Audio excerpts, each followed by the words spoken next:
Chapter 1. On a night when the moon hung low and the stars were few, a meteor suddenly streaked across the sky, descending into the realm of neon lights. At that very moment, both the TPC and the general populace remained unaware that the Earth was on the brink of unprecedented transformation. Deep within the Pacific Ocean's abyss, a pair of scarlet eyes opened, accompanied by a sound reminiscent of an elephant's trumpet, only to slowly close once more. Beneath the sprawling plain, another pair of eyes opened in response to that trumpet-like call, filled solely with boundless brutality and madness. In light of the meteor's fall, the TPC's Far East base, tasked with safeguarding humanity from bizarre phenomena and natural disasters, promptly dispatched specialized personnel to investigate the incident. As dawn broke and the sun began to rise, the ground beneath the plain trembled violently, giving way to a massive collapse, revealing a creature towering 60 meters high. Its head resembled a formidable helmet, and upon its emergence, it unleashed a ferocious roar towards the heavens. The Special Operations Team, known as Victory Squad from the Far East Base, fired several signal flares towards Gorzang, which seemed startled, burrowing into the earth to escape the scene. When the protagonist, Shangguan Che, opened his eyes, he discovered himself amidst a dense forest, surrounded by towering trees. What is happening? Wasn't I just playing Warcraft? How'd I end up here in the blink of an eye? Suddenly, fragments of memory flooded Shangguan Chi's mind, enabling him to comprehend his predicament.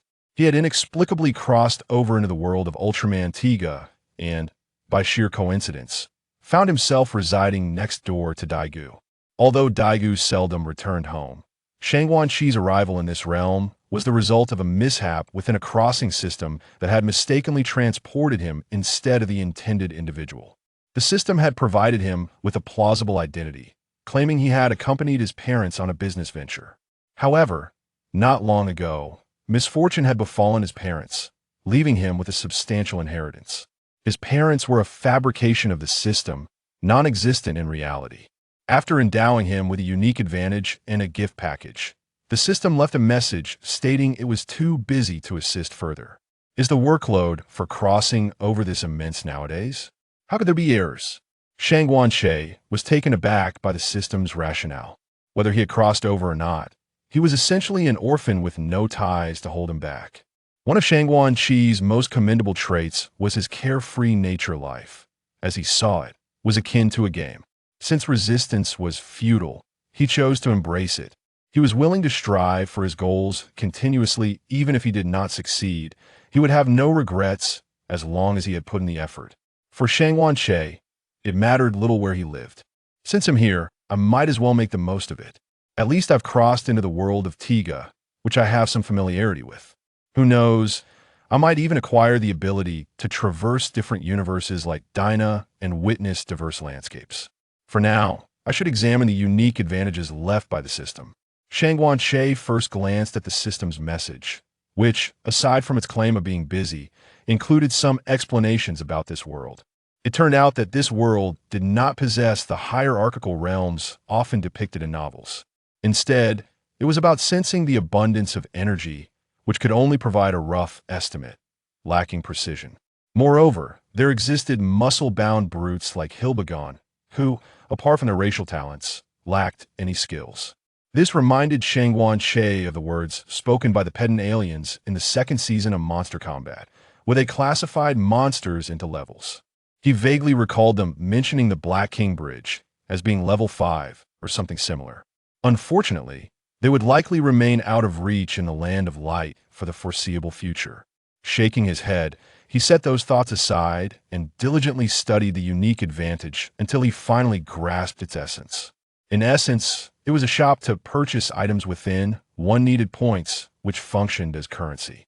Shangguan Che would earn points by battling monsters or extraterrestrial beings, including Ultraman. The items available were reminiscent of those from his Warcraft experience, categorized into 3 sections: skills, equipment, and a training space.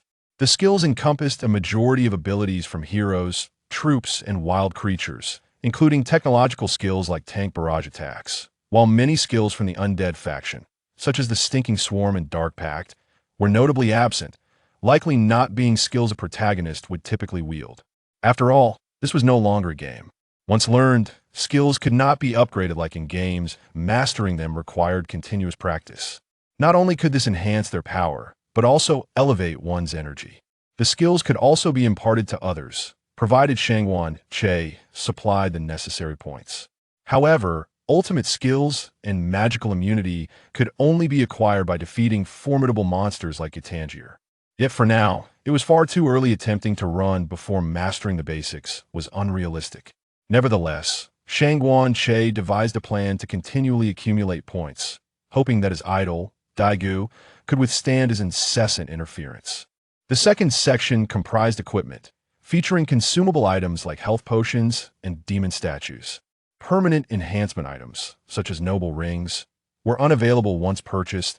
They would remain in the unique advantage for immediate use or could be given to others. The final section was a training space, allowing daily practice without concern for magical depletion. The system's gift package revealed points in a demon form. The demon form could enlarge or shrink to human size, with the appearance being customizable. Shangwan Che tilted his head, recalling the appealing image of Anmiu from the underworld demon, which seemed quite fitting. The transformation would engulf him in flames, exuding an aura of charisma. The only dilemma left for Shangwan Che was selecting the appropriate skills. After all, his Warcraft prowess was somewhat lacking. Even defeating a frenzied computer required utilizing arrow towers. His continued engagement stemmed purely from passion.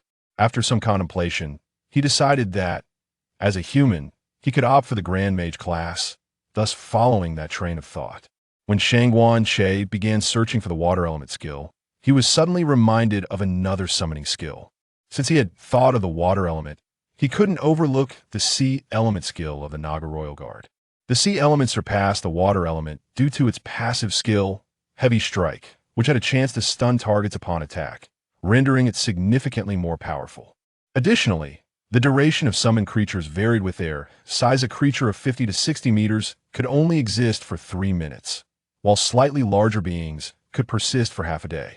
These summoned beings not only had offensive and defensive capabilities, but could also be re-summoned after their cooldown period, enabling multiple summons within a short time frame, provided one's energy did not deplete an essential skill for mass combat. Shangwan Che even envisioned his subsequent skills. With Gorzang and Melba as opponents, he aimed to coordinate with Tiga, securing 2 points in the process. One would learn the Glorious Aura, while the other would acquire the Stormhammer, focusing on sustained group combat.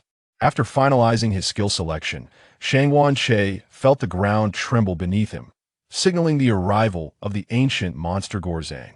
As the first monster to appear in the Heisei series, Gorzang was the elder brother of Heisei monsters, known as the Earth-Shaking Beast. Upon reaching the pyramid, Gorzang's gaze ignited with boundless hatred, as if recognizing a long-standing foe. Concentrating its energy, Gorzang unleashed a supersonic wave towards the apex of the pyramid, effortlessly reducing the pyramid, which had enveloped the giant stone statues, to mere dust. With a gust of wind, the remnants scattered, revealing the 3 towering stone statues to the world. The drifting dust from the pyramid served as a beacon guiding Melba, the sky-splitting monster, to the scene. Meanwhile, the members of the Victory Squad, devoid of weaponry, could only linger by, confronting the once-dreaded 3 stone statues of Tiga, against which they would have once trembled. Without hesitation, Gorzang and Melba charged towards the giant statues. Such decisiveness and ferocity, surely the hatred from 30 million years ago runs deep. Observing Gorzang and Melba's ruthless destruction of the statues, Shangwan Che awaited his opportunity. He was intent on aiding Tiga, whether driven by fond childhood memories or simply seeking another ally to confront Gitangier. In his youth, Tiga had imparted many valuable lessons to Shangwan Che. This time, as Gorzang prepared to topple Tiga's statue, Daiku could not bear to witness the last hope for humanity perish. He disregarded his own intentions to thwart Gorzang. Yet, he was struck by Melba's beam of light, impacting the tail of the flying swallow, causing its parachute mechanism to malfunction. Amidst the billowing smoke, Daiku radiated a brilliant light, finally transforming into pure energy and soaring into the energy indicator within Tiga's chest, with the crystal on his forehead emanating a glow, symbolizing hope. As Golzin prepared to crush the Diga statue beneath his foot, the statue stirred to life. It blocked Golzin's colossal foot, yet Golzin remained oblivious to the impending crisis. With a sudden awakening, Diga upended Golzin with a fierce force. "Now is the moment," exclaimed Shangwan Che, as flames of unparalleled intensity engulfed him. Amidst the ethereal blue flames, a towering figure clad in purple armor emerged, reminiscent of Diga. The chains adorning the armor clinked ominously, echoing the countdown of life itself. Without wasting a moment, Shangwan Che summoned a sea elemental, its body a deep marine green, complete with shoulder armor, and directed it straight towards Golzin. The sea elemental's form, tenuously maintaining its human shape like flowing water, suddenly contracted. With a swift motion, it unleashed a torrent of water, surging toward the bewildered Melba. Perhaps fortune favored Shangwan Che, for the elemental's initial attack left Melba in a daze. Shangwan Che's understanding of battle was simple, any means necessary to secure victory.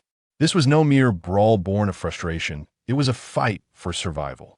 Take advantage of his weakness. Strike now. He urged Diga without even turning his head, aware that this was his inaugural encounter with a monster. While Golzin was a treacherous ally, he still possessed a primal ferocity. Shangwan Che could not afford to wager his life on Golzin's unpredictable behavior. As Golzin prepared to unleash a supersonic beam in his direction, Shangwan Che retaliated with a decisive punch to Golzin's jaw, interrupting his incantation. "You think you can muster your skills with such a lengthy wind-up? Can you truly strike anyone with that?" he quipped, stepping away from Golzin. "Sea Elemental, attack Golzin," he commanded, barely regaining his balance. Seizing the opportunity while Golzin was vulnerable, the Sea Elemental compressed its form even further, delivering a blow that sent Golzin crashing to the ground before he could regain his footing. As Golzin staggered back to his feet, Shangwan Che locked him in a guillotine hold, relentlessly striking Golzin's abdomen, where his defenses were weaker than his head. "I won't bother teaching you the basics of a headbutt chances, or you won't get the opportunity to use it against Fatna. Oh, flying bird, you ought to thank me." Unlike Diga, who was known for his warm-hearted mentorship, Shangwan Che exhibited no such kindness. Observing the scene, the sea elemental pivoted to assist Diga, taking advantage of Melba's current entrapment. It relentlessly assaulted Melba's wings. Noticing Golzin beginning to struggle, Shangwan Che recognized that continued attacks would provoke Golzin's feral instincts and lead to a counterattack. Thus, he swiftly issued a new command to the Sea Elemental. "Sea Elemental, target Golzin's abdomen with rapid strikes." With those words, Shangwan Che exposed Golzin's midsection. This time, in its haste to assist its master, the Sea Elemental diminished the power of its attack by about half, yet its speed increased. Despite not experiencing the same level of pain as before, poor Golzin could not resist bending over. However, he was no match for Shangwan Che's relentless aggression. As Golzin bent down, I seized his beastly claw and executed a splendid shoulder throw. For being toppled by Diga to the present moment, this marked the third time Golzin had been brought low, first by an ambush from Shangwan Che, then by an assault from a sea element, and now once again at the hands of Shangwan Che. Why, dear Golzin had not stood tall even once, his fury palpable. I recalled the days when I, in my frail state, had only learned this maneuver after being thrown twice by others. The mere thought of this made Shangwan Che remember those scoundrels. Consequently, he resolved to refine Golzin's beastly existence. As the cooldown period for the sea element elapsed, he summoned yet another sea element, bringing the total to 2 on the battlefield. One supported Diga, while the other aided Shangwan Che, orchestrating a righteous group assault. Perhaps this time it truly was Diga's residual consciousness at play, as a sea element swiftly incapacitated Merba, who had suffered a broken wing, leaving Diga to dispatch her effortlessly, observing that his assistance was no longer required. The sea element turned to join its master and newfound ally in overwhelming Golzin. Diga unleashed a Lampert light projectile, swiftly resolving Merba's presence. Thanks to the sea element as support, Shangwan Che was fortunate enough to earn a point. Yet our protagonist remained engaged in a strenuous battle against Golzon, alongside two sea elements. Unfortunately, neither the sea elements nor Shangwan Che possessed a method to swiftly conclude this altercation with Golzon. This intensified Shangwan Che's yearning for the Stormhammer T that moment. Our male deity, Diga, charged up a Zypaleo beam, which ultimately vanquished Golzon. Once the beam was unleashed, the energy indicator on Diga's chest began to flicker. After Diga had dispatched Golzon, Shangwan Che inexplicably felt a shift in Diga's aura. Previously, Diga had exuded an air of cold precision, embodying a resolute warrior infused with divinity. However, now Shangwan Che sensed a gentle warmth emanating from Diga. As the divine essence began to wane while humanity ascended, Shangwan Che surmised that this transformation was due to the dissipation of Diga's residual consciousness, marking the official emergence of Daigu's awareness. "Excuse me, may I inquire who you are?" The newly awakened Daiku faced Shangwan Che, eagerly posing the question. After all, from Daigu's perspective, he had just narrowly escaped asphyxiation, only to find himself within the colossal form of a giant. Akin to a cinematic experience, complete with a beginner's guide, this moment. Daiku felt somewhat bewildered, struggling to grasp his current predicament. "Have you forgotten your neighbor due to infrequent visits home?" Shangwan Che's voice resonated directly in Daigu's mind. Choosing not to conceal his identity, Shangwan Che understood that he lacked the invincible prowess to do so. Now that he had genuinely crossed into Diga's world, the possibility of unforeseen events loomed large. Thus, solidarity felt like the safer option. As the saying goes, with multiple eyes, one can navigate diverse paths. The most significant reason for Shangwan Che's openness lay in the character of the Light Giant, whose reputation across the cosmos was impeccable. The very moment one recognized him as a Light Giant, trust could be readily bestowed, for the Light Giant possessed not only formidable power, but also a heart as pure as a child's. Wielding that power for protection rather than malevolence, in Diga's realm, the extraterrestrial beings generally exhibited inferior strength, akin to the Emperor of Tan, who nearly drove the Maya to extinction. Yet, in Daigu's hands, they scarcely lasted half a minute, with Daiku not even needing to activate his light. Daigu's values were quite sound. He was not the type to be excessively virtuous or overly kind-hearted, who wouldn't prefer the company of good people. That voice, "Are you Mr. Shangwan?" Daigu's eyes widened in surprise. Realizing that his neighbor was akin to him, a flicker of excitement surged within Daiku. There was a stark contrast between solitary guardianship of the world and sharing that responsibility with a companion. The two could at least hold one another accountable, progress together, and share their inner turmoils, encouraging each other. Right, Kai Gagula? "Indeed, I too have just transformed into a giant. Let's strive together from now on," Shangwan Che replied with a smile. "I will find time to seek you out in the coming days, Mr. Shangwan, that I have questions I wish to discuss with you."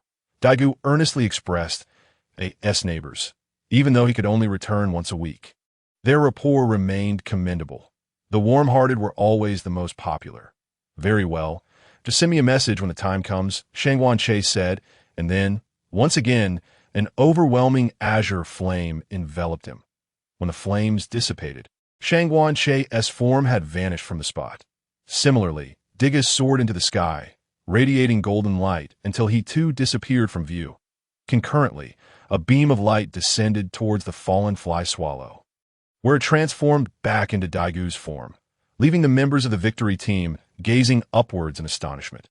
Once Lena regained her composure, sorrow washed over her once more. "Daiku," Lena called out with a sorrowful expression, as if her utterance could summon him back. Meanwhile, our team member Hori looked on in disbelief before exclaiming in joy, "That's Daiku! Look!" The victory team quickly turned their attention to the ground, witnessing Daiku waving his helmet enthusiastically. The victory team had truly experienced a whirlwind of emotions, and after a brief commotion, Daiku and his companions piloted the Fly Swallow 2 back towards the eastern base. Shangwan Che watched from a distance as they returned, for he had yet to master the skill of spatial teleportation and could only appear nearby after retracting his giant form. Observing the atmosphere of the victory team instilled a unique sentiment in Shangwan Che. As the first line of defense against monsters, the The mutual trust and harmonious relationships among teammates were commendable. Since the Heisei series, mistrust or the perception of teammates as mere expendables have been rare. They often vanish before their true value is recognized. Wasn't he that right, Hokuto, Feng Yuan? The monsters in Digga's world did not behave like the special general, who fought in the morning, continued battling at noon, and partied on into the night. In Digga's realm, monsters typically emerged every 10 days to 2 weeks. However, the current situation was uncertain. Perhaps they would appear tomorrow, or maybe several would swarm together a month later. Anything was possible. In the deserted command room, the time machine suddenly emitted a faint glow, and a spectral figure appeared, declaring, "There is but one method to awaken the giant. That is for Daiku to transform into light." The giant's name is Digga Ultraman. On the journey back, Daiku retrieved the godlight stick he had kept at his chest, which emitted a soft, golden glow, seemingly responding to Daigu's inner thoughts. Upon returning to his abode, Shangguan Che began to reflect on his performance during the recent battle, realizing that the ability to summarize and continuously overcome one's weaknesses was crucial for securing victory in future confrontations. As the saying goes, sweat more in peacetime, bleed less in battle. The successful encounter with Golzin was attributed to his humanoid form, which allowed some of my previous fighting experiences to be applied. However, facing creatures like Gakuma, who boasted a beastly form, or extraterrestrial beings, could easily lead to disadvantageous outcomes. Thus, a systematic study of combat was imperative. Shangguan Che identified his first point, recognizing his shortcomings in fighting. This encounter was akin to kicking a drowning dog, merely taking advantage of the situation. Most importantly, he realized he lacked a powerful finishing move and that his energy reserves were insufficient. During this battle, he had only summoned 2 sea elements, and it felt as though his energy could only sustain one more summon. His reserves were indeed too meager. Furthermore, although he and the 2 sea elements had rendered Golzin powerless to resist, they could not achieve a decisive blow. Eliminate Golzin. It seemed he would need to engage in battle for a while longer.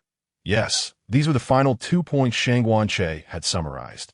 In the context of the Ultraman universe, what was the essence of combat? It pertains to the accumulation and restoration of energy, as well as the recovery of post-war states. The greater the energy, the swifter the restoration. Thus, one can summon a greater number of creatures, increasing the chances of inflicting damage and enhancing the likelihood of victory. Therefore, it is essential to engage in continuous practice to gradually enhance one's energy reserves while also analyzing one's skills. Shangguan Che harbors the spirit of a melee mage within. Recovery after battle holds great significance. Failure to promptly regain one's state can easily lead to disastrous outcomes. Being defeated by those weaker than oneself is a lesson Shangguan Che learned deeply during his previous encounters in the world of Warcraft. While battling high-level creatures, a lapse in attention resulted in his hero being left with minimal health, only to be relentlessly pursued by foes. Point 1 need only recall the invincible Zero of 2009, who faced a dire fate in Jedid AS for the absence of a finishing move. One can glean insights from Ultraman's battles. Without a signature finishing beam, Ultraman, compared to extraterrestrial beings, suffers from the inherent disadvantage of being unable to maintain his colossal form on Earth for extended periods. In terms of abilities, he does not stand out significantly against other cosmic entities. However, the existence of a finishing beam not only allows Ultraman to swiftly conclude battles before exhausting his energy, but also enables him to confront slightly stronger monsters and aliens. Akin to wielding a cheat for leveling up against foes. How infuriatingly enviable. Upon this realization, Shangguan Che felt a surge of envy, his expression betraying his feelings. Consequently, with the 2 points acquired from this battle, Shangguan Che made his choices. The first skill selected was the Radiant Halo, and the second was the Hammer of Storms, both aimed at compensating for his energy restoration and finishing move deficiencies. The rationale behind selecting these skills lies in the fact that the Radiant Halo accelerates the energy recovery of himself and nearby allied units. Upon selection, he discovered that this skill could freely designate allied units. Differing from a game where aura skills possess range limitations, allies outside the designated range would not benefit from the aura's enhancement effect. The range extends 10 kilometers around him, which is not insignificant. The Hammer of Storms, on the other hand, utilizes energy to manifest a massive hammer for attack. This skill was chosen not only for its high damage and ability to stun targets, but also for its rapid execution and relatively low energy consumption. Even at the outset of combat, delivering a hammer strike to an enemy leaves most foes unable to resist, forced to stand idly by. Of course, exceptions exist, such as Glyza or the Golden Dragon Goldrass. 3 days later, Daiku finally found time to visit Shangguan-Che's residence. During this period, Shangguan-Che had dedicated his mornings to studying combat techniques within the system and spent his afternoons continuously summoning sea elements and unleashing the Hammer of Storms in the training space of his golden finger. It must be noted that under such rigorous training, Shangguan-Che's speed in summoning sea elements improved, and his proficiency with the Hammer of Storms became more fluid, gradually increasing his energy reserves. Around 9 o'clock in the morning, Daiku eagerly knocked on Shangguan-Che's door, bearing a gift that exuded formality.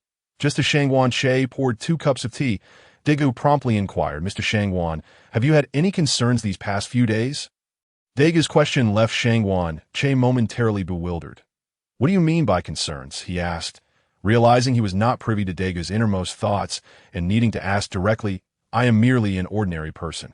Why have I suddenly transformed into some Ultraman? Whispers insist that I am Daiku Ultraman, but I am who I am, not Daiku Ultraman." Daiku, having found a confidant, sought to express his confusion, yet Shangguan-Che was not a member of TPC and could not disclose matters related to the time machine. Thus, he merely mentioned the voices echoing in his ears. Upon hearing this, Shangguan-Che understood that Daiku was grappling with his newfound powers, which in truth was a positive development, when a land of light first transformed into the Light Giant.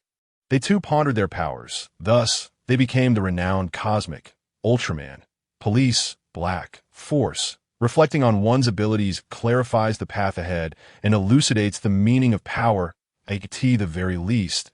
This prevents one from becoming aimless, pursuing whatever whims may arise.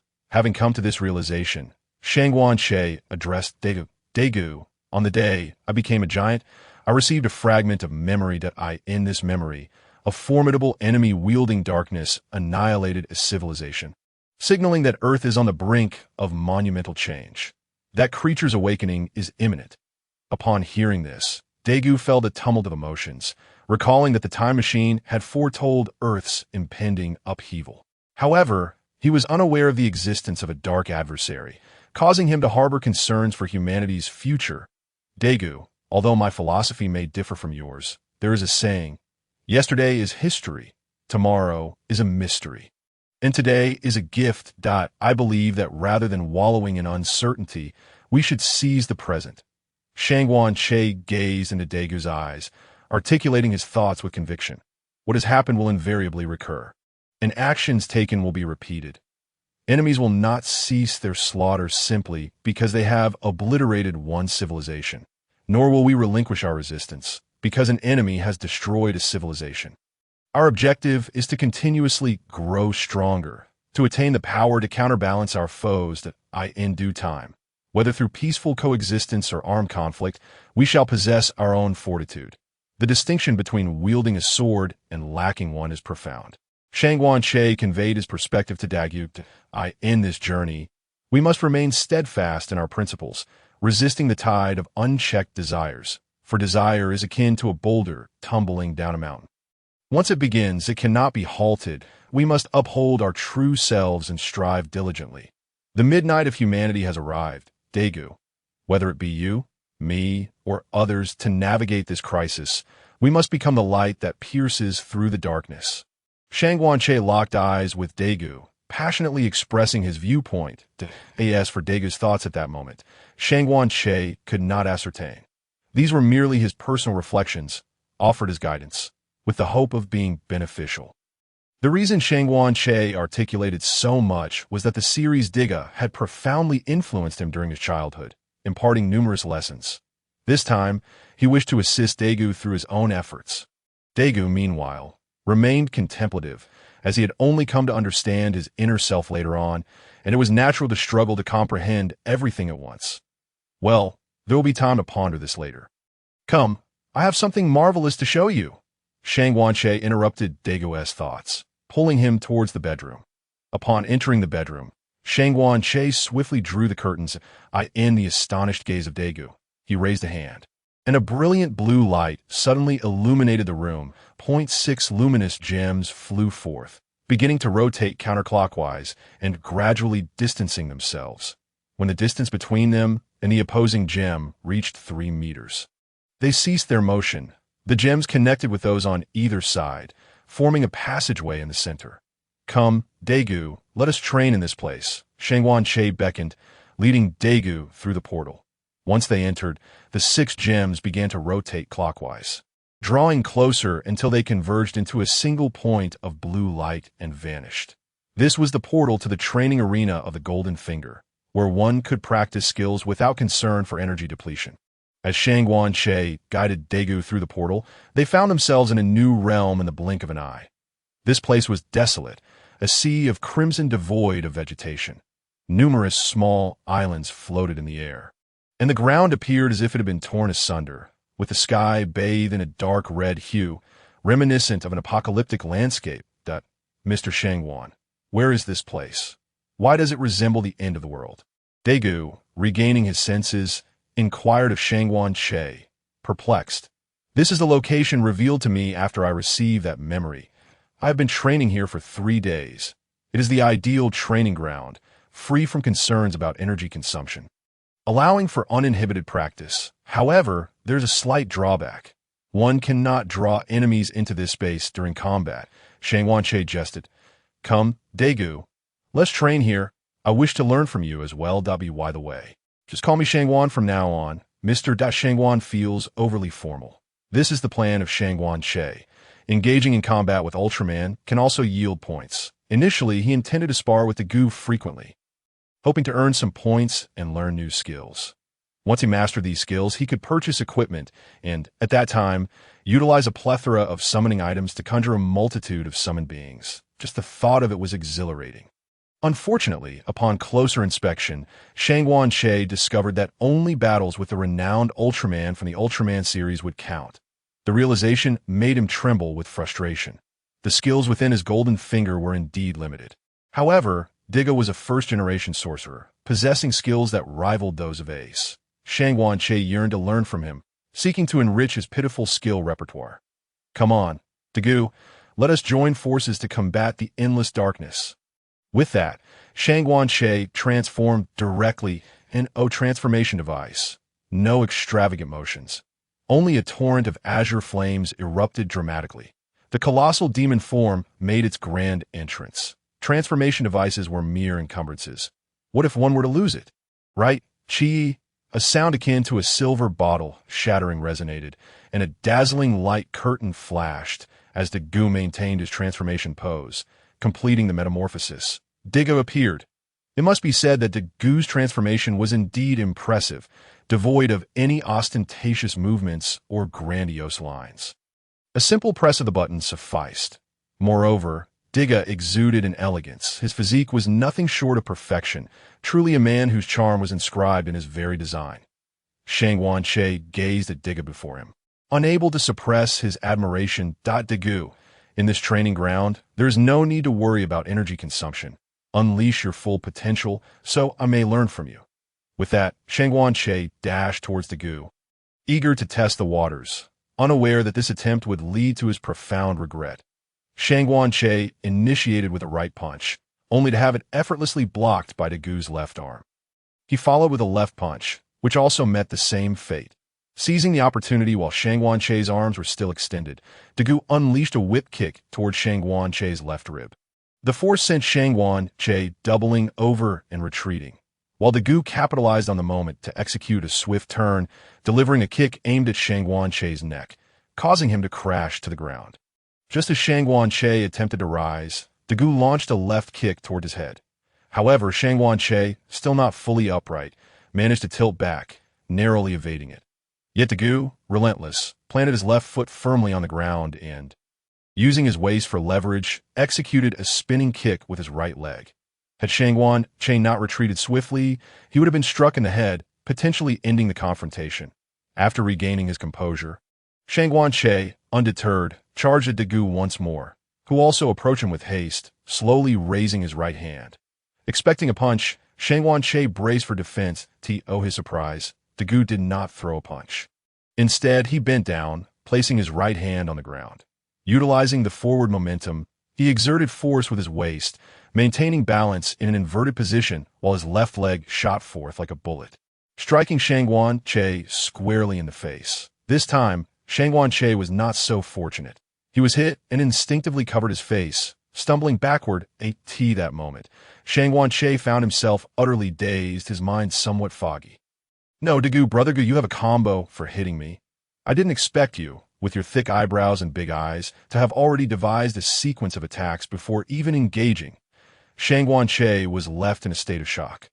This was, in fact, a result of his preconceived notions. Back in the second episode, when Daiku fought against Gakuma, he appeared somewhat clumsy, struggling to find his footing, leading Shangguan-che to subconsciously believe that Daiku was not particularly adept at combat. It can only be said that stereotypes can be detrimental. Shaking his head to clear his mind, Shangguan-che's first instinct was to give himself 2 hard slaps, not holding back at all, leaving Daiku utterly bewildered. "Shangguan, aren't we just sparring? Why did you slap yourself twice?" After striking himself, Shangguan-che explained to Daiku, "I underestimated you, and I needed to remind myself with these slaps not to take you lightly again. Otherwise, it won't be long before you have to collect my remains." Underestimating was one aspect. On another level, Shangguan-che felt overly reliant on previous superhero shows. This was reality. He could no longer view others through a lens of stereotypes. Otherwise, he might not even know how he met his end during battle. "How foolish I am. I'm fully aware that Daiku is a member of the victory team, yet I still dare to underestimate him. Regardless of Daigu's capabilities, he still meets the standards of the victory team." Initially, Zeiji had provided Daiku with an opportunity for assessment, but Daiku reached the victory team standards through his own efforts. It was merely that he did not have the formal training that other members possessed. While he may not excel in every aspect, he was certainly proficient. The difficulty Daiku faced against Gakuma was due to the unfamiliarity of battling a beast-type target. But when it came to humanoid forms, he was undoubtedly in his element. Setting aside his thoughts, Shangguan-che inquired of Daiku, "Why don't you utilize some auxiliary skills?" This point puzzled Shangguan-che.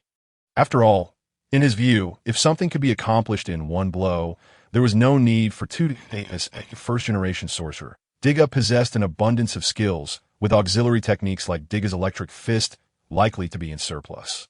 Employing such skills while ahead would maximize gains. During this time, Shangguan-che had not only practiced his skills, but also attempted to harness energy. However, without guidance, his progress was excruciatingly slow, not to mention his aspirations to reverse engineer skills.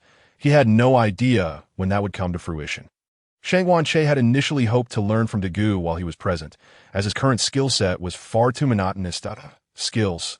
Let me think. Upon hearing Shangguan-che's words, Daiku recalled that during their last battle, Daiga's residual consciousness not only utilized powerful moves and transformed, but also employed various minor techniques. Thus, Daiku prepared to delve into the primal instincts left by Daiga's combat form in order to understand Daiga's skills. To his astonishment, the moment Daiku began his inquiry, he was overwhelmed by a flood of memories that left him momentarily stunned. In his mind swirled a myriad of luminous orbs, each containing a skill, detailing everything from the skill's effects to how to execute them comprehensively. These orbs nearly filled Daigu's consciousness. "Shangguan, if possible, let us pause the sparring and first explore the skills left behind by Daigu. This is far too much to comprehend." Daigu expressed his frustration, having merely sought to investigate a skill, yet finding himself inundated with so many. If he were to examine them one by one, he would be at it indefinitely. Thus, Daigu thought, since we are to progress together and combat the darkness hand in hand, let us bear the burden of this overwhelming skill exploration together. Shangguan-che, knowing Daigu possessed many skills, was well aware that the illustrious Heisei sorcerer was no laughing matter. However, when Shangguan-che asked Daigu to briefly summarize the skills he possessed, he felt quite naive. Daigu spoke for 3 uninterrupted minutes, merely listing skill names. Are all sorcerers so extravagant? With skills so abundant they cannot be fully utilized. It felt akin to asking for information, only to be handed several A4 sheets densely packed with text. I thought this was everything, but now you tell me this is just the table of contents. Having hoped to engage in several rounds of sparring that day, it seemed that only one bout would occur. With the remainder devoted to studying the skill catalog left by a certain elder, Jiga Daiku, what were your thoughts during your last battle? Shang Wanche casually inquired, as Daigu's red berserker fighting style had indeed left a lasting impression. I felt somewhat low on energy. The red form is indeed more effective. However, when I gripped Golzen's waist tightly, it dealt him a significant blow. Daiku remained calm when discussing energy, but his eyes lit up at the mention of his powerful form. Shang Wanche was a loss for words. So, you aren't even moved by the plethora of skills Diga possesses. Don't you feel any urge to become a melee sorcerer? Shang Wanche found himself speechless. What? Isn't being a melee sorcerer impressive? Possessing the raw, visceral might of a warrior while also embodying the elegant mystique of a mage, one can unleash a punch upon their foes that is mistaken for a mere attack. Who could foresee the hidden prowess within? Is such an exhilarating sensation not delightful? Do you truly prefer the mere act of severing horns? Yet, you have yet to encounter Jakuma. Alas, Shang Wanche must first assist Daiku in organizing the directory left by Diga, hoping to compile a series of fluid, seamless combos. After classifying the skills by their functions, Shang Wanche realizes the comprehensive nature of his abilities. They encompass every aspect of combat, from aiding with strikes, controlling adversaries, restoring mutated creatures or targets to their original forms, to defensive techniques, all manifesting through a dazzling array of beams. There are skills requiring energy accumulation and others that can be unleashed with remarkable swiftness. The possibilities are boundless, limited only by one's imagination. In response, Shang Wanche and Daiku can only exclaim, "We are too young." To refine Daigu's brutish fighting style, Shang Wanche encourages him to experiment with these skills in the training ground. He hopes that once Daiku experiences the thrill of skillfully overwhelming the battlefield with successive attacks, he will cease to revert to that reckless crimson form. After all, there are already enough of the Seven Elders' old gods to fill the role of a red Superman. The subsequent period is dominated by Daigu's personal showcase. Although Shang Wanche finds himself somewhat bewildered, wasn't this sequence of moves meant for another skill? In an instant, the training ground reverberates with sound as Daiku begins to grasp the basics. Though he has yet to attain a level of seamless combos, that is something he must explore gradually. How does it feel, Daiku? Shang Wanche inquires of Daiku, who has just completed his practice within the confines of the training ground. He need not worry about energy consumption and can unleash his abilities freely. However, once outside, my energy may not withstand such extravagance that I still believe that a powerful form is preferable. Not only does it provide immense strength and high resistance to damage, but most importantly, its energy consumption is minimal. Daiku expresses his thoughts after careful consideration. Rest assured, Daiku, when we next engage in battle, it will be sufficient that I have recently acquired a new skill that will enable us to accelerate our energy recovery during combat incessantly. You may even find yourself trying your hand at being a melee mage, and who knows, perhaps your enlarged form can be sustained for a longer duration. After all, a mage who does not aspire to be a warrior is not a worthy support. So simply find your place in the fray. Shang Wanche is clear about his own role, a versatile one that although the skills within his golden fingers may not rival those of Diga or Ace, they are comprehensive in nature. He possesses abilities across various categories: attack, support, control, healing, summoning, and reconnaissance. He can also learn some skills beyond beams from Daiku, and once his repertoire of skills is sufficiently expansive, he intends to invest points to teach Daiku the glorious aura. After all, there will be times when he is not by Daigu's side. Following this, Shang Wanche and Daiku engage in a sparring match. This time, Shang Wanche does not underestimate the situation. Instead, he summons sea elements to swarm Daiku. As soon as the cooldown period elapses, he summons yet again. Utilizing the passive ability Heavy Strike, he relentlessly troubles Daiku, whose attacks come from a distance rather than in close combat like that of the King of the Hills.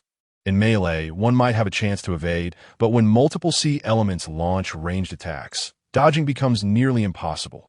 Furthermore, Shang Wanche obstructs Daiku from approaching the sea elements, showcasing a rather unscrupulous tactic. What Daiku does not realize is that this is merely the beginning.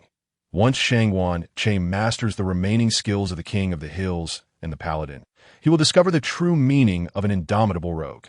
Nonetheless, Daiku does not leave empty-handed.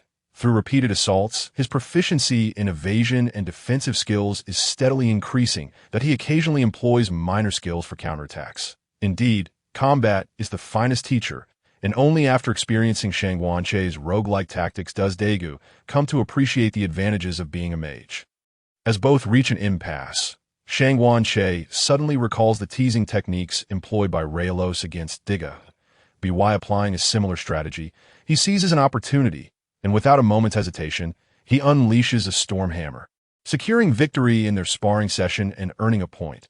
Next time, he intends to catch Daiku off guard with his new skills. Although Daiku is not the true Ultra, and his human form cannot withstand Jetten's fireball. The injuries sustained by Digga during battle do not return to Daiku. However, injuries inflicted on Daiku do feedback to Digga, a privilege Che does not share.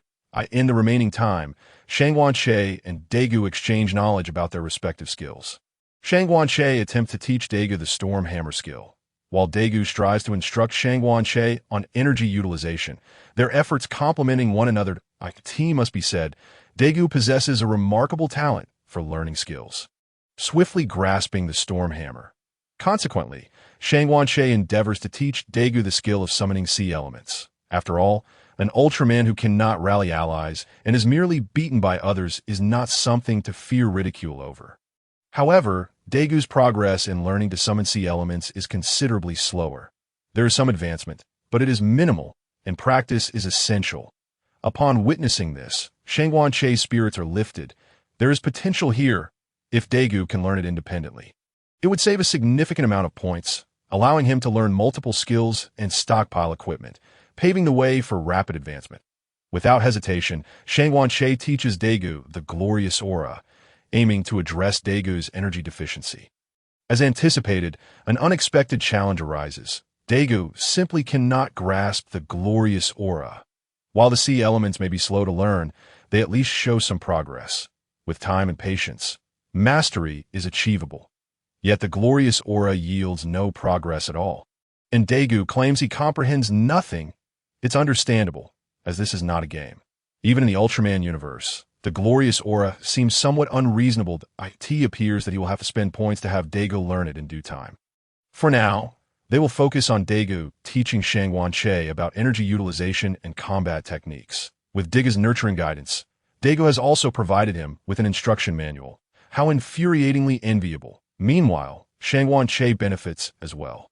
Thanks to Daigu's guidance, he makes significant strides in the basic application of energy. He learns how to condense energy spheres and how to execute simple amplification attacks. When Che positions his hand near his mouth and swiftly swings his arm downward, a massive energy sphere hurtles forward, crashing into the ground and resulting in a violent explosion. This technique appears to possess immense power, yet pales in comparison to the beams wielded by Ultraman. The energy concentrated in Ultraman's beam strikes with devastating force, making it suitable for a final, decisive attack, whereas this energy sphere lacks the necessary focus to serve as a finishing move. This is a fundamental reason why many cosmic beings fall short of Ultraman's prowess. However, it is not devoid of merits. It launches rapidly, and the more energy infused, the greater its power, relying on sheer strength to achieve its impact. With the enhancement of the glorious aura, employing the energy sphere as a standard skill remains a possibility. Che finds himself closer than ever to realizing his dream of becoming a mage. Just as Daiku prepares to depart, Che calls out to him, "By the way, Daiku, as monstrous beings continue to plague the earth, our appearances will inevitably increase, and TPC will surely keep records of us, that if they do, please guide them to note my name as Chaoyan Mishio." This is a small request from Che. Otherwise, when battling monsters, calling Digga and Che Ultraman or Giant Mountain Superpower would be utterly mortifying. After all, Deputy Captain Munakata neither drinks nor possesses the skill to name anything in the following half-month. The earth remains tranquil and undisturbed. However, Che understood that this was merely the calm before the storm. Reflecting on the points earned from teasing Daiku last time, Shangguan Che decided to select the skill of Phantom Shift, which allowed him to instantaneously detach from reality, entering a wondrous space to evade attacks. This skill could be maintained for 1.5 seconds, consumed minimal energy, and had a cooldown of 6.5 seconds. Most importantly, it could be activated automatically. This meant that once activated, Shangguan Che would automatically slip away from reality whenever someone attempted to strike him, making it a divine technique for evading ambushes. Its life-preserving capabilities were exceptional, especially considering that some extraterrestrial beings were unscrupulous in their methods. The only drawback of this skill was that upon returning to reality, he would reappear at the same spot, but this was a minor inconvenience. During this period, Shangguan Che and Daiku had sparred twice in the training ground. Shangguan Che initially intended to trick Daiku a couple more times to garner points, but Daiku had become quite adept. Since energy consumption was not a concern in this place, Daiku went all out. Transforming into a mobile artillery platform, he unleashed various skills with ease, opting for overwhelming firepower rather than tactical maneuvers. Meanwhile, Shangguan Che felt that naming his energy orbs was too pedestrian, so he rebranded them as Madness Sphere of Ethereal Demons. Did Amisho have any objections to the Madness Sphere? None. The last two encounters ended in a clash. And in his pursuit of deceiving Daiku once, Shangguan Che refrained from using Phantom Shift, as the opportunity simply did not present itself. After receiving energy guidance from Daiku, Shangguan Che astonishingly learned to shapeshift, simulating an exterior using energy around himself, leading him to believe he was progressing towards becoming an ethereal demon of madness. By the way, Daiku, do you know what the greatest weakness of horned monsters is? Shangguan Che asked Daiku with a mischievous intention. I haven't considered that yet, Shangguan. What is their greatest weakness? Daiku clearly had not pondered this question, as the last Gorzen and Melba did not possess particularly prominent horns. It's the horns. Although they are typically wielded as weapons, using a slicing technique to sever them would not merely inflict damage. It could essentially cripple half of the monster's combat capabilities. Evidently, Shangguan Che aimed to hasten Daigu's journey as a horn-slicing maniac. Really? Severing the horns? Yes, Shangguan. You are absolutely right. How did I not think of that? Initially puzzled, Daigu's expression transformed as realization dawned upon him, akin to a light bulb flickering to life. Clearly, the dormant bloodline within him awakened. Regarding the monster Jakuma, Shangguan Che's thoughts were straightforward. The divine beast of Julong Island. Jakuma had previously coexisted peacefully with humans when resources were abundant. However, humanity's excessive exploitation of Julong Island's natural resources had left Jakuma without means for survival. Thus, the conflict between Jakuma and humanity was irreconcilable. Even if Jakuma were tasked with disposing of human waste and transforming it into stone, it would still not be safe. Those with ambition have never been in short supply. This was merely a temporary solution. The best course of action would be to send Jakuma to Mars. Once humanity could develop Mars, Jakuma would no longer pose a threat and could even be considered a protective creature. Shangguan Che was rather greedy. He wanted to protect Jakuma while also facilitating Daigu's journey as a horn-slicing maniac. Children make choices, but as an adult, one desires it all. This was precisely why Shangguan Che articulated this sentiment to Daiku. Just as everything seemed tranquil, deep beneath Julong Island, a horned Jakuma lay in slumber, suddenly confronted by a blue figure hovering before it. With an arrogant tone, it declared, Jakuma, awaken. Go and test those two despicable beings on behalf of the great Kyrielode people. We are meant to be the rulers of Earth, and their existence is superfluous. With that, the Kyrielode spirit unleashed a weak shockwave that struck Jakuma's head, provoking an angry roar before it even opened its eyes. Upon awakening, it found no one in the void and turned to seek stones, desiring to satiate its hunger before returning to slumber.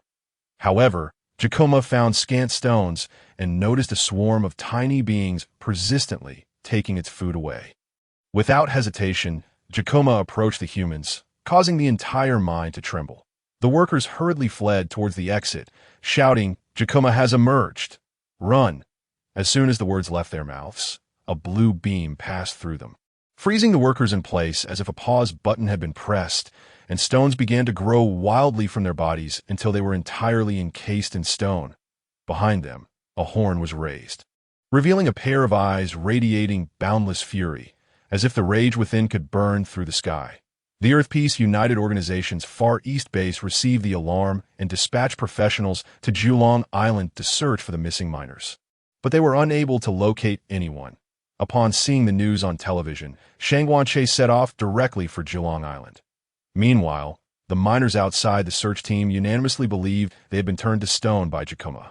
As the staff from the Far East base attempted to inquire further, they were interrupted by the foreman, who dismissively declared, "This is none of your Earth Peace United Organization's business. Stop spouting nonsense about Jakuma. Get back to work." The foreman spoke imperiously, clearly disregarding the miners' lives. Inside the underground mine, as the search team detected unusual conditions and prepared to investigate, a chilling scream echoed. Comprising a trio, one team member collapsed to the ground, his lips quivering, attempting to articulate something yet unable to utter a word. "What are you screaming for? Don't you realize how frightening that is?" Another more carefree team member approached to assist, but unexpectedly, a blue beam enveloped both of them. Their appearances transformed into stone as well, prompting the surviving team member to flee towards the exit. After dispatching the intruders, the horned Jakuma concealed itself, just as those above debated Jakuma's existence. The surviving worker finally emerged. "Why are you the only one left? What happened to the others?" The team leader inquired urgently. They were turned to stone by the monster. With this revelation, everyone finally grasped the truth. Jakuma had indeed appeared. The team leader immediately reported the situation to Director Zhejiang. To address the emerging monster crisis, Director Zhejiang decided to retrofit the current Fian aircraft into a combat model. This task was entrusted to the professionals at the Scientific Research Bureau in Hori. Meanwhile, Director Zhejiang personally rushed to Julong Island to oversee the situation. Before Zhejiang's arrival, Shang Guanche had already reached the site, transforming into his full-size demon form to enter the mine. Due to the lack of stones to consume, Jakuma could only maintain a state of intermittent wakefulness and slumber, which allowed it to remain oblivious to Shang Guanche's entrance. Shang Guanche managed to rescue all the victims he encountered. This was because he had observed during his viewing of a show that Jakuma's petrifying beam possessed unparalleled advantages against machines. However, when facing biological entities, it had limitations. It could only petrify from the outside in, leaving room for potential rescue. Sure enough, he discovered that these individuals still had traces of life. He infused a portion of his energy to sustain their existence. Meanwhile, at the Earth Peace United Organization's Far East base, urgent modifications to the Fian aircraft were underway. Team member Hori believed that only minor adjustments were necessary, but Dr. Jian Village argued that such an approach would compromise safety. Rather than modifying the Fian, we should consider designing an entirely new model from a safety perspective. It would be more secure. Dr. Jian Village insisted on the need for heightened safety considerations. It's exceedingly challenging to design a model that surpasses the Fian. Team member Hori felt utterly helpless. Time was of the essence. Even if they could design a superior model, how long would it take? A year, 2 years, or even a decade? The pressing reality was, Dr. Jian Village continued to attempt to persuade team member Hori. However, before he could finish, Hori interjected, "The reality is that we can only use the Fian to confront the monster." Hiroshi and Rina were acutely aware that they were racing against time. The sooner they completed the modifications, the sooner they could confront the monstrous threats. Otherwise, by the time the new model was designed and operational, countless lives could be lost to the calamity wrought by the beasts, and no one could predict the duration of the Earth's cataclysm or how long this monstrous disaster would persist. Director Zhe was attempting to gather information about Kakuma in hopes of preparing in advance. However, the miners had conflicting accounts. Some claimed Kakuma had 2 horns, while others insisted it had only 1, leading to endless disputes. Seeing the futility in collecting useful information, Director Zhe had no choice but to order the staff at the Far East base to securely bury the explosives, ready to detonate them should Kakuma appear. Our protagonist, Daiku, was in the command room alongside Yori, studying Tiga. They discovered that Tiga could only operate on Earth for approximately 3 minutes. Daiku recalled the magnificent halo that Shi Guanche had previously attempted to teach him. Although he could not master it, The presence of Che would likely extend his operational time. After organizing the skill repertoire of the Elder Giga with Che and conducting personal experiments, Daiku refrained from uttering the sentiment. Wouldn't it have been better to use the red form from the start? Words that would have moved Tiga to tears after discussing matters concerning Kira Island. Daiku had made plans for the eventuality that Kakuma could no longer be contained. Should Kakuma strike, Che would be the first to arrive on the scene to preserve the lives of the victims, followed by the omnipotent Tiga to reverse their petrification. Meanwhile, Director Zay detected that Kakuma was about to appear. Stepping outside, he witnessed the one-horned Kakuma erupting from the ground, releasing a soul-shaking roar. The bombs they had hidden earlier were to the one-horned Kakuma, as firecrackers are to a child during the new year, somewhat painful, yet tolerable. Daiku was struck by the notion of Urin's method to revive giants, which involved Daiku transforming into light, leaving him momentarily awestruck. Fortunately, to Yuri, this remark sounded like mere background noise. Urin's words held dual meanings, embodying both light and humanity, rendering Daiku speechless. Just then, Director Zay's command arrived, instructing the victory team to immediately depart for Kira Island to eliminate Kakuma. Rina and Unikata piloted the newly modified Victory 1, preparing to confront the one-horned Kakuma. Upon seeing Victory 1, Che hurried to the scene, only to arrive just in time to witness Victory 1 plummeting from the sky. No, I believe my demon form isn't slow at all. How could you crash so swiftly? He exclaimed, realizing that this time, it was not Daiku or Shinjo at the controls. Che was equally astonished by the rapid descent. He couldn't help but feel concern for the funding at the Far East base. Tasked with constructing the additives, while also repairing Victory 1. Without further ado, Che began his transformation into a giant. Meanwhile, Rina and Unikata were continuously evading Kakuma's petrifying rays as their equipment was systematically turned to stone. The one-horned Kakuma charged directly at them, and at that moment, a torrent of eerie blue flames ignited to its left. Before the one-horned Kakuma could react, Che unleashed a demonic sphere toward it. Considering that the one-horned Kakuma had been vanquished by Victory 2, he exerted only a fraction of his energy into this attack. Upon being struck, the one-horned Kakuma merely rolled to the side. Upholding tradition, Che summoned the sea element. Fully capable of overwhelming the one-horned Kakuma alone, he assessed the energy within him. Maintaining the life force of the victims had consumed little energy, primarily drawn from the sea element, which was now recovering at a pace slightly faster than before. Estimating his capacity, Che concluded that he could summon the sea element approximately 5 times this time, having only managed 3 times during the previous battle. With every subsequent engagement, the recovery speed of the magnificent halo would only quicken. The prospect of becoming a melee mage beckoned enticingly to him. Hearing the roar of engines, he turned to see Victory 2 arriving on the scene, now in super mode, preparing to unleash a powerful beam. This reminded him of a quip about Xiao Huahua, who would arrive on the battlefield after crafting a fire lotus with his hands and then tossing it immediately upon arrival. While their current actions were not merely similar, they were indeed identical. However, Che did not wish for the one-horned Kakuma to be defeated just yet, as he gathered the demonic sphere and aimed it at the impending super beam. To ensure safety, the sea element was also rapidly compressing itself. The combined assault forced the one-horned Kakuma to roll aside, as the super beam collided mid-air, resulting in a violent explosion. Why is that purple-armored giant obstructing our beam? Hiroshi and Shinjo were perplexed by Che's actions. Humans, the emergence of Kakuma is not without reason. I shall assist you.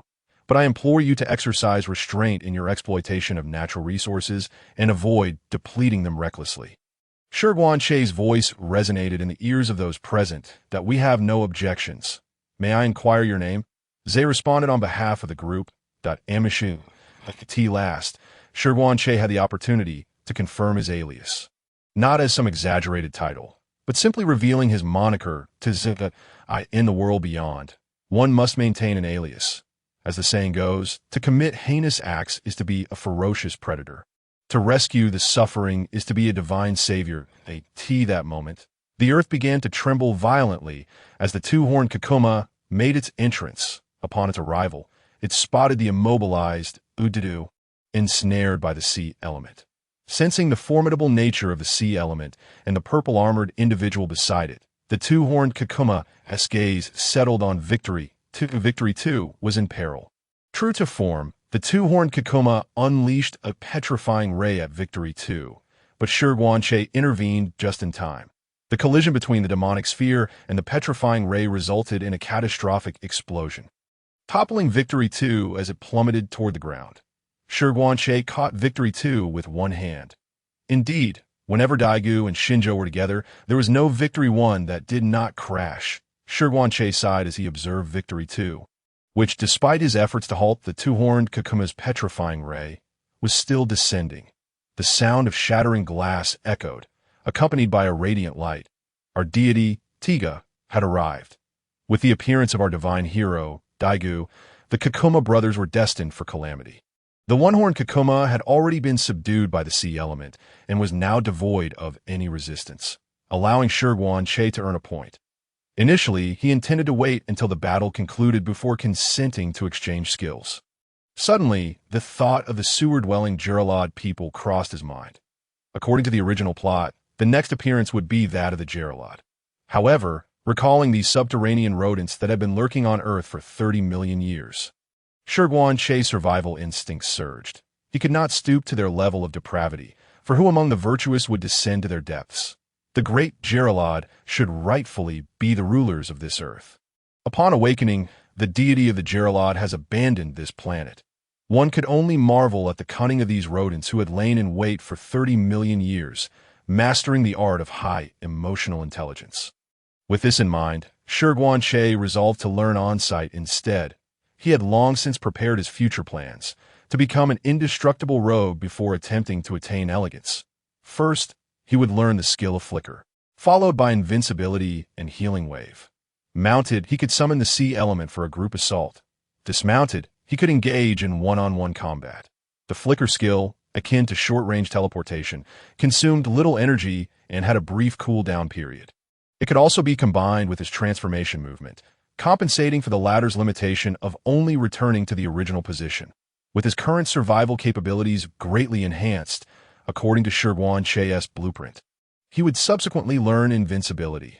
His life-preserving skills were indeed at their zenith. The vastness of the world was his oyster.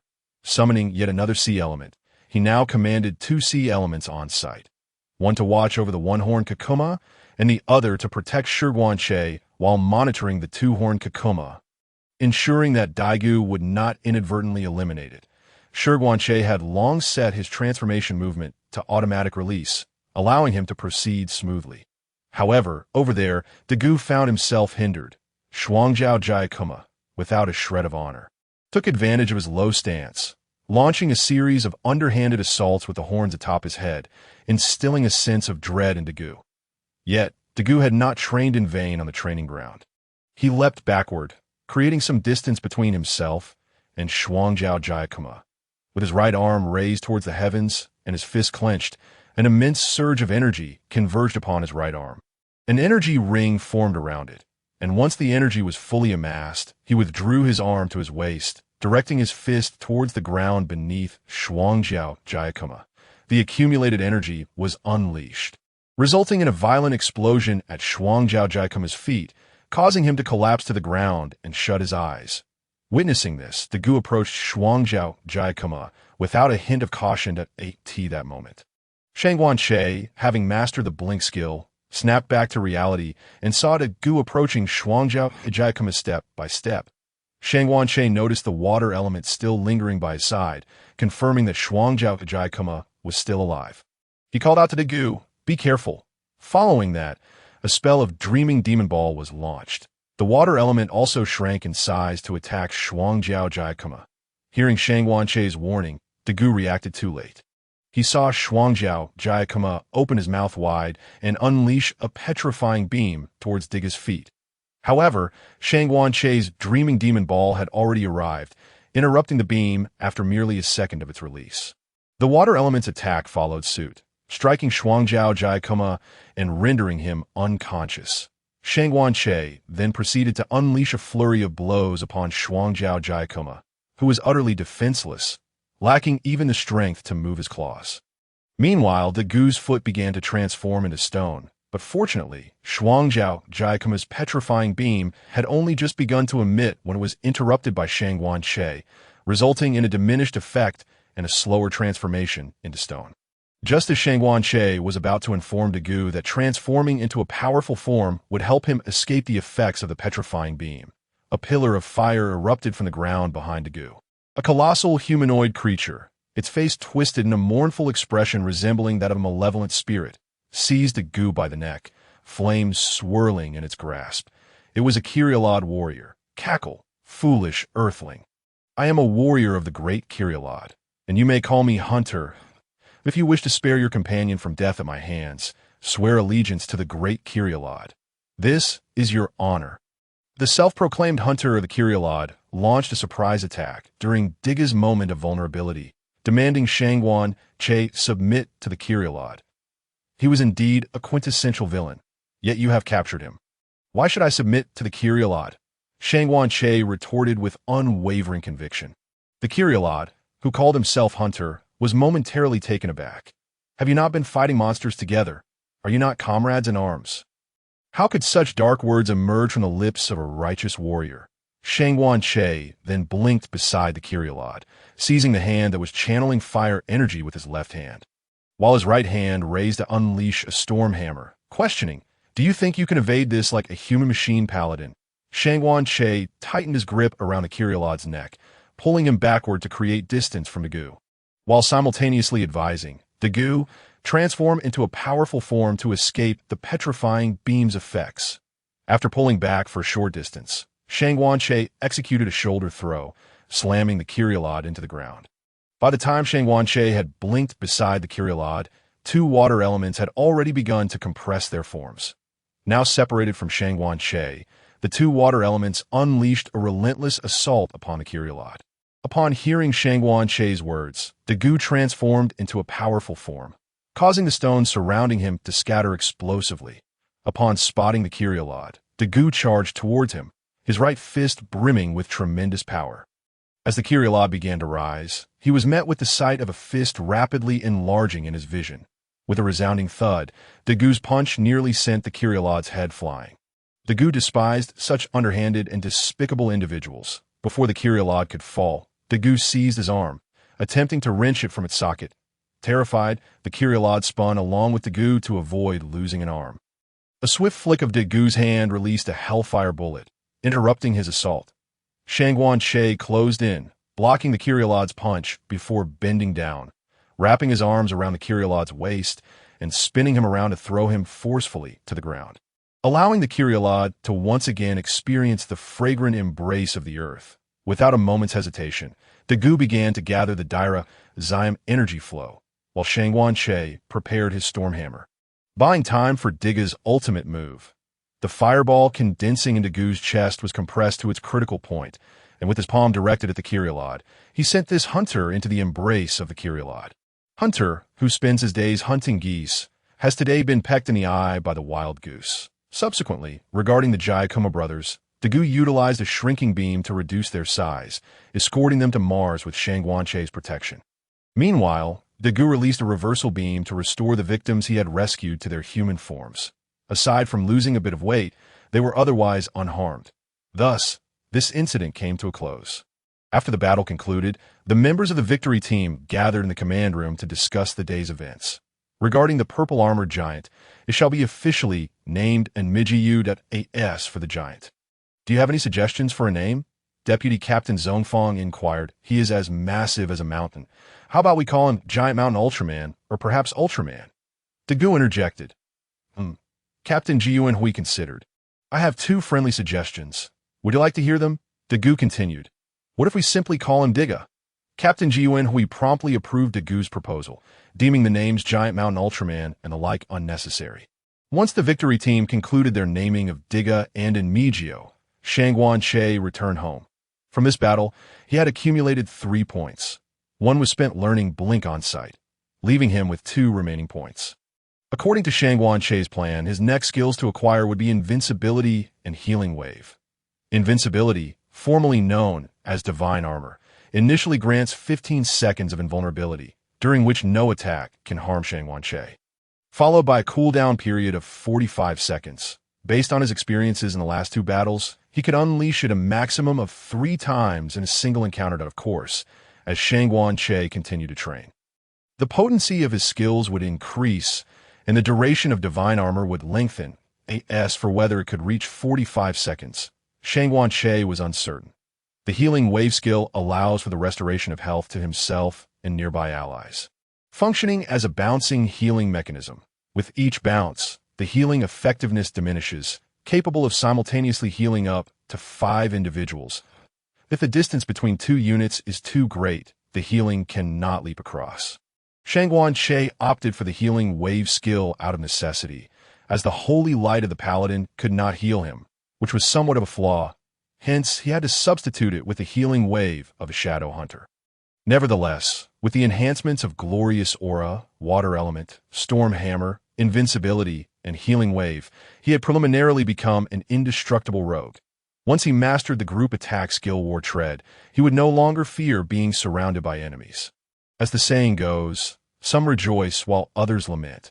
According to the law of conservation of smiles, smiles do not vanish, but merely shift from one face to another. Currently, both the Victory Team and Shangguan Che were in high spirits. Even the Giacomo brothers on Mars were enjoying a carefree existence. Who could possibly be unhappy? That fool Hunter! Why did he act on his own? Does he not realize he has disrupted our plans? That detestable scoundrel! If he were not already dead, I would consign his soul to the sacred flames to burn for 1,000 years. The Kyriolod, who claimed to be a prophet, Ban Xiao Guangxiong, vented his fury amidst the gathering of Kyriolod spirits. What good are these words now? Instead of lamenting, we should discuss how to address the current issue. Impotent rage will not resolve anything that a soft feminine voice interjected, belonging to a woman cloaked in brown. She was a witch. Upon closer observation, there were no fewer than 10 Kyriolod spiritual entities present. The conspiracy between Ban Xiao Guangxiong and the witch, as well as the fate of the Victory Team and Shangguan Che, remains shrouded in mystery. Meanwhile, Tokyo Television has invited Captain Jumian Hui for an interview regarding the sudden emergence of the giants known as Diga and Anmishu. These two colossal beings, referred to as Ultraman Diga and Anmishu. Captain Jumian, might they be allies of humanity? Or could they pose a threat to us? The host inquired, adhering to the prearranged questions, that we collectively believe that the appearance of Ultraman Diga and Anmishu is to safeguard humanity. As for the circumstances of their arrival, the Victory Team is still conducting an ongoing investigation, Captain Jumian asserted, firmly believing that Diga and his companions stand in solidarity with humankind.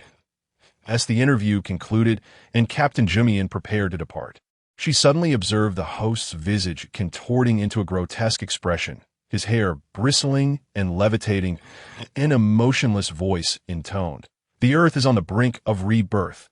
The sacred flames will purify all impurities, and the Kiri Ilode should rightfully be the rulers of this planet. I shall prove it to you. The Kiri Ilode had not deviated from their original scheme, yet whether they had prepared contingencies remains uncertain. With the utterance of these words, the host collapsed into unconsciousness, plummeting from the air. The Kiri Ilode, they're the ones who appeared on Juliang Island a few days ago. Weren't they vanquished by Diga and Anmishu? Could it be that more than one Kiri Ilode is lurking on Earth? Captain Jumian, witnessing this, promptly commanded the Victory Team to investigate. Upon reaching the television station's entrance, she beheld a nearby, unfinished building suddenly erupt in flames and chaos, causing the surrounding crowd to scatter in terror. Is this the proof? Captain Jumian murmured to herself. Within the Far East base of the Earth Peace United Organization, Captain Jumian and several senior strategists were analyzing the recent events. Yoshioka opined that Captain Jumian's assessment of Diga and Anmishu was overly hasty, yet she remained steadfast in her perspective that it was Director Zawai who interjected, steering the conversation back to strategies for defending against the Kiri Ilode invasion. While Yoshioka was indeed a hawkish figure, it was evident that this elderly gentleman genuinely cared for humanity's safety. On board the Fian No. 1, Shinjo and Hori were conducting reconnaissance at the explosion site. Deducing that the destruction of the building was not due to a bomb, but rather some form of distant force, determining the specifics would require time. Captain, perhaps you should take a moment to rest. Vice Captain Zhongfang suggested to Captain Jumian that it was well known among the victory team that Vice Captain Zhongfang harbored genuine concern for her. It's all right, Captain Jumian insisted, determined to remain on the scene. It seemed that time would be a crucial factor. Vice Captain Zhongfang, undeterred, pressed forward. Thank you, she said, but Captain Jumian turned and departed without a trace of hesitation, leaving Vice Captain Zhongfang gazing dejectedly in her wake. Daiku and Lena, wanting to laugh, restrained themselves. Captain Jumian was not oblivious to Vice Captain Zhongfang's feelings, yet she had no desire to acknowledge them, opting instead to feign ignorance. She turned a corner. She glimpsed a fleeting blue, ethereal form and hurriedly pursued it, but found nothing. Suddenly, a voice emerged behind her as she turned to discover a man clad in brown attire standing before her. This man confessed to being a Kiri Ilode, claiming to be a prophet, demanding she show respect to his kind. Such a familiar ploy, reminiscent of the encounter with Shangguan Che just days prior. Lacking the power of Shangguan Che, Captain Jumian, merely the captain of the victory team, pressed the alarm button to alert her team, yet regrettably, she failed to capture him. However, recalling that the prophet had previously touched a photograph, she accessed the Metropolitan database and discovered the man was named Banxiao Guangxiong. Meanwhile, Shangguan Che received news from Daiku, informing him that Captain Jumian had ventured out alone, suspecting she had found information about the prophet and requesting his assistance in following her. Shangguan Che recalled that Banxiao Guangxiong resided in apartment 306, but the specific neighborhood eluded him.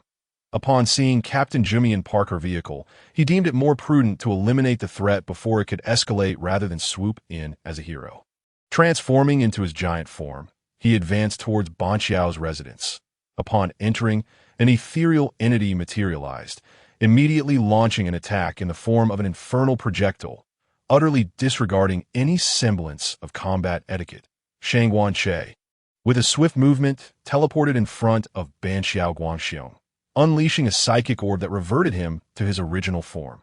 Directly lunging at Shangguan Che, Banxiao Guangxiong found himself thwarted as Shangguan Che skillfully restrained his hands and executed a sweeping kick that sent him crashing to the ground. After rising, Shangguan Che gathered immense energy in his right foot, intent on ending this villain swiftly to minimize the devastation wrought by the ongoing battle in the city. With fewer losses, Daiku and Shinjo would have an additional Fian No. 1 at their disposal should they need to bail out. He was touched by his own noble intentions. Seeing Shangguan Che's lethal intent, Banxiao Guangxiong, disregarding any notion of dignity, rolled away to evade the attack. Seizing the moment while Banxiao Guangxiong was off balance, Shangguan Che grasped his right hand and yanked, causing him to stumble. Dropping to one knee, Shangguan Che seized Banxiao Guangxiong's thigh, channeling power through both hands to slam him to the ground.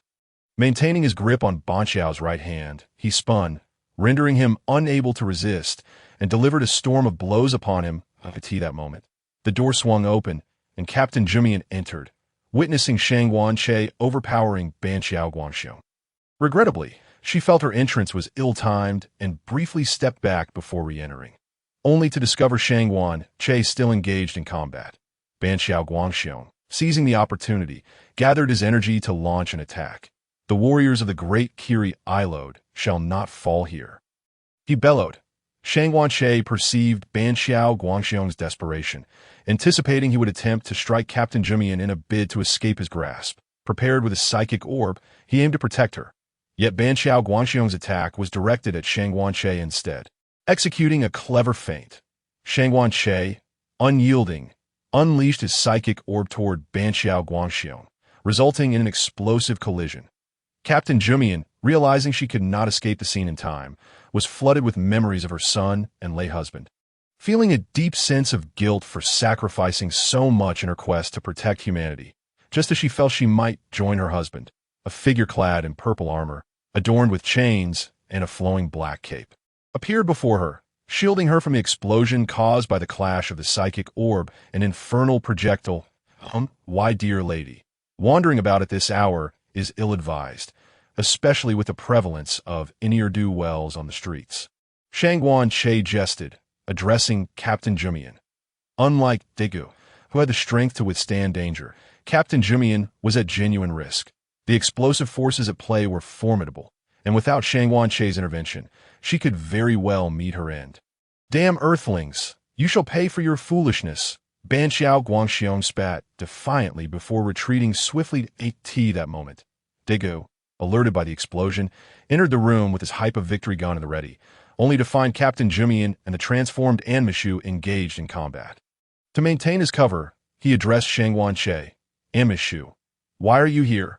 Shangguan Che, adhering to the notion of acting his part, replied to Daiku, "I tracked the Kiri I-load here and was interrupted during the battle, allowing them to escape.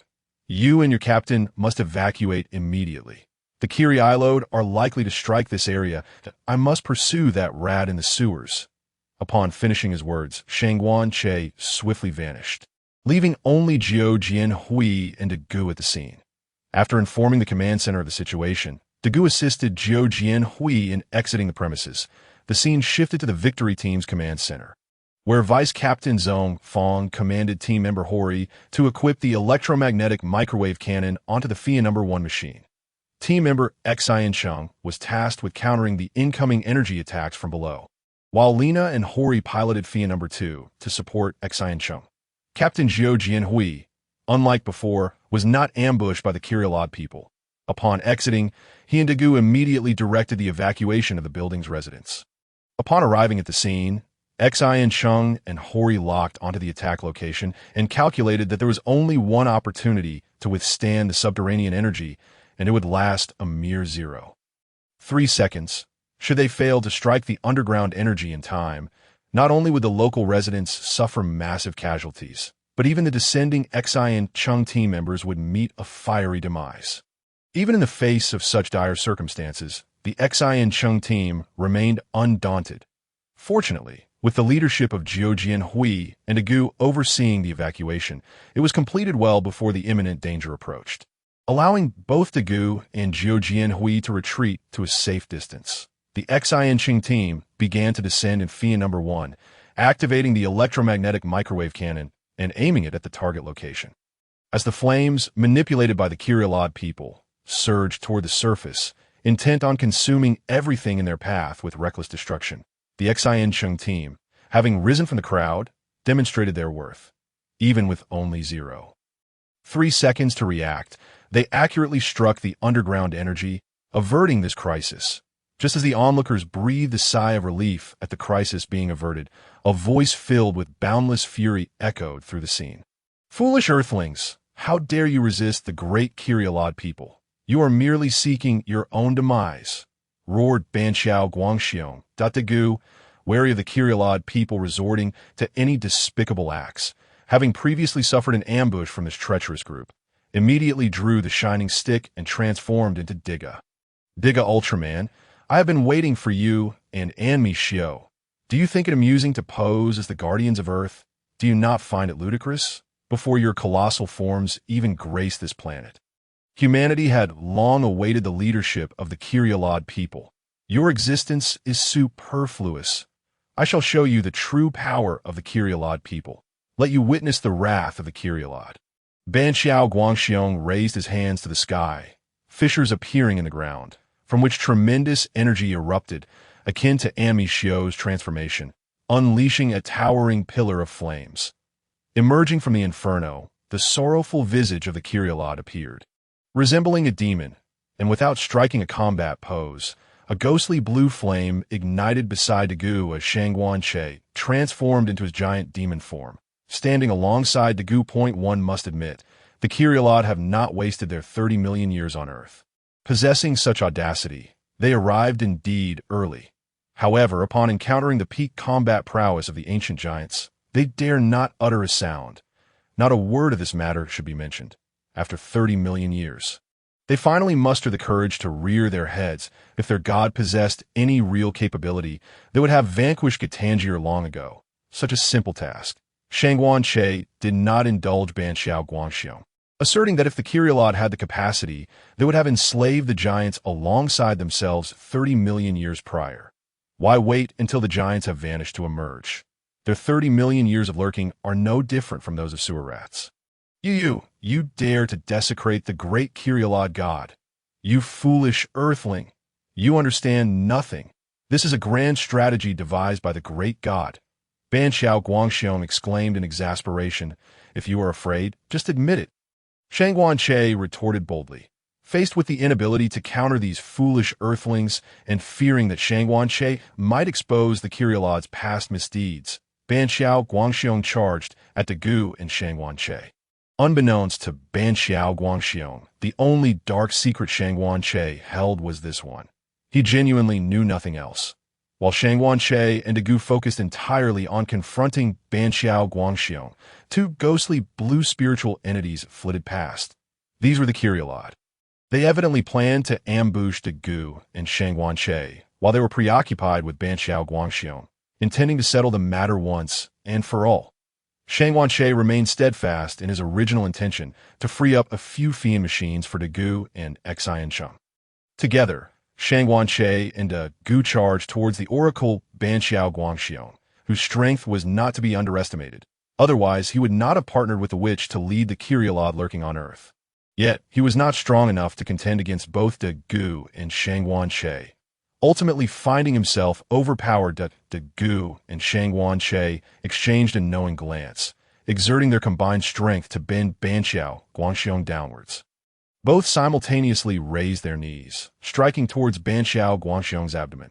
The blows struck him with considerable force, and Shang Guanche followed up with a close-range storm hammer, rendering Ban Xiao Guangxiong unconscious. Use the freezing beam. Restrain him and take him to a deserted area, Shang Guanche instructed Daiku urgently. Without hesitation, Daiku clasped his hands together at his left rib, raising his right hand above Ban Xiao Guangxiong's head, unleashing a beam suffused with chilling energy. Under Daigu's control, the beam detonated above Ban Xiao Guangxiong, transforming into a fog of frost that cascaded downward. As the mist dissipated, Ban Xiao Guangxiong found himself frozen in place. Daiku and Shang Guanche seized his arms and flew towards a deserted area on the ground. The Kyrielod, poised to ambush, thought, "Do you think you are amusing? Do you believe you are great?" However, the two Kyrielod lacked the capability to pose a life-threatening challenge to Daiku and Shang Guanche. To maximize their efforts, they could only head towards them. Upon reaching the deserted area, Daiku and Shang Guanche hurled Ban Xiao Guangxiong downwards, just as he broke free from the freezing beam's hold. The beautiful ground loomed larger before him. With a resounding crash, Ban Xiao Guangxiong's head plunged into the earth, his feet flailing above.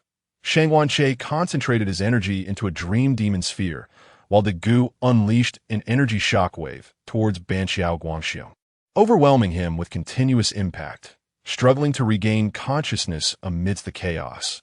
Ban Xiao Guangxiong realized he was no longer in the city, a stark warning flashing in his mind. He had assumed that Shang Guanche and Daiku would refrain from using their most potent skills within the urban confines. Yet here he found himself in this dire location.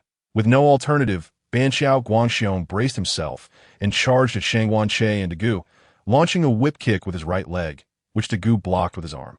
Seizing the opportunity, Ban Xiao Guangxiong attempted to wrap around Shang Guanche's waist, but Shang Guanche countered with a sharp elbow to Ban Xiao Guangxiong's ribs, interrupting his advance. Grasping Ban Xiao Guangxiong's abdomen, Shang Guanche flipped him over, slamming his back on the ground. As Shang Guanche stood up, Daiku, witnessing the moment, lifted his right leg and attacked Ban Xiao Guangxiong. In a desperate roll, Ban Xiao Guangxiong barely evaded Daigu's kick. The ground beneath Daigu's foot erupted in dust, cracking beneath the force of the blow. Before Ban Xiao Guangxiong could fully rise, Shang Guanche's whip kick struck his chest. This time, Ban Xiao Guangxiong was not so fortunate, collapsing to the ground, fearing another kick before he could recover. He hastily got back on his feet. With renewed vigor, Shang Guanche charged at Ban Xiao Guangxiong, exchanging a flurry of punches, yet neither side inflicted harm, each parrying the other's strikes. However, Ban Xiao Guangxiong had to divide his attention to monitor Daigu's movements, affording Shang Guanche the chance to land a decisive kick, forcing Ban Xiao Guangxiong back 2 steps. Observing the situation, Daiku sprinted towards Shangguan, supporting him by placing a hand on his shoulder, while delivering a kick to Banxiao Guangxiong's chest. With Shangguan's support, Daiku landed firmly on his feet after the kick. However, our Banxiao Guangxiong was directly sent flying by a kick from Daiku. Shangguan and Daiku charged towards Banxiao Guangxiong, who attempted to intercept them, but both Daiku and Shangguan simultaneously bent down. It was as if their hands were the sharpest blades in the world, slicing towards Banxiao Guangxiong's abdomen with ruthless precision, causing a tremendous explosion of sparks from his midsection. Clearly, he sustained severe damage. This was Daigu's energy hand blade bestowed upon Shangguan, which, after condensing power in his palm, compressed the energy to unleash a formidable cutting force. Despicable! Despicable! How dare you treat a loyal warrior of the god Kirill Alod in such a manner? I shall have you both perish, Banxiao Guangxiong exclaimed in fury, rising to charge at them. Shangguan and Daiku maintained their stance, preparing to unleash another energy handblade. Having just suffered a significant setback from this very technique, Banxiao Guangxiong rolled towards the ground to evade their strike. As the compressed energy in Shangguan and Daigu's hands began to unleash its power point, two blinding beams of light shot forth, as if to tear through the fabric of space itself, leaving Banxiao Guangxiong shaken even as he dodged. After another exchange, Shangguan and Daiku appeared utterly drained, their combined efforts barely achieving a stalemate against Banxiao Guangxiong. It is not an exaggeration to say that at this moment, if two cows were placed upon Daiku and Shangguan, Banxiao Guangxiong would emerge victorious. The Kirill Alod reinforcements, just arriving on the scene, witnessed the evenly matched struggle between Banxiao Guangxiong, Shangguan and Daiku. The prophet is truly remarkable. He has single-handedly managed to hold back Diga and Anmi, truly one of our team's leaders. If only the witch were here, Diga and Anmi would surely remain here today. One soldier mused that we shall proceed according to plan. Today, we must ensure that these two unwelcome nuisances are left behind. We shall tread upon these despicable beings to prove to the earthlings that the Kirill Alod are the true rulers of this planet. Another soldier declared fervently, as if the dominion over Earth were within grasp. Banxiao Guangxiong sensed the unusual fatigue of Shangguan and Daiku, yet he could not spare the energy to caution them against making a move. Shangguan and Daiku, equally exhausted, feared that a single misstep could leave Banxiao Guangxiong as mere fertilizer for the land. The ground around them began to crack, and as columns of fire obscured their vision, Shangguan and Daiku seemed to transform.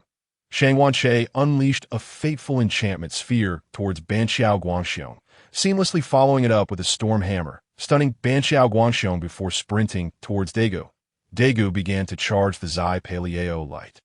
Upon reaching Daiku, Shangguan summoned a water elemental, which began to compress its form, awaiting the opportunity to attack. At that moment, Daiku launched the Zai Paleo light at Banxiao Guangxiong. The unfortunate Banxiao Guangxiong was thus overwhelmed by the combined assault of Daiku and Shangguan.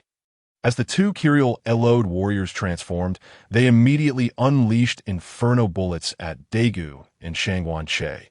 The water elemental seized its chance, charging forward to engage the inferno bullets, while Shangguan countered with another fateful enchantment sphere aimed at a separate inferno bullet. 4 attacks erupted midair in a dazzling explosion, achieving a charitable accomplishment with no casualties.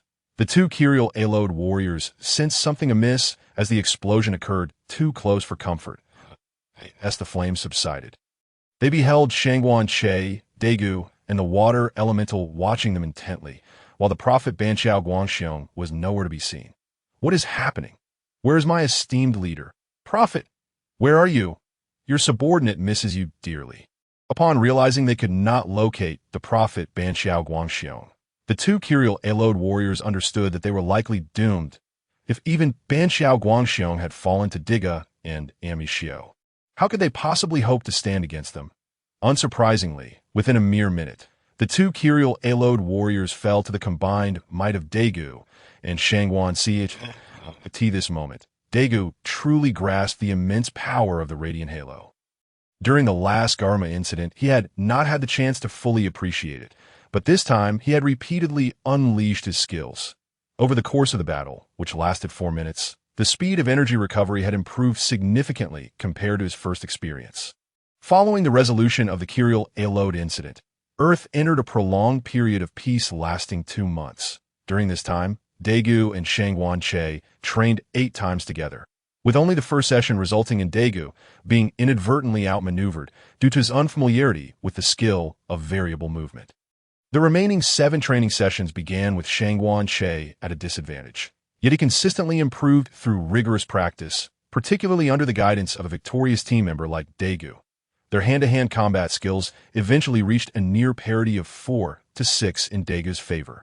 But considerable practice was still required to achieve a true 50-50 balance. Daiku, as a member of the victory team, was no pushover either. Shangwan-Che had much to learn. From their last battle, Shangwan-Che earned a total of 3 points and promptly purchased an item called the Resurrection Scroll, a consumable that could revive 6 allied units, but required corpses to function. But he opted for this item because he anticipated the appearance of the beast Legatalin next, which was unlike other monsters. It was a fusion of the spacecraft Jupiter 3 with 3 astronauts, meaning Legatalin essentially embodied the 3 astronauts who were being controlled by a mysterious light, trapped in a state of helplessness. Shangwan-Che intended to use this equipment to rescue the 3 astronauts. With his remaining 2 points, he contemplated his current capabilities. While he had the water elemental for range support, he lacked a summoning creature for close combat. The wolf summoned by the beast spirit was suitable for harassment, but after careful consideration, he concluded that the Beastmaster's summoned grizzly bear would be more effective. Not only was it tough and resilient, but it could also learn heavy strikes and blink skills over time, allowing for multiple grizzly bears to be summoned. Excellent. Now he had control, healing, and summoning abilities. However, Shangwan-Che felt he still needed a skill for crowd control or immunity. Upon closer inspection, he noticed that the magic immunity skill was grouped with the ultimate skill, requiring the defeat of a formidable monster like Gitangier to learn it. With no other option, Shangwan-Che shifted his focus to crowd control skills. As he searched, he set his sights on the undead sorcerer from the undead faction, whose crippling skill was quite appealing. Autry not only slowed movement speed and reduced attack speed by half, but also halved damage dealt. One skill with multiple effects. Brilliant. Thus, Shangwan-Che prepared new skills, diligently practicing as he awaited the emergence of Legatalin. While Daiku and Xinqing patrolled aboard the Flying Swallow 1, they detected a massive, unidentified flying object hurtling towards Earth at 4 Mach. Analyzing its trajectory indicated that it was likely to land near Lujadeo Beach. This revelation startled the command room, for the vicinity of Lujadeo Beach housed a high-density energy reserve base constructed by the Cosmic Development Bureau for the purpose of harnessing cosmic energy. Should an aerial object plummet toward the high-concentration energy storage facility, the repercussions would be unimaginable. Contrary to the expectations of the masses, the unidentified flying object indeed descended upon the high-concentration energy reserve base adjacent to the Dujiao Beach. As the alarms within the energy reserve facility blared, we finally discerned the true nature of the beast. It was a metallic monstrosity, its entire exterior composed of gleaming metal, with colossal side-like appendages for hands and a lengthy tail. Landing in a bizarre posture, headfirst, causing violent tremors within the energy base. Upon its arrival, Ligadron made a beeline for the high-concentration energy storage facility that Daiku and Xian Chung piloted the Fian No. One to the scene, followed closely by Vice Captain Zhong Fong and his team in the Fian No. 2. Ligadron advanced towards the energy storage tanks, wreaking havoc on countless pieces of equipment along the way. The Fian No. 1 and Fian No. 2 positioned themselves directly in front of Ligadron and commenced their assault on the creature. As the laser weapon struck, Ligadron had just emerged from the beach and underwent a full photon rejuvenation, with the lasers merely sending showers of sparks without leaving a single mark on its metallic form. Realizing that the Fian units posed no threat, Ligadron, disinterested in even casting a glance at the victory team, brazenly smashed through the protective wall surrounding the high-concentration energy storage tank. It began to voraciously absorb the concentrated energy, inciting the staff at the energy reserve to seethe with frustration as they activated the newly developed Defense Control System, DCS, in an attempt to contain the beast and halt Ligadron's energy consumption. As the equipment outside the energy storage tank whirred to life, the latest iteration of the DCS was initiated, forming a colossal cage that imprisoned Ligadron. However, before the onlookers could celebrate, Ligadron sensed the activation of the surrounding devices, glanced around, and its single eye gleamed ominously. The operational equipment of the defense control system erupted with electrical discharges, rendering the positional control systems inoperative and causing the energy cage to gradually dissipate. No matter how fervently the personnel at the energy storage facility endeavored, the result was unequivocal. The defense control system had malfunctioned and could not be activated, as the staff at the energy reserve grew increasingly disheartened. Ligadron commenced indulging in a veritable buffet, systematically demolishing one high-concentration energy storage tank after another, consuming the energy greedily that Daiku and his team, infuriated, launched missiles at Ligadron, scoring a direct hit that caused some debris to scatter from its exterior. Yet, this was merely a minor inconvenience, for the number of missiles aboard the Fiend was insufficient to inflict significant damage. Having satisfied its appetite, Ligadron, feeling a pang of discomfort, decided to disregard the victory team entirely, spreading its arms and soaring skyward, leaving behind a trail of exhaust and a scene of utter devastation at the energy storage facility. It was akin to a rocket launch. Lena couldn't help but exclaim in awe at Ligadron. Daiku found himself confronted with an unprecedented challenge. This creature was far more formidable than the Giri Aelid race they had previously encountered, let alone the formidable Gakuma brothers, although Ligadron had left after its feast. Patting its belly, the victory team descended upon the high-concentration energy storage facility to investigate the situation, determined to ensure they would not be left so helpless in the face of Ligadron in the future.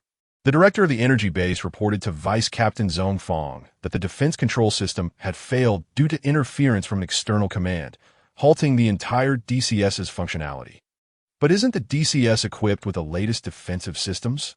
How could this happen? Vice Captain Zhong Fong lamented, bewildered by the news that the newly developed defense system had been so easily compromised by a single creature. How are we to combat this terrifying beast? Indeed, if the creators of the DCS were to bypass the defense system, it would be a simple matter to infiltrate. Hori suddenly considered a possibility. The developers of the technology must be aware of its vulnerabilities. However, upon hearing this, the director's expression grew grave. Then, who is the creator of the DCS? Vice Captain Zhong Fong followed Hori's line of thought, determined to dig deeper. The missing Dr. Jiangxi aboard the Jupiter No. 3. The director replied, his demeanor tensed. That moment, an unsettling chill swept over everyone present. It was known that the Jupiter No. 3 had vanished after its journey to Jupiter, now missing for 2 long months. And the situation began to take on a sinister tone. In a dimly lit room, an emaciated old woman lay on a bed, beside which rested a photograph of her and her daughter. A woman, radiating a faint glow and clad in a spacesuit, appeared at the old woman's bedside, her face an exact replica of the woman in the photograph. Her daughter. The woman smiled gently at the old woman and leaned down to adjust her blanket. As the sun set, a young boy named Yutei played soccer with a man in a spacesuit. When Yutei's mother came to fetch him, he claimed he was playing with his father. His mother looked on in disbelief as Yutei shouted to the empty field. Goodbye, Dad. The Cosmic Development Bureau had just sent word that the 3 astronauts from the Jupiter No. 3 had appeared before their families to the Earth Peace United Organization's Far East base. A former staff officer reported to Captain Kamiya. He handed Captain Kamiya a photograph of the 3 astronauts, which included the woman who had appeared at the old woman's bedside and the man Yutei had played soccer with. How could the Jupiter No. 3, which had been lost in space for 2 months, have reached Earth without detection by the TPC? The answers to these questions hung like a dark cloud over the proceedings at the detection center of the Far East base. Dr. Jin Village was compelled to convey an unsettling truth to the assembly. Among the collected monster fragments, components of the Jupiter No. 3's outer shell had been detected. The implications of this revelation were glaringly clear. The 3 astronauts aboard the Jupiter No. May 3rd have suffered an attack from the monster or had met their fate prior to the incident. What, then, were the entities that appeared before their relatives? At last, I have found it, Yezue exclaimed with delight. showcasing his prowess as a computer genius as he uncovered clues left by Dr. Jiangxi on his computer that I hope someone receives the message I sent, while navigating the preordained trajectory to Jupiter. That thing appeared. In an instant, we were enveloped by a blinding light that absorbed the energy of the Jupiter number 3, along with our fears and emotions, transforming into a monster. We were trapped within it as it sought its next source of energy. Heading for Earth, this entity is an emotionless, incorporeal, unknown energy being, completely controlling our knowledge and abilities. We find ourselves in a state of utter helplessness, and I can only pray that Earth does not suffer the tragedy we inadvertently brought upon it. This was the final message left by Dr. Jiangxi on his computer, perhaps the last thing he could do for the sake of Earth. Having been captured by the monster, how could they have appeared before their loved ones? Vice Captain Zhong Fong pondered aloud, perplexed. Perhaps the monster cannot fathom the depth of human familial bonds, thus their consciousness materialized through the creature's abilities. Although Daiku spoke tentatively, the certainty in his eyes could not be masked. As the victory team continued to analyze the message left behind, 2 phones rang simultaneously. Vice Captain Zhong Fong received word that Ligadron had manifested at the Tsuruki power station. Meanwhile, the former staff officer received an official order to eliminate the monster. Upon reaching within 10 kilometers of the Tsuruki power station, Ligadron unleashed a frenzied onslaught, consuming all electrical energy in its path. This time, Ligadron appeared insatiable, tirelessly devouring energy. Soon, the victory team arrived at the scene, preparing to launch their assault against Ligadron. Not far away, the towering figure of Shangguan-Che arrived at the scene. Throughout this period, he had been on high alert against Li Jiadolong. Upon witnessing the high-concentration energy storage facility at Deer Island Beach come under attack, Shangguan-Che had been waiting at Hechi Power Station for Li Jiadolong's appearance. However, he had misremembered part of the information. While it was indeed Hechi Power Station, it was situated 10 kilometers away. After sensing the tremors caused by Li Jiadolong, Shangguan-Che hastened to the site.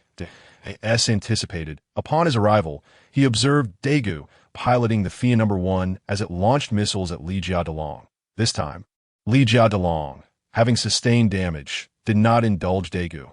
Instead, he clasped his hands together and unleashed an attack that struck the tail of Fian No. 1, causing Daiku to crash once again. Ahead of the descent path of Fian No. 1, flames erupted fiercely. Shangguan-Che deftly caught the falling Fian No. 1 amidst the inferno, simultaneously delivering a burst of energy that incapacitated the new city team members trailing behind, showcasing his versatility. Shangguan-Che couldn't help but ponder, should I seek a title and join TPC?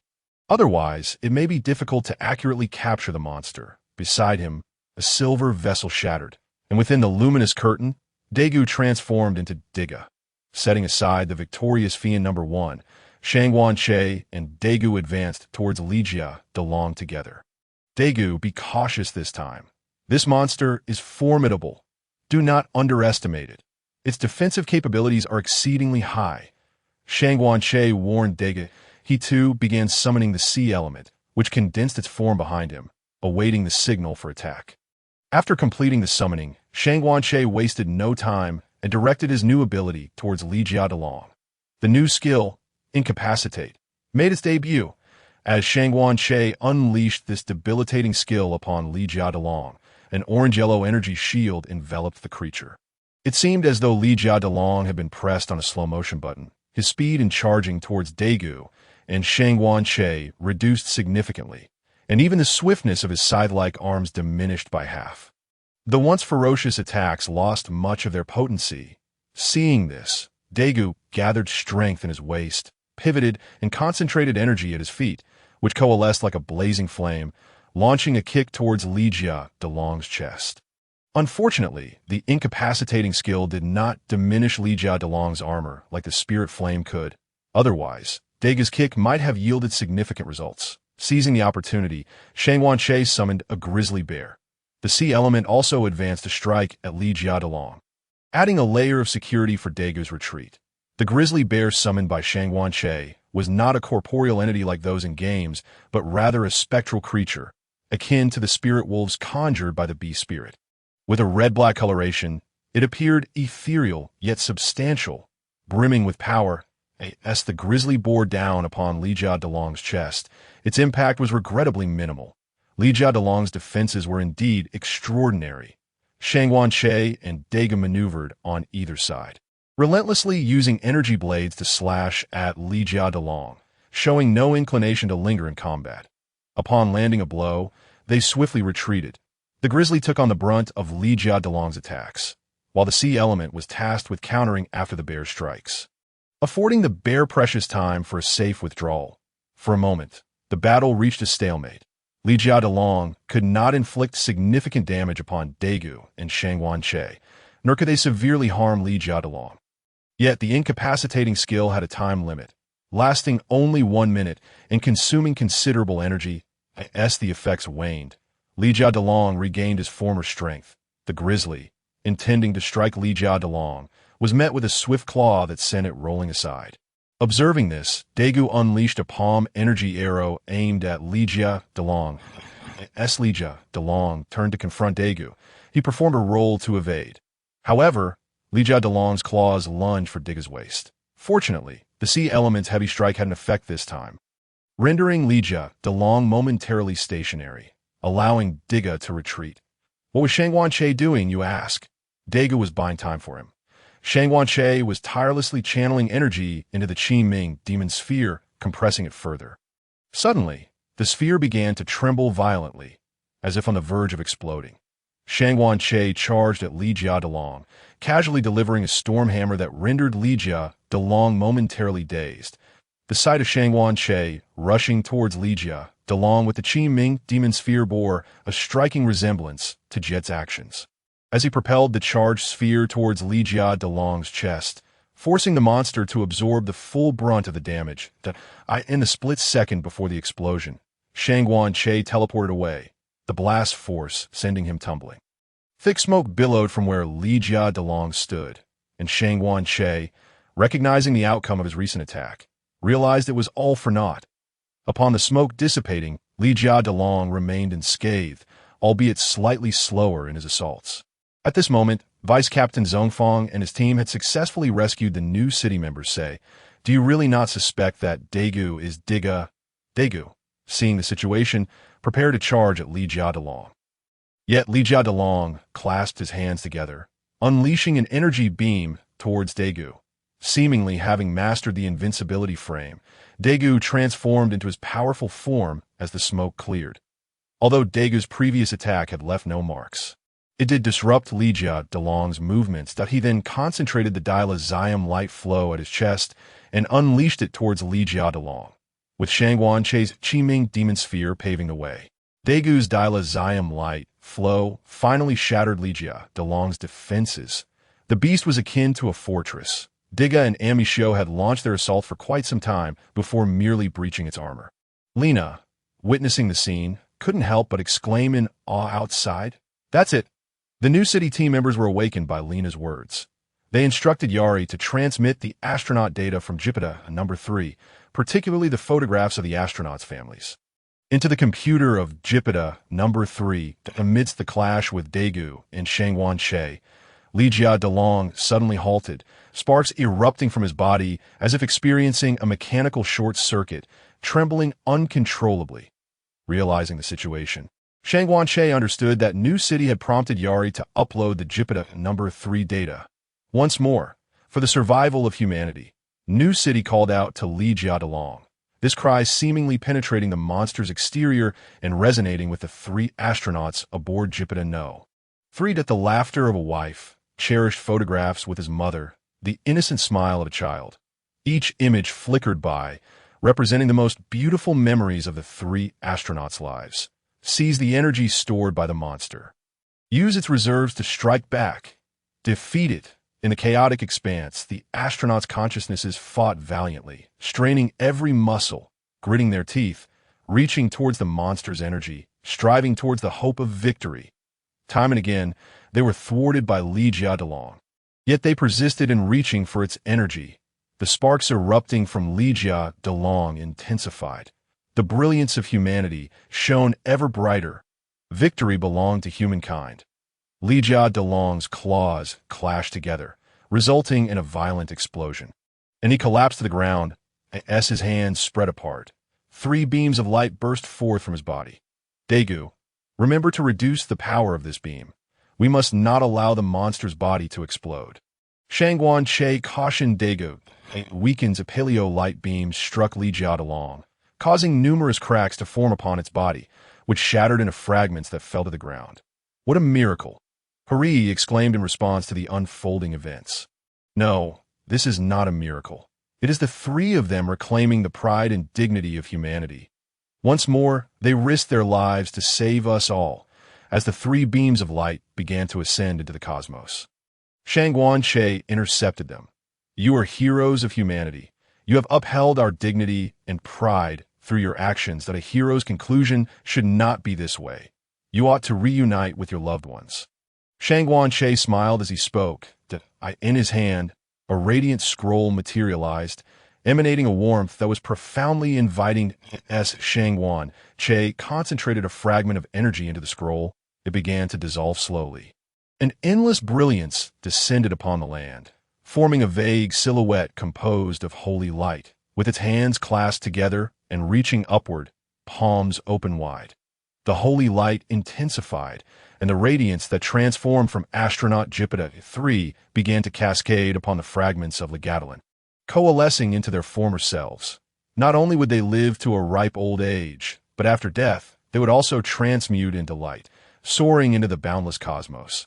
Thus, the Legadolin incident finally came to a close, and the 3 astronauts were reunited with their loved ones. A hero's conclusion should never be laden with regret. With the demise of Legadolin and the resurrection of the astronauts, the Legadolin incident had reached its conclusion. Daiku, what do you think about me joining your TPC for a position? Otherwise, every time monsters appear, I seem to miss them, which feels rather passive. Shangguan Che remarked while sparring with Daiku in the training grounds. Shangguan, if you wish to join the TPC, you must possess a particular skill. This will facilitate your entry. Daiku replied, deftly blocking an incoming punch from Shangguan Che. How about I compile a monster encyclopedia? It happens to be my forte, he suggested, unfazed as he summoned a grizzly bear. A monster encyclopedia? That's indeed a splendid idea. Once you complete it, let me take a look, and I shall recommend you. We can embark on adventures together. Daiku thought quickly as he saw Shangguan Che gearing up for a group attack against him. I've even thought of a name for it. The Chronicles of Tranquil Lands. What do you think? Shangguan Che executed a debilitating strike, slowing Daigu's movements significantly, as Daigu's long-range mobility was not suited for immediate use. The Chronicles of Tranquil Lands? A fine title. Once you finish, we shall commence our endeavors, although Daiku was taking a beating. It did not deter his admiration for the name. A promise is a promise. Shangguan Che not only resolved his issue with locating monsters, but also discovered Daigu's shortcomings in short-distance teleportation. Overpowering Daiku was indeed the key to victory. Having playfully tricked Daiku, Shangguan Che decided to learn a magical response technique. This skill derived from the enigmatic sanctum of the human race, allowing Shangguan Che's attacks to sap the energy of his targets while inflicting damage. So long as he wasn't contending with a muscle-bound brute like Hilbagong, this technique would prove quite effective. Shangguan Che had yet to reach a level where he could expend energy at will. Currently, mana consumption was somewhat beyond his means, leaving him to seek alternatives. Over the next 5 days, Shangguan Che compiled names, characteristics, weaknesses, and appearances of various monsters into the Chronicles of Tranquil Lands. After Daiku reviewed it, he returned to the Earth Peace Alliance, presenting the book to Captain Kuma K. Captain, this is a monster expert I know who authored the Chronicles of Tranquil Lands, containing extensive information on various monsters. He has conducted profound research on the subject. What do you think about inviting him to join our victory team as a monster consultant? Shangguan Che had not documented every monster associated with Diga in his book, retaining some knowledge in his mind. Otherwise, the victory team could simply purchase the book for an exorbitant fee. Daiku, this matter needs to be reported to higher-ups, and a monster expert must undergo an evaluation.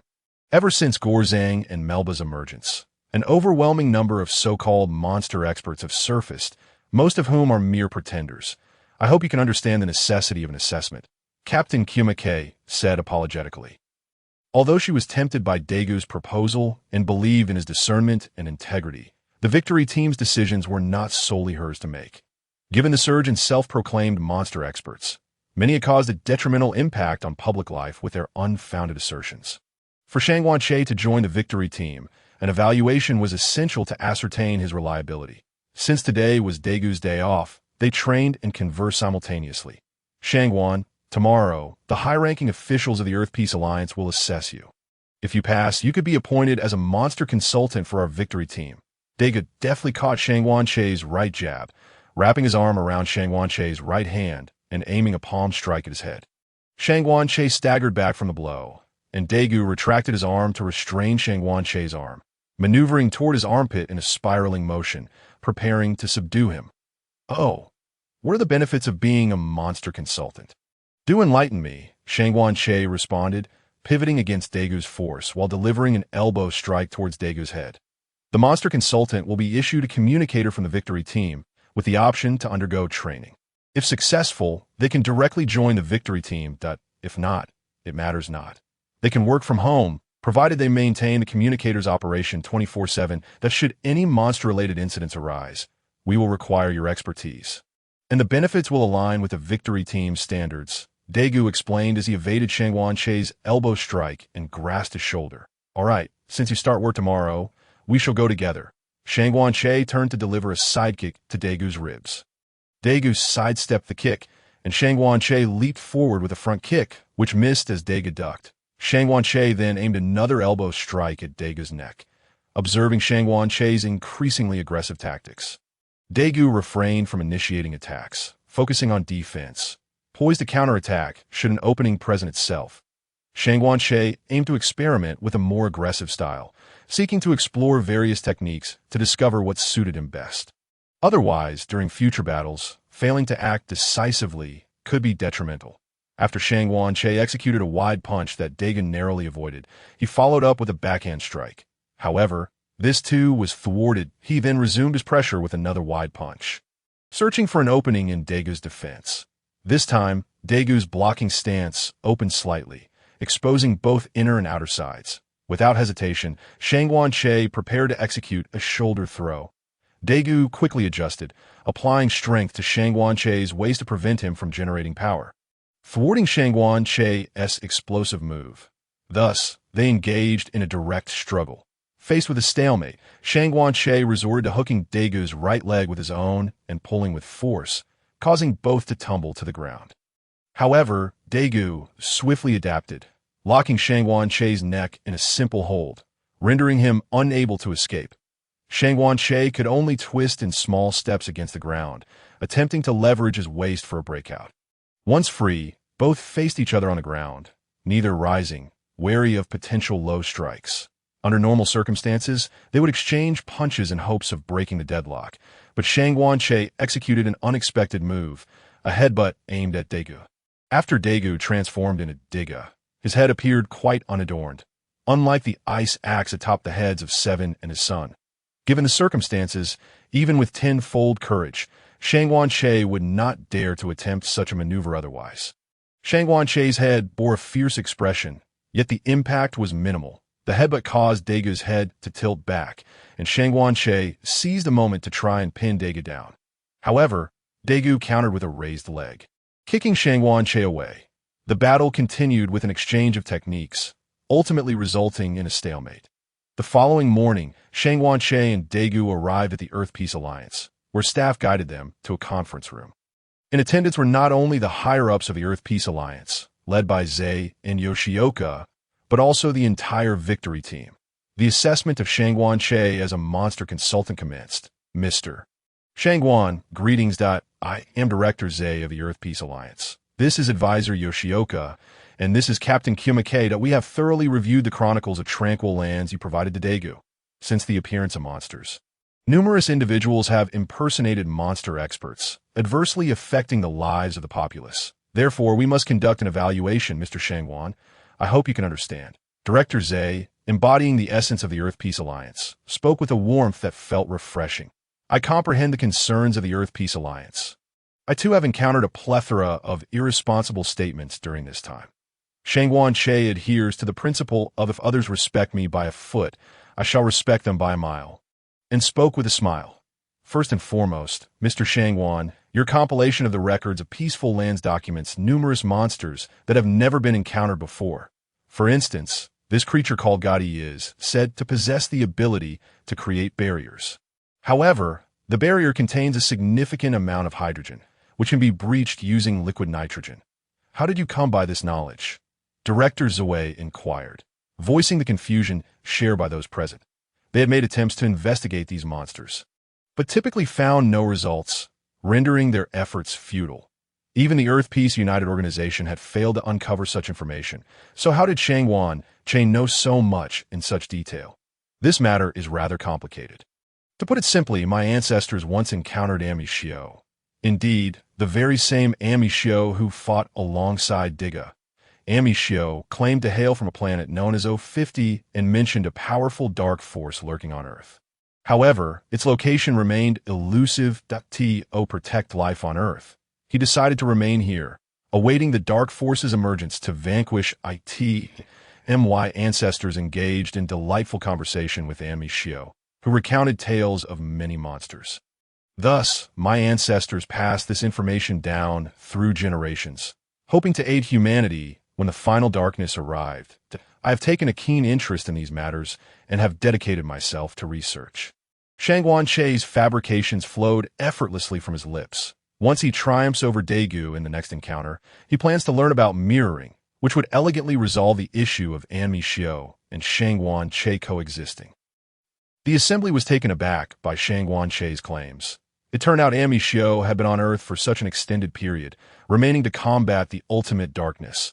Daiku was astonished, primarily by Shangguan Che's audacity in lying so effortlessly while maintaining an air of nonchalance, as if he were speaking nothing but the truth. Indeed, it was Ami Shio who imparted this to him. He is Ami Shio. Such nonsense. You are merely using Ami Shio's name to deceive us, exclaimed Advisory Gong as he regained his composure. What difficulty is there? When Ami Shio next appears, I shall be on site, Shangguan Che replied, his demeanor still calm. Humph, then I shall show you what it means to be an actor. By the way, to demonstrate my sincerity, I can provide you with a piece of information. Every Halloween, an interdimensional being known as Colombo emerges to abduct children and absorb their dreams. You might wish to investigate this. Shangguan Che divulged this information, and considering that Halloween was fast approaching, he recalled that Colombo would appear in the K region. They ought to search the streets thoroughly and let her understand what true chaos entails. Upon hearing this, Director Zoe exchanged glances with Yezue, signaling him to verify the claim. Yezue accessed the conference room's computer and began his inquiry. Director, Mr. Shangguan's assertion holds truth. Every Halloween, there is a specific location where large-scale child abduction cases occur. Consistently investigated by local law enforcement, Yezue reported candidly. This does not validate his claims. Anyone paying attention would be aware of such occurrences.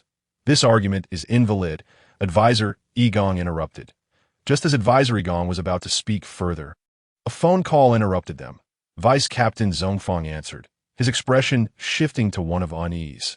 After hanging up, he stated, Director, we have received an alert regarding the discovery of a monster's corpse near the coastline of Kitagawa City, Shizuoka Prefecture, and it is already beginning to decay, with the odor spreading. Victory Team set out immediately to collect samples of the monster's cells. Director Zoe commanded decisively. Understood. Hurry, Shinjo, you will pilot the Falcon 1 to the coastline of Kitagawa City, Shizuoka Prefecture. Move out. Captain Jiwen quickly organized the personnel for action. Understood. Hurry, and Shinjo donned their helmets and proceeded to the hangar. Mr. Shangguan, some unforeseen circumstances have arisen. Let us postpone our assessment for now. Director Zoe stated, No. This monster's corpse can serve as evidence of my capabilities. Upon the Victory Team's return, we can each present our respective handling proposals, which would be more reliable than an assessment. Shangguan Che replied, addressing Director Zoe. Egong, what is your perspective? Director Zoe turned to his longtime partner that I concur. If Mr. Shangguan indeed possesses genuine skill, I shall apologize for my earlier offense, Advisor Egong asserted with unwavering resolve. This elderly gentleman is genuinely devoted to humanity. Though he is hawkish in nature, he does not resort to malevolent means and has managed to suppress those with ulterior motives within the hawkish faction. As long as Shangguan Che possesses true competence to assist humanity in combating monsters, an apology is of little consequence. Then let us await the return of the victory team, Shangguan Che remarked to Igong, who he held in high regard. Although Igong's words could be harsh at times, he was a reliable individual to whom one could entrust their back. The coastline of Kitagawa City, Shizuoka Prefecture. Countless media personnel, drawn by the scent of blood, began photographing the drifting monster's corpse and reporting extensively. The stench emanating from the corpse was so potent that many people succumbed to unconsciousness and required hospitalization. Horii and Shinjo swiftly arrived at the scene, and upon encountering the penetrating odor, Horii exclaimed his inability to tolerate it. Yet their comrade Shinjo appeared undeterred, calmly surveying the surroundings. Television stations commenced random interviews with passers-by on the streets. However, the public displayed little concern. As long as the monster did not manifest before them, they were indifferent to the situation. Soon, Horii and Shinjo completed the collection of monster cell samples and commenced their analysis. Mr. Shangguan, we believe this monster's corpse should be incinerated immediately, Director Zoe proposed. Burn it immediately. Might that not be too hasty? I feel it would be prudent to conduct further investigation before deciding on a course of action. What do you think, Mr. Shangguan? Captain Jiwen inquired, a sense of foreboding lingering in her mind after hearing Director Zoe's words that I do not recommend immediate incineration. Shangguan Che replied honestly. The local populace is reacting strongly. The stench from that monster's corpse is unbearable, and many residents have already fainted and required hospitalization. Director Zoe felt helpless, yet the residents' reactions could not be disregarded. This is not merely a corpse. Once the specific analysis report is available, we shall understand. This monster is known as Zilizan, colloquially referred to as the zombie monster. Shangguan Che revealed information about Zilizan. Zombie monster? Captain Jiwen, Director Zoe, and Advisor Igong were instantly unsettled by Shangguan Che's words.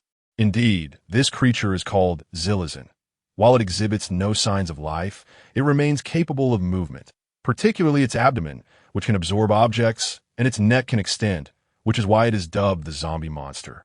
Shangguan Che stated matter-of-factly, "This sounds utterly preposterous. I still believe we should incinerate the monster's corpse. Regardless of whether the body is alive or dead, allowing it to remain there will not only have an immeasurable impact on the lives of the populace, but will also pollute the ocean."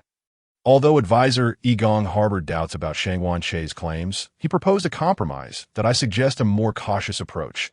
Regardless of whether this corpse is alive or dead, incinerating it locally may pose some risks. It would be wiser to transport the monster's corpse to a secure location for disposal.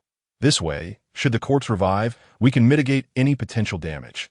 Vice Captain Zhongfang concurred, deeming it more prudent to transport it to a safe place.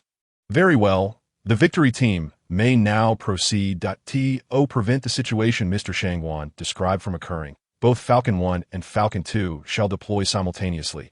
Director Zoe ultimately concluded the handling plan. Understood. Lena, you will pilot Falcon 2 and be responsible for securing the monster's corpse. Additionally, Shinjo and Daiku will each pilot a Falcon 1, stationed near Falcon 2 for protection. Should the monster revive, they will take control of the situation immediately. Vice Captain Zhongfang and Horii, you will oversee overall command and coordination at the scene. Captain Jiwen promptly assigned the task to the members of the victory team. Understood. Upon receiving the command, Daiku and several others promptly donned their gear and set off to execute the mission. Second H observed quietly from the side. At this moment, the words he spoke were believed by those present at most to a mere 5/10. His utterances, however profound, held little weight in the current circumstances. Once Zilizan awakened, revealing its vulnerabilities would swiftly resolve the issue without inflicting further harm. The Fian aircraft, renowned as the finest model of the Earth Peace United Organization, soon arrived at the coastline of Kitagawa City in Shizuoka Prefecture. Lena commenced the process of hoisting Zilizan with the rigging equipment. The members of the Shinch team and Daiku piloted a Fian eye on standby for surveillance, while Vice Captain Zhongfang maintained a watchful eye through binoculars from a nearby tent.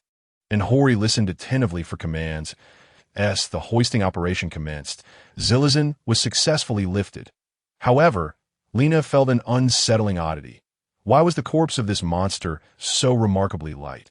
For a creature measuring 60 meters, how light could it truly be? As expected, an unforeseen incident was imminent.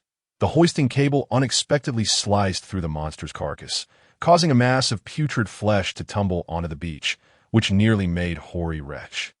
The cable detached from the creature's body, leading to Fian 2 losing its balance, and the monster's remains plummeted onto the shore. The hoisting operation had failed, marking a setback for the victory team's efforts. Meanwhile, media outlets eagerly reported live updates from the scene. Before the reporters could fully articulate their thoughts, a thunderous roar resounded. A hoarse bellow devoid of emotion. A whoa! The zombie monster Zilizan had awakened. Its body was a grotesque amalgamation of putrid flesh. Connected by skin so thin it was nearly imperceptible. Spines protruded from its back, each covered in a thin membrane. The creature was coated in repulsive, slimy mucus, evoking a visceral discomfort. Fian 2 returned to base, leaving the rest to us. Upon witnessing Zilizan's revival, Shinch and Daiku swiftly piloted Fian I to take command of the battlefield, while Lena piloted Fian 2 back to base. Zilizan paid no heed to those present, striding away towards the liquefied natural gas storage facility in the northern part of Kitagawa City. What? The monster has awakened! S.H. Nguyen's words proved prophetic. ZWI and YG Ying, upon receiving news of Zilizan's revival, immediately stood up. Chief of Staff YG Ying approached Singakentish, bowing respectfully before him. H. Nguyen, I apologize for previously doubting your judgment, that I hope you can elucidate Zilizan's weaknesses. If you feel aggrieved, feel free to strike me. I shall not retaliate. I implore you. Chief of Staff YG Ying was not one to stubbornly cling to his views. He would uphold his beliefs when warranted, but would also concede when proven wrong. There was no need for such humility. Zilizan's weaknesses were glaringly evident. It feared high temperatures at a mere 1,000 degrees would entirely obliterate its cellular viability. Liquefied gas containers or high-frequency thermal energy would suffice. SH promptly articulated the solution. Very well, we shall alter our operational strategy immediately. Captain JG made the necessary adjustments and issued orders to Vice Captain Zhongfang. Zhongfang instructs Shinch to restrain Zilizan and divert its advance. Once altered, Shinch will outfit Fian I with a high-frequency generator, while Daiku will deploy aluminum foil disruptors in Zilizan's path, with Shinch responsible for employing the high-frequency thermal energy to neutralize Zilizan. Should this plan fail, Daiku will return to base to assist Lena in executing a new operational strategy, while Shinch continues to restrain Zilizan to buy time for the new plan. Shinch understands. Daiku understands. Zhongfang understands. Shinch piloted Fian I, firing lasers to incessantly disrupt Zilizan's trajectory, ultimately redirecting its course. He then returned to base to equip Fian I with a high-frequency generator. Command, Zilizan has altered its direction. Where should Daiku deploy the aluminum foil disruptors? Daiku inquired of Vice Captain Zhongfang for the next directive. The monster was nearing the coordinates 206.190. Deploy the disruptors there. Daiku understands. Daiku finished dispersing the aluminum foil disruptors. Zilizan approached closely. Shinch had completed loading the high-frequency generator onto Fian I, ready to strike. When Zilizan entered the range of the disruptors, Shinch piloted Fian I directly above the creature, directing high-frequency thermal energy towards it. Upon exposure, Zilizan exhibited severe discomfort. Its putrid flesh began to slough away, and gradually, it struggled to maintain even the most basic stance. With Zilizan's revival, the victory team recalled NCH's earlier warning.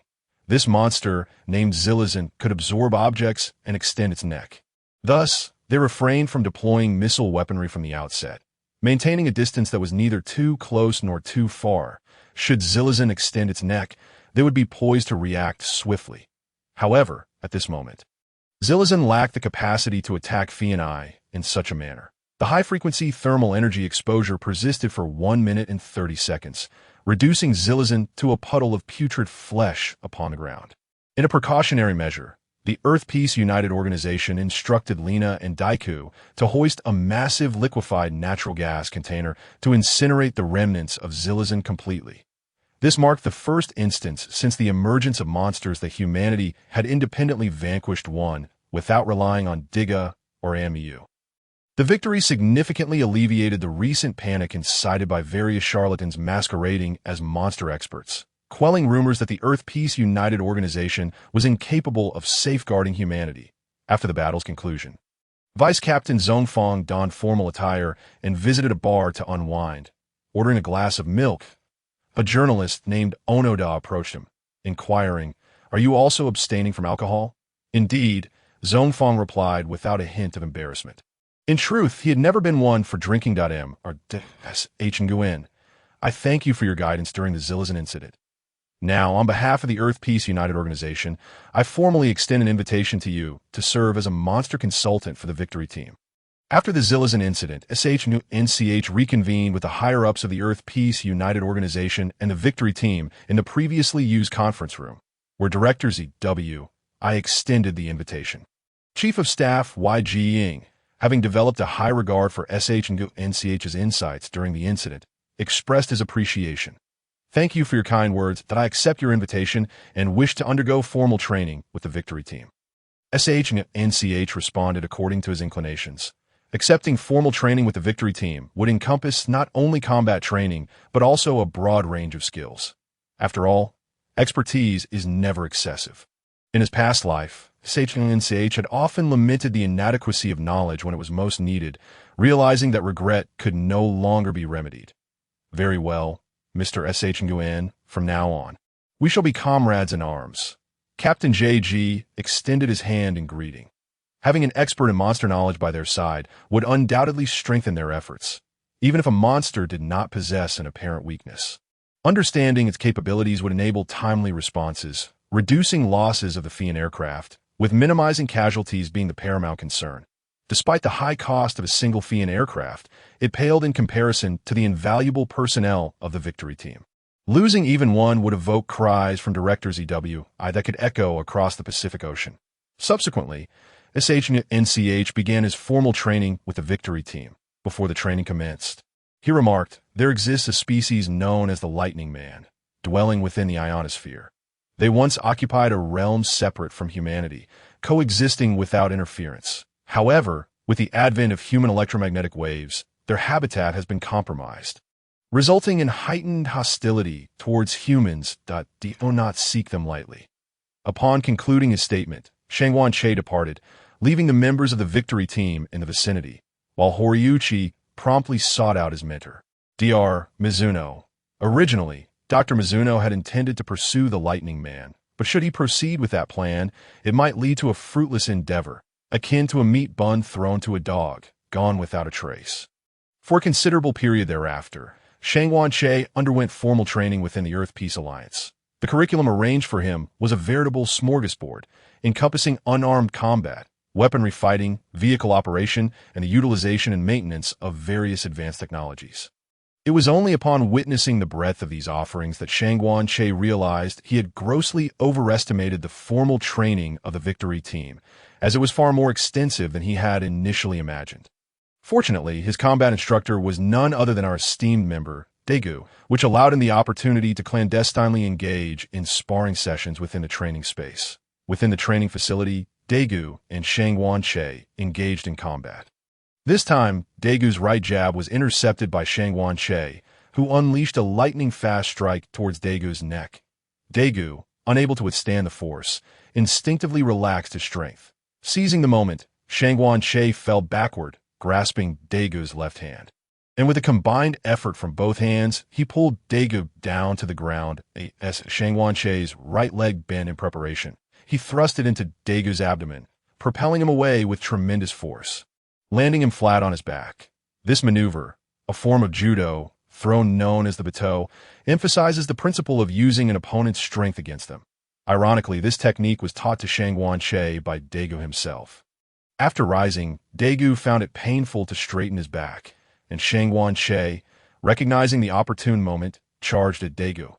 During a sprint, he knelt on his right leg, extending his left leg backward executing a sliding maneuver to draw closer to Daiku.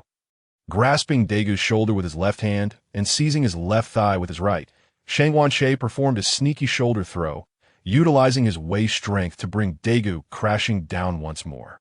While Daiku was still dazed, Shang Wanche flipped over and seized Daigu's shoulders, unleashing a relentless barrage of knee strikes to Daigu's torso, all of which were deflected by Daigu's right arm.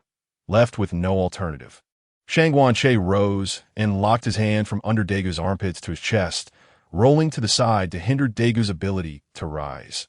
Daiku, pinned by Shang Wanche, was compelled to roll along, deprived of any chance to regain his footing. Shang Wanche clung tightly to Daigu's head, while Daiku wrapped his arms around Shang Wanche's waist, forcefully pushing him back with his legs in the midst of this struggle. Daiku extended his right hand to Shang Wanche's left pelvis, attempting to topple him. However, Shang Wanche, having undergone rigorous training under Daiku, swiftly extended his left leg backward while simultaneously exerting downward pressure with his upper body, thwarting Daigu's intentions. Unfortunately, the weight of Shang Wanche in his transformed state was comparable to that of Daiku in his Tiga form. Otherwise, he could have easily pinned Daiku down. Shang Wanche encircled Daigu's neck, exerting his strength as he propelled Daiku backward. This time, Daiku, enduring the pain, quickly rose to create distance, fearing that Shang Wanche's unrelenting assault would prevent him from recovering. The speed at which Daiku executed his moves while enduring pain differed greatly from that when he was unharmed. Shang Wanche recalled Daigu's words. In combat, when the advantage lies with us, we must maintain the rhythm and lead our opponent by the nose. Shang Wanche smoothly slid toward Daiku, reaching for his legs with his left hand. Upon securing a grip, he exerted force to pull Daiku down. Retaining his hold on Daigu's leg, he redirected his efforts, using his waist to generate power as his right leg swept toward Daigu's head, knocking him to the ground. After both Shang Wanche and Daiku regained their footing, Daiku seized Shang Wanche's shoulder and executed an over-the-shoulder throw, sending Shang Wanche crashing to the ground.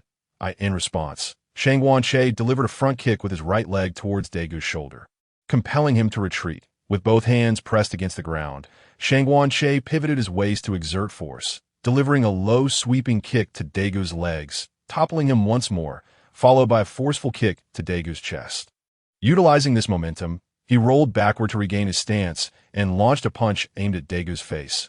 Halting just before impact, in this sparring match, Shang Wanche emerged victorious. He extended a hand to assist Daiku up. Both of them simultaneously reverted to their normal forms. Shang Wan, your progress is remarkable. I merely exposed a single flaw, and you relentlessly pursued me, restricting my ability to lift my head, Daiku remarked while stretching his limbs. Well, Daiku, this is precisely what you taught me. When in a position of advantage, one must draw the opponent into one's rhythm. Have you forgotten so soon? Shang Wanche replied, relaxing his muscles to be wide away. Daiku, regarding the Lightning Man I mentioned last time, you haven't continued the search, have you? I recall that Horiuchi's mentor, Dr. Mizuno, has been tirelessly seeking the Lightning Man. Shang Wanche casually inquired. No, Dr. Mizuno has been quite despondent over it for an extended period. After a lifetime of searching for the Lightning Man, he was devastated to learn that the Lightning Man harbors extreme hostility towards humanity, which was quite a blow. It took Horiuchi considerable time to help him recover from that setback. Daiku responded, illustrating his understanding of Dr. Mizuno's plight. Experiencing despair for a time is far better than losing one's life. Who knows, perhaps Dr. Mizuno might discover a way to mitigate the Lightning Man's aggression. By the way, Daiku, if a war between the Lightning Man and humanity becomes inevitable, what would you do? Shang Wanche prepared to broach the subject delicately. We are all life on Earth. Why must we resort to violence? I still do not comprehend the true purpose of Tiga's battles, Daiku lamented, revealing his ongoing internal conflict regarding the meaning of his fight. Enough with the brooding. I believe that fighting is fundamentally about protection. This protection can extend to humanity, to loved ones, and to friends. As Mencius once stated, when in dire straits, one should cultivate oneself. When prosperous, one should benefit the world. We should act within our capacity if war is unavoidable. We could send the Lightning Man to Mars and have them coexist with Gakuma. When humanity is capable of establishing a presence on Mars, they would effectively become the so-called protected species. We would then create a habitat specifically for them, ensuring their welfare. The ITS a win-win situation. Shang Wanche articulated a portion of Daigu's later thoughts, planting a seed in his heart that would naturally germinate in due time. If it truly becomes unavoidable, let us together send them to Mars at IT that moment.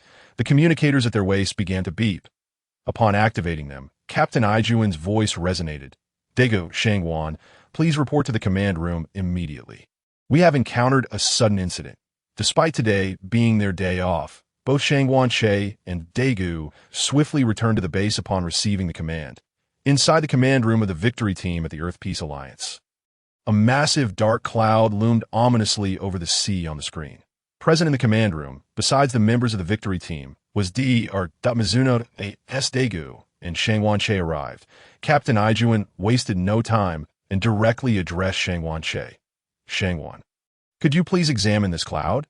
It has been appearing and disappearing mysteriously over the past few days. Moreover, our drones have detected the presence of amino acids within the cloud. After handing a report to Shangwan Che, he understood that they were likely facing the Lightning Man for the first time, or perhaps the onset of war.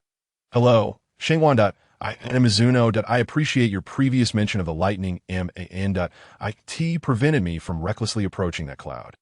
I suspect it may be the Lightning Man's nest.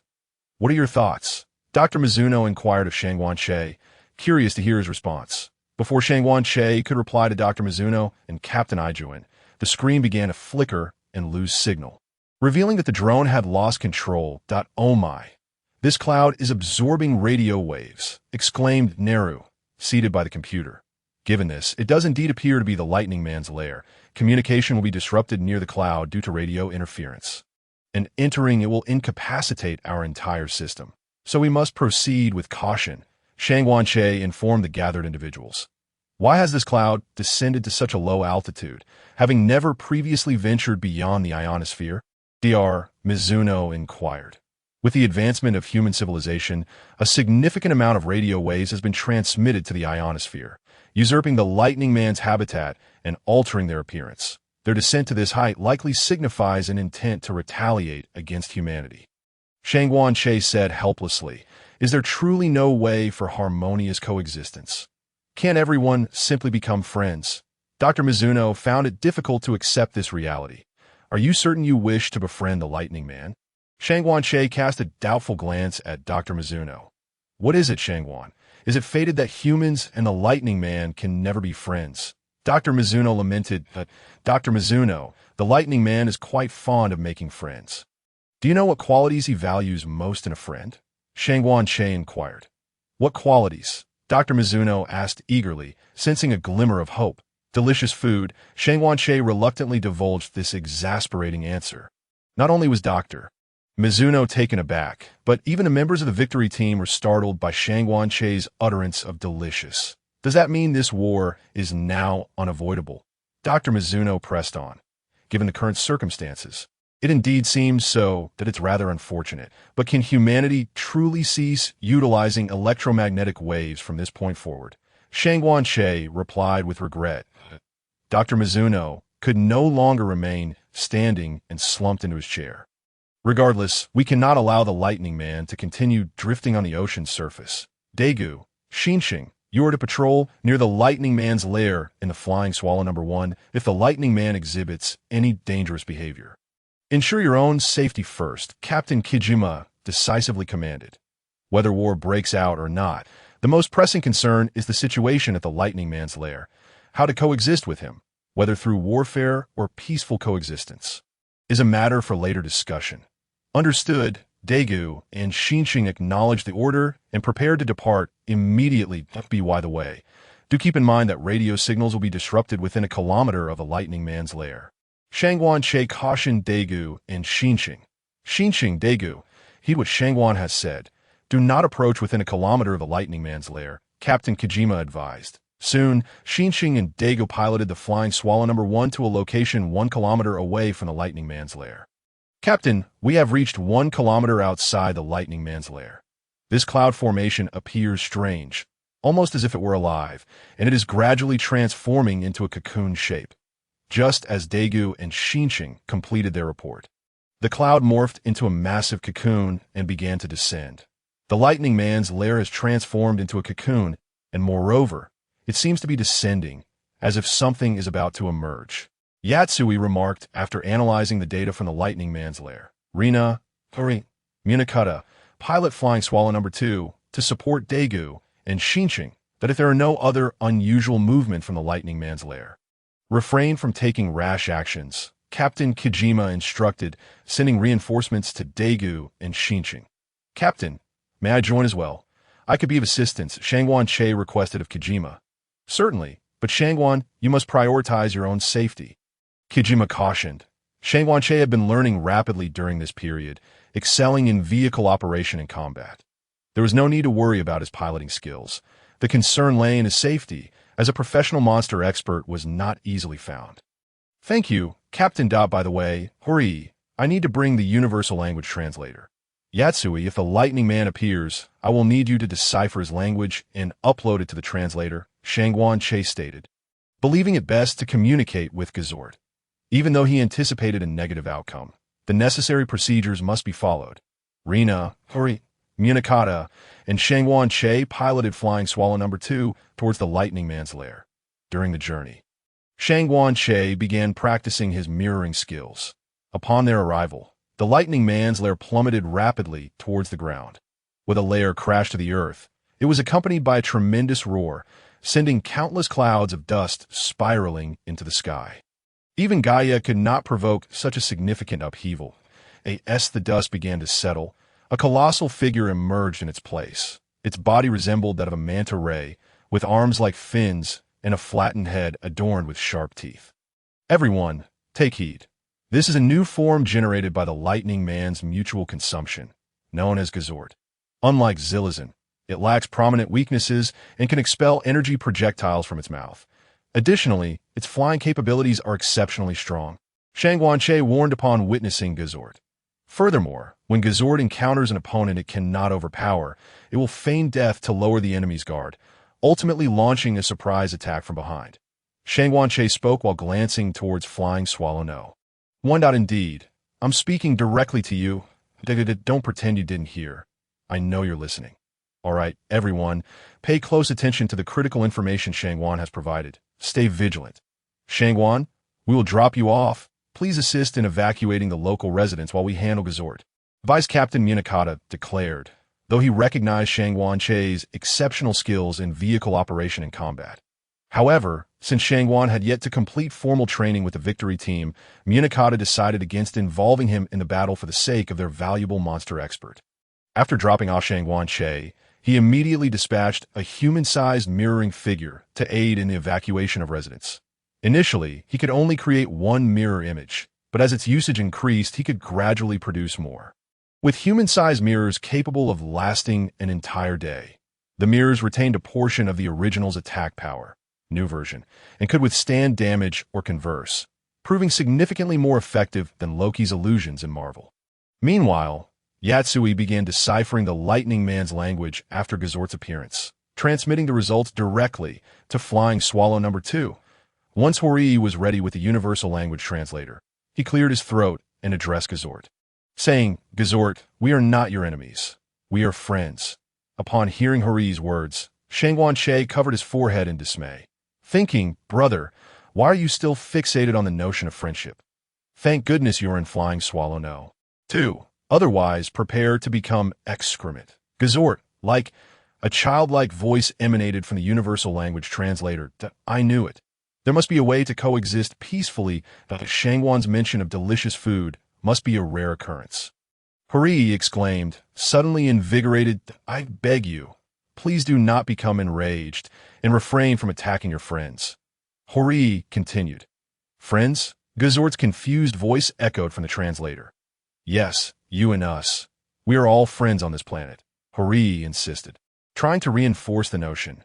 Friends, delicious. Friends are Gazort's food, delicious. Gazort proclaimed in an adorable voice, uttering words that sent chills down their spines. Gazort opened its enormous mouth, twisting as if something were about to emerge. Run, What are you waiting for? Shangguan Che's voice rang through the communication channel. Reacting swiftly, everyone began piloting the flying swallow to distance themselves from a scene that a projectile of light erupted from Gazort's mouth, narrowly missing the tail of flying swallow number 2. That was close. We almost took a hit. Just as Shangguan warned, Gazort truly consumes its companions. Does that mean there is no room for reconciliation between the Lightning Man and humanity? Horii remarked, patting his chest with relief. Do not let your guard down. Shangguan mentioned that Gazort possesses formidable flying capabilities. We must remain cautious. Vice Captain Munakata interrupted Horii's musings. Just as he spoke, Gazort took to the skies, charging towards the flying swallow. Damn it! Get out of the way! Captain Zhongfang roared. Lena urgently pulled the control lever, narrowly avoiding the collision. The Fia number 1 fled ahead while Kazat pursued closely behind. It was a relentless chase, with the former striving to escape and the latter relentlessly pursuing. Even with mutual assistance between Fia number 1 and Fia number 2, they ultimately fell victim to Kazat's light projectile, which struck the tail of Fia no. 2, sending it spiraling downwards amidst flames. Witnessing this, Shangguan Che began to transform into his gigantic demonic form, familiar flames flickering as he caught Fia number 2. Noticing the flames still licking at its tail, he fanned it with his right hand, extinguishing the fire. With the flames quelled, Shangguan Che lowered the aircraft and summoned the sea element and the grizzly bear, unleashing a flurry of attacks upon Kazat. A devastating storm hammer struck Kazat, followed by Shangguan Che's swift movement, appearing before him. Gathering energy in his right hand for a second, he delivered a powerful blow to Kazat's chin, sending him soaring into the air. After crashing to the ground, Kazat was met with an onslaught of water from the sea element, an overwhelming torrent crashing down upon him. Before he could regain his senses, the ground trembled as the grizzly bear approached. The grizzly raised its colossal paw and brought it down fiercely upon Kazat's chest, his wails echoing through the heavens and the earth. Once his cries subsided, Kazat's fish-like hands slowly fell, his eyes losing their luster. Resembling a lifeless being, it was no wonder that the earlier Daiku had been deceived by Kazat. Had I not known of his feigned death tactics, I too might have been fooled by his remarkable performance. So lifelike. Alas, I am not Daiku, Shangguan Che mused inwardly. Grizzly bear, sea element, strike with relentless fury. Upon uttering these words, the grizzly bear resumed its assault on Kazat, with the sea element launching attack after attack. After enduring the blows, Kazat realized that Shangguan Che was a man devoid of mercy, and he ceased his pretense. Determined to unleash a light projectile against the grizzly bear, he found it evading his attack. In response, Shangguan Che unleashed a spell of mind-bending magic at Kazat, resulting in a violent explosion upon impact with his chest, igniting a shower of sparks. The grizzly bear continued its relentless assault on Kazat. For reasons unknown, a stray light projectile that missed the grizzly struck the tail of Fia number 1, piloted by Xinqing and Daiku, causing it to plummet, leaving Xinqing dazed from the intense impact. As the light flickered, Daiku transformed into Diga, catching Fia number 1 with a look of helplessness directed at Shangguan Che. Shangguan Che was left speechless by this display. Is the curse of the fallen pilot truly that terrifying? A crash under such circumstances? There was nothing more to say. The crash had occurred, and all he could do was intensify his attacks on Kazat. Learning from his previous encounters, Kazat realized he could not withstand the ruthless onslaught of Shangguan Che and his summoned beings on the ground. With his fish-like hands outstretched, he unleashed a torrent of electricity, soaring towards Daiku while shouting, "Friend." Daiku was taken aback by Kazat's call of friendship. What does he mean by that? Does he think I am easy to bully? Even a clay figurine retains a bit of spirit. Before departing from Mars, Daiku resolved to deal with this creature that calls out friend and delicious. Crossing his hands at the crystal on his forehead, Daiku slid his hands down, his body transforming into the resplendent form of Diga. He extended his arms towards the sky, soaring swiftly to evade Kazat's gaping maw, initiating a new aerial battle. This time, Diga was at the peak of his powers, unlike before when Kazat had bitten his shoulder, requiring treatment for the wound. Moreover, Kazat had been thoroughly battered by Shangguan Che and his summoned entities. Following an initial evasion, The roles had reversed, with Kazat fleeing ahead while Diga pursued closely. Diga pressed Kazat to ascend into the sky, above the city. Observing Kazat's panic flight, Shangguan promptly directed Daiku. As soon as Daiku saw Kazat veering towards the city, he unleashed a couple of palm-light projectiles, forcing Kazat to ascend higher. With each attempt to fly towards the city, Kazat felt waves of pain in his back. The only path to safety lay in ascending into the sky. Once Kazat and Daiku reached the heavens, Daiku unleashed a barrage of attacks, showering Kazat with light projectiles and low-power beams, as if they were free. Ultimately, Kazat retained most of his beastly instincts, merely expressing thoughts in his own tongue. Realizing escape was futile, Kazat retaliated, sending wave after wave of light projectiles towards Daiku, all of which were narrowly dodged. Kazat then charged at Daiku, firing countless projectiles as he advanced. Witnessing this, Daiku clasped his hands together in front of his chest before extending them forward, unleashing a massive wave of energy. Kazat's projectiles were all halted, resulting in a tremendous explosion that reverberated even to Shangguan on the ground. As the smoke began to clear, Kazat could no longer spot Daigu's figure. Searching fruitlessly, suddenly, a brilliant light flickered above him, radiating a regal yet perilous purple hue. Kazat looked up to find Daiku, the very presence he had sought to locate, yet dreaded seeing overhead. Gathering energy in his right hand, Daiku formed a series of energy rings, each a testament to the peril of his forthcoming attack.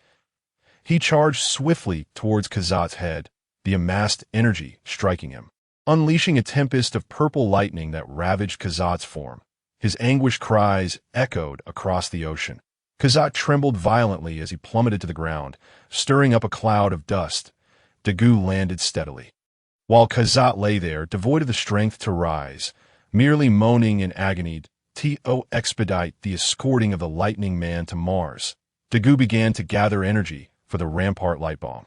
Swiftly concluding the battle, as Kazat met his end, the previously consumed Lightning Man began to reappear, ascending like devil rays through the ocean, heading towards the ionosphere. Observing the battle's conclusion, Shangguan flew towards Daiku. Upon arrival, they exchanged glances and nodded, crossing their hands over their chests to summon their energies. As they extended their arms, two energy spheres began to coalesce. Shangguan enveloped the Lightning Man's nest with his energy cage, while Daiku covered the Lightning Men that were just beginning their ascent to the ionosphere. Once these preparations were complete, they soared into the sky with their energy cages for the first time. TPC satellites detected Daiku and Shangguan in outer space. Yet this was not the end of their journey. They accelerated towards Mars to in the vastness of space. Daigu's operational time extended beyond that on Earth. As he and Diga continued to merge, Daiku would eventually transform into a being of light, akin to the Ultraman of the Land of Light. Upon reaching Mars, Shangguan and Daiku released the Lightning Man, declaring here, "You shall be undisturbed. You have two neighbors, honest and handsome, with pleasant voices, previously known as Gakuma." After relaying these matters to the Lightning Man, Shangguan swiftly returned to Earth, upon breaking through the atmosphere. He and Daiku accelerated rapidly, recalling that there was still a performance yet to be rendered. Upon their return to Earth, Shangguan addressed the victory team, stating, "Diga and I have delivered the Lightning Man to Mars. The challenges we cannot resolve now will find solutions in the future. It is never too late to mend the fold after the sheep are lost, as long as there is a heart for peaceful coexistence. All is possible. Thank you. And me, Diga. Humanity shall not stumble in the same place twice. Truly, I am grateful." Shangguan reflection spoke to his true self. The performance was complete, though lacking in wine. As the saying goes, a man is 3 parts intoxicated, and the act brings forth tears, the aura surrounding you. Could it be that you are a descendant of the Shangguan family from years past? The performance commenced, with Shangguan and his mirror image taking the stage. Shangguan's assertion regarding his ancestors' acquaintance with Emi was indeed true.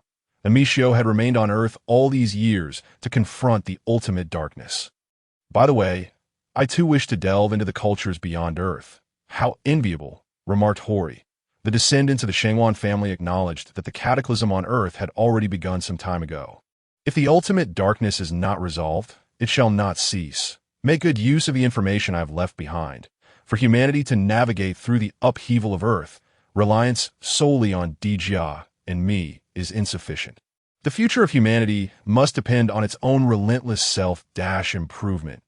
Is there anything wrong with Shangguan-Che's words? The future of humanity relies on humanity itself. Daiku embodies light as well as humanity. And Shangguan-Che is also human. Thus, the future of humanity must indeed depend on its own efforts. There is no issue whatsoever. Onward, young scion of the Shangguan family. Onward, humanity, the ultimate darkness shall not obscure the brilliance within the hearts of humankind. The gathered crowd internalized Shangguan-Che's words. Seeing that he had said enough, Shangguan-Che decided it was time to depart, merging with Daiku to become Starlight.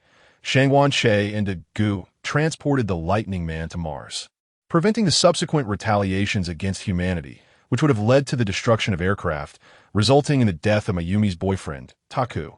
However, on Earth, the Lightning Man's ally, Joe Bailey AI, remained at large, likely unwilling to emerge. We are currently in an era of cataclysm on Earth. Whether humanity's technological advancements are erroneous is a question for the future. At this moment, the Damocles sword, Gatanji, still hangs over all life on Earth. Without defeating it, there is no talk of a future. Time is of the essence. Sending the Kakuma brothers and the Lightning Man to Mars, away from the battlefield of Earth, might indeed be a prudent course of action. Shangguan, you must share with us tales of the realms beyond Earth. My curiosity is insatiable. Before reaching Shangguan-Che's side, Hori's voice resonated from afar. Let us return to the base. When I have the time, I shall converse with you all in detail. Shangguan-Che replied with a smile, urging everyone to head back to the base. On the flight home, Shangguan-Che contemplated which skills he should acquire with the points he had garnered. Previously, when facing Legatalin, he had struggled against its formidable defenses. Shangguan-Che resolved to first learn the skill of Mind Fire, intending to acquire the skill of Elven Fire later, followed by the berserk strength of Beastkin. The skill of Mind Fire, originating from the priests of the human race, not only enhances the attack power of targeted units by 10, excluding mechanical units, but also raises their armor by 5 points. This dual enhancement of offense and defense enables him to amplify his advantages further by strengthening his own attack while simultaneously weakening the enemy's armor. Upon returning to the dormitory arranged at the base, Shangguan-Che commenced his study of the Mind Fire skill. With the Lightning Man dispatched, the Gazote incident finally came to a close. This time, Dr. Mizuno survived, and the Lightning Man's impending retaliation was averted, effectively quashing the annihilation of the Lightning Man in its infancy. A bountiful harvest. Indeed. What are your thoughts on Mi Shio's final words during this battle? In the command room of Victory Team, Director Zawai addressed the present advisors, including Yoshioka and Nahar. I believe in Mi Shio meant that we cannot place our hopes solely on them. We must not resort to relying on Dijia every time we encounter difficulties. This upheaval is not only a change for Earth, but a transformation for humanity as well. Humanity must strive independently. We must enhance not only our weaponry, but also the proficiency of those who wield them. Us, focusing solely on upgrading our weapons without enhancing the user's capabilities could lead to unforeseeable disasters. Shangguan-Che elucidated that I concur with Shangguan's assertion. The members of Victory Team echoed their agreement. Upon hearing this, the corners of Director Zawai, Advisor Yoshioka, and Advisor Nahar's mouths could no longer suppress their smiles. Indeed, Shangguan is correct. We cannot rely solely on others. While Dijia and Mi Shio are our allies, the most crucial quality of humanity is its unyielding spirit of self-improvement that I have arranged for all of you at Victory Team to undergo a month-long course in philosophy, conducted by the world's most renowned thought experts that I have also instructed the Scientific Research Bureau to develop new weapons and spacecraft. Now, it is time for you to progress, they concluded, departing with smiles. In the aftermath of the Gazote incident, the Victory Team faced their most arduous trials. Each day, after patrols, they were required to attend philosophical courses. Just as they felt overwhelmed, a sudden flash of light pierced the tranquil cosmos. A spaceship hurtled through space at high speed, its trajectory indicating Earth as its destination. Within the training space, Shangguan Che began instructing Daiku in the skill of blink. Through Daigu's relentless practice, he finally mastered the summoning of sea elements, enabling him to engage in group combat. The skill of blink was not overly challenging for Daiku. Dijia possessed a long-range teleportation ability, utilized during the Sleeping Beauty incident, albeit with significant energy expenditure. However, at their core, both skills bore similarities, and with further practice, Daiku would also be able to execute short-range teleportation in battle. Next came the colossal showdown between Shangguan Che and Daiku in a real-life PK. Daiku swiftly threw a punch at Shangguan Che, which was deftly intercepted. Following the momentum of Daigu's strike, Shangguan Che targeted Daigu's elbow, disrupting his offensive rhythm with a downward elbow strike. Daiku retreated to evade the blow, but Shangguan Che closed in, executing a right whip punch at Daiku, which was blocked, followed by a left whip punch as a continuation of the assault. To prevent Daiku from seizing an opportunity, Shangguan Che grasped Daigu's shoulder firmly, pulling him closer before leaping and delivering an elbow strike to Daiku as Daiku blocked the blow. Shangguan Che attempted to follow up with a sweeping punch, only to be met by Daigu's counter. Daiku retaliated with a right elbow strike aimed at Shangguan Che, forcing him to retreat and disrupt his own rhythm. Determined to adopt a more aggressive approach, Shangguan Che sought out Daigu's vulnerabilities. However, after several consecutive punches were evaded, Shangguan Che attempted a high kick, which Daiku successfully blocked with a knee. Undeterred, Shangguan Che unleashed a flurry of kicks at Daigu's ribs, but Daiku capitalized on a lapse, seizing Shangguan Che's leg and executing a shoulder throw. After completing the throw, Daiku swiftly closed the distance to Shangguan Che, stifling any attempts to rise, and seized Shangguan Che's right hand, attempting to secure a crosslock, but Shangguan Che countered in time. Not fully formed, Shangguan Che relied on his formidable strength to bridge out. Yet his arm remained trapped by Daiku. Instinctively, Shangguan Che attempted to drag Daiku backward to escape, but Daiku exploited the opening to land a powerful punch to Shangguan Che's face, allowing him to break free. Seeing Daiku sprawled on the ground, Shangguan Che aimed to pin him down, landing a series of punches on the down Daiku, who defended passively but seized the opportunity to grasp Shangguan Che's right hand. Once secured, Daiku twisted Shangguan Che's arm and, seizing the moment before Shangguan Che could retaliate, grabbed his shoulder, pulling down while trapping Shangguan Che's head between his legs, applying a triangle choke that exerted tremendous pressure on Shangguan Che's neck. Shangguan Che struggled to break free, but Daiku remained steadfast, unyielding as if he were made of iron. In desperation, Shangguan Che began to leverage his left hand against Daigu's ribs, attempting to lift him to the ground to escape the hold. Daiku, however, anticipated Shangguan Che's intent. His forehead crystal glimmered with a red light, transforming him into a formidable state. In an instant, Shangguan Che felt an intensified pressure around his neck, as Daiku seemed to have developed a technique to augment his weight using energy. Was this due to the incomplete crosslock being forcefully broken by Shangguan Che? Such was a question Shangguan Che could not ascertain. Regrettably, in this round, he was bested. Well done, Daiku. Not only can you switch forms without the aid of your hands, but you have also uncovered a technique to amplify your weight using energy that I always knew you possessed a remarkable aptitude for skills. Stop fixating on being a muscle-bound brute like Red Superman. That's too savage, Shangguan Che remarked with a playful tone, observing Daiku. What a pity. If only I could learn your glorious halo, I would no longer need to worry excessively about energy concerns. Speaking of which, I feel that my energy recovery rate during the last battle was somewhat faster than when you first learned it. Can this be improved further? Although Daiku has alleviated the energy issue to some extent, he still finds himself troubled by ITAS. I continue to use it more frequently. It will gradually improve. Rest assured, in due time, I will be able to teach you the glorious aura. While answering, Shangguan Che made this promise to Daiku. Really? Thank you, Amicio. Daiku exclaimed in a moment of urgency, unintentionally letting his words slip. In that instant, Shangguan Che nearly reconsidered teaching him. Thud! Thud! The communicator at Shangguan Che's waist began to ring. And upon opening it, Captain Zhu Jianwei appeared on the screen. Shangguan, there's an emergency situation that requires your immediate presence in the command room. Captain Zhu's tone was tense that I'll be right there. Without further ado, Shang Wanche hung up and ran towards the command room with Daiku. Upon entering the command room, the central main screen displayed the interior of the Delta Space Station, with the head of the Delta Space Station, Nanace Kikin, prominently in the center. Director Zawi, a spaceship is currently on a collision course with the Delta Space Station that we attempted to communicate with them to alter their trajectory, but they have not responded. Nanace Kikin reported the current situation that in one corner of the screen, an image of the detected spaceship appeared, and upon seeing it, Shang Wanche realized that the malevolent extraterrestrial Raculin had arrived. The friend of Nanace Kikin cautioned everyone present. The target spaceship will collide with us in 4 minutes. Is there any way to avoid this spaceship? Director Zawi inquired. I'm afraid not. The target spaceship is moving too swiftly to evade it. Nanace Kikin's friend replied regretfully. Just as he spoke, the front of the unidentified spaceship began to shimmer with light. What is the range of the Bajur cannon? Director Zawi decided to prepare for the worst. The target has just entered the firing range, answered Nanace Kikin's friend.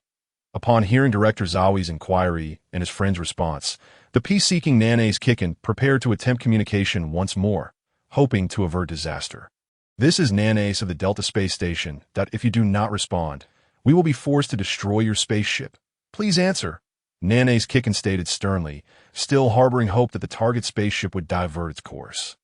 Director Zawi turned to Shang Wanche and asked, Shang Wan, do you have any insights regarding the extraterrestrials on the other side? This is the spaceship of the Raculin. The inhabitants of this planet are also known as malevolent extraterrestrials, sneaky, despicable, and utterly shameless. They are infamous for invading other planets throughout the cosmos. Shang Wanche expressed his disdain for the Raculin. While there may be a few good individuals among them, they are far too negligible to consider. Just as Shang Wanche finished speaking, an alarm blared from the Delta Space Station's machinery. 3 minutes until collision. Time was of the essence. A miscalculation could lead to catastrophic consequences for all personnel at the Delta Space Station. There is no other option. According to Shang Wan's assessment, these extraterrestrials are enemies invading Earth. In the interests of Earth and the safety of the Delta Space Station staff, we must fire the Bajur cannon to destroy the opposing spaceship. Director Zawi resolved firmly, unwilling to allow any threat to humanity or the personnel of the Delta Space Station. Yes, fire the Bajur cannon. Nanace Kikin's friend received the order and promptly commanded his subordinates to activate the Bajur cannon to obliterate the enemy. Wait, they may be experiencing an emergency. Give them more time. Upon hearing Director Zawi's command, Nanace Kikin quickly stood up to intercede on behalf of the opposing ship. His belief in peace led him to think that all races could coexist harmoniously. However, this perspective, while noble, was ill-suited for a time of upheaval and constant invasion on Earth. Fire the Bajur cannon. Director Zawi disregarded Nanace Kikin's plea. But Nanace Kikin attempted to voice further concerns, yet Director Zawi interrupted him with a stern declaration. The lives of the 278 staff members at the Delta Space Station are paramount. At this moment, Shang Wanche fully endorsed Director Zawi's course of action. Regardless of whether the other party was the enemy, the repeated warnings had been ignored, posing a significant threat to their side, necessitating a decisive response. Meanwhile, Lena observed with an unusual expression. Shang Wanche recognized her inner conflict of resentment and concern towards Nanace Kikin. Ultimately, the Delta Space Station commenced firing the Bajur cannon in the half-minute preceding the cannon's discharge. A small escape pod shot out from the spaceship, but its speed was so rapid that no one noticed. With the firing of the Bajur cannon, the enemy spaceship was reduced to ashes, drifting into the vast expanse of space. Nanace Kikin, what would have happened if the Bajur cannon had been fired 15 seconds later? Director Zawi asked, his tone unyielding at that moment. Nanace Kikin found himself at a loss for words. If possible, I too would wish to communicate with the extraterrestrials aboard the spaceship. However, I will not permit them to pose any threat to Earth, to humanity, or to the personnel of the Delta Space Station. Nanace Kikin returned to headquarters on the next spacecraft. With that proclamation, Director Zawi turned and departed, leaving behind the fallout from Nanace Kikin's handling of the incident. Even among the doves, his approach was deemed inadequate. Not to mention the Hawks, led by Yoshioka, who would undoubtedly have their own harsh words upon hearing of this incident. Zawi, I told you disbanding the Earth Defense Force was a mistake. Otherwise, this situation would not have arisen. Enough, Yoshioka. Do not dwell on restructuring the Earth Defense Force. Zowie, you will regret this. Yoshioka, I am the director. As the door slammed shut behind Director Zowie, Captain Zhu Jianwei approached the unusually silent Lina. Nane's Kicken did everything he could to avoid destroying the spaceship. I think he is quite admirable. Upon hearing this, Shangguan Che cast a glance at Captain Zhu Jianwei. Had you offered comfort without that look of exasperation and indulgence typically reserved for children, I might have been inclined to believe your words. However, it was evident that Lina still harbored resentment towards Nane's Kicken, as she feigned calmness and retorted, "That person has nothing to do with me." With that, she strode out, leaving behind a group of perplexed onlookers.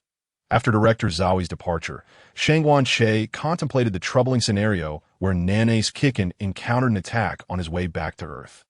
However, he was unharmed. It was after the crash that he was captured by the Rakulan, who had also killed Nane's Kicken's friend, the very individual who had decisively executed Director Zowie's orders in the face of the Rakulan threat. He would have been better suited for the operations of the Delta Space Station than Nane's Kicken. In contrast, Nane's Kicken was more suited for navigating humanity through crises and handling diplomatic affairs at the outset of their journey into space. In light of the fate of Nane's Kicken's friend, Shangguan Che resolved to rescue them in advance. However, observing Lina's earlier demeanor sparked a complete plan in his mind. After extensive practice, he had made varying degrees of progress in multiple skills. His mirror technique had advanced to the point of creating two reflections. Shangguan Che felt it necessary to coordinate with Daiku. Thus, after leaving a mirror as a decoy at the Far East base, he took another reflection and sought a suitable location to embark on a journey into space. "Captain, satellites have detected Anmi Shio's presence," Yali reported to Captain Zhu Jianwei after observing Anmi Shio's emergence via satellite. "Yali, is Anmi Shio's appearance indicative of a monster sighting?" Captain Zhu Jianwei inquired anxiously. In the past, Anmi Shio's appearances were always associated with monster occurrences. If this instance was no different, it would imply that a creature had managed to bypass the Far East base. Such a development would pose a severe threat to human society.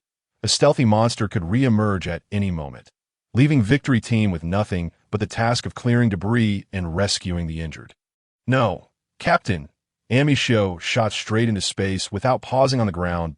Ye Rue candidly responded to Captain Zhu Jianwei's inquiry. "Is there no other option? Are we heading straight for space?"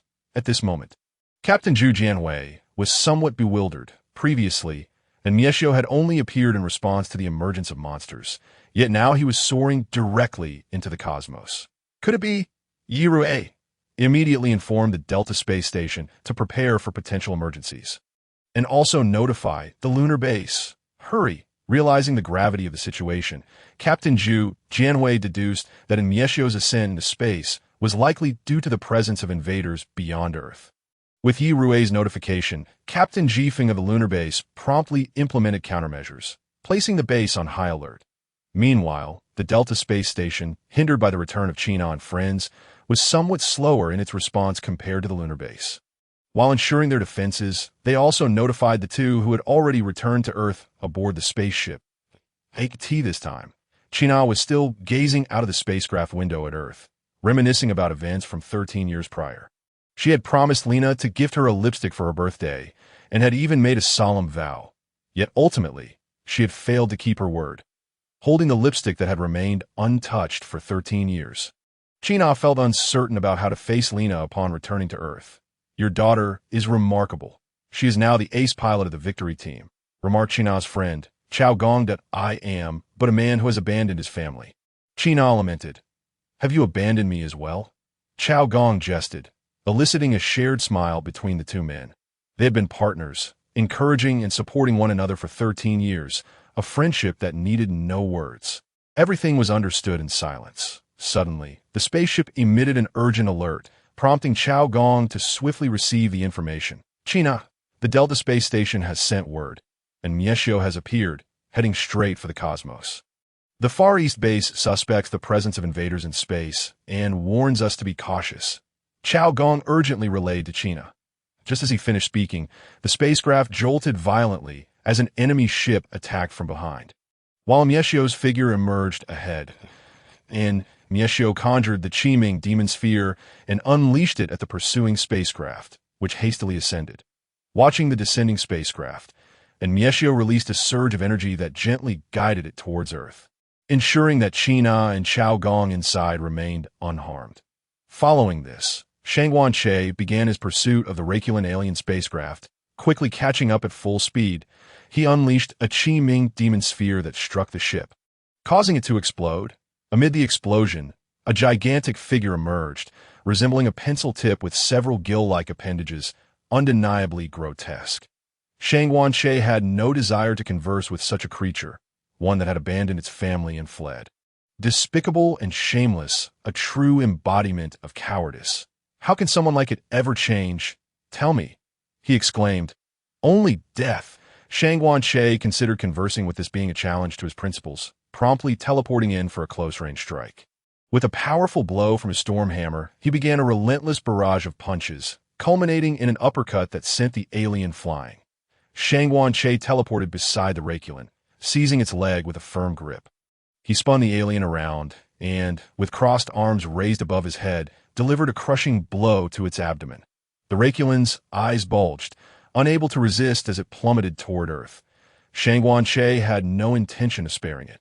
He teleported to intercept the alien's descent, channeling a Qiming demon sphere and pursuing it.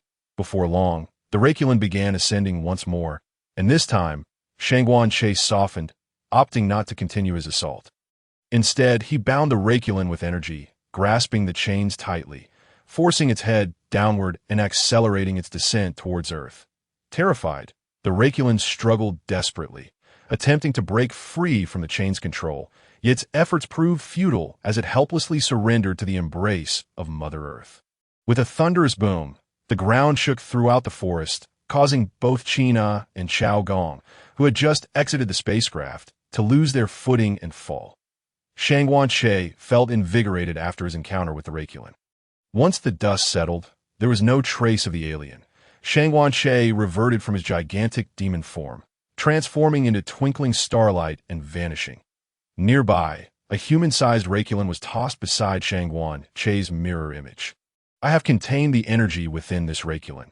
It can no longer grow large, and its combat abilities are severely compromised. I entrust its custody to you while I attend to other matters, he stated before hastily moving towards Qina's landing site.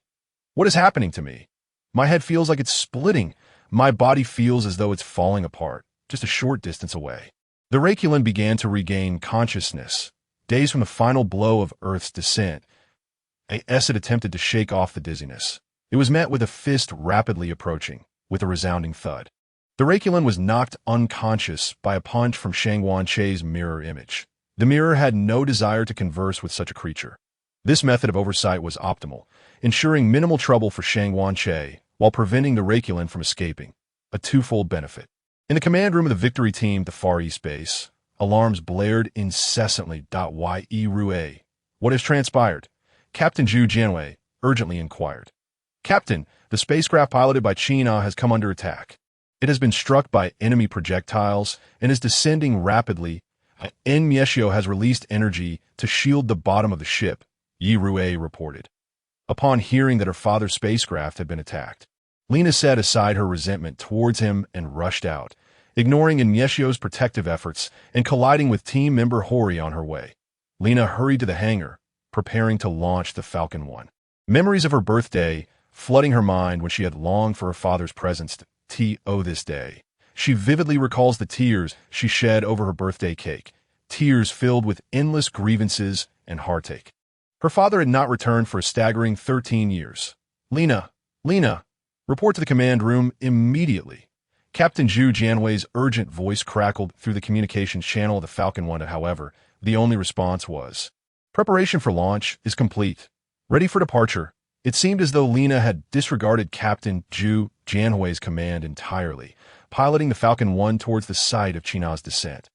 Left with no choice, Captain Zhu Jianwei explained Lena's relationship with Qina and promptly issued orders for the victory team to head to the crash site to rescue Qina and Chao Gong. Meanwhile, Qina and Chao Gong stood up in the spacecraft, brushing off the dust as they conversed. Chao Gong, what was that tremor just now? It was so intense. Based on the timing, it must have been a Mieshio engaging the enemy, Chao Gong deduced. Thank goodness Mieshio shielded the bottom of the spacecraft. Otherwise, we might not have survived, China expressed with relief, retrieving the lipstick that had remained untouched for 13 years from his pocket. Indeed, thanks to Mieshio by the way, you must make sure to finally give that lipstick to Lena. Chao Gong urged. China treasured the lipstick, having visited it whenever time allowed during his years at the Delta Space Station, often smiling at it before feeling regret. He quickly tucked the lipstick into his pocket, preparing to report their safety to the Far East base alongside Chao Gong, when a Rakulan suddenly appeared, striking Chao Gong away with a swift motion. You must be China from the space station. The Rakulan confirmed, addressing China. Who are you? China asked, anxiety evident in his voice. You destroyed my kin. I have come to exact revenge. The Rakulan cackled, nearly causing Shangwan Che to retch. Why are the Rakulan aliens so shameless? Even if others are unaware that your wife and daughter were cast aside by you, here you are, proclaiming vengeance while grinning broadly.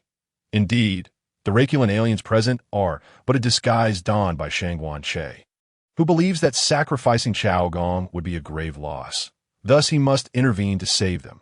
Having rescued them, he also decides to play matchmaker for Daiku, allowing him to save face before his father-in-law.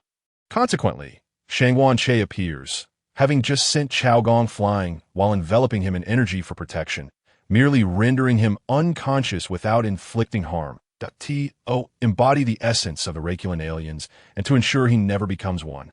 Shangwan Che resolves to adhere to the original course of events. With that, he seizes the Qianluo mechanism and stealthily retreats into the distance. Lena, in a fervent attempt to rescue her elderly father, accelerates her aircraft, swiftly arriving at the forest where the Qianluo mechanism has fallen. After safely landing the Fian No. 1, she immediately begins her search for her father. The members of the victory team, concerned for Lena's safety, arrive shortly after her and commence a thorough search. Deputy Captain Zhongfeng even entrusts the task of locating Lena to Daiku. Daiku and Shangwan Che are in sync. The Qianluo mechanism will remain unharmed, and Shangwan Che will assist Lena in resolving her emotional turmoil with her father. Daigu's mission is to rescue his father-in-law and Lena from Shangwan Che, ultimately dealing with the genuine Rakulan aliens thereafter. Shangwan Che deftly binds the Qianluo mechanism with energy chains to a tree and strides toward Daiku. Daiku soon finds Lena, and together they traverse the dimly lit grove, discussing Lena's familial circumstances and the discord with her father. Shangwan Che arrives nearby, eavesdropping on their hushed conversation. But I know you still care for your father, don't you? Daiku remarks to Lena. I don't. Lena retorts, conflicted and questioning her own actions by the time she regains her composure. She finds herself aboard the Fian No. 1. Lena, resembling a petulant child, speaks with an air of arrogance, denying Daigu's conclusion, yet her irritation reveals her true feelings. Shangwan Che observes with an amused smile. Even in such circumstances, you remain quite proud. Fear not. I shall help you confront your inner self. Lena, you are being too distant.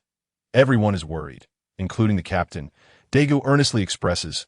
The victory team, having collaborated for years, regards each other as family. Naturally, while Deputy Captain Zhongfeng wishes to consider Captain Zhujian as family, feelings are not reciprocated in light of Lena's father being attacked. The victory team is resolute in assisting her, yet she has ventured out alone. All right, we can discuss later, but we must hurry. The Qianluo mechanism may awaken soon. Shangwan Che's voice echoes in Daigu's mind. In a sudden transformation, Shangwan Che emerges as a Rakulan alien and swiftly knocks Lena unconscious. Using energy, he levitates her and addresses Daiku. I shall first resolve the discord involving her and the Qianluo mechanism. Do not forget about Chao Gong. He is down by the spacecraft crash site. Thank you. Shangwan, I hope this time Lena can reconcile with her father.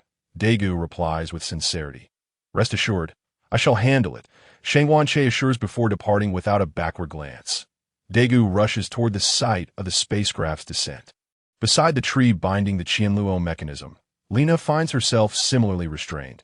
Upon awakening, both she and the Qianluo mechanism survey their surroundings, astonished to see each other. Qianluo, you're finally awake. This is your daughter, is it not? You should thank me for reuniting your family. Shang Wanche mimics the tone of the Soul Palace Elder.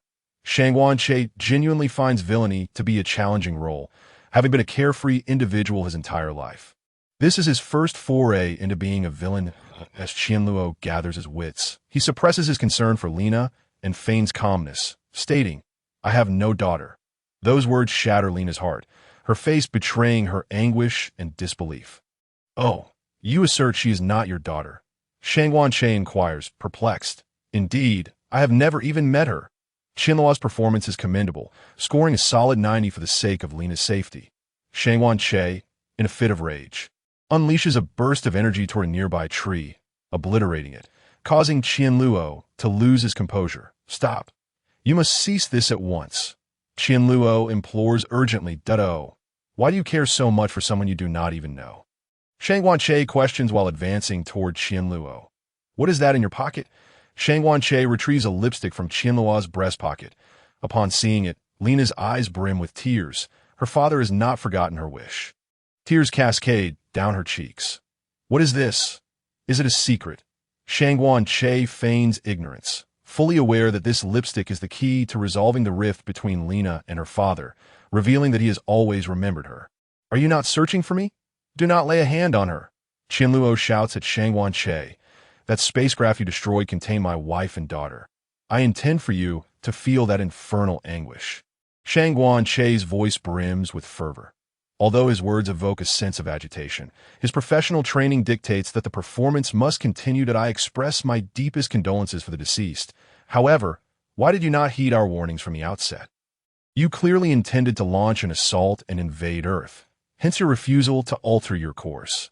Qianluo boldly exposes the Raculan alien's underlying intentions.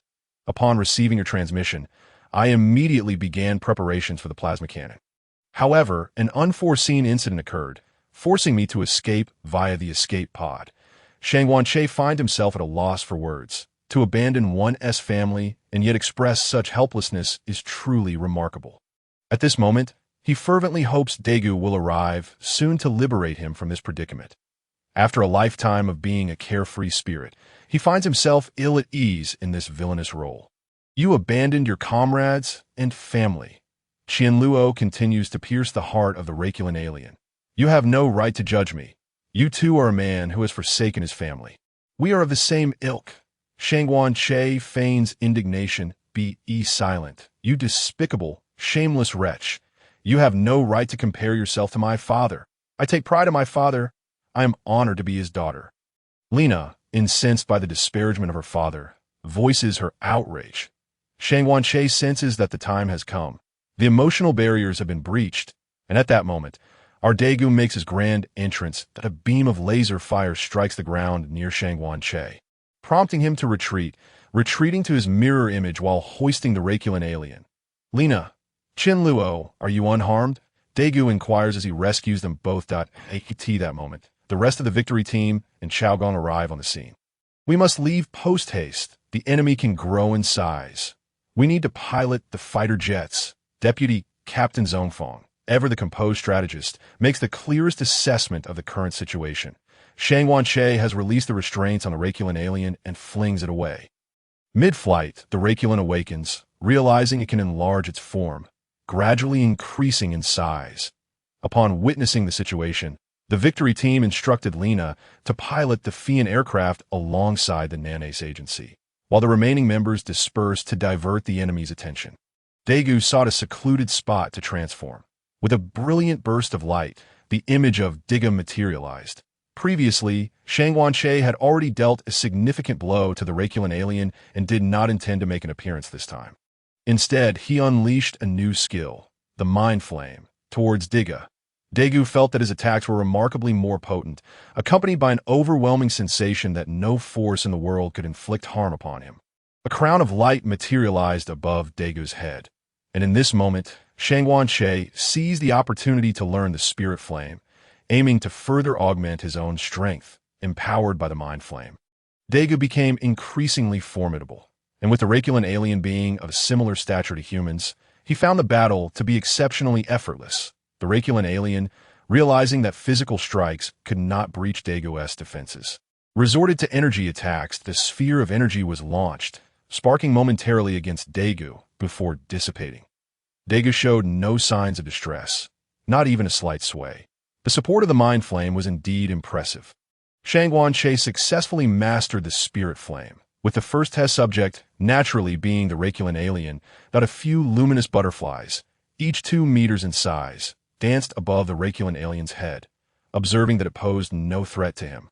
The alien paid them no mind, until Daigu's attack struck, awakening him to the profound pain of realization. This blow was far more excruciating than any prior assault, penetrating to the very marrow of his being, nearly causing the Raculin alien to collapse. Daiku, unwilling to grant the Raculin alien a moment's respite, delivered another powerful punch to its head. The alien, brimming with bravado, met Daigu's gaze defiantly. Yet in the next instant, it knelt, bowing repeatedly before Daiku. The members of the victory team, witnessing this, recalled Shangguan's warning about the Raculin alien's cunning nature. Just as they were about to caution Daigu, he began to charge the Zai Paleo light beam.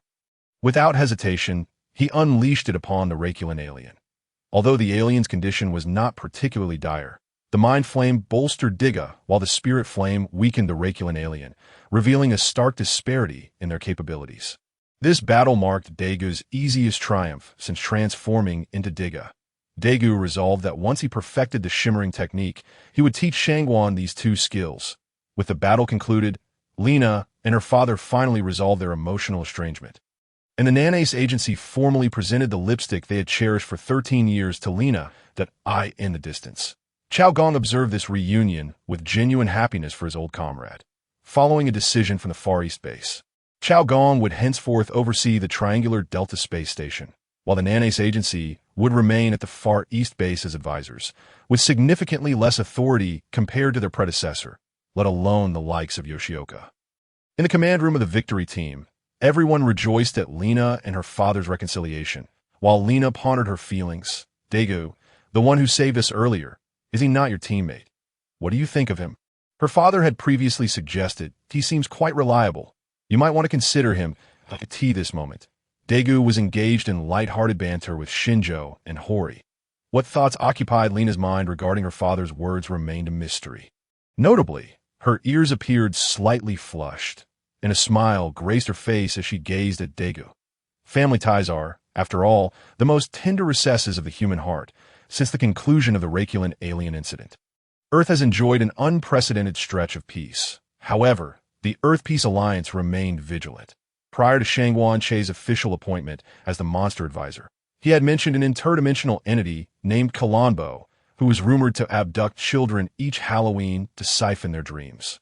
With Halloween approaching, the victory team at the Far East base began preparations. Shangguan, once our sparring is concluded, we must patrol tonight, Daiku announced, brandishing a short staff forged from condensed energy toward Shangguan-Che. Indeed, this energy weapon was a joint creation of Shangguan-Che and Daiku during their time together, capable of materializing various weapons with exceptional efficacy. The impetus for developing this skill stemmed from Shangguan-Che's contemplation that Daiku and Camilla had been a couple for years. Even sharing identical transformation devices, Daiku absorbed Camilla's powers when transforming into his radiant form. Thus, creating an energy weapon skill should not prove overly challenging as expected. Daiku developed this skill remarkably swiftly, accomplishing it within an afternoon. Regrettably, it could not morph into a whip like Camilla's. Today, Daiku and Shangguan-Che's training focused on weapon combat, utilizing minimal energy to condense weapons upon enlarging. This approach not only facilitated practical training, but also mitigated harm to either party. Shangguan-Che conjured 2 daggers, gripping them with the blades facing upwards as he charged at Daiku. This match will be restrained. We must conserve energy for capturing Kalanbo, Shangguan-Che remarked, feinting with a thrust before shifting to a downward strike. Though it bore no fruit, he pivoted his wrist, leaning slightly forward to bridge the distance, and executed a horizontal cut towards Daigu's abdomen.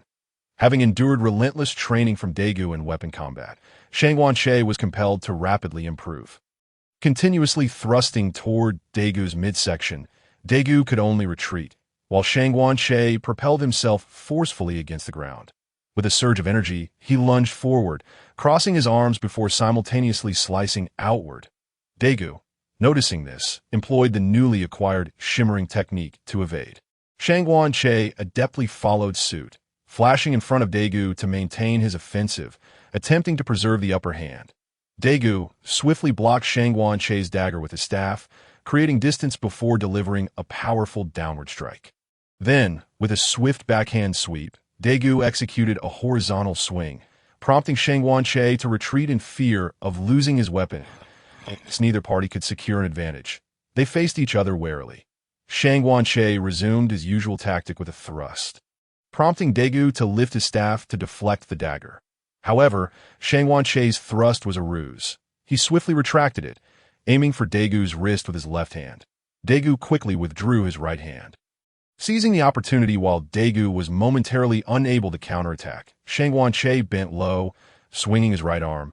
The dagger aimed at Daigu's ribs that Daigu's right hand was in retreat, and even a swift counter would not match Shangguan Che's speed, leaving him no choice but to evade.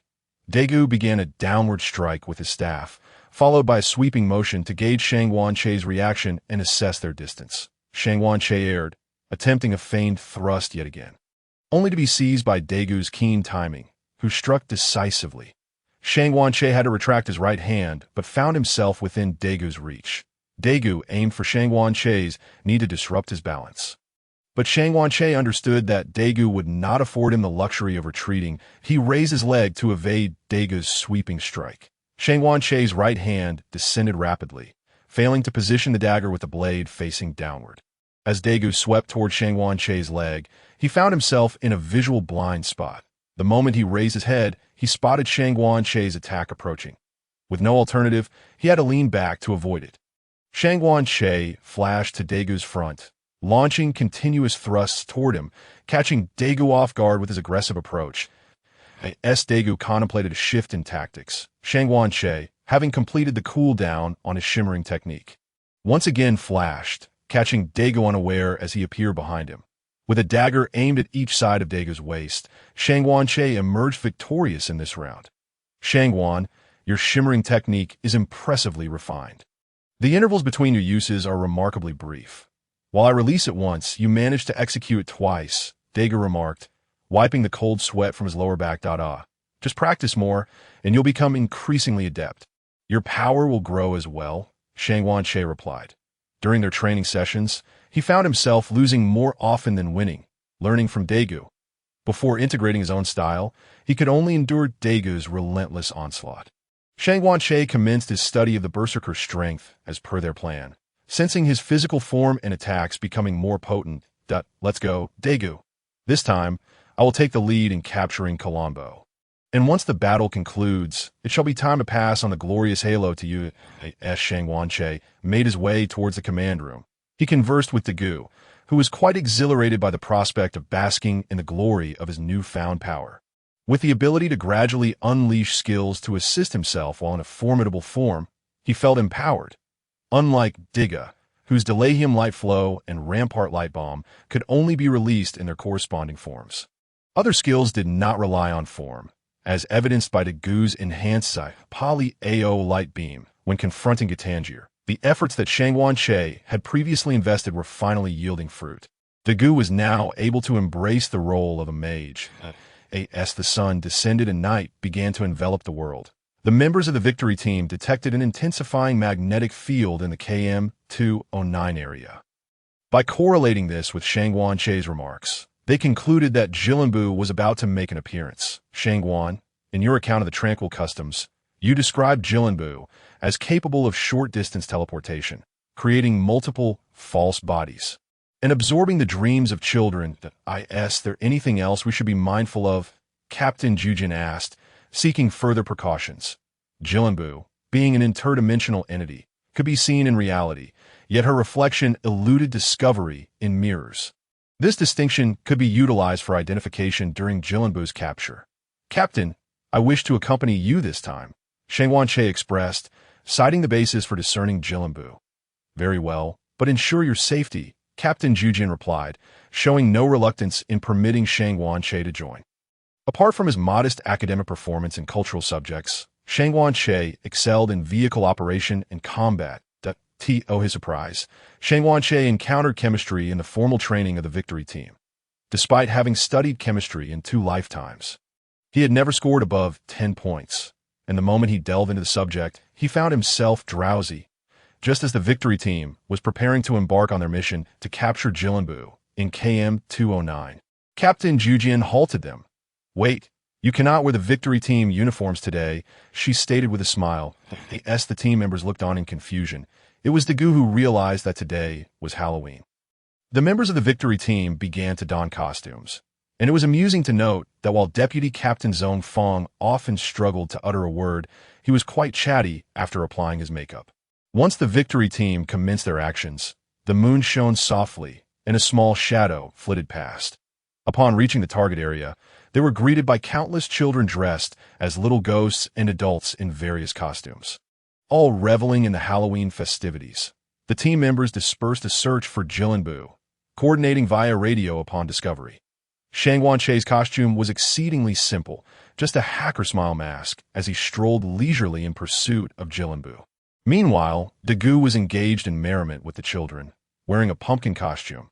Upon seeing a gigantic, colorful lollipop in a child's hand, he wished for one as well. A witch, dressed in costume, was calling out repeatedly in front of cart. "Come here. Children with dreams. There are free candy rewards for those who possess dreams. Sometimes, the free comes at the highest price. If you have many dreams, I shall reward you with plenty of candy." The witch continued to beckon the children, who, enchanted by her oversized lollipop, gathered around her. She distributed the candy from her cart to all the children present, her face resembling a mask, yet exuding a sinister smile. "That I want a lollipop too." Daiku exclaimed excitedly to the witch that "I only give to children." The witch retorted curtly, having discerned Daiku's adulthood. Daiku's expression fell upon hearing this, and as he turned away, he suddenly noticed in a mirror across the way that only he, Lena, and the surrounding children were reflected. The witch was absent. Sensing Daiku's gaze, the witch hastily shooed the children away and swiftly departed with her cart. Command: "Target Jilinbu spotted in the square. Target Jilinbu spotted in the square." Daiku radioed to his teammates while pursuing the witch. Upon hearing that it was Jilinbu, Lena hurried after her, having not partaken in the candy Jilinbu had given to the children as Daiku chased Jilinbu. He relayed her movements to the team. Jilinbu, grinning maliciously as she pushed her cart, cackled eerily. Ultimately, Daigu's physique was no match for Jilinbu's agility, and the distance between them widened. Jilinbu raced through a tunnel, her silhouette projected onto the walls by the lights, before vanishing into the darkness. Defeated, Daiku reported to his teammates that he had lost her, prompting the Victory Team to narrow their search area for Jilinbu's location. Utilizing her spatial abilities, Jilinbu materialized elsewhere. What does it matter if you are a giant of light? You are still easily outmaneuvered by me, that I can't play with them any longer. I must continue seeking children with dreams. Perhaps I shall venture across the ocean next time. Unlike her previous tactic of luring Daiku into her pumpkin house, the Graveyard of Dreams, Jilinbu sought to gather more children before the Victory Team could locate her. Her sinister laughter echoed through the alley. Suddenly, as Jilinbu prepared to abduct more children, a voice pierced the silence of the alley. "I have a dream. I have a dream." Jilinbu ready to continue her pursuit. A figure slowly emerged from the mist that had enveloped the alley. "I hope humanity can safely endure the great upheaval, and I wish for peaceful coexistence between humans and benevolent monsters." As the figure advanced, it appeared to be clad in fearsome armor, a flowing cape billowing behind. With each step closer, the sound of clashing chains reverberated through the alley. "So, what do you think? Are you moved by my dream? Thank me." As the voice faded, the mist revealed the figure to be Shangguan Che in his demon form. Realizing her predicament, Jilinbu recognized she had just evaded the light giant Diga, only to encounter Ami Xiao. "Ami Xiao, we are not the light giants. Why must we wage war against humanity? I assure you, I will leave Earth at once and never return." Jilinbu pleaded, her face a mask of desperation. "Oh, you have absorbed the most cherished dreams of the children. You have personally consigned their dreams to the grave, and now you claim you will leave Earth forever? Too late. With each word Shang Wanche uttered, his aura grew increasingly ominous, and he unleashed a dream demon ball towards Jilinbu. Using her spatial powers, Jilinbu narrowly evaded the attack, abandoning her cart and fleeing without a backward glance. Meanwhile, Daiku and the members of the victory team continued their relentless search for Jilinbu. Yet they found no trace of her. Daiku, Shinjo, Hori, Zhongfang, and Lina converged in an open space. Damn it! We haven't found a single trace of Jilinbu. This interdimensional being is cunning. The moment she shows a hint of weakness, she flees, Shinjo exclaimed in frustration. This Jilinbu is more elusive than a fly. She bolts at the slightest disturbance. Given that she is an interdimensional being adept at spatial maneuvers, it's no wonder we can't capture her. Hori reassured Shinjo. Hori had been immersed in a laboratory recently, hoping to develop a weapon to combat Jilinbu. However, the complexities of spatial manipulation proved to be a formidable challenge, and he had made little progress. Even if Jilinbu could not be apprehended, preventing her from abducting children was still a small victory, Zhongfang noted to the others. The members of the victory team felt that this approach was insufficient. The logic of 1,000 days of thievery could not apply to 1,000 days of vigilance. Unless they captured or eliminated Jilinbu, she would continue to abduct children, becoming a thorn in their hearts. "Wait, do you hear that?" Lina inquired, having caught a sound in her ears that it seems like footsteps. Yes, the member of the victory team with the keenest hearing, Shinjo confirmed he too had heard the sound of running. "Stay alert," Zhongfang ordered, deciding it prudent to maintain vigilance. Though outwardly, the victory team appeared unperturbed, in truth, they were prepared to retaliate at any moment, just as the victory team assumed a state of vigilance. The distant sound of running echoed from the alley, growing ever louder. Killam, resembling an old crone, emerged from the shadows of the alley, her demeanor one of sheer panic, as if a great flood were pursuing her. Hardly had Killam fled a short distance when the figure of Shang Wanche burst forth from behind. The night, shrouded in mist, enveloped the desolate ground, where only the sounds of running and the clanging of menacing armor could be heard as it scraped across the terrain. All these elements combined rendered Amishu an ominous presence, while the fleeing Killam appeared as the victim that its Amishu. "Shoot Killam. Support Amishu." Vice Captain Zhongfang swiftly assessed the situation. The speed of their adversaries was beyond that of any mere human, and the witch at the forefront bore an uncanny resemblance to Killam, as reported by Daiku. Thus, the priority was to assist Amishu in capturing Killam. The members of the victory team, armed with hyper-victory guns, directed their fire at Killam, while Shang Wanche hurled the chiming demon ball toward her. In that moment, Killam found herself beset by foes on all sides. With no choice but to harness the power of space once more, she evaded them and dashed toward her pumpkin house. Vanishing from sight, behind the victory team, a colossal pumpkin house emerged silently on the vacant ground, as if it had always resided there. "Leave Killam to me.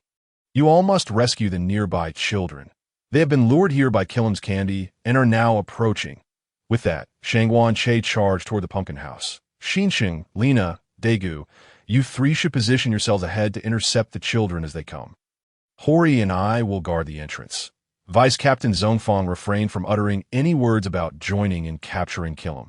Their concern extended beyond the children. Should Killam grow to a monstrous size, they would become a burden to Amishu. Thus, they would exert their utmost efforts to assist him. Vice Captain Zhongfang believed that one day, the victory team would stand shoulder to shoulder with Amishu and Diga in battle, rather than merely playing the supporting role. Understood. The trio of Xinxing swiftly set off in different directions. As Shang Wanche burst into the pumpkin house, he beheld an interior adorned in a medieval castle style, thick with cobwebs and dust, in a state of disrepair. Within the eerie silence of the castle, a series of strange laughter echoed. Pursuing the sound, Shang Wanche noticed the door to a room swing open on its own. Behind the door lay a luminous white veil, devoid of any scenery. Upon stepping through, the surroundings transformed dramatically, morphing into a park. Countless playthings favored by children adorned the space. Arcade machines, a Ferris wheel, roller coasters, and merry-go-rounds, with many children frolicking on these attractions. Their laughter resonated through the air, imbued with an unsettling quality, as many donned clown hats yet wore pallid expressions. Everything appeared enchanting yet disquieting. Devoid of life yet saturated with an air of unreality, as if it were a vast tomb of dreams. Is this the grave of dreams? As Shangguan Che surveyed the scene, his hatred for Killam intensified. Not only had she stolen the dreams of children, but she also sought to confine them within this grave of aspirations, rendering them hollow and numb, mere playthings. What do you think, Lord Amishu? I have gifted joy to all the children, allowing them to play freely without restraint. Killam reveled in her domain, feeling liberated from the threat Amishu once posed, emboldened to confront him. You have robbed the children of their dreams. You have imprisoned them within the grave of dreams, transforming them into empty, lifeless toys. Is this your notion of happiness? Shangguan Che retorted angrily in response to Killam's shameless words, seeking the opportune moment to both subdue her and rescue the trapped children. Children do not need dreams. Before they grow up, they should merely be like dolls and toys, subject to manipulation. Killam arrogantly spewed her disgraceful rhetoric. Dear Lord Anmishu, you shall remain with these children, forever ensnared in the grave of dreams. Ha ha! With that, Killam vanished from her position, reappearing atop the pumpkin house, beckoning and enticing the children who had tasted her candy to draw nearer. Had the victory team not awakened the children in time, they might have all succumbed to the grave of dreams, becoming Killam's playthings. Humph! To toy with the dreams of children at will. I shall make you pay dearly for this, forcing you to regret your very existence in this world. Upon seeing Killam's departure, Shangguan Che concentrated his energy to gather all the children together. Their faces were ashen, their eyes vacant, devoid of any resistance, akin to marionettes at the mercy of their puppeteer. An endless fury burned within Shangguan Che's heart. Utilizing his energy to shield the children, he grew in size, emerging outside the pumpkin house, and unleashed a surge of energy that sent Killam flying. Seizing the pumpkin house and placing it aside, Killam, taken aback by Amishu's unexpected escape, transformed in a fit of rage, ready to engage Shangguan Che in a final showdown. Her humanoid form boasted a tail, and her head was crowned with a glowing mass reminiscent of beetle nut. Shangguan Che turned to face Killam, who was momentarily taken aback by the fury in his eyes. However, recalling her spatial abilities, she felt assured that even if she could not best Shangguan Che, escaping was still within her grasp. The night sky was cloaked in clouds, devoid of stars, and even the moon seemed to bear the visage of a pumpkin creature. Shangguan Che was disinterested in further dialogue with Killam and charged at her. Killam remained motionless until Shangguan Che's fist was nearly upon her, at which point she countered, blocking his attack and attempting to seize him. Shangguan Che broke free from Killam's grip, taking hold of the circular protrusions on either side of her, forcefully yanking downwards. He then fell to the ground, pulling Killam down with him and delivering powerful kicks to her abdomen, sending her crashing to the earth. Rising again, Killam realized that brute force would not suffice against Amishu and opted for evasive tactics. As Shangguan Che launched another attack, Killam vanished, reappearing behind him to strike fiercely. Unexpectedly, a swarm of tiny butterflies composed of light flickered around Shangguan Che, and he disappeared from sight. Moments later, he reappeared, driving the storm hammer squarely into Killam's face, rendering her momentarily dazed. Shangguan Che focused his energy into both hands. Conjuring two daggers that shimmered with power, he calibrated the energy output such that the daggers would pierce Killam's defenses without inflicting fatal harm. Shangguan Che had no intention of allowing Killam to perish so easily. With swift, fluid motions, he unleashed a flurry of stabs, creating afterimages that made it difficult for observers to track his strikes. Soon enough, Killam awoke from her stupor, racked with intense pain. Shangguan Che seized the moment, crossing his arms and swiftly slicing horizontally across Killam's abdomen. She gritted her teeth against the searing agony, teleporting away to a distance, resembling a wounded beast desperately attempting to heal her wounds. Shangguan Che approached Killam step by step, appearing to her as a malevolent specter drawing closer. As he neared her, Killam trembled, initiating rapid movement and conjuring several illusory clones, reminiscent of the wolf-like creatures from the Armored Warrior series. Utilizing her spatial abilities, Killam maneuvered among the clones, making it nearly impossible for anyone to pinpoint her true location, leaving Shangguan Che to endure relentless attacks. In response, Shangguan Che employed his mirror skill, creating two attack-capable mirrors, new version, that targeted the numerous Killam clones, quickly identifying her true form. The two mirrors pinned Killam down, while Shangguan Che summoned the elements of the sea, calling forth a grizzly bear to join the fray alongside the mirrors, ensuring that Killam would not meet an easy demise. Meanwhile, Shangguan Che's original form ventured into the pumpkin house to rescue the previously trapped children, after liberating the children from the pumpkin house. Observing their vacant and numb expressions, Shangguan Che's mission remained singular, to render Killam's existence a torment far worse than death. Each time the summoning cooldown expired, Shangguan Che would call forth the sea elementals and the gray bear. As soon as the mirror images dissipated, he continued to summon without pause. Karambo did not meet his demise at the hands of light as originally fated. Instead, he was brutally dispatched by Shangguan Che's summoned creatures. In comparison to the suffering endured by the children in the Graveyard of Dreams, each reduced to mere puppets, Karambo's anguish was trivial. Following Karambo's death, a vibrant aurora graced the sky. This was the manifestation of the children's dreams. The most precious treasures of humanity. It was through their dreams that the children would forge a beautiful future for Earth. The children who had been trapped regained their former vitality, heralding the conclusion of the Karambo incident. After a night of relentless toil, it was time to return and indulge in a well-deserved slumber, filled with dreams aplenty. Exhausted from their night of exertion, the members of Victory Team were weary, with Horiuchi yearning to collapse in a bed for a restful sleep. You all should refrain from dreaming. A mountain of tasks awaits your completion. Captain Jume, Hui declared, her beautiful visage delivering disheartening news. Good heavens, am I not even allowed to dream? Horiuchi felt as though the sky was about to fall in that moment. Just teasing you all. Hurry back to the base and rest well. Captain Jume Hui lightheartedly remarked, noting the taut nerves of her team after a long night. The passing of this busy night not only signified the end of the Karambo incident, but also heralded the impending transformation of Daiku. In the training space, Daiku inquired, Shangguan, can I truly master the glorious halo?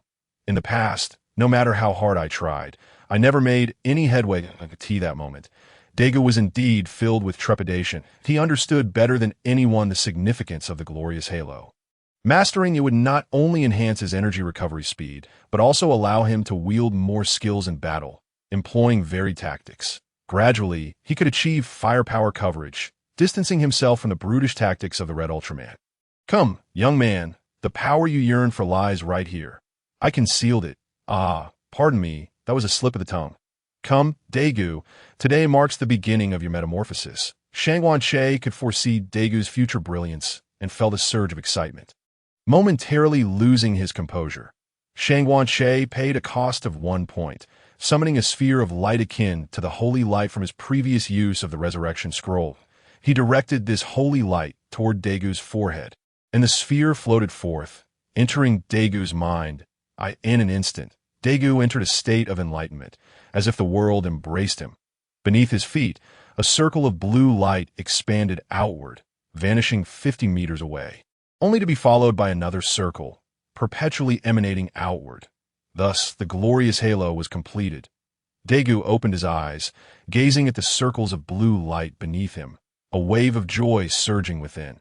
He had taken his first step as a mage, and the profession beckoned him. Shangguan, I have truly mastered the glorious halo, Daiku exclaimed with excitement. Well done, your problem has now found resolution. Henceforth, your energy deficiencies will gradually fade away. Now, we should discuss my concerns. Shangguan Che interjected after allowing Daiku a moment to revel in his joy. Shangguan, your concerns? Weren't you performing admirably in battle? Or is there an issue with your health? Daiku initially expressed confusion, but concern for Shangguan Che soon followed. Shangguan Che was momentarily a loss for words. Brother, didn't you notice that I only cycled through a few skills during combat? My issue lies in having an abundance of energy, but a scarcity of skills. It's as if I possess a mountain of gold, but lack the knowledge of how to spend it. Not everyone is fortunate enough to inherit a fully leveled mage character like you. Shangguan Che patiently explained to Daiku. Now that you mention it, I recall that past opponents also relied on just a handful of skills. I had assumed they too were skill-rich, but energy-poor, Daiku suddenly realized. What should I do? It seems I must retract my glorious halo. Are you reflecting on the problem? You are rubbing salt into my wounds. Shangguan Che thought fiercely. From now on, I shall not exhaust your skill library. I will not bear the surname Shangguan. Following this was a one-on-one tutorial for Daiku, where the inability to learn various skills became apparent. First, he would explain the principles, and then they would learn each skill one by one. Shangguan Che genuinely felt that Ace, the Ultraman king of the Light Nation, had it tough. Were the principles of your light giant skills truly that complex? Just the principle behind Daigu's Radiant Punch against Gats could take half an hour to explain. It was not that the principles of Ultraman's skills were inherently complicated. Their situation mirrored the differences between extraterrestrial beings and Earthlings in Dragon Ball. Non-light life forms generally did not experience significant energy deficits. The potency of their skills depended on the energy input, much like Shangguan Che's enigmatic Demon Ball, which primarily relied on sheer force. Light life forms, on the other hand, could achieve limitless energy in places like the Plasma Spark Tower. In other environments, energy consumption would vary, especially on Earth, where they could only grow to gigantic sizes for 3 minutes. Some Ultramen struggled even to maintain that duration. To conserve energy, Ultraman skills required a minimum output of 1 unit of force, achieving at least 1.5 times the effect. Thus, the principles were exponentially more intricate than those of extraterrestrial beings. Shangguan Che's yearning for firepower coverage was ingrained in his very bones. To one day become a graceful mage on horseback and a ferocious warrior on foot, he resolved to remember the principles, even if he did not fully comprehend them, and to research them further down the line. And so, Shangguan Che spent a day oscillating between Pain and J.O.Y.T.A. construction site near the seaside. A group of laborers toiled diligently to earn their wages. One worker, operating an excavator, dug down 30 meters before sensing that it had unearthed something peculiar. Upon inspection, he discovered a spherical object with 4 corners, to err on the side of caution. He notified the foreman for further instructions. Although the foreman was uncertain of the object's nature, it did not appear to be a product of Earth. Given the recent surge in monster sightings, fearing it might be an extraterrestrial artifact, the foreman decided to contact the Far East base. Dumb. Daiku activated the communicator, and Captain Jume Hui appeared on the screen. Instructing him, Daiku, it seems that an extraterrestrial object has been unearthed at the construction site. You must investigate it with Lena and bring it back to the Far East base. Understood? I will set off immediately. Daiku replied, eager to depart, but was halted by Shangguan Che. This situation is not dire. There is no need for undue alarm. Just refrain from making any disparaging remarks along the way, knowing Daigu's straightforward nature. Shangguan Che could only do his best to mitigate the situation, leaving the rest to Daigu's discretion. Daiku and Lena drove the Sherlock vehicle through the underwater tunnel leading to the Far East base. Daiku indeed did not disappoint Shangguan Che, remaining as blunt as ever. The PDI scanning program has been installed. Now you may conduct the tests, Daiku declared, having completely disregarded Shangguan Che's prior advice. By the way, can you not glance at Lena when you speak from the passenger seat? Lena remarked, her lips curling in disdain. Discussing work during a drive was the most tedious endeavor. She attempted to awaken Daigu's oblivious mind. But Daiku was impervious to such trivialities that a drive? This is work. As he uttered those words, Lena's exasperation grew palpable, and she soon lost the will to try and rouse Daiku. Upon reaching the construction site, Daiku and Lena observed the unearthed object, noting its resemblance to the time machine that had fallen previously. Their instruments yielded no results. Just as they stood there, perplexed, a woman clad in a black dress approached, adorned with what appeared to be a flute resembling a genetic fragment. Daiku and Lena did not recognize her, but they watched as she played her flute, the melodious notes resonating throughout the site. The excavated object began to vibrate rhythmically in response to the music, startling everyone present, who hastily retreated.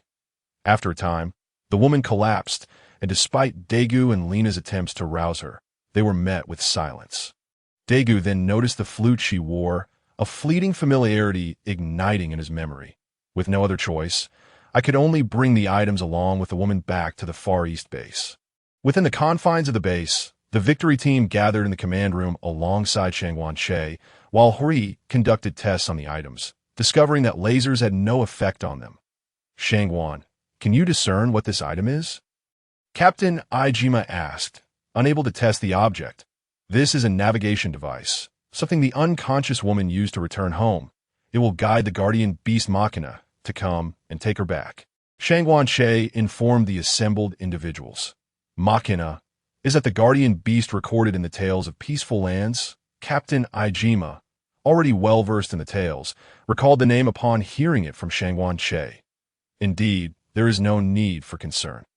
Once the woman awakens, we will find an open area and allow Machina to escort her away, Shangwan assured. The issue with Shaki was not significant. The misunderstanding arose primarily because TPC might not believe in extraterrestrial beings, and the location where Machina descended had structures, leading to a mutual misapprehension when Machina inadvertently caused damage to a building that I remember now. I have encountered that woman before. At this moment, Daiku recalled a childhood incident by the seaside involving Shaki. When I was a child, I rode my bicycle to the beach and, having lost my way home, met a woman on the shore who pointed me in the right direction. She mentioned that her family was coming to fetch her. Daiku recounted to those present. Shangwan, let us consult with Director Zai to see if we can facilitate the woman's return, thereby averting any potential conflict. Daiku, please go and reassure her, Captain Aijima stated, still unable to finalize the decision, and proceeded with Shangwan-Che to discuss a resolution with Director Zai. Daiku made his way to the medical department, where he encountered Shinjo's sister, Mayumi. She seems to remember nothing. Mayumi expressed her deep sympathy for Shaki's plight. Shortly after Daiku, Lena arrived at the ward. Oh, you remember me. When I was a child, I got lost, and you helped me find my way home. May I ask your name? Daiku inquired of Shaki. Although Lena had just heard Daigu's recollection, she couldn't help but roll her eyes at him. Shaki, the woman named Shaki slowly replied, in Director Zai's office, Shangwan, can you confirm that this device is solely intended to escort that woman home? Director Zai required a definitive answer from Shangwan-Che before he could make a final judgment. This was not merely a matter of trust. Director Zai aimed to prevent humanity from being invaded while also avoiding unnecessary conflict whenever possible. I am certain, Shangwan-Che asserted with conviction. Excellent. Find an open area where Machina can retrieve her, Director Zai concluded, deciding to avert a senseless confrontation. Upon receiving the order, Captain Aijima informed Daiku of the final decision, stating that Shaki would be sent home the following morning.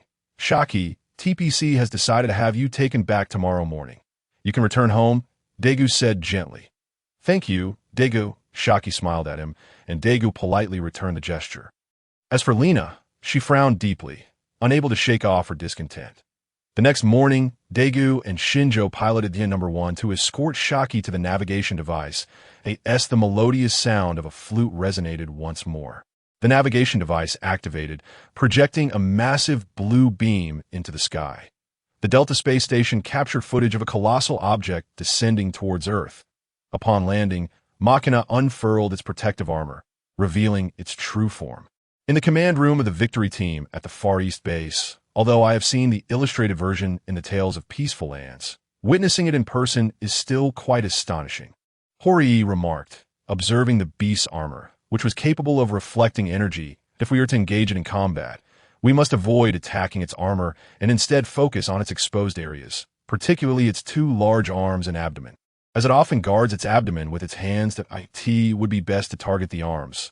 Vice Captain Munakata immediately began formulating a combat strategy, an old habit of his. By the way, this creature has a remarkably regular sleep pattern. According to Shangwan's notes, Machina consolidates its armor at sunset and falls into slumber. I must admit, I envy its regularity, especially since I've been struggling with insomnia lately. Hori reflected. Upon encountering Shaki, Machina joyfully nibbled at her hand, and the flute she wore radiated a brilliant light, enveloping her as it flew toward Machina's outstretched hands. Machina began to retract its armor. It soared into space, returning to its homeland. Farewell, Shaki. Return home, away from this perilous place called Earth. Daiku silently wished her. Beneath the setting sun, the image of Shaki returning home, guided by Daiku, would forever be etched in his memory. People should not harbor unyielding hostility towards the unfamiliar. Machina departed Earth with Shaki. Everyone returned to their daily routines, patrolling, training, and so forth. In the training space, Daiku and Shangguan-Che commenced a new round of practice. A few days prior, Shangguan-Che had learned the energy barrier skill from Daiku.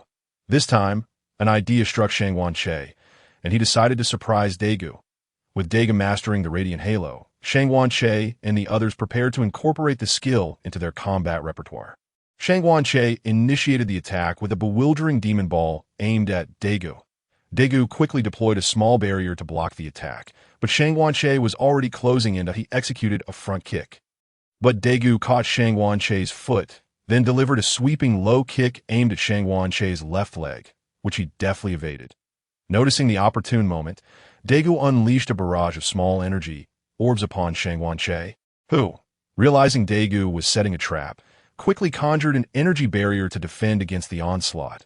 Daiku, intent on maintaining his advantage, advanced steadily towards Shangguan-Che, relentlessly hurling energy orbs.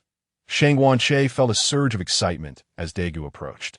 He had initially intended to withstand the barrage while advancing, but now found himself on the defensive. Daiku, don't blame me for being unscrupulous. As Daiku drew closer, Shangguan-Che began to struggle, realizing Daiku was now within 10 meters of him. In a moment of desperation, Shangguan-Che blinked behind Daiku, raising his barrier to strike at Daigu's head, unperturbed by the possibility of causing Daiku harm. Any injury to Daiku would merely transfer to Daiku, sparing Daiku from physical damage. At worst, he would simply exhaust his stamina. Daiku, believing he had thoroughly suppressed Shangguan-Che with his relentless assault, was caught off guard when Shangguan-Che managed to evade. Just as Daiku sought to pinpoint Shangguan-Che's new position, suddenly he felt a heavy blow to his head. Suppressing his discomfort, Daiku turned to see that the barrier in Shangguan-Che's hand had transformed from a shimmering thin layer into an opaque, formidable object. Daiku attempted to dodge, but Shangguan-Che's speed surpassed his, and another barrier struck Daigu's head, gradually thinning with each impact. Daiku reached his limit and considered surrendering. Shangguan-Che swung the barrier forcefully towards his own head. Having expended most of his energy in attacking Daiku, this strike shattered the barrier above his head. Only two sharp fragments resembling blades remained in his hands. Shangguan-Che then infused energy into each piece, rendering them increasingly sharp, the chilling light glinting off the shards evoking unease. The fragments were thrust forward, pressing against Daigu's sides. Upon regaining consciousness, Daiku found himself staring at the shards poised at his ribs, a cold sweat trickling down his back. This round, Shangguan-Che had emerged victorious. Shangguan, no wonder you retreated as soon as you exposed a weakness. You were waiting for me to fall into your trap. Daiku was left bewildered by Shangguan-Che's cunning. Realizing how versatile the barrier could be, in truth, we need not confine ourselves to the initial applications of our skills, just as I did with the barrier. Who would expect me to wield it like a brick, only to break it and use the shards as knives? We can also seamlessly transition from blocking damage with the barrier to executing the next skill without any delay. Shangguan-Che imparted to Daiku the technique to cancel the pre-action of Ace, and in that fleeting moment, Daigu's eyes sparkled with the brilliance of a multitude of incandescent bulbs. Clearly, Shangguan-Che's words had unlocked a gateway to a new realm for Daiku. By the way, Daiku, do you know the primary distinction between humans and animals? Shangguan-Che sought to gently correct Daigu's combat mentality to IT his tools. Daiku was familiar with the answer to this query. If there were an oceanic beast that fled into the depths of the sea after failing to overcome you, what would you do? Shangguan-Che inquired. If it hasn't fled far, I would defeat it with a light skill. If it has escaped further, I would swiftly pursue it using aerial form. Daiku articulated what he believed to be the correct response.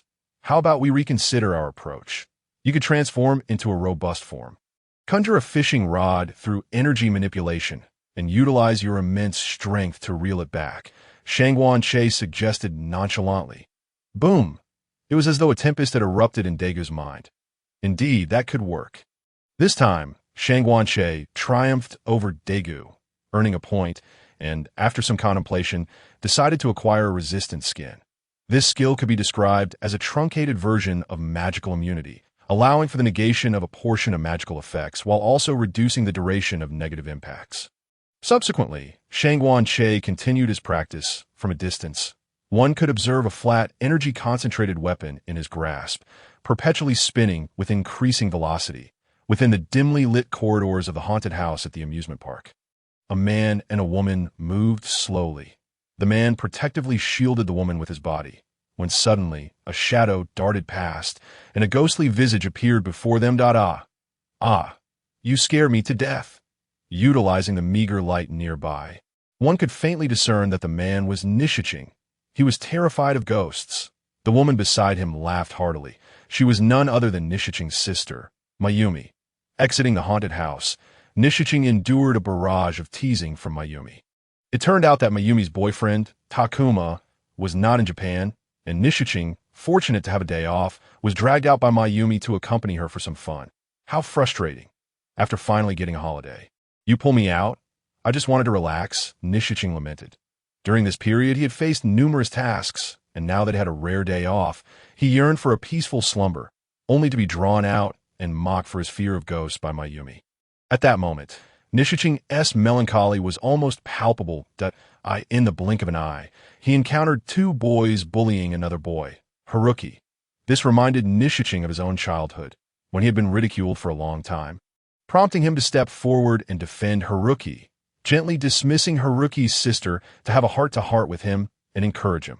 After the two boys fled, while meandering across the lawn, a massive horn erupted from the ground, crackling with terrifying lightning before gradually settling into tranquility.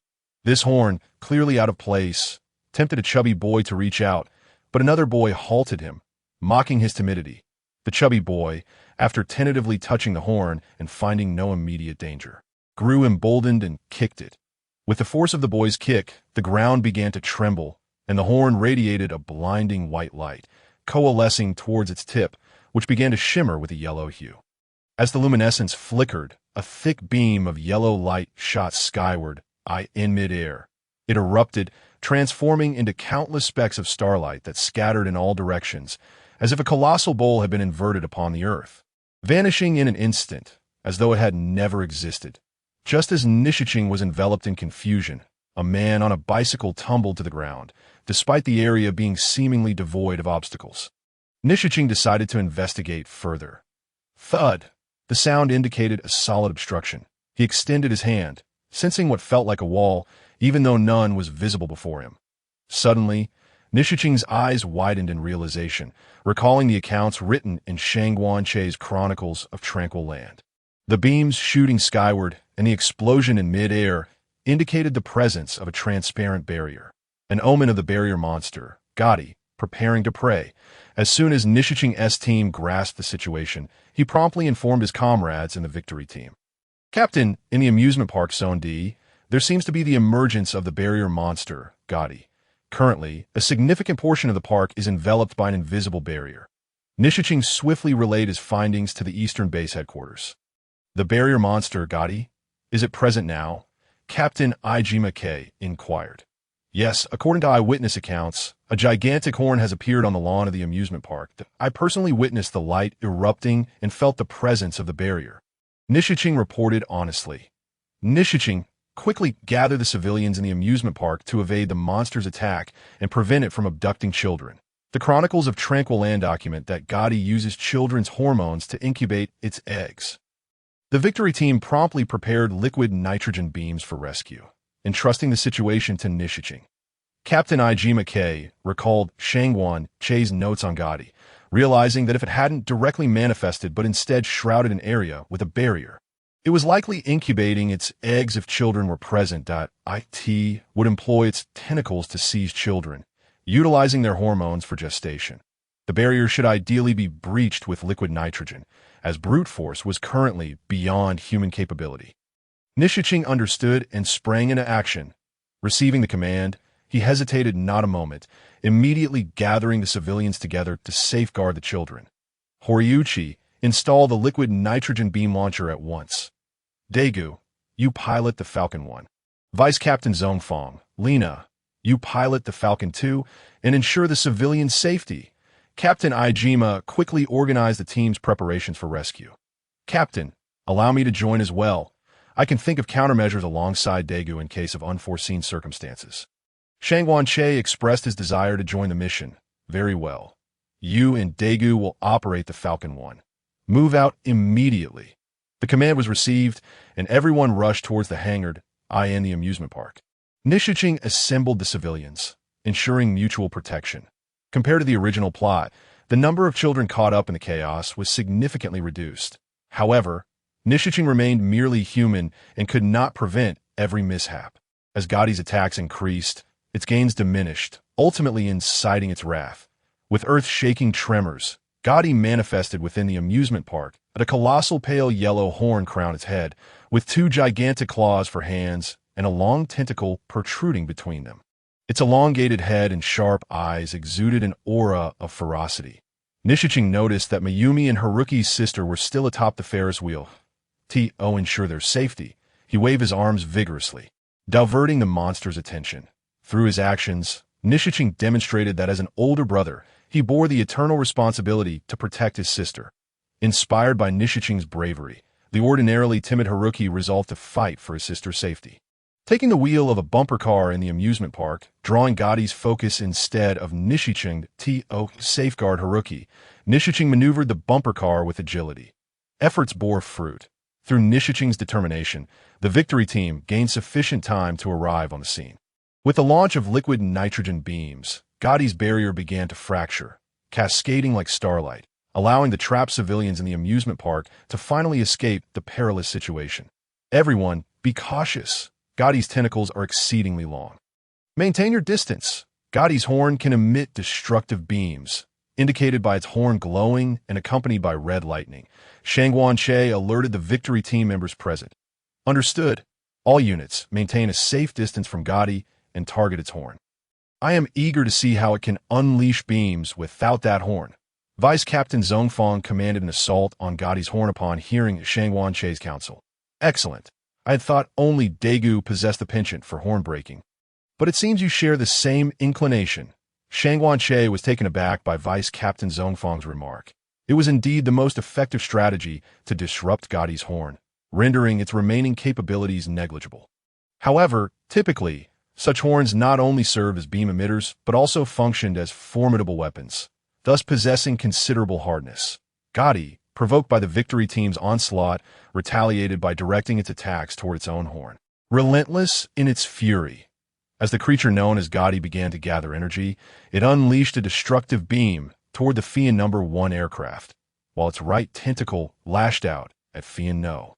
2. Fortunately, the group heeded Shangguan-Che's counsel and refrained from recklessly approaching Gotti, thus averting a crisis. Observing that Fian was unable to disrupt Gotti's horn, Shangguan-Che resolved to take matters into his own hands. Leaving a mirror image within Fian No. 1 to assist Daiku in piloting the aircraft, he then teleported to the ground, initiating his transformation into a colossal form in that moment. Gotti turned its attention to Xinqing and his companions, swinging its tentacles in an attack. Xinqing faltered. Indeed, you did not misjudge him. He and Daiku were rightly dubbed the fallen pilots and vehicle assassins, for even when piloting Fian, they could still meet with disaster. Amidst familiar flames and figures, Shangguan-Che made his entrance. Upon arrival, he witnessed Xinqing's misfortune and, in a bid to save him, swiftly dashed toward Gotti. Midway, he propelled himself off the ground, delivering a flying kick that sent Gotti reeling.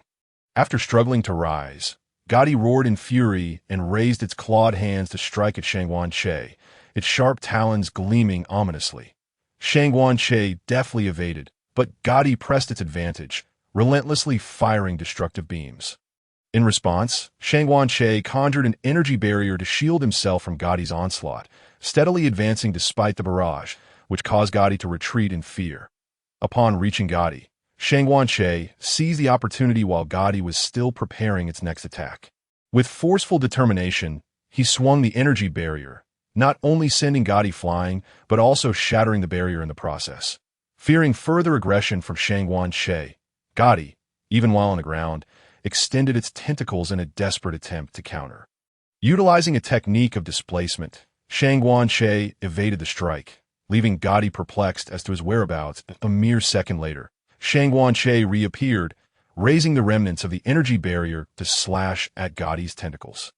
With a mournful wail from Gotti, Shangguan Che successfully severed its appendages, compelling Gotti to retract the remaining ones back into its body. Just as Shangguan Che prepared to pursue, Gotti emitted an incomprehensible cry. Distinct from the previous wails of agony, the earth began to tremble as yet another Gotti emerged, this one distinguished by its crimson horn. Shangguan Che recognized this as the creature from the lion's nose tree sea. Why had it appeared here?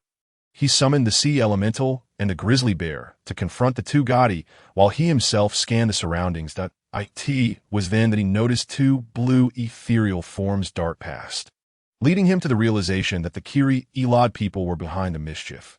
However, with the immediate threat of Gotti at hand, Shangguan Che had little time to deal with the two rodents.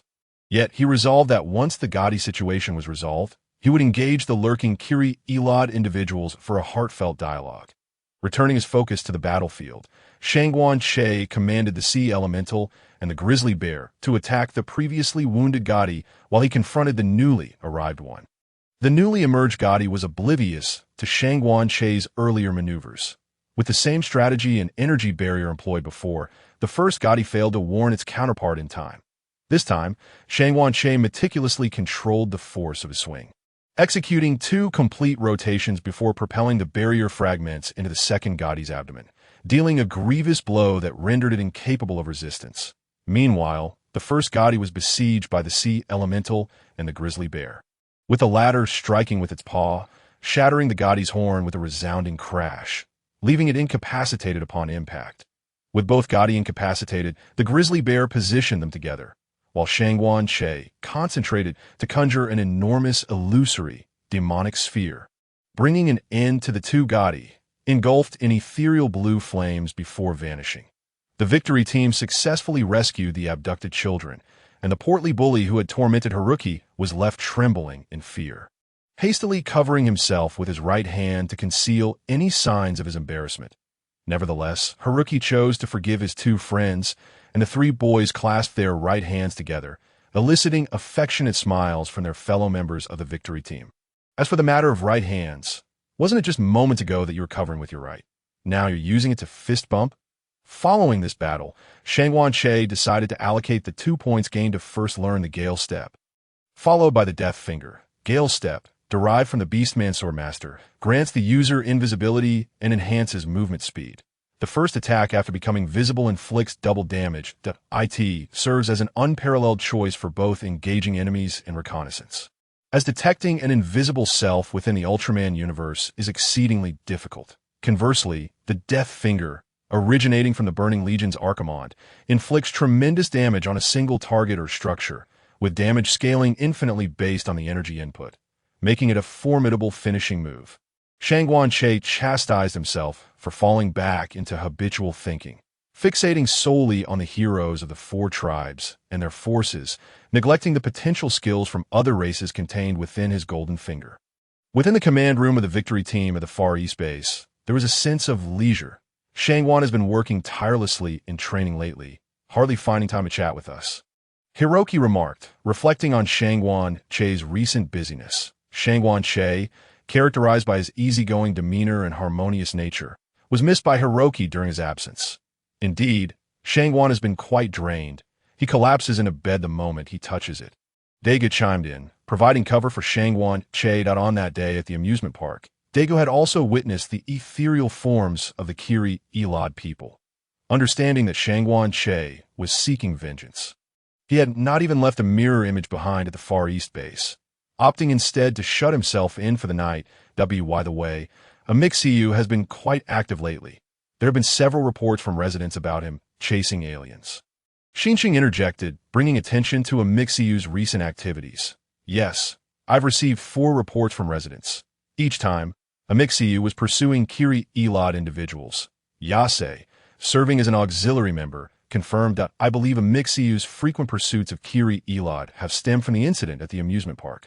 Vice Captain Zhongfang speculated, prompting Daigu's eyes to widen in realization. Dung, the satellite has detected high-energy reactions. Projected onto the main screen immediately. Yase instructed, and upon receiving the information, he projected it onto the main display. The screen revealed a middle-aged man fleeing in panic, even stumbling and falling. Yet he wasted no time in scrambling back to his feet and continuing his flight. Behind him, in a dim alleyway, a figure clad in menacing armor swiftly closed in on the man, the sound of clanking chains echoing ominously, each sound marking the countdown to the middle-aged man's demise. Is Amixiu really pursuing a human? The members of the victory team exclaimed in disbelief. The pursuer is likely a Kiri Elad. Let us not forget the previous prophecy. Captain Jiwen remained composed, firmly believing that Amixiu would not engage in such actions. Shangguan Che, too, would not disappoint Jiwen. The screen displayed the man shouting in desperation. Amixiu is still after me. Damn it. As Amixiu reached the middle-aged man, he halted, slowly approaching him. Not overstep your bounds. This is of your own making. Upon uttering this, the middle-aged man erupted in orange flames, transforming into a Kiri Elad. Shangguan Che wasted no time. Summoning the illusory demonic sphere, he struck at the Kiri Elad, sending him flying amidst a shower of sparks. Realizing the overwhelming disparity between them, the Kiri Elad scrambled to escape. The team must be noted that once transformed, his speed in fleeing was significantly enhanced. Entering the Gale Step state, Shangguan Che vanished from sight, quickly closing in on his target, delivering a punch that sent the target crashing face-first into the ground to prevent further escape. Shangguan Che utilized his mirroring skill to create 3 duplicates. His training had advanced to the point where he could now produce 3 images. While he experienced rapid progress, he also sensed a plateau. He understood that 3 was not the limit of his mirroring ability, and with continued training, he could surpass such bounds. The 3 images surrounded the Kiri Elad from different angles, executing a classic 4-corner encirclement akin to a strategy from Warcraft. Amixiu, you claim to be a hero, yet you resort to overwhelming numbers against a few. The Kiri Elad spat in indignation. Hero, I only seek results. Each of you Kiri Elad shall be dealt with. Shangguan Che engaged directly with 3 mirror images, exchanging blows while conversing, causing sparks to fly around them. The tragic plight of the Kiri Elad people was indeed heart-wrenching for those who beheld it and brought tears to the ears of those who heard. It seemed that the previous incident had ignited a fierce anger within Muscio. Observing the dire state of his opponents, Xinqing felt an exhilarating thrill. He harbored no sympathy for those who dared to invade Earth. Counting from the events at Zhuliangliang Island, this marked the 2nd encounter with the soothsayer and the 3rd at the amusement park. Time and again they harassed him, and it was no wonder Muscio was enraged. Daiku meticulously calculated that the Kiri Elad people had troubled them thrice. Were it not for his usual inability to be away, he would certainly lend his support against such extraterrestrial aggressors. As Shangguan Che raised his finger, several crimson bolts of lightning intertwined and shot forth with tremendous power and lightning speed towards the Kiri Elad people. A piercing scream was heard as one of them vanished from existence. Shangguan Che's pursuit of the Kiri Elad had persisted for half a month, resulting in the elimination of over 30 low-level Kiri Elad, yet not a single high-ranking official had been captured. At the slightest hint of danger, these individuals would scurry into hiding. During this period, even the pedestrians on the streets had grown accustomed to witnessing Shangguan Che's relentless pursuit of the Kiri Elad, to the point where they could not be bothered to report it. Upon realizing that the Kiri Elad High Command had no intention of emerging, Shangguan Che reluctantly withdrew, as long as they harbored ambitions of ruling Earth. He would have the opportunity to eradicate them on an ordinary night. A young couple was fishing by the seaside in the newly developed area when, as soon as they hooked a fish, they witnessed a massive burst of green light erupting from a nearby power station, followed by a catastrophic explosion. We have arrived over the newly developed area, but there are no abnormalities with the reactor. Daiku remarked as he and Xinqing piloted the Fia No. 1 to the scene following the alarm. However, The reactor showed no signs of irregularity, casting doubt on whether the sensor had malfunctioned. Director Shangwan. The life signal of that monster was so strong it should have been recorded. How could it vanish in an instant? Xinqing inquired of Shangwan Che, puzzled by the creature's sudden disappearance. Though it may have been a fleeting reaction, such monsters do exist. Let us boldly hypothesize that this creature appeared at the power station, perhaps feeding on electricity and, after absorbing enough, disappeared. Such creatures are known, like Bizamo or Ebelin. Shangwan Che recalled that this was due to Hori's acquaintance, Ryoichi Sanada, who had clandestinely implanted Ebelin cells into his own body, resulting in a mutation. As for these two, Bizamo is uncertain at present, but Ebelin cells previously fell with a meteorite and are currently preserved at the Cosmic Development Center. That we shall commence our investigation from the Ebelin cells, Captain Kijima swiftly ordered. Once Shangwan Che took on the role of monster consultant, the Peaceful Chronicles began circulating within the Earth Peace United Organization, leading to the cessation of experiments involving Ebelin cells and the disposal of the test subjects. The research division of the Cosmic Development Bureau also reported that the experimental organisms had been completely cleared. However, the Ebelin cells had not been entirely eradicated. That I believe it prudent to establish a dual safeguard. While we investigate the Ebelin cells, I have developed a monster tracker. Should a bullet strike the monster, it will emit a unique particle signal, allowing us to track its location regardless of where it may be. What was previously undetectable by radar and sensors is no longer an issue with this device, Hori suggested, advocating for a layered security measure. He then presented the monster tracker he had been working on. Is this to say that when the five emperors appeared, the Heisei trio rushed to the scene because of the monster tracker that had been shot at Golzan? Hori's team leader, Kijima, immediately dispatched them to the scene. Upon hearing Hori's explanation, Kijima deemed the device reliable and tasked Hori with overseeing the matter. Understood. Hori responded with a smile upon receiving Kijima's orders. After Shangwan Che departed, he began to reflect on the information surrounding Ryoichi Sanada, a person whose character had been twisted by his upbringing, that he was indeed a talented individual. Yet, those who pursue perfection excessively often find themselves undone by their own overly sensitive and fragile hearts. As Hori once remarked, every individual harbors dark corners within their soul, and you have laid bare your darkest recesses.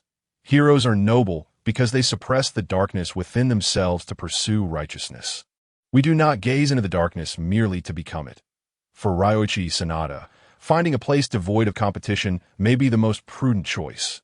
After receiving orders, Hori drove the Sherlock vehicle to the incident site, but encountered an obstacle.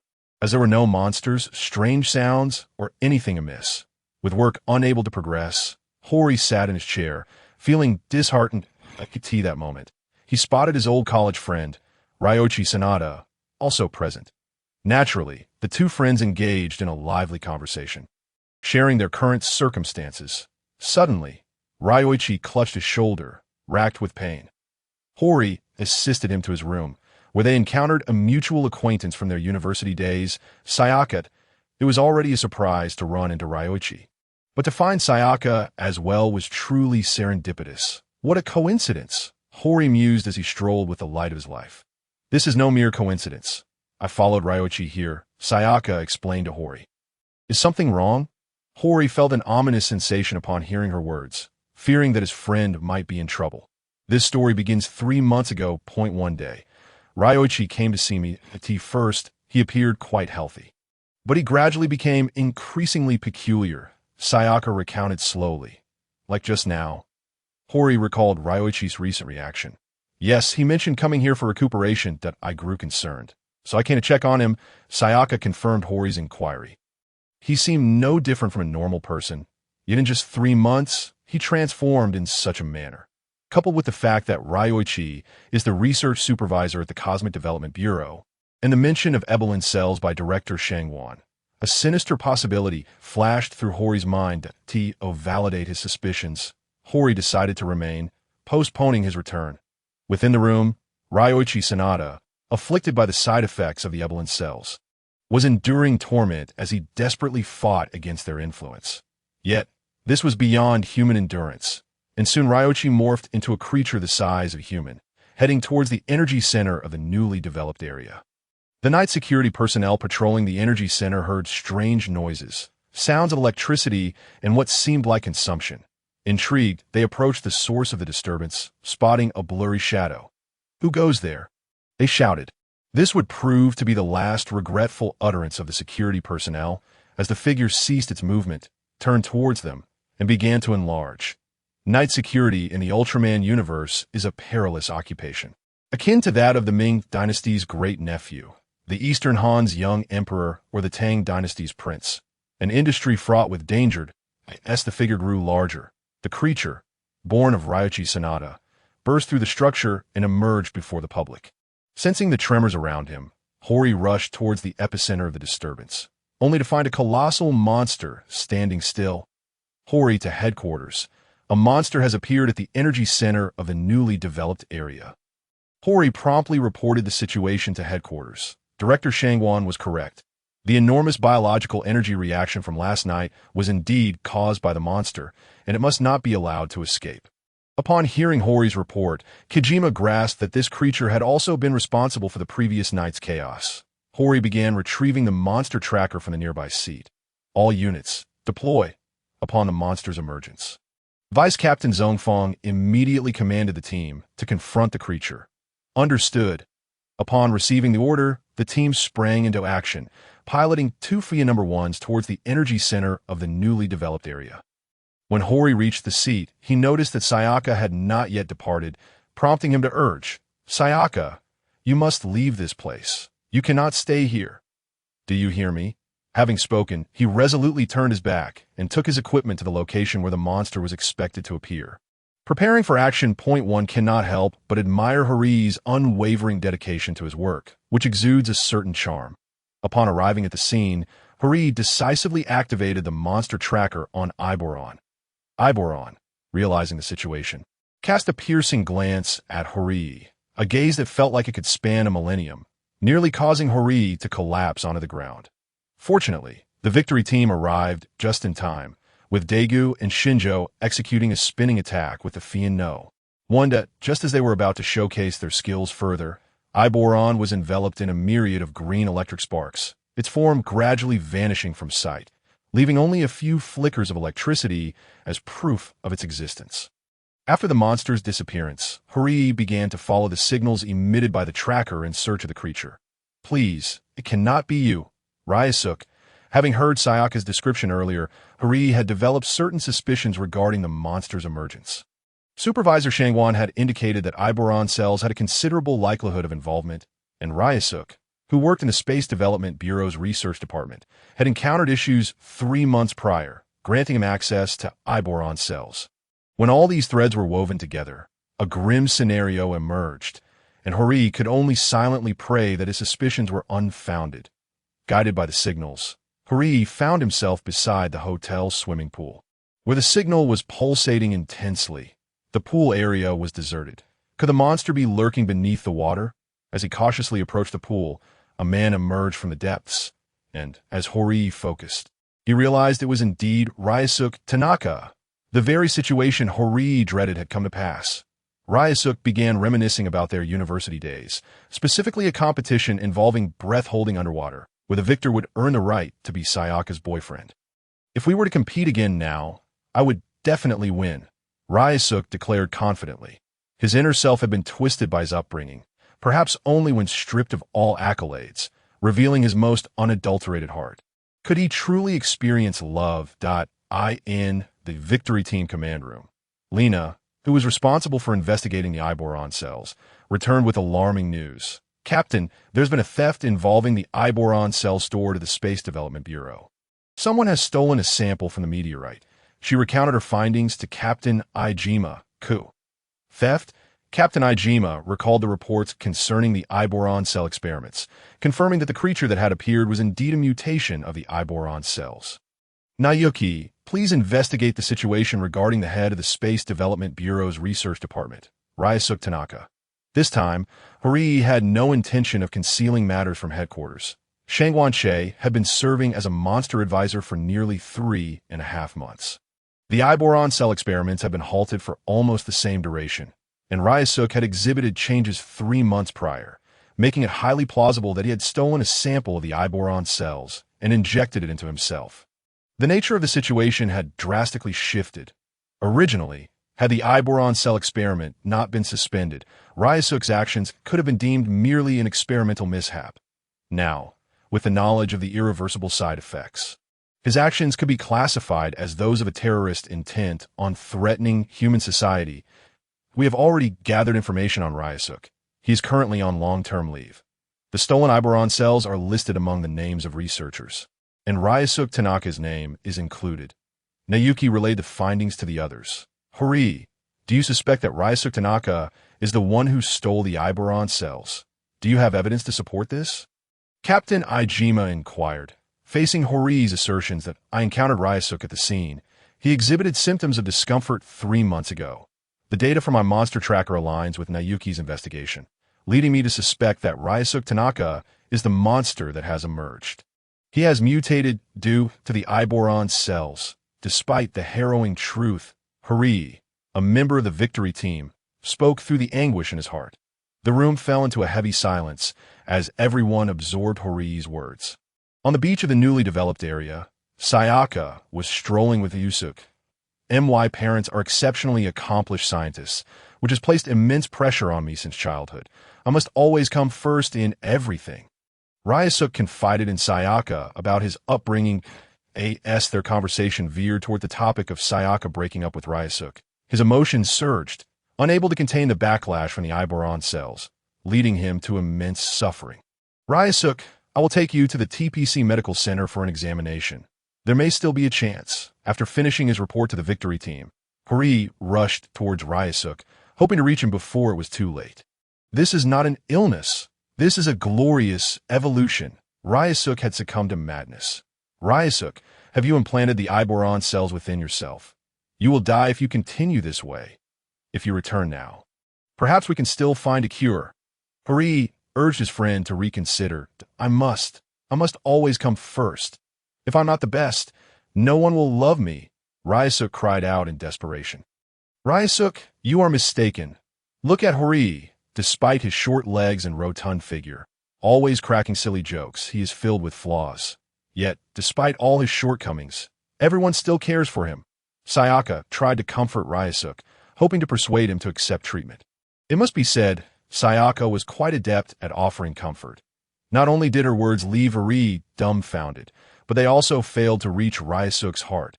From an omniscient perspective, it was akin to a bear wandering into a cave, only to find a fatal drug awaiting. With a reckless determination, Ryusuk, under the gaze of Hori and Sayaka, was engulfed in electric light, gradually transforming into Iboron. As the truth eluded him, Hori prayed fervently for his suspicions to be proven incorrect. Yet fate proved unyielding. The brutal truth lay starkly before Hori's eyes. The victory team received news of the monster's appearance and promptly set out for the scene. Vice Captain Munakata and Lena were tasked with assisting the evacuation of civilians from the hotel, while Daiku and Shinjo aimed to restrain the monster. This is Hori. Cease all attacks immediately.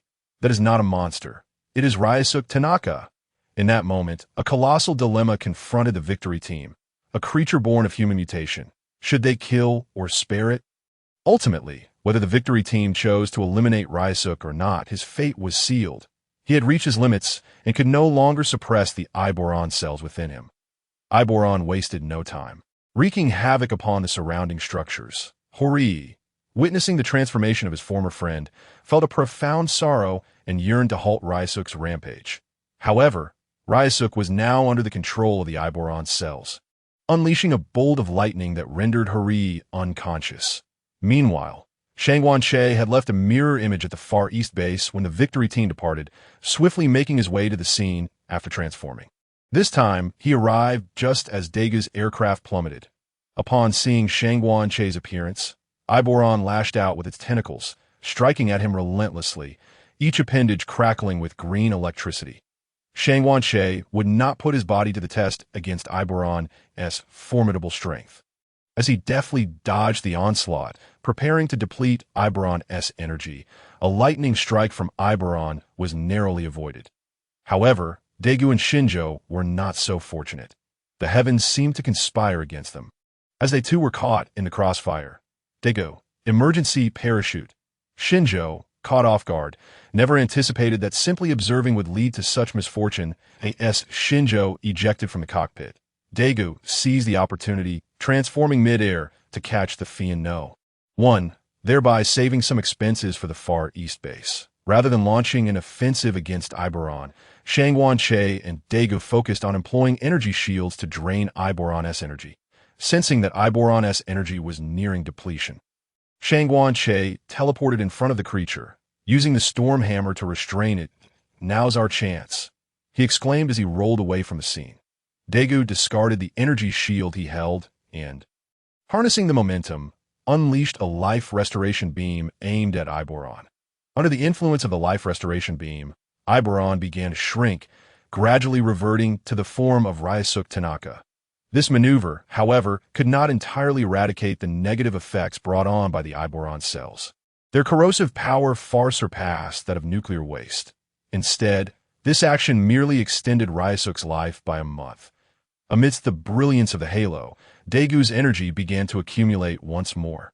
Even so, after releasing the light of life, the energy within him was nearly depleted. On the beach of the newly developed area, Harii and Sayaka, the two closest friends of Ryuk Sanada, slowly approached the weakened figure of Sanada. "Rest now, Ryuk. Take this time to truly appreciate the beauty of the world, and cease all competition with others. I implore you." In utter despair, Harii sank to the ground before Sanada, who gazed back, his thoughts a mystery to all. Ultimately, Ryuk Sanada was taken away by the TPC. Confined for medical treatment, an excessive pursuit of power often leads to a backlash from that very power. In the days that followed, tranquility returned, as if the world had never undergone such upheaval. People resumed their daily lives, while Shigekata and Daiku continuously sparred, always ending in a draw. In his spare time, Harii frequently visited his dear friend Ryuk, fully aware that each visit could be the last. For no one knew how much longer Sanada could endure. Sayaka remained by Ryuk's side, caring for him, during which time she relinquished her genius aura and her obsession with being first for the first time. Ryuk Sanada felt the beauty of existence. Having lived for so many years without experiencing love, he realized, in the twilight of his life, that what he had longed for was always around him. He had merely been too fixated on his path to notice their presence. Shigekata had recently learned the skill of Thunderstorm, a technique derived from the wild monster Storm Ripper, capable of unleashing lightning attacks on all enemies within a wide area. Though its power was not immense, its extensive range made it suitable for clearing out minor threats. While conversing casually with members of the victory team, Shigekata overheard some troubling news. Recently, several cases of disappearances had emerged in the B2 area, which local authorities were unable to resolve and had escalated to our department. "That I wonder how the police are handling it," Yatsurugi remarked as he discussed the recent disappearance cases. "Disappearance? Are there many?" Shigekata pondered, fearing it might be the work of the Levic aliens. Ever since hearing that, Shigekata had been searching for the Levic aliens in the B2 area every night, ultimately discovering them in an abandoned factory.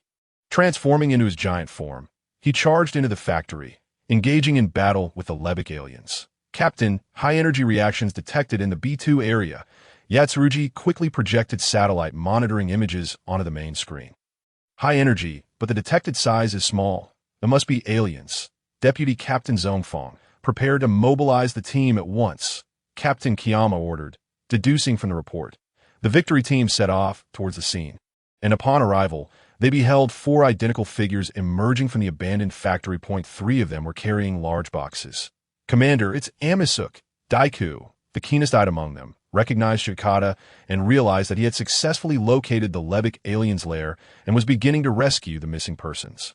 Shigekata raised his right hand, emanating a ghostly blue light. With the abandoned factory at its center, a light drizzle began to fall within a 200-meter radius as turbulent winds swirled in the sky, and the thunderous roars reverberated through the clouds. In an instant, over 30 bolts of lightning struck down upon the factory, their trajectories unerring. The structure could not withstand the onslaught of electricity and collapsed with a deafening crash. The lightning continued its assault, revealing humanoid figures with crow-like heads beneath each bolt. "Levic aliens." as the Levic aliens dissipated into the ether. The storm over the area also subsided. Shigekata and the three mirages appeared before the victory team, handing over the boxes containing the missing persons. These are the individuals captured by the Levic aliens. They're all here. Additionally, this is their weapon, capable of shrinking targets. You may wish to study it further. Farewell, everyone. Shigekata tossed a strangely shaped gun to the victory team. This weapon was not overly advanced for Earth, and Hori could devise countermeasures, potentially aiding in the advancement of human technology. After speaking, Shigekata and the mirages transformed into flames and vanished. The Levic aliens proved to be mere fodder, resulting in Shigekata earning no points from this encounter. In the ensuing half-month, Ryuk Sanada succumbed to the invasion of the Aboron cells, passing away in his hospital bed. As the staff prepared to collect his remains, they discovered a diary and a letter beneath his pillow. Today marks my first day in the hospital. Hori keeps comforting me, insisting there must be a cure. How naive. I am not a child. Today is my third day here, and Sayaka has been vigilantly by my bedside that I had spoken such hurtful words before. How ironic. Today is my 15th day, and Hori, just as Sayaka described, continues to share his dull jokes, that he remains unchanged, as reliable as ever. Today is my 20th day, and I sense my time is running out. During this period of relinquishing competition, I have experienced the beauty of life that I had never encountered before. It was always around me, yet I failed to notice it in time. Had it not been for Digga, I might have departed without ever appreciating these wonders. Life is truly beautiful. The remainder of the diary contained Ryuk's research notes, intended for Hori. This was the final gift he could offer his friend. The letter was specifically addressed to Sayaka, and its contents remained known only to her. After penning these thoughts, Ryuk's arms slowly fell, his breath fading gradually as he slipped into eternal slumber, dreaming of a world filled with love, with proud parents, his dearest friend Hori, and his beloved wife. Sayaka. Last night, the victory team received a report regarding the discovery of a creature unrelated to Earth's biology. After recovery, they decided that Mayumi and Rina would head to the Marine Research Base to investigate thoroughly. The analysis of the DNA composition revealed that this creature contained recombinant DNA factors due to radiation exposure. The director of the Research Institute presented the recently analyzed report to Rina. So, this creature has always existed on Earth. Rina mused, questioning whether it was a mutation caused by sudden changes. Yes, it is plausible. The most likely cause of such mutations stems from underground nuclear testing. The director offered his conjecture, noting that their institute had long focused on this very issue. How could this be possible? Wasn't underground nuclear testing prohibited over a decade ago? Rina, unfamiliar with such matters, struggled to comprehend the long-lasting effects. The decay of radioactive substances can take quite a while. For example, cesium requires 33 years, while plutonium takes 24,000 years to dissipate. The director revealed the harsh truth. So, even if humanity ceases to exist in the future, the impact of underground nuclear testing will still linger on Earth, correct? Upon hearing the director's words, Mayumi felt a chill run down her spine. Even if humanity were to perish, the Earth would remain in turmoil. After discussing the pollution of the oceans due to nuclear testing for some time, the director showcased their institute's latest invention, an ultrasonic fish induction system, which utilized sound waves to gather schools of fish, thereby controlling their movements away from hazardous areas. Following the mission, Rina introduced Mayumi to her boyfriend, a dolphin named Kamaki, who had been exhibiting signs of anxiety for the past week. As if foretelling an impending crisis, deep beneath the sea, the ocean floor lay marred and shattered, littered with remnants of nuclear testing equipment. Countless containers filled with radioactive materials had shattered, leaking their contents onto the seabed. A multitude of bubbles began to rise, causing the ground to tremble to the oil exploration base above. The workers were shaken violently by the tremors from the ocean floor, peering out to see the surface frothing with waves. Accompanied by flashes of lightning, as a bizarre fish fin emerged. Soon after, the monster revealed its full form, a colossal fish creature charging directly towards the oil exploration station. Thud, thud, within the command room of the victory team. The members quickly assembled that we have received an international alert. The oil exploration station in the RC area is under attack by a monster. The alert from Yeri is about to be displayed on the main screen. The victory team, piloted by Daiku and Xinxing, embarks on a mission in the FIA number 1 and number 2 units to the scene of the incident, where they encounter a colossal mutated fish creature. After engaging in a few rounds of attack, the monster manages to escape. Upon returning to the Far East base, Daiku subtly inquires about Lena's boyfriend, Xiaomu, much to Lena's annoyance, in the command room of the victory team. All members, alongside Shangguan Che, deliberate on the monster that appeared today. Shangguan inquires, "Do you have any insights regarding the monster that emerged today?" When faced with monsters, it is prudent to consult Shangguan Che first, gather intelligence, and then formulate a combat strategy. The monster encountered today was not documented in the Taiping Phone 2G, as I had long been uncertain of its existence. However, witnessing it today has confirmed its reality. Shangguan Che has not recorded Raylos in the Taiping Phone 2G, as it belongs to a category of monsters that have emerged in recent decades. This creature is a mutation resulting from contamination due to underground nuclear tests. And the concept of deep-sea organisms does not apply to it. Its terrestrial behavior is also a possibility, and its cellular structure harbors significant radiation. This information can be utilized to track it down. Furthermore, it possesses the ability to emit rays from its back and can expel high-pressure seawater and bubbles from its mouth, with the bubbles carrying an energy impact. Shangguan Che shares all he knows about Raylos. Thus far, the repercussions of human experimentation have manifested as a dire consequence that humanity must now endure. The adversary is not solely from distant extraterrestrial realms, but also harbors threats from within the Earth itself. Our actions have inadvertently spawned new dangers in the shadows, the immediate threat being the creature known as Raylos, while in the distance lurks another avian monstrosity, Shilla, birthed from the gases of Tsurda. In a certain sense, they are all victims of humanity's technological advancement. Shangguan Che preemptively addresses the matter of Shilla, issuing a warning to everyone. Upon hearing Shangguan Che's words, the members of the victory team fall into a contemplative silence. The gravity of this topic weighs heavily on contemporary humanity. The mistakes have already been made, and no amount of regret will suffice. What is imperative now is to tackle the current dilemmas and devise strategies to prevent such occurrences in the future. The victory team successfully locates Raylos by tracing the high concentrations of radioactive materials it left behind and launches an offensive in response to their attacks. Raylos appears indifferent, continuing to swim forward as if oblivious. Upon investigation, it is determined that Raylos is drawn to the ultrasonic waves emitted by the Ocean Research Institute.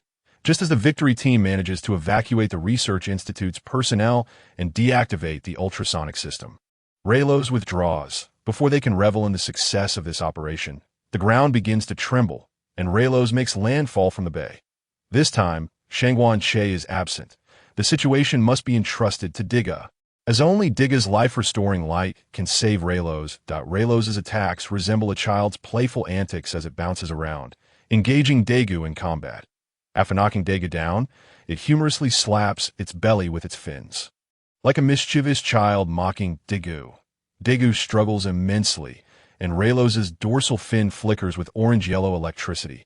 Observing this, Daiku spreads his arms, forming a barrier to shield against the energy impact. The energy barrier ripples like water, emanating a gentle glow. Raylos, defying expectations, unleashes a torrent of high-pressure seawater from its mouth, drenching Daiku. This moment momentarily transports Daiku's thoughts back to when he first sparred with Shangguan Che, who had similarly toyed with him to gain victory. Fortunately, having developed effective countermeasures against Shangguan Che's tactics, Daiku swiftly teleports beside Raylos, raises his hand, and channels a beam of light towards Raylos, incapacitating it, with one hand descending and the other ascending. Just as they are about to collide, countless bubble-like orbs of light emerge from his hands, enveloping Raylos. Daiku then delivers a kick, sending Raylos back into the sea, while directing the life-restoring light towards it. The creature begins to shrink and transform, reverting to its pre-mutated state. Daiku does not relent. He approaches the shoreline, raising his right fist towards the crystal above his head, extending his palm towards the ocean's surface. A torrent of energy flows from the Diga crystal, cascading onto the sea. With the radiant aura assisting him, Daigu's energy reserves and restoration rate receive a significant boost. After a full minute of this, he finally exhausts himself and takes flight towards the sky, his energies accelerating the decomposition of harmful substances, hastening the ocean's restoration to a viable habitat for marine life. Where has Shangguan Che gone? He is seen at the ocean floor, continuously harnessing energy to gather residual nuclear waste, further diminishing its presence. Lacking the ability to utilize life-restoring light, he can only assist the ocean's recovery in this limited capacity. The ocean belongs to all. Regardless of circumstances, it must not be allowed to succumb to pollution. Reality lacks the presence of Diga in the aftermath of the Raylos incident. The Earth Peace United Organization, under the leadership of Director Zijing, embarks on a comprehensive investigation of past experiments, striving to extinguish the dangers they have wrought. In Director Zijing's view, Diga has already resolved the most challenging aspects concerning the ocean. Should humanity remain obstinate, they may ultimately face self-inflicted ruin before the arrival of the impending darkness. According to the original narrative, humanity has spawned numerous formidable adversaries within the training space, after extensive practice and Daiga's guidance. Shangguan Che finally masters the skill of the energy wheel, capable of coalescing into a serrated light wheel that spins rapidly in his hand. At this moment, an impish idea stirs within him, compelling him to test it out. After transforming, Shangguan Che and Daigu stand opposed, neither making the first move. Through countless exchanges, they have come to know each other well. Only an unexpected maneuver or overwhelming force can secure victory. Ultimately, Shangguan Che can no longer suppress his impulses and strikes first at Daigu, employing his signature blink to swiftly close the distance. With a vigorous pull of his right hand, he channels energy toward Daigu. However, Daigu, anticipating this blatant move, deftly evades the punch by stepping back. The two continuously manipulate their distances. When Daigu attempts a kick to gain the upper hand, Shangguan Che quickly discerns his intentions, intercepting Daigu's attack with his own. He unleashes an unrelenting barrage of demonic magic balls upon Daigu, compelling him to blink away from the fray. Daigu erects an energy barrier for defense, waiting for the opportune moment. Shangguan Che seizes the chance when Daigu cannot execute a second blink. He concentrates energy into two light wheels, directing them to slice through Daigu's barrier. The dual wheels perform exceptionally, forcing Daigu to retreat. Shangguan Che persistently pursues, hurling the light wheel from his left hand at Daigu.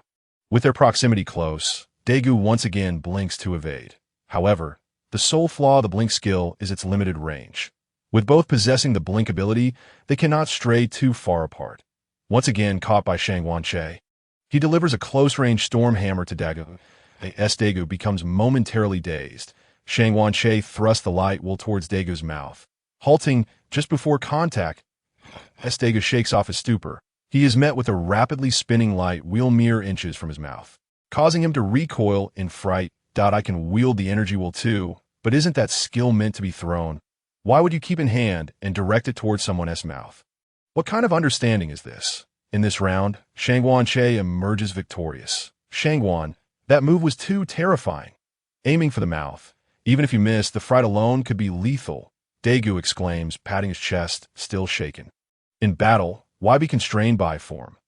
Shangguan Che responds, intentionally wishing to impart this unconventional technique to Daigu, suggesting that such an approach would yield swifter results. For this skill acquisition, Shangguan Che resolves to learn the technique known as magical absorption, or absorb magic, originating from the human hero Blood Mage.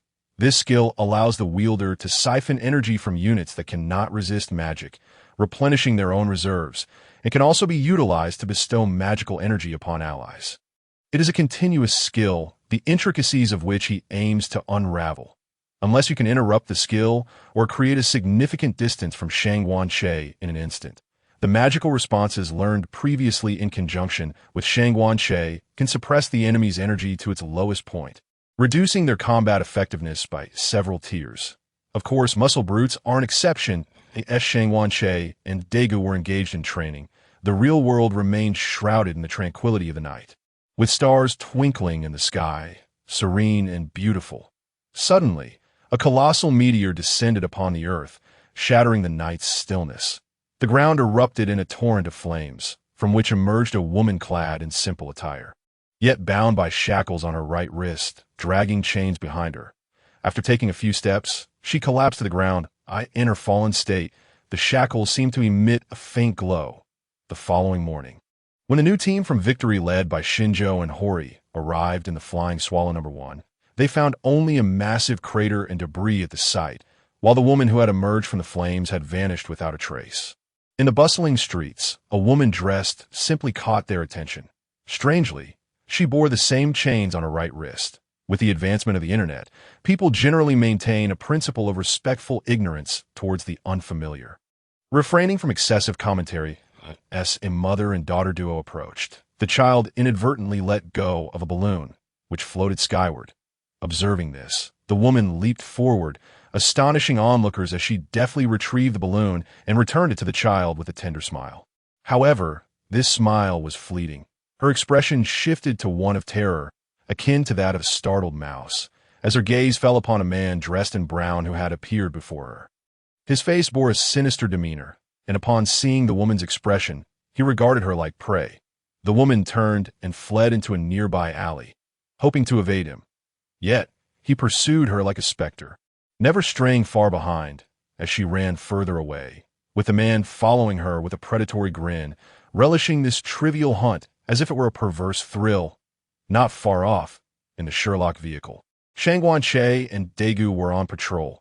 Shangguan-che had completed his training and officially become a member of the Victory team, ready to respond to monster sightings at a moment's notice. By the way, Daiku, why did you call me out for patrol? Shouldn't he? It had been Lena. Shangguan-che, unable to deny Daigu's invitation, reluctantly accompanied him. Before Daiku could respond, both he and Shangguan-che heard a woman's piercing scream of terror. Shangguan-che halted the vehicle, and they swiftly made their way towards the source of the sound. Inside a factory, the woman who had narrowly escaped the man in brown rushed in, attempting to leverage the complex terrain to elude him. Yet she had clearly miscalculated.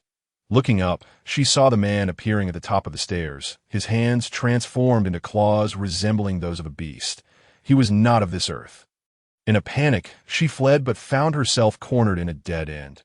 The man leapt down the stairs, blocking her escape, his visage shifting grotesquely, morphing into a face adorned with a horn, resembling an insect. The horn emitted a beam of light, injuring her shoulder as he slowly approached. "Release that girl."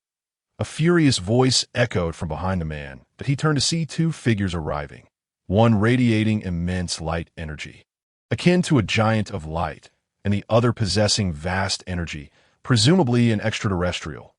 Outnumbered, the man dared not linger.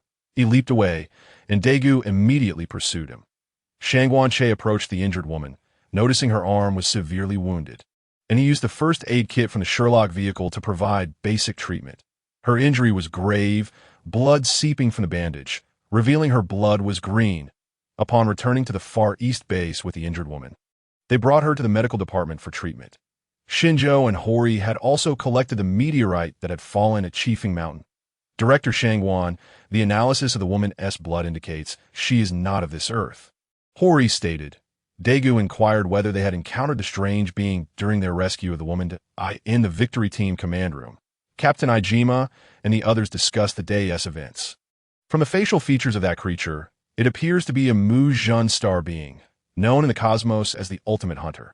They're notoriously brutal extraterrestrials who delight in invading other planets, leaving only a small remnant of survivors. Their preferred method of hunting involved shackling the remaining survivors and exiling them into the cosmos, tracking them via the emitted signals from their shackles, and exterminating them, bringing back the shackles as trophies while scouting for the next planet to conquer.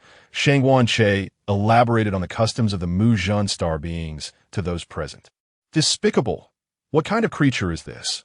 They cloak their actions as hunting rituals, yet is merely a means of torturing others to satisfy their sadistic desires. Shinjo expressed his outrage. It seems that the meteorites we collected in the suburbs and a Chiefing Mountain serve as capsules for imprisoning their targets. Therefore, there are likely two targets being pursued. Shangguan-che brought the existence of the second target to light.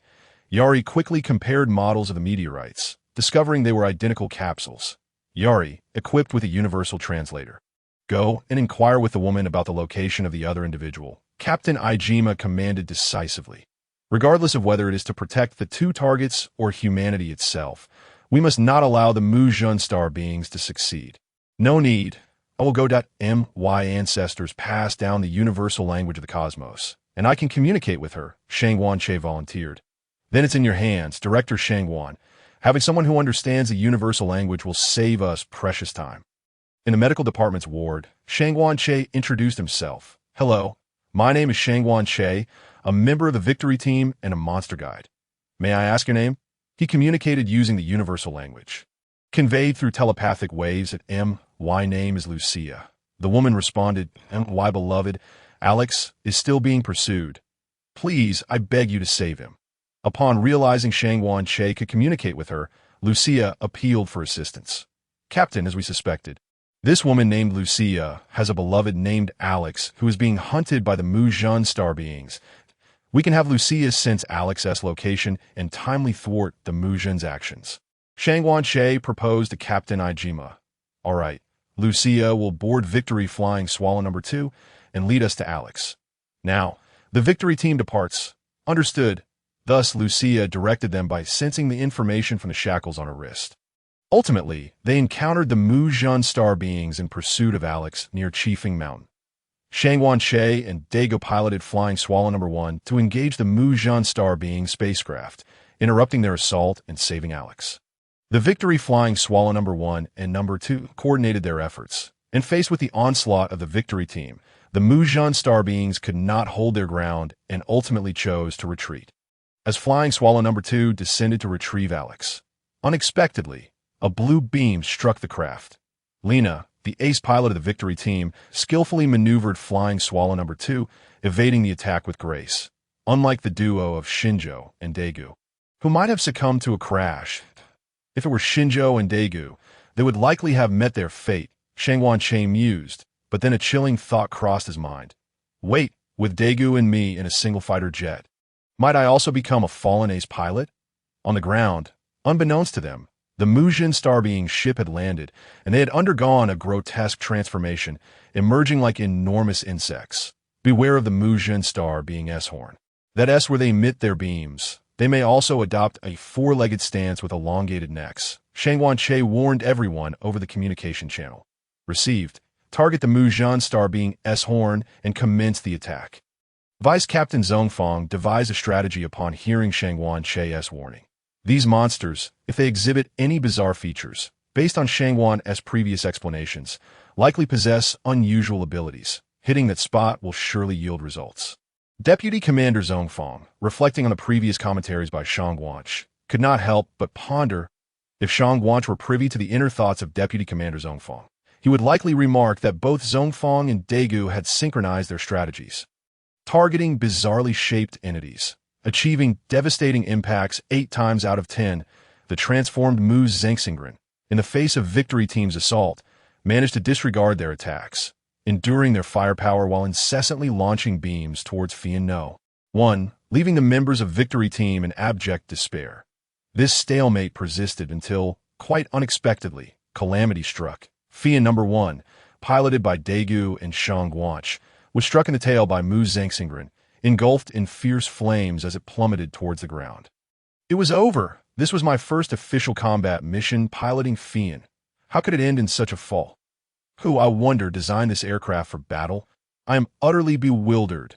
Shang Wanch let out a heart-wrenching wail of despair.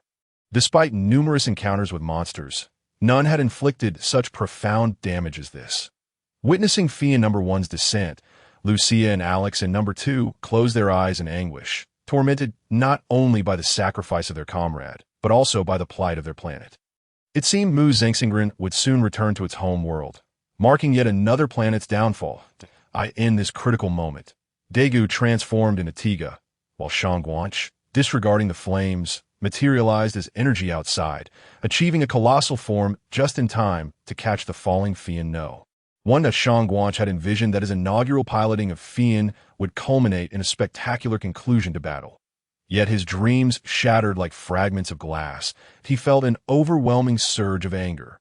The Mu Zengxingren, sensing an unprecedented helplessness, was about to confront a powerful giant of light and an extraterrestrial being that appeared far from benevolent, it could not help but question itself.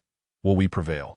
Absolutely, Shang Guanch declared to the Mu Zengxingren, asserting that the freedom of life should never be trampled upon. Faced with two formidable foes, Mu Zengxingren resolved to strike first, launching an assault against Shang Guanch and Daiku. In response, they chose to counterattack, waiting until Mu Zengxingren approached closely before Shang Guanch blinked above it, gathering energy beneath his feet and delivering a kick aimed at its head, causing Mu Zengxingren to flee in panic. The kick landed harmlessly on the ground, merely a feint. The true assault awaited Mu Zengxingren ahead.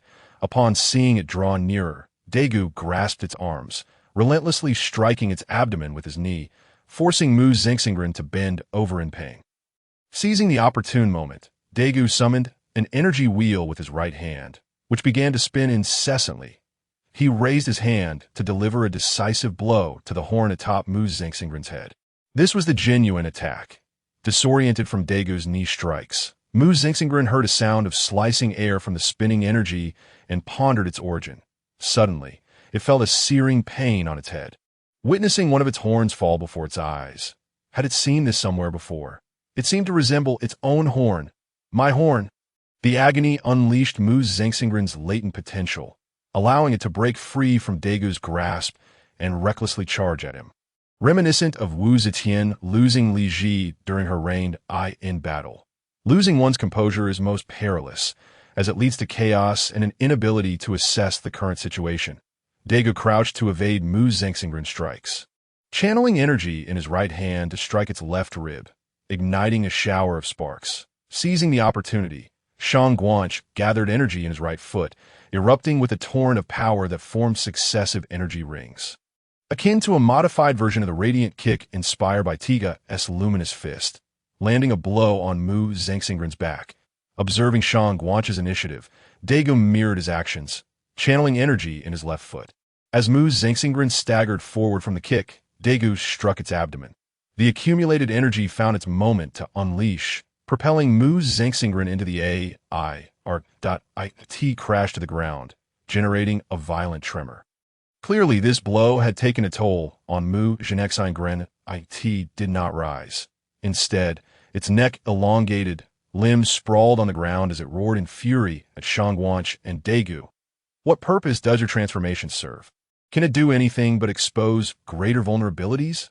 Are you attempting to employ a strategy that will render me helpless with laughter? Shang Guanch was at a loss to comprehend Mu Zengxingren's second form and felt no inclination to show it respect. He blinked behind Mu Zengxingren, seizing its neck with both hands. Twisting with force, he spun Mu Zengxingren 5 times before hurling it into a mountainside.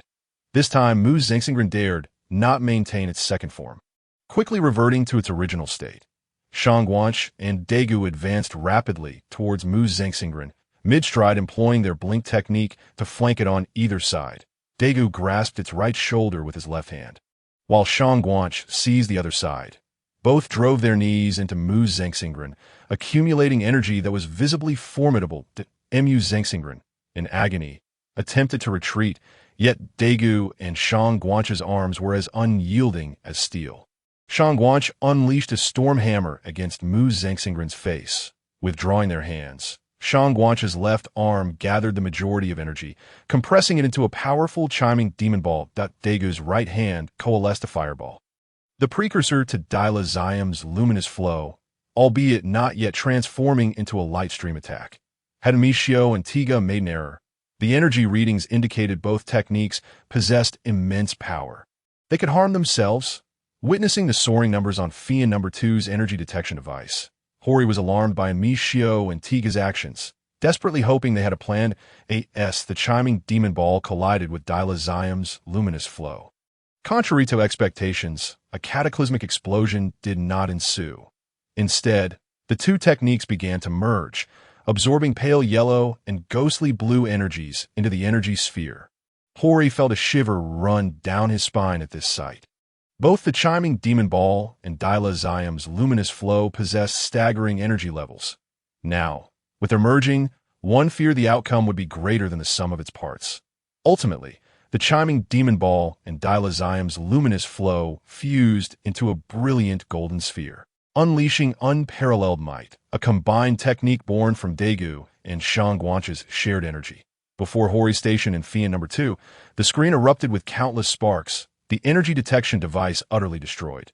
Daiku and Shangguanche simultaneously unleashed their powers, forcing Mu Zengxingren to bend low as they directed the energy sphere into its abdomen. The opponent was launched skyward, ascending into space before detonating, a massive golden halo expanding visibly from Earth. In space, the Delta Space Station and the lunar base felt a tremor. Daiku, this is our exhilarating combined technique, Shangguanche exclaimed with fervor. This move was an accidental discovery during a sparring session, where their techniques, rather than exploding separately, fused to create a far more powerful explosion. The resulting backlash had sent them flying, inflicting considerable injuries. Yet it was Shangguanche who healed them with a medical wave. Indeed, Shang, I believe we will triumph over the ultimate darkness. Daiku offered uplifting words to Shangguanche. They exchanged a resolute glance, nodding in unison before transforming into starlight and flames, leaving behind Mu Zengxingren spacecraft. The members of Victory Team remained entranced by the recent display of their combined technique until Shangguanche and Daiku called out to them from the ground, bringing them back to reality. Who could have anticipated that the fusion of these two moves would yield such immense power, even damaging the energy detection device? Is this what the comics refer to as a thrilling combined technique? Faced with the malfunctioning instrument before him, he could not help but express his sentiments. The spacecraft of the Muzhangsing people was under the jurisdiction of the police department for retrieval. Through the translation provided by Shangguanche, it was revealed that Lucia and Alex were the last surviving members of their planet. With Shangguanche's guarantee and the endorsement of Director Zijing, they remained at the Far East base.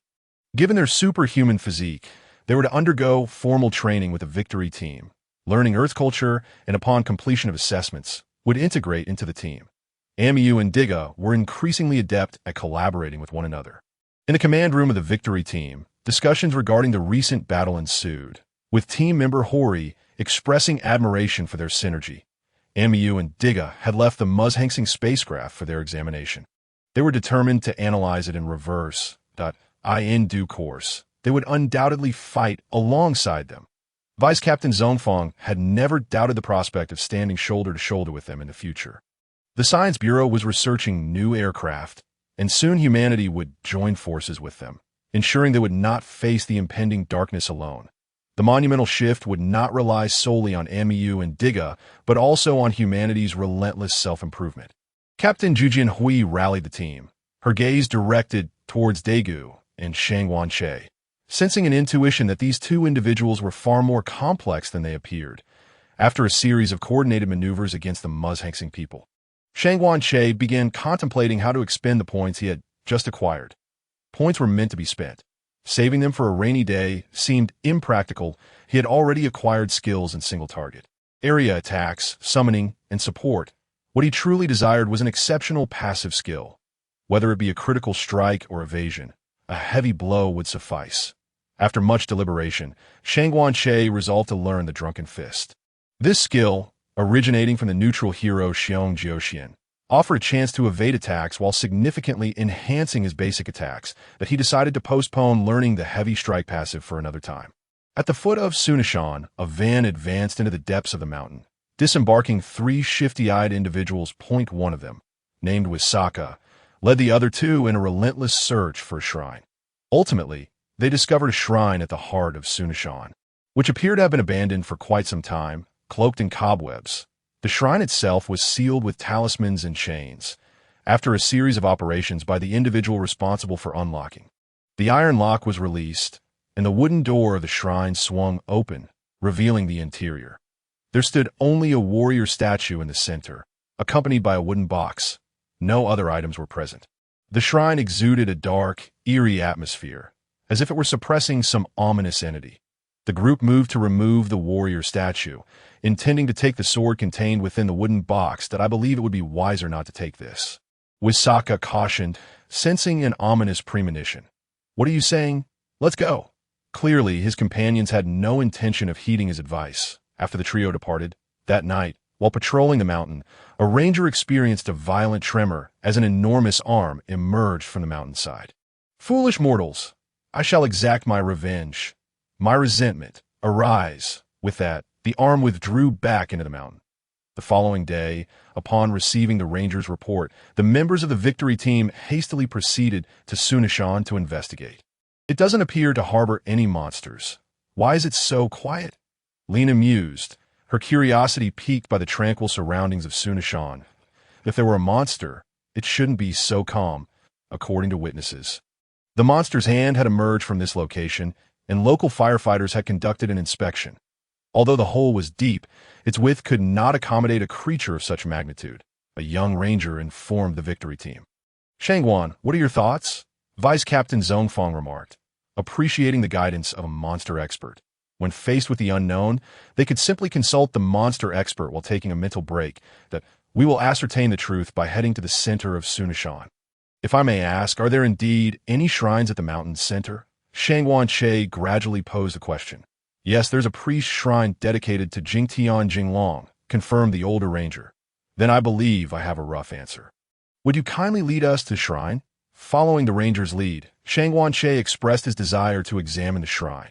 The two rangers took the lead, with the victory team closely following behind. Shangwan, have you to do something? Hori speculated that the previous hole had expanded due to seismic activity. However, observing Shangwan Che's actions, Hori felt that he had uncovered something significant. If I am not mistaken, it is likely that something has gone awry with the shrine, resulting in the disruption of the seal that contained the Sunishan ghost. Shangwan Che articulated the name, prompting the older ranger to turn around and gaze at him, clearly aware of the Sunishan ghost. The Sunishan ghost? Shangwan, what is that? A monster? Lena inquired, intrigued by the name, which resembled a mythical creature. I have conducted research on both modern-day monsters and those from folklore, though I have not encountered them in person. Hence they are not recorded in the Qianping local chronicles. The Sunishan ghost's full name is Ermienge Sunizhan. It possesses a human-like body, adorned with horns, and is covered in white fur. It is called the two-faced ghost because it has a face on the back of its head, each bearing a single eye, and it is exceptionally intelligent, unlike the previous encounters with the Gorzon. This one can speak human language. Shangwan Che provided a brief introduction to the Sunishan ghost. Sir, please refrain from jesting. The Sunishan ghost is merely a local legend. How could it be real? The young ranger clearly dismissed such notions. Shangwan Che found it perplexing. Colossal monsters like the Gorzon had appeared numerous times, and even extraterrestrial beings like the Kiri Elod had emerged. What was the harm in entertaining the possibility of mythological creatures? Sir, do you suspect that something has happened to the Jinglong sword? The older ranger acknowledged Shangwan Che's line of thought, aligning with his own. Indeed, after Jingtian Jinglong vanquished the Sunishan ghost, he buried it beneath Sunishan, establishing a shrine at its heart to contain it. A visit to the shrine will reveal the truth. With that, Shangwan Che urged the ranger to proceed, and the older ranger hastily quickened his pace, anxious not to delay their investigation. Upon arriving at the shrine, chaos reigned. Talismans had been torn down, iron locks were unfastened, and chains lay strewn across the ground. The warrior statue and the Jinglong sword were both missing. Clearly, someone had breached the seal, resulting in the revival of the Sunishan ghost. Witnessing the disarray of the shrine, the assembled party finally grasped the cause of the Sunishan ghost's resurrection. After the three thieves plundered the shrine, they took a break at a noodle shop. Wisaka still felt uneasy about taking the sword, wishing to persuade his companions to return it. Why are you so timid? We've already done the deed. What are you afraid of? I won't work with you again, scoffed the burly man, looking down on Wisaka and deciding to part ways in their thievery. Faced with his companion's obstinate attitude, Wisaka had no choice but to rest alone in the van. Just as he settled in, he caught sight of the warrior statue in the rearview mirror beginning to emit a glow. A mysterious force enveloped Wisaka. The van jolted, and Wisaka, bearing the warrior's sword, exited the vehicle. His two companions, witnessing this, hurriedly attempted to stop him. You brat, put down the sword, or I'll kill you, the burly man threatened, brandishing a knife with a menacing grin. Wisaka glanced at him without uttering a word, silently drawing the sword and plunging it into the man's chest. The companion behind them sat paralyzed. Fear etched across his face as he stammered. You killed him, Wisaka calmly replied. No need to worry. I merely used the back of the blade. But he's bleeding, his companion exclaimed, leaving Wisaka at a loss for words. Perhaps I made a mistake. I had the sword reversed. Is this the limit of this body? Wisaka merely regarded his companion, requesting a ride back. What more could the companion say? Wisaka's hand was already gripping the hilt. While the members of the victory team continued their investigation, Sunishan experienced tremors. And a pair of hands and feet emerged from different locations within the mountain. The entire Sunishan echoed with the voice of the Sunishan ghost. Arise, arise, let this world be obliterated. Upon hearing this, Shangguanche couldn't help but roll his eyes in exasperation. What nonsense is this? Even after traversing through time, one can still listen to the resurrection. Shangguan, with his mind temporarily housing Vice Captain Zhongfang, directly inquired of Shangguanche, are there any particular points of caution regarding the Sun-Age spirit? The Sun-Age spirit possesses the ability to expel fiery rays from its mouth and emit smoke from the face at the back of its head. It is proficient in weaponry and possesses an extraordinarily robust vitality, necessitating complete annihilation akin to that of Sirizan. Shangguanche elucidated all the precautions concerning the Sun-Age spirit. Very well, let us first withdraw from Sun-Age Mount. Vice Captain Zhongfang resolved to pilot the fiend ship, preparing for the impending confrontation with the Sun-Age spirit. At that moment, Daiku spotted an individual advancing deeper into Sun-Age Mountain. Commander, there is someone heading inside. I shall retrieve them, Daiku promptly reported to Vice Captain Zhongfang. Commander, I can accompany Daiku. You all proceed to pilot the fiend ship and prepare. Shangguanche volunteered, be cautious, and upon bringing the individual out, rejoin us. Vice Captain Zhongfang granted them permission. Daiku and Shangguanche made their way towards the upper village. Just as Daiku called out to Shangsuan, Shangsuan suddenly swung a blade horizontally behind him. Shangguanche and Daiku witnessed Shangsuan transform swiftly into a warrior wielding a katana. Gentlemen, you are not human. Are you? Are you spirits? Jing Tianjinglong voices speculation toward Shangguanche and Daiku. How absurd! My fists are clenched. Shangguanche was tempted to deliver a punch to Jing Tianjinglong's face. You are no human. No, indeed, he was not human. He was a spirit. Subsequently, Shangguanche, Daiku, and Jing Tianjinglong proceeded towards the ancestral hall. En route, the Sun-Age spirit projected its image before Jing Tianjinglong using its energy. After years of suppression, the Sun-Age spirit's gaze was fixated solely on Jing Tianjinglong. Jing Tianjinglong, you shall await your fate. This time, I will ensure you do not survive. The Sun-Age spirit unleashed its pent-up fury upon Jing Tianjinglong. A crimson bolt of lightning struck the projection of the Sun-Age spirit, causing it to wail in agony as it vanished. It was Shangguanche who shattered the Sun-Age spirit's projection with his death finger. The destruction of this projection was merely a minor inconvenience for the Sun-Age spirit, prompting Shangguanche to expend minimal energy. The mountain of Sun-Age began to collapse, and from the fissures emerged a grotesque creature, the Sun-Age spirit.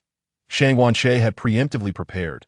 This time, the victory team merely maintained long-range suppression against the Sun-Age spirit, who was unable to gain any advantage. A torrent of flames surged before the Sun-Age spirit, causing it to pause momentarily. Behind the Sun-Age spirit, a luminous barrier appeared as Daiku transformed into Diga, raising his hand to unleash a technique he had learned from Shangguanche, the Storm Hammer. Although not as potent as Shangguanche's attack, it possessed no reduction in its stunning effect. Shangguanche directed his magic suction towards the Sun-Age spirit, witnessing a blue beam of light erupt from the creature's chest, hurtling towards him. Just as Shangguanche transformed, brimming with energy, he transmitted a portion of the absorbed energy to Daiku, while reserving the remainder for casting the withered and elven fire spells, further weakening the Sun-Age spirit. Upon regaining consciousness from its stupor, the Sun-Age spirit not only felt a significant depletion of its energy, but also experienced a drastic decline in its overall condition. During the Sun-Age spirit's days, Daiku did not remain idle. He amassed formidable energy in his right hand, preparing to strike at the Su-Nage spirit's back once it regained its senses. Poor Su-Nage spirit, freshly revived, found itself besieged by the two rogues, Shangguan-Che and Daiku. Recognizing the dire situation, the Su-Nage spirit began to flee towards the mountain, extracting a colossal sword from Su-Nage Mountain and brandishing it with flair. Shangguan-Che and Daiku exchanged knowing glances and began to condense energy weapons. Both conjured single-handed swords, and upon completion, the three parties engaged in a clash. The Su-Nage spirit struck first, aiming its sword at Shangguan-Che, who deftly flickered above it, executing a maneuver known as the Heavenly Finger with a single-handed sword towards the Su-Nage spirit's head, which was blocked by the creature's cross-guarded sword. Upon landing, Shangguan-Che swiftly turned and attacked the Su-Nage spirit with another sword strike, this blow lacking in power but primarily serving to obstruct the spirit's assault. Daiku, from the rear, swept his sword towards the Su-Nage spirit's neck, aiming for maximum impact. The Su-Nage spirit, startled, quickly bent to evade Daigu's strike. Seizing the opportunity, Shangguan-Che attempted to disarm the Su-Nage spirit from beneath its sword, but the creature clung tightly to its weapon, its only hope of turning the tide. When Shangguan-Che realized disarming was futile, he did not insist.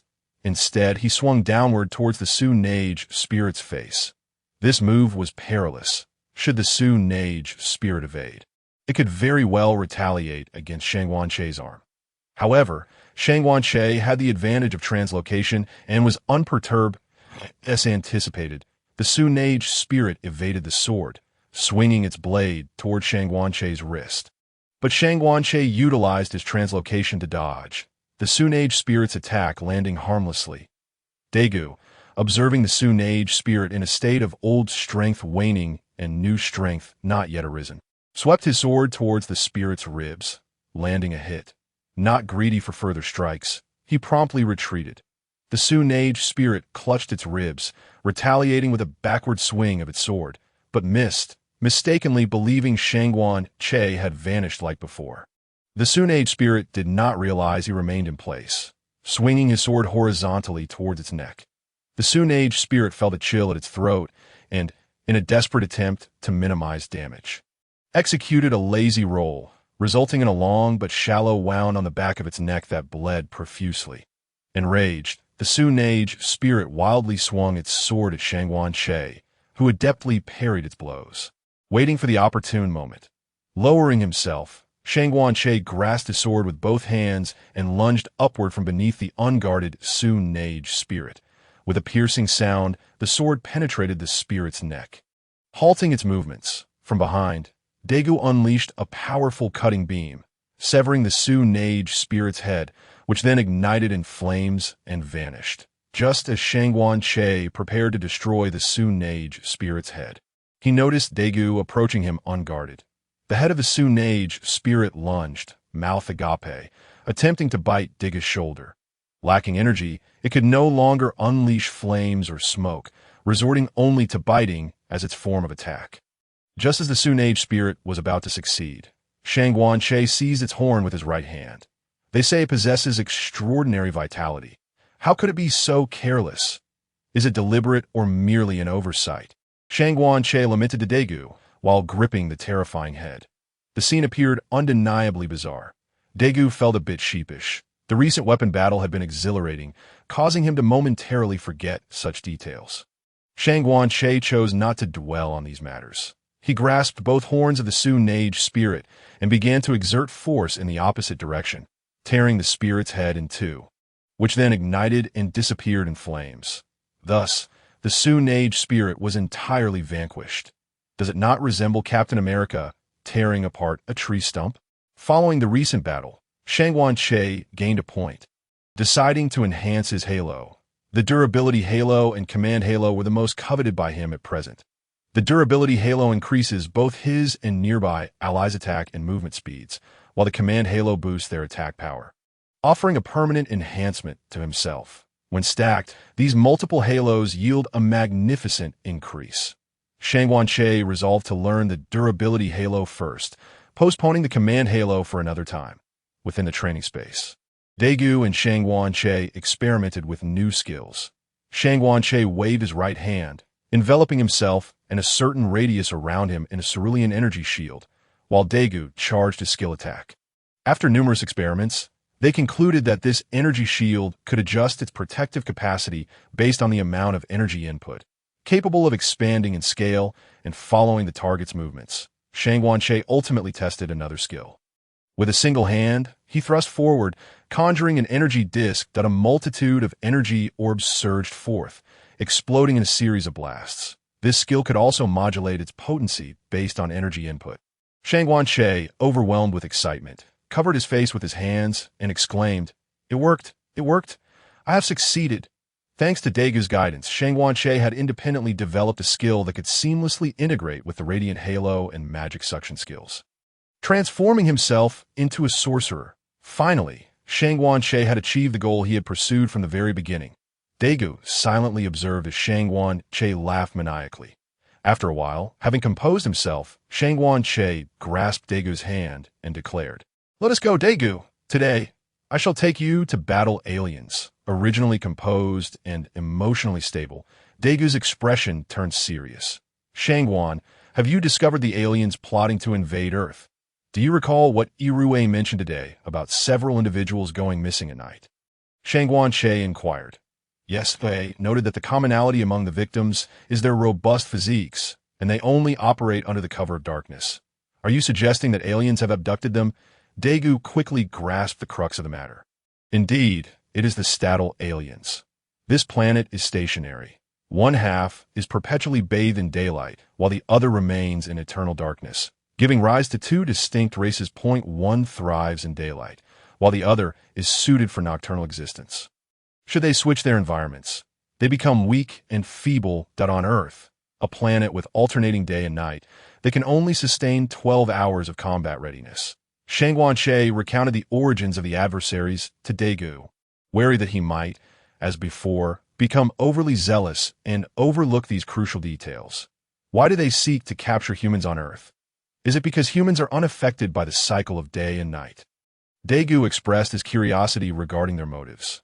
Yes, both races of the Statal aliens desire to annihilate one another. Without finding a way to escape their limitations, they cannot obliterate their foe. They are trapped in an endless struggle. Shangguan affirmed Daigu's assertion. Very well, how do we locate them? Since they only strike at night, it must be the Ababas, the nocturnal race, that is at work. This creature is as malevolent as that old specter. Soon that we need only demonstrate formidable combat prowess under the cloak of night for them to come to us. Shangguan proposed a straightforward and effective plan, inviting Ababas to confront them directly. In the suburban night, Shangguan and Daigu massed their energies and began to spar with each other. Shangguan, do you believe there is any possibility of peace between the two races? Daigu asked while parrying Shangguan strikes. With so many suitable planets in the universe for their habitation, why do they choose war instead of seeking refuge elsewhere? If they were like humans, unable to leave their planet, it would be understandable. Yet, they fly to Earth to abduct people. That is pure malice. Shangguan held no affection for Ababas, who, despite the possibility of finding better living conditions in the cosmos, still opted for warfare. To claim otherwise would be incredulous. Before long, a blue beam of light ensnared both Shangguan and Daiku, drawing them into a spacecraft. Inside the vessel, numerous stone columns housed several humans, each retaining a visage of terror upon the arrival of Ababas. Daiku and Shangguan wasted no time and transformed, launching an assault on Ababas, sending him hurtling from the spacecraft. As they leapt down, they began to grow in size. Daiku focused on catching the falling spacecraft, while Shangguan incapacitated Ababas, initiating a magical siphoning to absorb his energy, concentrating it into a formidable sphere of power. The energy continued to swell, resembling an enormous Rasengan. After securing the spacecraft, Daiku executed an energy shield learned from Shangguan, a task not daunting for him. Once fortified, he crossed his arms over his chest, and as the energy indicators illuminated, the sky radiated with a brilliant glow. Is it dawn already? Time to rest. A young man who had been up late reading was preparing to sleep when he was suddenly assailed by a heart-wrenching scream. Thud! Thud. Multiple high-energy readings appeared. Irue received alerts from satellite monitoring and promptly notified Captain Jujinhui. Upon seeing the images on the main screen, he exclaimed, Amishiu and Diga are battling aliens. Victory team, mobilize at once. Captain Jujinhui, upon assessing the situation on screen, immediately commanded the station personnel to engage. He activated the communication device to inform Daiku and Shangwan Che about the unexpected situation, calling them back for support. But neither responded. What is happening? Why aren't they answering? Ju Jinhui pondered, piecing together the current circumstances and the recent upheaval on Earth, leading him to a startling conclusion. It seemed imperative that Daegu and Shangwan pilot a combat aircraft in the future. Captain Ju Jinhui made a decision of paramount importance for the funding of the Far East base. Who subdued Ababas. The latter attempted to resist, but his feeble attacks merely rippled against the energy shield without effect. Ababas felt utterly weakened. Daegu's simulated light inflicted greater harm than natural light, making even the act of rising a considerable challenge. Meanwhile, upon concluding the magical siphoning, Shangwan Che began to compress the enormous sphere of power in his hand until it was palm-sized. Albeit unstable, he exchanged a glance with Daegu. Daegu nodded, relinquishing control of Ababas and the energy shield. Empowered by the enduring aura, Shangwan Che surged towards Ababas at remarkable speed, delivering the condensed sphere into Ababas' mouth before swiftly retreating. Daegu followed closely, reinforcing the energy shield around Ababas, while both of them channeled energy to bolster its strength. A violent explosion engulfed Ababas, trapping him within the energy shield. If the intensity was sufficient and the barrier remained intact, no one could enter or exit. The overwhelming energy impact bore down on Ababas without a hint of leakage. All right, everyone return. The matter is resolved, and there are no loose ends to address. This was undoubtedly the most effortless operation for the victory team. Not only did they not confront a monster, but they also faced no subsequent complications, and even the mission report was remarkably simple. This was a refreshing victory. Daegu utilized light to revert the captured individuals back to their original state. Since mastering the radiant aura, both Daegu and Shangwan Che's energy reserves and recovery capabilities had significantly strengthened, allowing them to continuously unleash minor abilities. After the encounter with Ababas, the long-desired command aura had finally arrived. The following morning, as Shangwan Che and Daegu prepared to return to the Far East base, Captain Ju Jinhui sent them a message, expecting a reprimand for their lack of communication the previous day. They were instead granted a 2-day leave. Shangwan, considering we didn't answer the captain's call yesterday, and now he's unexpectedly given us 2 days off, I feel we may have been exposed. Daegu speculated about Captain Ju Jinhui's actions, arriving at a rather disheartening conclusion that in truth, this matter could not remain concealed for long. The appearance of Diga coincided suspiciously with their crash. Unless one were to sever all ties with the victory team, there would be countless innocent parties affected. Thus, I resolved to join the victory team, feeling fortunate that the captain discovered my intentions. Otherwise, we might have faced unwelcome inquiries. From the day Shangwan Che decided to join the victory team, he had prepared for the possibility of being discovered, yet he harbored no fears. The Far East base was under the leadership of Zajing and Yoshioka, who would not act against them, even if someone sought to conspire against them later. They lacked the capacity to do so. By the way, Daegu, since we're on leave, why not continue our hunt for lurking monsters? Shangwan Che, having tasted success with the Ababas incident, aimed to preemptively eliminate dangers. Knowing that less than half of the monsters were native to Earth, the majority were invaders. Shangwan, do you have knowledge of other monster locations? Let us set off at once, Daegu replied, equally exhilarated at the prospect of resolving the monster issue sooner. Minimizing losses while facilitating his own growth. A win-win situation. Shangwan Che and Daegu headed towards the location of the acid monster Terminus in the northern Kanto region, aware that finding areas of widespread plant decay would lead them to the creature. Inside the vehicle, Daegu inquired about the details of this monster. Shangwan, what kind of monster are we dealing with this time? Knowing our enemy is crucial for devising strategy. This time, the creature is known as the acid monster Terminus. Birthed from human automotive exhaust and other emissions, feeding on such pollutants, Shangwan Che disclosed their objective, a monster born from automotive exhaust. Is this the consequence of public pollution? Daiku found himself lost in thought upon hearing the origins of the monstrous creature. It is indeed true that the repercussions of public hazards persist through the years. Shangguan felt equally helpless, recognizing that this issue transcended the concerns of just a few individuals. Should the children be condemned to dwell upon this polluted earth indefinitely? This contemplation reminded Daiku of the earlier encounters with Kazodi and Lei Iluos in O1 can evade the consequences of environmental pollution. After this battle concludes, we must leave behind warnings at the scene. Coupled with the spacecraft we previously abandoned, change will inevitably come, for the ice does not freeze in a day, and long-standing issues require extensive time for resolution. Shangguan had previously retained the spacecraft of the Muzhun people and the Standard people, Abuba, to foster technological advancement, striving to attain a state where technology coexists harmoniously with nature within the Ultraman universe. Once Shangguan and Daiku identified the target, Shangguan unleashed a minuscule energy projectile to awaken Litamaros. The ground trembled as two tentacles shot skyward, prompting Daiku to recall the other monsters he had previously encountered. Shangguan transformed first to draw the creature's attention. Upon enlarging, he extended a single hand forward, conjuring an energy disk from which countless energy projectiles surged forth, striking Litamaros. This beast was unlike the others. It primarily relied on transforming absorbed exhaust into a potent acid for its attacks. Showing little dependency on energy. Shangguan diverted the monster's gaze. Daiku commenced his own transformation. Upon appearing, Daiku soared into the sky, reaching a considerable height before delivering a kick aimed at the creature's uppermost point, toppling it to the ground before swiftly retreating to avoid expanding the impact zone. Both Shangguan and Daiku refrained from recklessly approaching Litamaros, opting instead to maintain a safe distance while maneuvering the creature. Litamaros observed that Shangguan remained stationary, while Daiku was in constant motion, prompting it to target Shangguan first.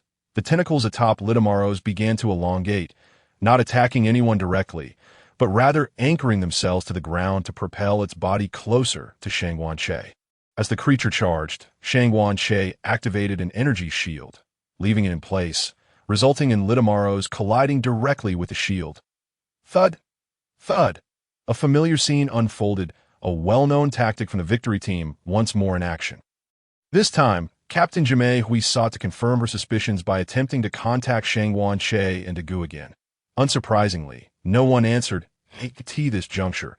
Captain Jimei had arrived at her conclusion. Henceforth, Shangguan and Daiku would be bound to the Fia No. 1, while the Fia No. 2 and the newly developed aircraft and warships would be off-limits. Shangguan employed his mirroring technique, creating 4 identical copies of himself. 2 copies grasped Litamaro's tentacles, while another engaged in relentless assaults on the creature. Observing Litamaro's diminishing resistance, Shangguan raised his hand, directing the death pointer at it, leading to the creature's gradual disappearance. Meanwhile, Daiku began to release his energy outward, continuously purifying the tainted land. Shangguan copies inscribed the origins of Litamaros on the ground as a societal warning. Daiku's energy waned. This mission reached a successful conclusion, and Shangguan was set to learn the heavy strike passive he had long desired. Zongfang, Diga was purifying nearby pollution, while Mishio left behind some information on the ground, instructing them to visit the scene to gather the latest local conditions. Understood. Upon receiving the order, Vice Captain Zongfang proceeded toward the incident site, his mind preoccupied with the testing of the latest Magus power system. This test was crucial for future collaborations alongside Mishio and Diga. While the current situation, dealing with the aftermath without confronting monsters, was quite comfortable, prolonged avoidance would inevitably yield adverse effects. Upon testing at the incident site, it was discovered that the local pollution had been significantly purified. Coupled with the information left by Mishio, the team increasingly prioritized environmental pollution issues, preparing to emphasize this in their action report. Shangguan and Daiku chose not to pursue further action, but instead opted to train within the training space for an entire day. As a new day dawned, the Magus power system commenced testing, with the Chronicles of Peace documenting Gobunyo and Ogama in detail, and the police bureau had made preparations. They stood ready to collect any Gobunyo that appeared. consolidating them at an offshore island. With Victory Team's Lena responsible for testing the Magus power system, Daiku and Shangwan Che patrol the island aboard Fia Number 1, while Vice Captain Zhongfang, alongside Xian Chung and Hori, piloted Fia Number 2 to support Lena in confronting the mechanical island as testing began. Lena discovered that the Magus power system was currently uncontrollable. After shutting it down, she encountered the mechanical island on her return journey. A revelation that signified a long night of overtime for both the police bureau and the Victory Team. Fortunately, with Shangwan Che's Chronicles of Peace, Lena was spared the experience of Beidu's Are You Awake? The Victory Team received orders to return to base, preparing for an evening of labor. However, differing attitudes between Dr. Baiyu and team member Hori regarding the experiment sparked a heated argument. Subsequently, Daiku and Shangwan Che followed Dr. Baiyu to the development site of the Atlantis. That I am deeply intrigued by the Magus power system, for I believe that with newfound strength, humanity will inevitably evolve once more. Daiku firmly believed in his assertion, using himself as proof that is not strength, it is light. Dr. Baiyu remarked nonchalantly.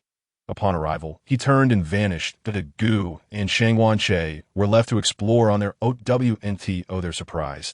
Daiku spotted a staff member passing by and instinctively pressed himself against the wall to conceal his presence, causing Shangwan Che to stare in astonishment. Brother, this is our own base. They are colleagues. What are you afraid of? Shangwan Che and Daiku soon encountered the nearly completed Atlantis. The disparity between reality and special effects was stark.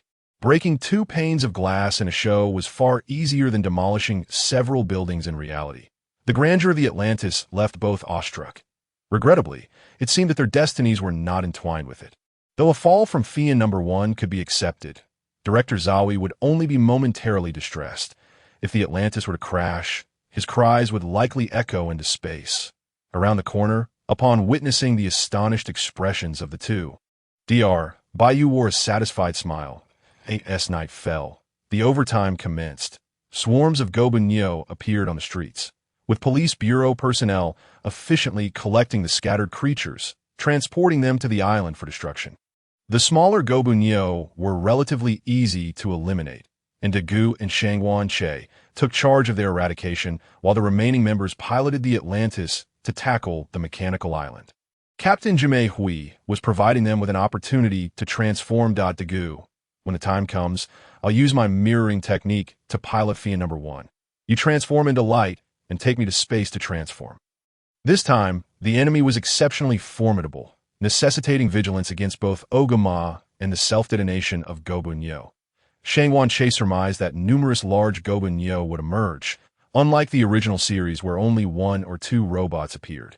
After eradicating the smaller Gobunyo present on Earth, Shangwan Che and Daiku initiated their actions, mindful of the Atlantis' costly nature. A crash would be painful in the vastness of space.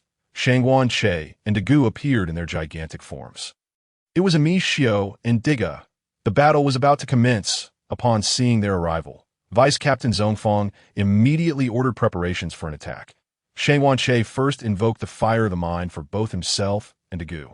Subsequently, he unleashed a lethal technique directed at the mechanical island. Crimson lightning and silvery rays intertwined, augmented by various auras and buffs, inflicting considerable damage upon the mechanical island. How do I know this? Just look at those giant Gobunyo over there. Their hungry gazes toward Shangwan Che and Daiku say it all. Come on, Daiku. This time, let's fight with all our might. Shangwan Che's expression turned fervently excited as he surveyed the throngs of giant Gobunyo surrounding them. Let's go, Shangwan. Together we shall battle. Daiku displayed no trace of trepidation. I could see that moment. The Atlantis approached Shangwan Che and Daiku. Within the spaceship, Xian Chung, Hori, and I will pilot Fia Number 1 for the assault. Lena, you take command of the Atlantis. This time, they would fight alongside in Mi Xiao and Diga. Vice Captain Zhongfang had longed for this opportunity to battle alongside them. Now that it had arrived, he felt ready to face death in the heat of battle, unregretful. Understood. Upon receiving the command, the members of the Victory Team displayed no hint of trepidation and immediately executed the order. An unparalleled conflict commenced. Faced with the dense swarm of Gobunyo, Shang Wanche's right hand met Dagu's left, extending forward as a massive energy disk materialized in the next heartbeat. Akin to a falling galaxy, countless energy projectiles erupted forth, striking the Gabunyu with explosive force, illuminating the void of space with brilliant flashes. The Fian fighter jets danced through the battlefield, each strike claiming several Gabunyu, while the Autry ship tirelessly charged its new weaponry. Observing Gabunyu advancing towards the Autry, Shang Wanche thrust his right hand forward, unleashing a blue beam that formed a protective barrier around the Autry. Just as the battle intensified, 2 Fian jets and 5 blue aircraft joined the fray. Led by Captain Zhu Jianhui and a mirrored version of Shang Wanche, alongside the moon base forces commanded by Captain Jifeng. "Captain, what brings you here? This place is far too perilous." Zhu Jianhui's arrival stirred concern in Vice Captain Zhongfang, who clicked his tongue in disapproval. The captain of the victory team. "How could I abandon my comrades in their time of need?" Zhu Jianhui replied with a smile. "It has been ages since we competed together. Shall we see who can down the most Gabunyu this time?"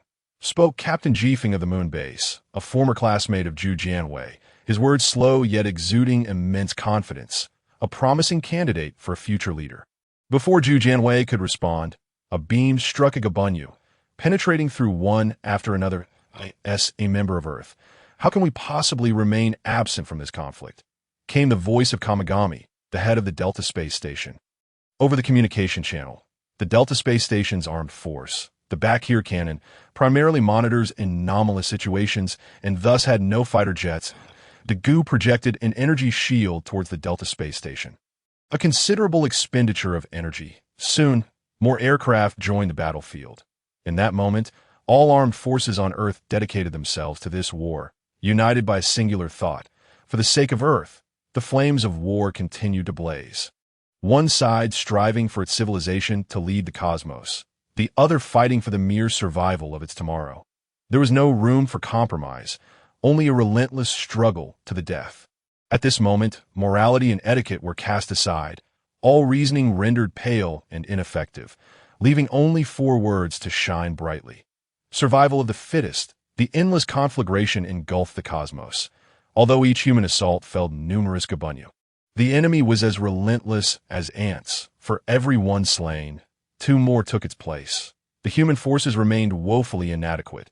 Shang Wanche's right hand flickered with brilliance, unleashing a storm of lightning that ravaged the Gabunyu below, reducing them to ash. Empowered by the flame of the mind, each energy projectile fired by Dagu wrought widespread devastation upon the Gabunyu.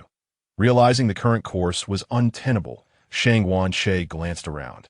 Even with his formidable energy regeneration, he could not sustain this pace indefinitely. Dagu, to capture the thief, one must first seize the king. Head to Mechanical Island and destroy it. Shang Wanche's voice resonated in Dagu's mind. Understood. With that, Shang Wanche and Dagu cloaked the nearby fighters with energy shields before turning towards Mechanical Island. Without reservation, they unleashed a fusion skill upon landing, summoning a bizarre robot that discharged lightning beams from its head towards the fusion attack. Ultimately, the lightning beams faltered against the fusion skill, which struck Aguma's crown, carving away a substantial portion. Unperturbed by the damage, Aguma confronted the 2 who had just landed. Dagu, this Aguma possesses formidable strength. Its shell impervious to our melee assaults. It is the core of Mechanical Island. Defeating it will severely weaken the island. Having spoken, Shang Wanche summoned the sea element to assist, while simultaneously casting spirit fire and disable upon Aguma, diminishing its combat prowess, and continued to channel the flame of the mind for both himself and Dagu. After the series of spells, Shang Wanche felt a slight weakness wash over him. He needed to replenish his energy. Dagu committed Shang Wanche's words to memory and initiated a kite strategy against Aguma, persistently wearing it down. Soon, Dagu observed a change in Aguma's tactics. It began to disregard Dagu's attacks, rapidly merging with the ground of Mechanical Island. Dagu sensed trouble and hastily ascended. Unfortunately, he was a moment too late. As he began to float, Aguma emerged from the ground, seizing his ankles and unleashing a torrent of electrical energy that assaulted Dagu. Witnessing Dagu's predicament, Shang Wanche quickly condensed an energy disk, spinning it towards Aguma's hands, bolstered by Disable and Spirit Fire. The energy disc severed Agima's hands, restoring Daigu's freedom as they fell to the ground. An odd occurrence ensued. The severed hands began to merge with the surface of Mechanical Island before regenerating. This suggests that Agima is drawing strength from a blood spring while battling us. How advantageous to fight with such support. The tug-of-war began. Each time Shangguan-Che and Daiku inflicted harm upon Agima, it would submerge into Mechanical Island to recuperate. Exchanging glances, they resolved to take a gamble. Shangguan-Che summoned a grizzly bear to shield the front line. Channeling his energy, the chiming demon sphere and delirium light stream materialized. With two of each merging continuously in that moment, Shangguan-Che experienced the sensation of being an Ultraman with a blinking red light. The grizzly bear and sea element relentlessly assaulted Agima, each strike buying time for Shangguan-Che and Daiku. A powerful blow resulted in a stunning effect, and just as the daze was about to dissipate, they successfully completed their fusion skill, each grasping one. The grizzly bear ceased its attacks, instead embracing Agima to prevent it from merging with the ground. Shangguan-Che and Daiku charged to either side of Agima, unleashing their fusion skills upon it. That moment, a brilliant beam struck Oguma. It was the Adidis, the Adidus' latest weapon. The Mega's cannon was primed and ready, with Lena awaiting the perfect moment. Upon seeing Amishu and Diga preparing their fusion skills, she understood that the opportune time was imminent. As the three forces unleashed their attacks, they collectively inflicted damage surpassing Agima's limits. For Agima was the core of Mechanical Island. Following Agima's destruction, the operational capabilities of Mechanical Island began to falter. The human forces felt a tangible shift. The Gabunyu ceased to replenish, and all fronts experienced a dramatic decline. Now was the time to counterattack. Shangguan-Che and Daiku swiftly returned to their original position, soaring upwards to evade the ensuing damage. Lena has timed her attack splendidly. I was planning to deliver another strike to Agima myself. Who doesn't relish conserving energy? Shangguan said. Now, only Mechanical Island and the Gabunyu remain. Let us press forward and eliminate them. Daiku, witnessing the balance of victory tipping in favor of humanity, resolved to seize the moment. All right, I will heed your command. Shangguan-Che, disregarding his energy expenditure, aimed to conclude the battle swiftly. After this intense confrontation, Shangguan-Che felt his energy reserves swell, growing faster than during his practice sessions. Combat was indeed the swiftest path to progress. How exhilarating. Daiku began charging the Xyli Aoqiang beam, while Shangguan-Che prepared to unleash the Finger of Death. This time, the crimson lightning of the Finger of Death no longer merely danced around the Xyli Aoqiang beam, but began to intertwine with it. A red and white entangled beam, imbued with boundless destructive energy, surged toward Mechanical Island. While the human forces commenced their withdrawal from the battlefield, Mechanical Island erupted in violent explosions, ultimately transforming into a blinding white light. Once the radiance faded, both Mechanical Island and the multitude of Gabunyu had vanished into ash. Daiku, I sense our synergy is growing. We have developed two fusion skills. In the aftermath of the battle, Shangguan-Che was evidently extremely pleased with the synergy he shared with Daiku. A mere glance exchanged between them sufficed to signal their readiness to fight with all their might. Daiku remained silent, simply nodding at Shangguan-Che, for as men, there was no need for unnecessary sentimentality. Trust was encapsulated in their gestures. Turning around, Shangguan-Che and Daiku faced the fleet of aircraft, exchanging silent acknowledgments. There were no words, only mutual nods that spoke volumes. In an instant, Shangguan-Che and Daiku vanished, reappearing aboard the Fian, ready to take command of the aircraft once more. Upon returning to the Far East base, in the command room of the Victory Team, the main screen displayed the captain of the Gale Squadron alongside the Chaogong Agency. Directors away, along with senior staff, such as Advisor Yoshioka, were present as well. Thank you all for your contributions.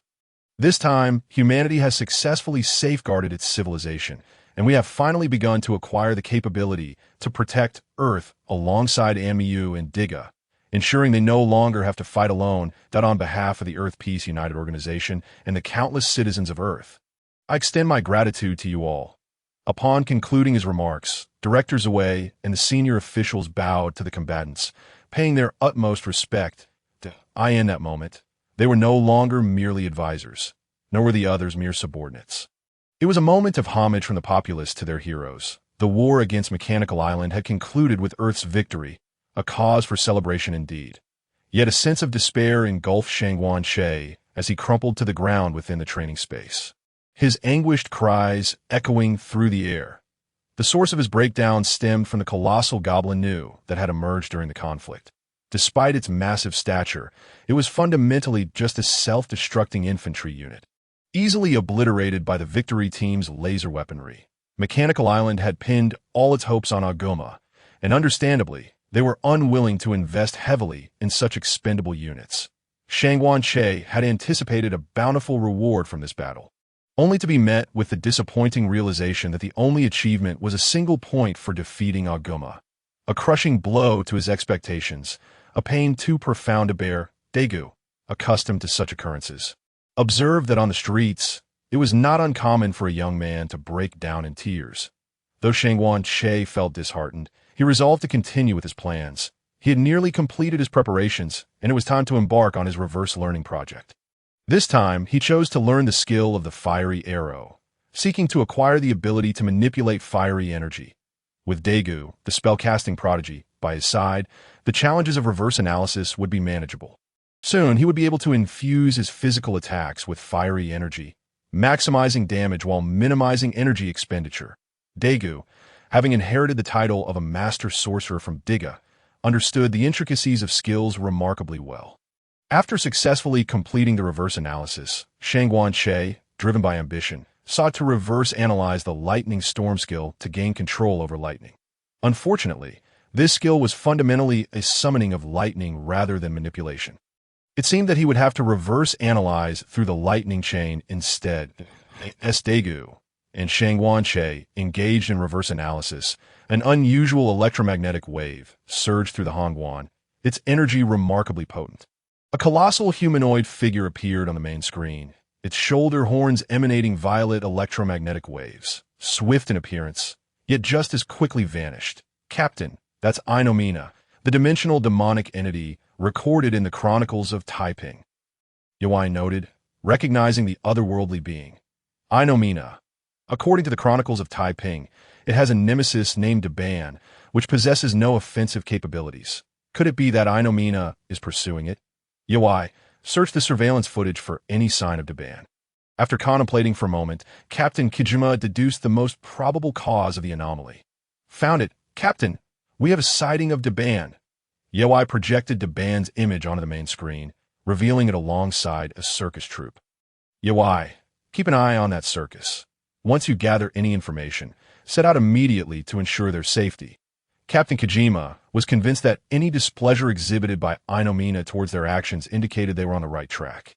As long as Ainomina's subsequent actions shifted, it would affirm the correctness of their course that would take it a step further. According to the Chronicles of Taiping, Daban could potentially neutralize Ainomina's electromagnetic waves. During the time Yuai monitored the circus, Daiku and Shangwan Che returned to the command room, apprised of the earlier developments. Shortly thereafter, Yuai detected the circus's whereabouts, prompting the victory team to soar toward the outskirts of Hongwan. With Daiku and Shangwan Che once again commandeering the Fian number 1. Daiku, I feel as though we are being targeted. Shangwan Che shook his head in exasperation.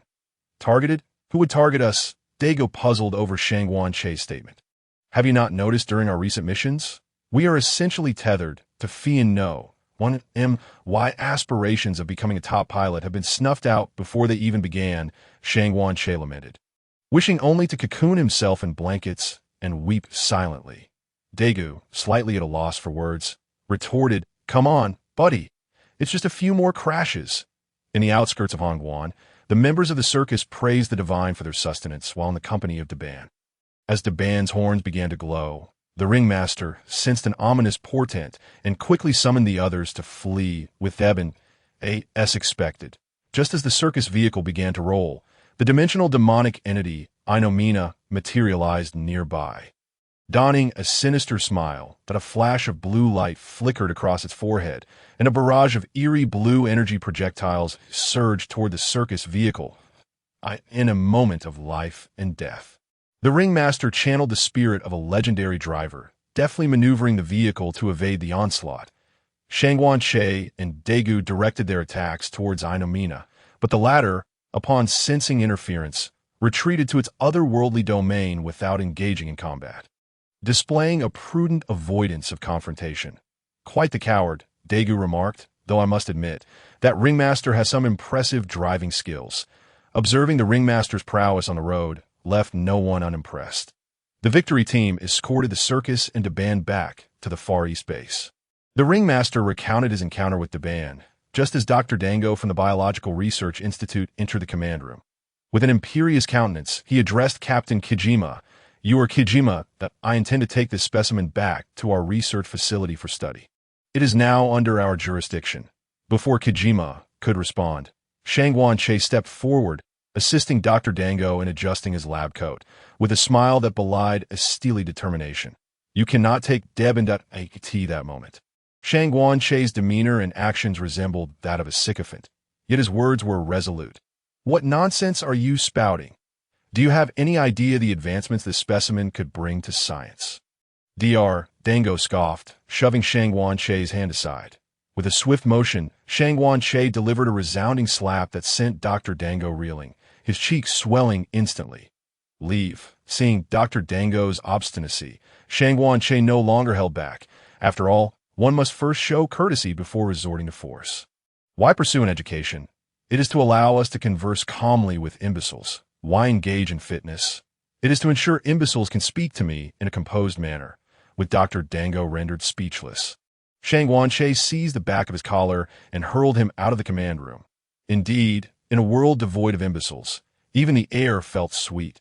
Without Dr. Danho, the command room was enveloped in an atmosphere of tranquility. Upon witnessing Shangguan-che's actions, the members of the victory team found themselves stifling laughter, for they were all professionals trained to maintain composure. The circus performers were rendered speechless with shock, while Daban cowered behind the circus. Frightened by a slap from Shangguan-che that moment, the dimensional demon re-emerged, and the victory team piloted the fiend to confront it. This time, the demon did not flee at the mere sight of the victory team as it had before. Instead, it utilized its dimensional shifting abilities to continuously probe their defenses, retreating into another dimension only to appear moments later in close proximity, gradually assessing the threat posed by the victory team's firepower. Through several tests conducted by Ainomina, it became evident that the victory team's firepower had little effect on IT.to compelled the band to reveal himself. Ainomina unleashed a barrage of demonic electromagnetic waves across the city. Daiku and Shangguan-che launched an assault against Ainomina, but the lasers from Fia No. 1 were effortlessly neutralized by Ainommina's electromagnetic waves, causing no harm whatsoever. Ainommina's demonic electromagnetic waves instigated fear in their targets, followed by an urge to kill, ultimately leading to brain damage. In order to shield the city's populace from Ainommina's influence, Deputy Captain Zongfang and several others piloted Fia No. 2 into the heart of the electromagnetic waves. "Let me be clear, if you lose control, I will eliminate you. If I lose control, then you must do the same to me," new city member declared to the others aboard the second machine before entering the electromagnetic field. "I had the same intention. Whoever loses control will face death." Zongfang intended to act accordingly, as the very purpose of the victory team was to protect the public from supernatural disasters that I must say, "I find joy in being able to befriend all of you," Member Hori expressed, seemingly oblivious to the gravity of the situation, perhaps uttering what could be perceived as a farewell. "We will undoubtedly safeguard the citizens," Member Lena affirmed, her gaze unwavering as she fixed it upon Ainomina. Upon breaching the electromagnetic waves, Fia No. 2 launched a fierce assault against Ainomina, sparks flying from its form. "Excellent! We hit it!" New city member cheered, raising his arm in triumph. However, seemingly under the curse of the fallen pilot, even with the presence of the competent ace pilot Lena, the fate of crashing could not be averted. Ainomina retaliated by firing a light projectile at the tail of Fia No. 2, causing it to plummet towards the ground. Witnessing this scene, Yase sought to take the band to the site in order to nullify the effects of the demonic electromagnetic waves, but the captain resolutely opposed. insisting on escorting Daban away from the Far East base. Shang Wanche employed a mirroring technique, piloting Fian number 1 to join Daiku in the fray. As they beheld the falling Fian number 2, Aning Mina wore a delightfully sinister grin. Yet before this smile could linger, Tiga appeared in the trajectory of Fian number 2, rescuing its occupants. A fist encased in flames struck Aning Mina's face, sending him sprawling to the ground. "Laugh, laugh, laugh, you scoundrel," Daiku cried out as he rushed to provide aid. Leaving the offensive to Shang Wanche. Faced with Aning Mina's infuriating grin, Shang Wanche felt his resolve harden. His fists ignited with fiery energy. He unleashed a powerful blow to Aning Mina's grotesque visage, unsatisfied with a single punch. Shang Wanche bent low, delivering a barrage of strikes upon Aning Mina's face. With alternating ferocity, he unleashed the flames of desolation and spirit upon Aning Mina while summoning the fire of his psyche. The brutal onslaught, combined with Shang Wanche's fearsome visage, rendered it difficult to discern who the true invader was. Even Daiku was at a loss for how to intervene. Good heavens, why does Ami seem so furious this time? Attacking with such brutality? Horii remarked, resonating with the gravity of the situation. Inside the Victory Team command room, Captain Juya Hui understood the truth. Each time Aning Mina toyed with the Victory Team using dimensional teleportation, he would flash that sinister smile before vanishing. This time, as Shang Wanche seized the opportunity, he certainly would not let Aning Mina escape unscathed. However, Captain Jia Hui could not reveal the truth to them. Aning Mina was momentarily dazed by Shang Wanche's relentless assault, and just as he prepared to retaliate, waves of golden energy surged forth, dissipating Aning Mina's electromagnetic waves and restoring sanity to the frenzied citizens.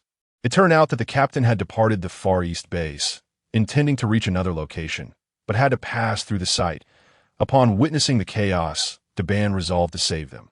When one possesses the ability to rescue everyone, would they be willing to pay the price of their life for such an endeavor? Daban answered affirmatively. Yet Shang Wanche and Daiku were unwilling to follow suit. In an instant, upon spotting Daban, Aning Mina disregarded Shang Wanche riding atop him and unleashed a light projectile toward Daban. Shang Wanche attempted to intervene, leaning forward to release a yellow energy wave, but it was no match for Aning Mina's missile. The light projectile struck Daban, sending him hurtling to the ground, unconscious and perilously uncertain of his fate. The yellow energy wave from Shang Wanche dissipated into nothingness at that moment. Everyone clenched their fists, vowing to avenge Daban. Their gazes converged once more upon the battlefield, determined to eradicate Aning Mina. The circus performers rushed toward Daban, embracing him in a state of confusion. Just then, they noticed something amiss. A strand of yellow energy enveloped Daban, and he opened his eyes in the minds of the circus performers and Daban. A voice resonated. Quickly, pretend that Daban is dead. The remaining circus members were left bewildered. The captain instinctively reacted, weeping uncontrollably while manually closing Daban's eyes. Witnessing the captain's display, the others quickly grasped the situation. Daban believed it was time for another performance, and he immediately began to act with fervor. In reality, Shang Wanche had released a healing wave that had not vanished, but rather, he had been manipulating the healing wave to gradually diminish, condensing it into a slender strand. From a distance, it appeared as though it had disappeared entirely, though the healing effect remained sufficient to restore Daban. Seizing the moment when Shang Wanche leaned forward, Aning Mina broke free from his grasp, unaware that the true trial was only beginning. Daiku, fueled by a desire for vengeance for Daban, grappled with Aning Mina. Unleashing a series of throws, Aning Mina's combat prowess paled in comparison to Daiku's, rendering him unable to retaliate, forced to rely on electromagnetic waves to momentarily repel Daiku. Having retreated, Daiku and Shang Wanche exchanged a glance before charging toward Aning Mina. The demon was startled, having faced one. Now two were upon him. Unconventional tactics. Daiku and Shang Wanche simultaneously employed their flickering technique, flanking Aning Mina on either side, their hands charged with energy, preparing to execute their energy hand blade skill upon the demon's shoulders. Aning Mina attempted to counter and thwart their assault, but it was too late. With simultaneous strikes, the horns on Aning Mina's shoulders were severed, nullifying his electromagnetic waves. Realizing he could not withstand the duo, Aning Mina unleashed light projectiles to force them back and initiated dimensional teleportation. Seeking refuge, Daiku, observing this, spread his arms wide, summoning a pulsating red energy wave between his hands. Shangguan-Che began to condense the bewildering demon sphere, compressing it further. Witnessing their actions, Aning Mina once again donned that eerie smile. Daiku pressed down. The red energy wave erupted forth, dragging Aning Mina's fading form back into reality. Confounded, Aning Mina glanced left and right, realizing he was still in the material realm. Shangguan-Che flickered to Aning Mina's side, thrusting the bewildering demon sphere into his mouth before rolling away to safety. Daiku conjured an energy shield, encasing Aning Mina within it, while Shangguan-Che stabilized himself, channeling energy to augment the shield's strength. The explosion erupted within the energy shield, engulfing Aning Mina. Illuminated by Daigu's energy wave, Aning Mina's dimensional teleportation was momentarily hindered, leaving him no escape from the impending strike, destined to meet a bitter end as the battle concluded. The members of the victory team gathered around Daban. This time, Dr. Danho was absent from the scene, having received a lesson from Shangguan-Che, and even the most eagle-eyed of men shed tears at the sight of Daban's tragic demise. To ensure Daban's departure was peaceful, the victory team left the scene to the circus performers, and on their return journey aboard the Fian, Daiku remained in tears. Observing Daigu's despondent state, Shangguan-Che shook his head. I simply feel that I failed to protect Daban.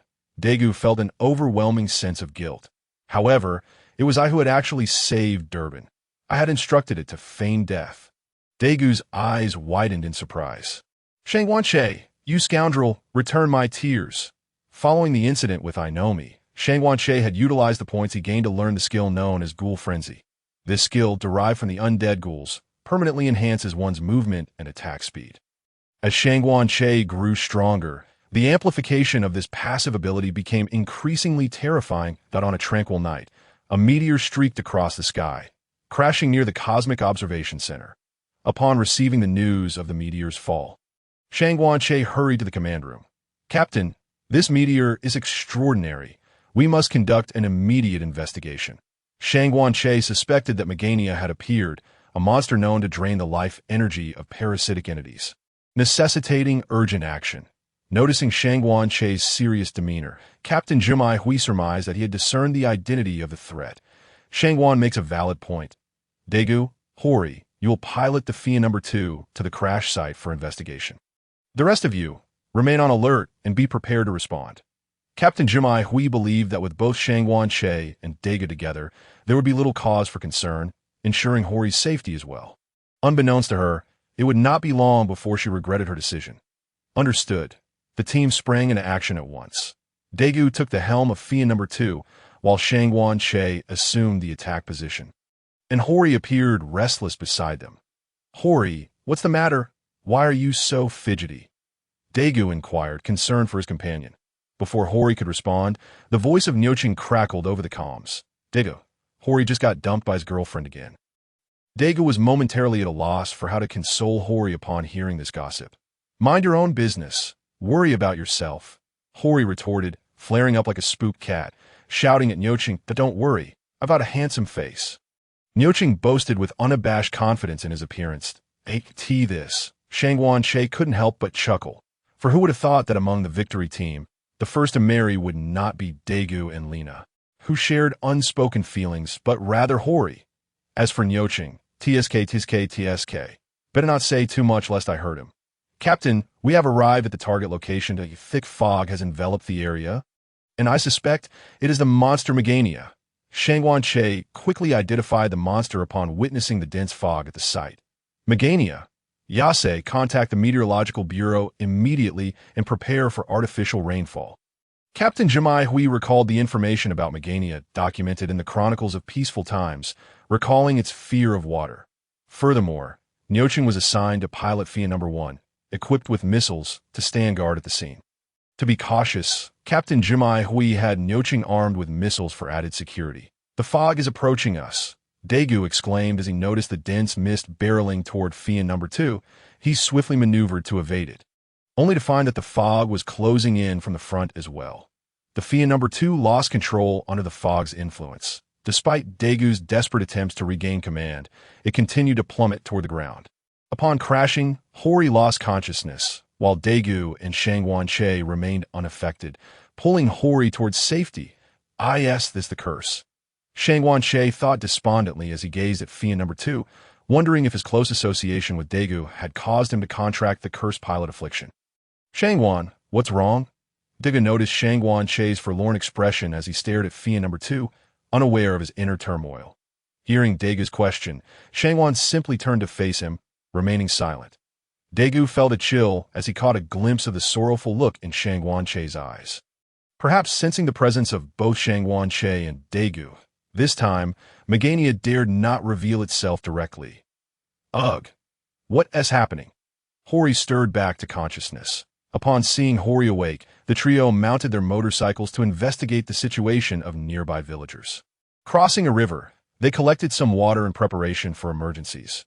Shangwan-che was filled with sarcastic remarks, pondering why there were several motorcycles aboard Fian number 2. The three sped towards the nearby village, only to witness numerous villagers fleeing in panic, while several others appeared dazed, wielding farm tools, joining the fog in an effort to capture the fleeing populace. Daiku and the others rushed towards the village, with Shangwan-che and Daiku each taking on the task of subduing the control villagers while preventing the approaching split forms of Meganea from getting closer. After Daiku subdued the control villagers, he poured the previously collected water over the split forms of Meganea, causing them to thrash violently before collapsing in a withered state. Upon closer inspection, the control villagers appeared somewhat emaciated, but this did not hinder their retreat. Hori took charge of evacuating the nearby populace towards the river, urging them to wet themselves to avoid the pursuing split forms. At that moment, a woman clad in yellow stumbled and fell, prompting them to quickly assist her. Once the villagers had successfully evacuated, Hori prepared to signal Daiku and Shangwan-che to retreat. Daiku, Shangwan, we need to leave. Everyone has been evacuated. Upon hearing Hori's words, Daiku and Shangwan-che began to back away slowly. The split forms of Meganea, wary of the water in their hands, as well as the energy radiating from Daiku and Shangwan-che, refrained from pursuing them. Inside a cave, Shangwan-che, Daiku, and Hori found themselves beside the yellow-clad woman near a campfire. As she slowly regained consciousness, upon noticing the Guts Victory Team emblem on their chests, she urgently exclaimed, "You are the Victory Team? Please help my father. He and his colleague are trapped in the Cosmic Observation Center." Hearing her words, Shangwan-che suddenly recalled that this woman must be Jiang Qi-Qianhe. Could this be fate? The Cosmic Observation Center? Yes, my name is Jiang Qi-Qianhe. My father was an astronaut aboard the previous Jupiter 3. Jiang Qi-Qianhe explained her situation to them. Shangwan, how should we allocate the tasks? Hori inquired. Knowing that Shangwan-che was the most knowledgeable about the monster and could make sensible assignments based on the current circumstances. The villagers have been evacuated. Now only the Cosmic Observation Center remains. Hori, you will escort Ms. Jiangqi to safety. Daiku will head to the Cosmic Observation Center, and I will search for the landing site of the meteor that brought Meganea. Shangwan-che believed that he and Daiku had the means to protect themselves, so it was best to prioritize Hori and Qianhe's evacuation. In no way. I'm going to save my father, Jiang Qi-Qianhe immediately countered. Unwilling to abandon her father who had finally returned after neglecting her and their family, she could not bear to see him in danger. Even if it meant her own demise, she wished to face it alongside him. No, the villagers are already evacuated. Ms. Jiangqi only needs to wet her outer garment to exit. I cannot allow you to face danger alone. Upon hearing Shangwan-che's words, even Hori was reluctant to agree. The original plan had Daiku going out to relay the current situation. Now that the Victory Team had commenced their operation, with Shangwan-che's recorded chronicles of peaceful times, there was no need for him to act as a messenger. He could not stand idly by while his teammates were in peril. It must be said that a serious Hori was quite handsome, as evidenced by Jiang Qi-Qianhe's admiring gaze directed towards him.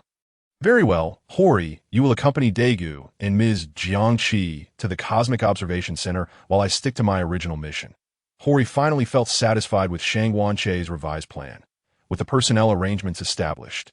Hori, Daiku, and Jiang Qiqin set off towards the Cosmic Observation Center to rescue Dr. Jiang Qi and his colleagues. Shangguan-Che began his solitary search for the landing site of Megania. This was the core of Megania's existence.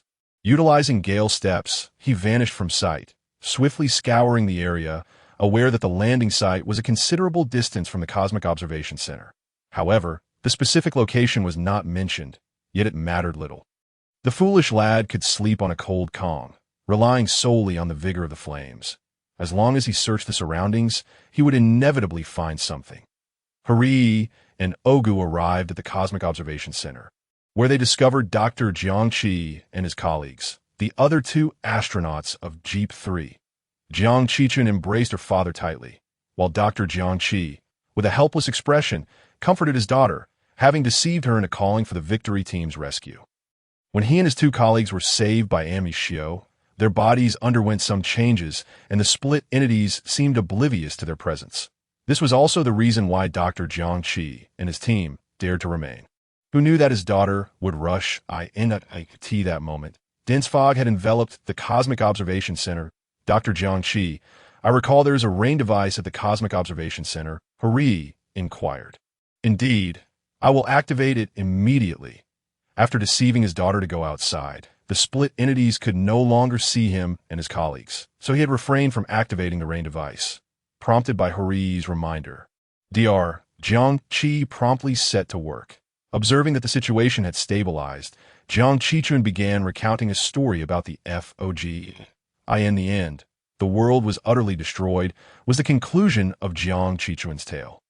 Do not worry, our world will surely be safe, Hori replied without looking back. What makes you so certain? Jiang Qiqun questioned, her face filled with confusion upon hearing Hori's response. Because this world has not only Ami Shio, Diga, and our Victory Team, but also heroes like your father, Dr. Jiang Qi, who persist until the very last moment to protect the Earth. All beings on this planet are striving, and we will surely safeguard this world. Hori turned to meet Jiang Qiqun's gaze, speaking with conviction. Observing Hori's expression, Jiang Qiqun felt her heart race slightly, and her ears appeared to flush with a hint of color. Seeing the interaction between Jiang Qiqun and Hori, Ogu and Dr. Jiang Qi exchanged knowing smiles. Jiang Qiqun noticed dense fog emerging from the ventilation duct behind Hori and quickly warned everyone to flee. Hori and Ogu led Jiang Qiqun to safety, while Dr. Jiang Qi and the other two colleagues remained unperturbed, continuing to operate the rain device. The split entities in the fog seemed oblivious to their presence, heading straight for Ogu and the others. In a bid to protect his daughter, Dr. Jiang Qi used water to continuously repel the split entities that lunged at her. However, the water in his hands was limited and soon depleted. One split entity seized the opportunity to latch onto Hori's neck, causing him to feel a sudden constriction. To avoid implicating the others and to urge them to escape quickly, Jiang Qiqun stepped directly in front of Hori. You told me before that my father persevered until the very last moment for the sake of the Earth. Are you now going to give up? You are right. Gazing at Jiang Qiqun's face, Hori slowly placed his hand on the split entity. Jiang Qiqun grasped Hori's hand with both of hers, lending him her strength. Don't underestimate the willpower of humanity. With that, Hori began to pull fiercely at the split entity, with Jiang Qiqun assisting him. Finally, they managed to detach the entity. Dr. Jiang Qi observed this with a nod of satisfaction, thinking that this young man, named Hori, was quite commendable. Ogu abruptly broke the fire protection device, causing countless jets of water to spray forth, pushing back the split entities. The other two colleagues of Dr. Jiang Qi quickly prepared the rain device, which was soon activated, leading to a torrential downpour. One must admit that the technology in the Diga world is somewhat skewed, despite lacking even a hairdryer. The rain device could immediately produce rain. The split entities of Megania began to congregate, transforming into the colossal monster, Megania, which attacked the rain clouds to mitigate the damage inflicted upon itself, while the falling meteors continuously provided life energy to restore Megania. Upon realizing the source of life energy, Shangguan-Che hurried towards it without delay. Seizing the moment when no one was paying attention, Ogu discreetly shielded everyone in front of him and transformed in a secluded area. Upon the appearance of Diga, Meganium immediately launched an assault, intending to take advantage of the absence of another and defeat one opponent first to alleviate the pressure with the aid of the rain. Meganium's abilities were somewhat diminished, and due to Ogu's relentless training, he gained the upper hand. Each electric fist sent Meganium retreating, yet with the support of meteors, Meganium, despite being at a disadvantage, remained uninjured. A towering inferno erupted behind Meganium, and from the flames emerged a fearsome figure. Grasping a meteor from the ground, Shangguan waved it threateningly at Meganium. Under Meganium's terrified gaze, Shangguan conjured ghostly blue flames with both hands. Incinerating the meteor completely, Meganium's emotions became exceedingly agitated, its tendrils quivering before its mouth. "You dare to insult me!" Shangguan mood darkened as he glared at Meganium. He raised his hand to summon the sea element to attack. Bolstered by the rain, the sea element's strikes were swift, causing Meganium to wail in agony. Observing this, Shangguan instructed the sea element to gather strength, exchanging a glance with Ogu. Shangguan unleashed his mental fire upon Ogu and cast the spirit fire upon Meganium.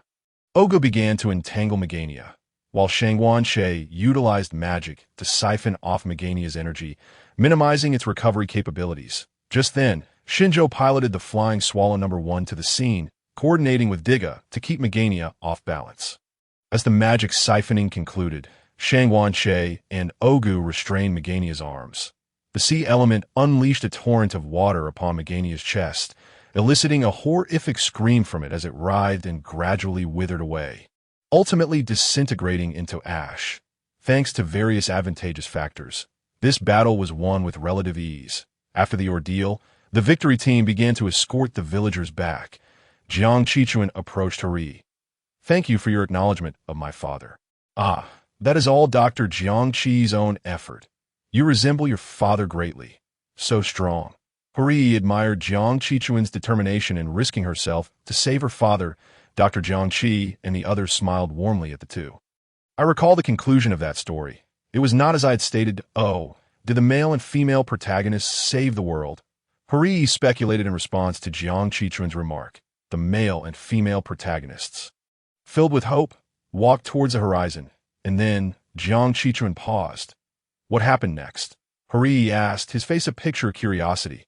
"Then they fell in love." With that, Jiang Qichuan softly kissed Hori on the cheek and shyly dashed away. Hori stood there in disbelief, touching his cheek where he had been kissed. The other members of Shinjo's team felt as if the sky were collapsing, exclaiming in disbelief and unnameable grievance. The onlookers observed Shinjo's heartbroken expression and could not help but chuckle. Only Shangguan noticed that Dr. Jiang Qi's fist had clenched tightly. Indeed, admiration is one thing, but witnessing one's daughter kiss in front of him as a father is quite another matter. Following the battle with Meganium, Shangguan intended to continue his reverse analysis of skills, this time learning the chain lightning skill, collaborating with Ogu to reverse analyze the power of thunder. The chain lightning skill, originating from the Beastman Prophet, can inflict damage upon multiple foes. Similar to the healing wave, the first enemy receives full damage, while subsequent attacks diminish in intensity. Shangguan mused that considering the timing, the so-called cosmic god, the Naga, would soon make an appearance. The thought of such a title brought a smile to his face. The Naga, having risen through technological advancement, could not grow in size like the light life forms or other extraterrestrial beings. Their most formidable weaponry consisted of the Marpana and a neutron bomb embedded in their chests. In comparison to those 4 veteran comrades, they were significantly lacking. Even when compared to the Salome aliens who created the mechanical Ultraman brothers, they pale in comparison. The title of cosmic deity attributed to them is merely due to the relatively mediocre capabilities of the extraterrestrial beings within the Diga universe. However, their technological advancements could serve as a valuable reference to facilitate human progress. The previously salvaged spacecraft of the Woodzan aliens and the firearms of the Levick aliens have been thoroughly deciphered and are gradually being integrated into the Artemis and Fian vessels. Ding, ding! As the communication device activated, Shangguan learned that the Dinosaur Center had unearthed frozen dinosaurs, which bore traces of electronic modifications, Raising suspicions of being a Marbana, he promptly summoned all personnel to the command room. Upon arriving, the entire victory team was assembled. Notably, Lucia and Alex, the couple, had completed their assessment and were officially joining the victory team today. Shangwan, come take a look at this excavated dinosaur. It resembles the descriptions documented in the records of peaceful customs. Upon seeing Shangwan Che's arrival, Zhu Jinhui entrusted this specialized matter to the professionals. Indeed, this is a Marbana, modified by the Naga people, equipped with a neutron bomb in its chest, capable of launching energy projectiles from its surroundings. Yet, they are unable to escape the rigidity that accompanies such electronic enhancements, which paradoxically endows them with immense strength. Before they are activated, we can extract the neutron bomb. The primary concern with the Marbana is the neutron bomb. Without it, the Artemis can handle the situation that we must swiftly prepare the dinosaur center to extract the neutron bomb ahead of time. Upon hearing Shangwan Che's proposed solution, Captain Zhu Jinhui immediately reported it. By the way, there are two Marbana. One is in the city, necessitating the evacuation of civilians. The other Marbana in the urban area poses a significant challenge and requires prior evacuation of the populace. Captain Zhu Jinhui nodded and reported all circumstances to Director Zijing. Since Mr. Shangwan has provided a solution, we shall proceed as he advises, swiftly neutralizing the threat posed by the Marbana to prevent any unforeseen disasters during our confrontation with the Naga people. Upon receiving Captain Zhu Jinhui's report, Director Zijing decisively ordered the immediate resolution of the Marbana threat. The Naga had modified the creature during the dinosaur era for no trivial purpose. There must be a deeper scheme involved, and Earth would inevitably confront them. Shangwan Che's records of peaceful customs noted that the Naga's most formidable weapons were the Marbana and the neutron bomb. Resolving this issue promptly would sever one of their arms. The Scientific Research Bureau would be responsible for dismantling the neutron bomb, while the victory team would assist by maintaining vigilance to avert any accidents. The Police Bureau would allocate personnel to evacuate civilians and search for the other Marbana. Director Zijing swiftly arranged based on Shangwan Che's plan. Shangwan, Daiku, you are in charge of securing the Dinosaur Research Center. The rest remain on standby, prepared for combat. Captain Zhu Jinhui deemed it more appropriate to pair Shangwan Che with Daiku, understood. Both Shangwan Che and Daiku recognized Captain Zhu Jinhui's intentions and promptly joined the others to head to the Dinosaur Research Institute. Upon arriving at the Dinosaur Research Center, Daiku and Shangwan Che wasted no time taking control of the facility, gathering the staff, and placing them under the supervision of the Police Bureau personnel present. During this, Shangwan Che and Daiku sensed Adam's energy was incompatible with that of humans, so they isolated him for their supervision. Some members of the Scientific Research Bureau were tasked with disassembling the neutron bomb, while others collected various data from the Marbana, particularly focusing on the neutron bomb and the offensive apparatus located in its chest. The dismantling of Marbana number 1 proved to be non-hazardous. Activation required equipment to be employed on its chest. Otherwise, it would merely be a heap of scrap metal, while Marbana number 2 was not subjected to such requirements. While Daiku and Shangwan Che were monitoring Adam, a figure lunged toward them at high speed. Shangwan Che had already sensed the being's presence, prompting him to confront the assailant while Daiku managed Adam. Since training alongside Shangwan Che, Daiku had felt a continuous improvement in his physical prowess. Later on, they discovered that as Daiku consistently employed his skills, the training space simultaneously replenished his energy deficits, nourishing his body and stimulating his ancient warrior genes. As Imai attacked Shangwan Che, he suddenly vanished, causing Imai's meticulously planned strike to miss its mark. Leaving him scrambling to locate his elusive opponent, he felt a sudden impact on his neck, causing him to crouch down, clutching his throat.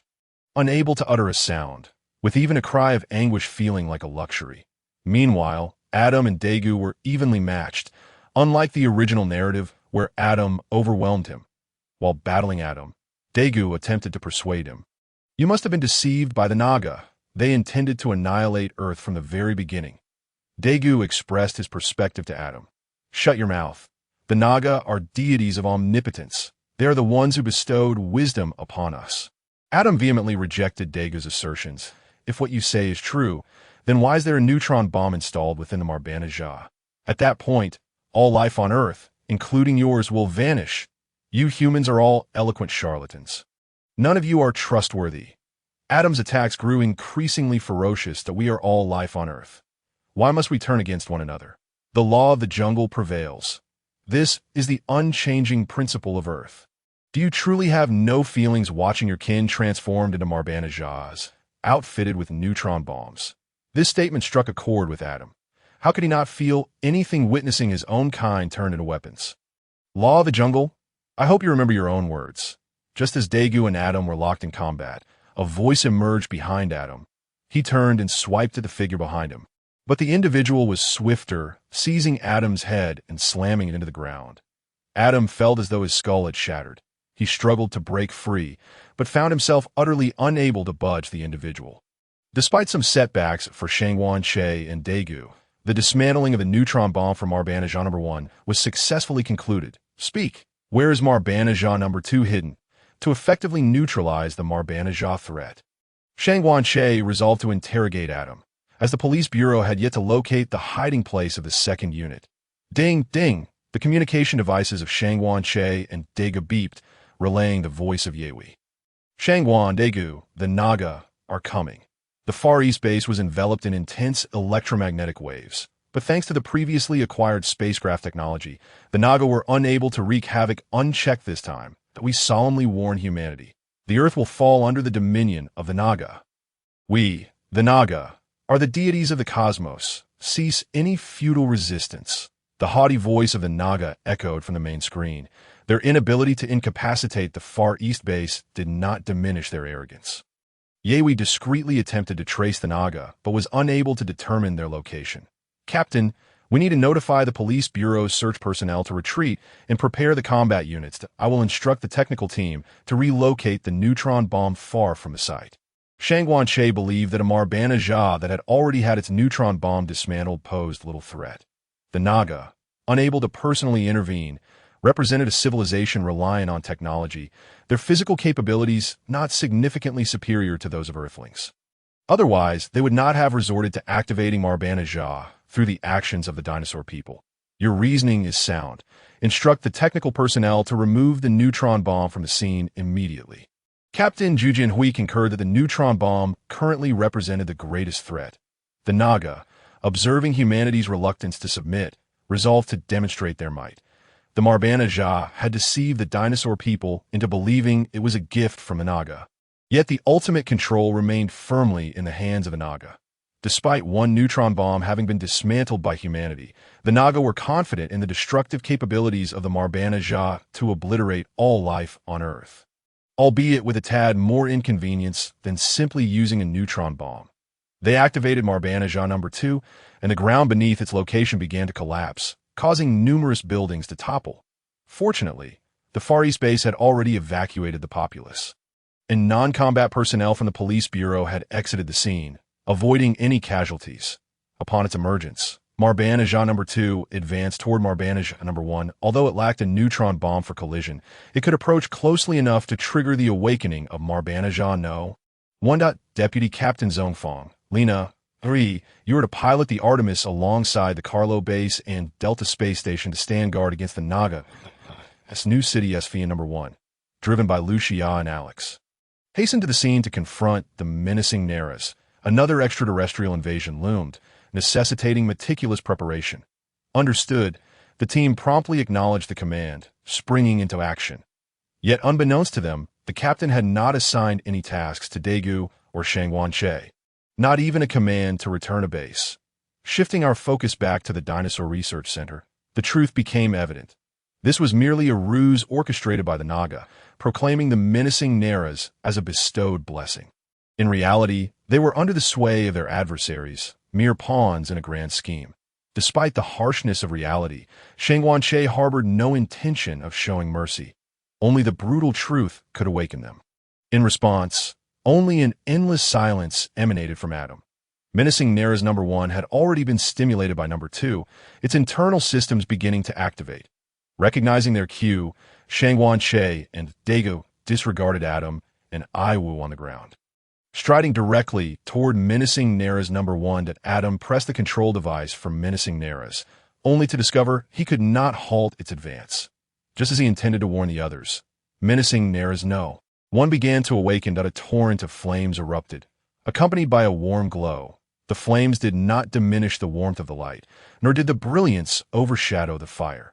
Suddenly, Shangguan-che and Daiku grew to colossal proportions, leaving Adam in awe, his mind racing with the reality of survival of the fittest. This principle held true, yet they were far from being the strong. Realizing the awakening of menacing Nara's no. One was irreversible. Daiku and Shangguan-che resolutely reached out to extract it from the mountainside. Despite its immense size, it emerged as if it were merely a colossal toy. A gaping void was evident at its chest, where the neutron bomb had been disassembled. Exchanging glances, Shangguan-che turned to confront menacing Nara's number 2, while Daiku began channeling energy, relentlessly assaulting the energy systems of menacing Nara's number 1. With a plan in mind.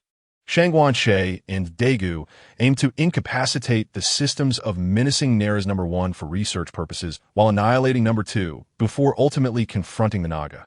Aware of menacing Nara's strength, Shangguan-che approached with caution. Summoning aquatic elements to entangle number 2 in combat, he unleashed the spirit flame to weaken its defenses, followed by a debilitating strike to further diminish its capabilities. Menacing Nara's, already sluggish in movement, became even more cumbersome under the effects of debilitation.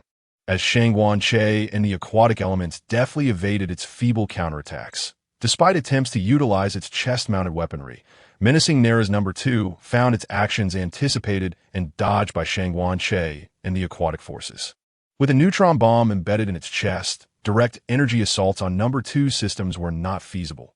Thus, Shangguan-che refrained from provoking it too aggressively.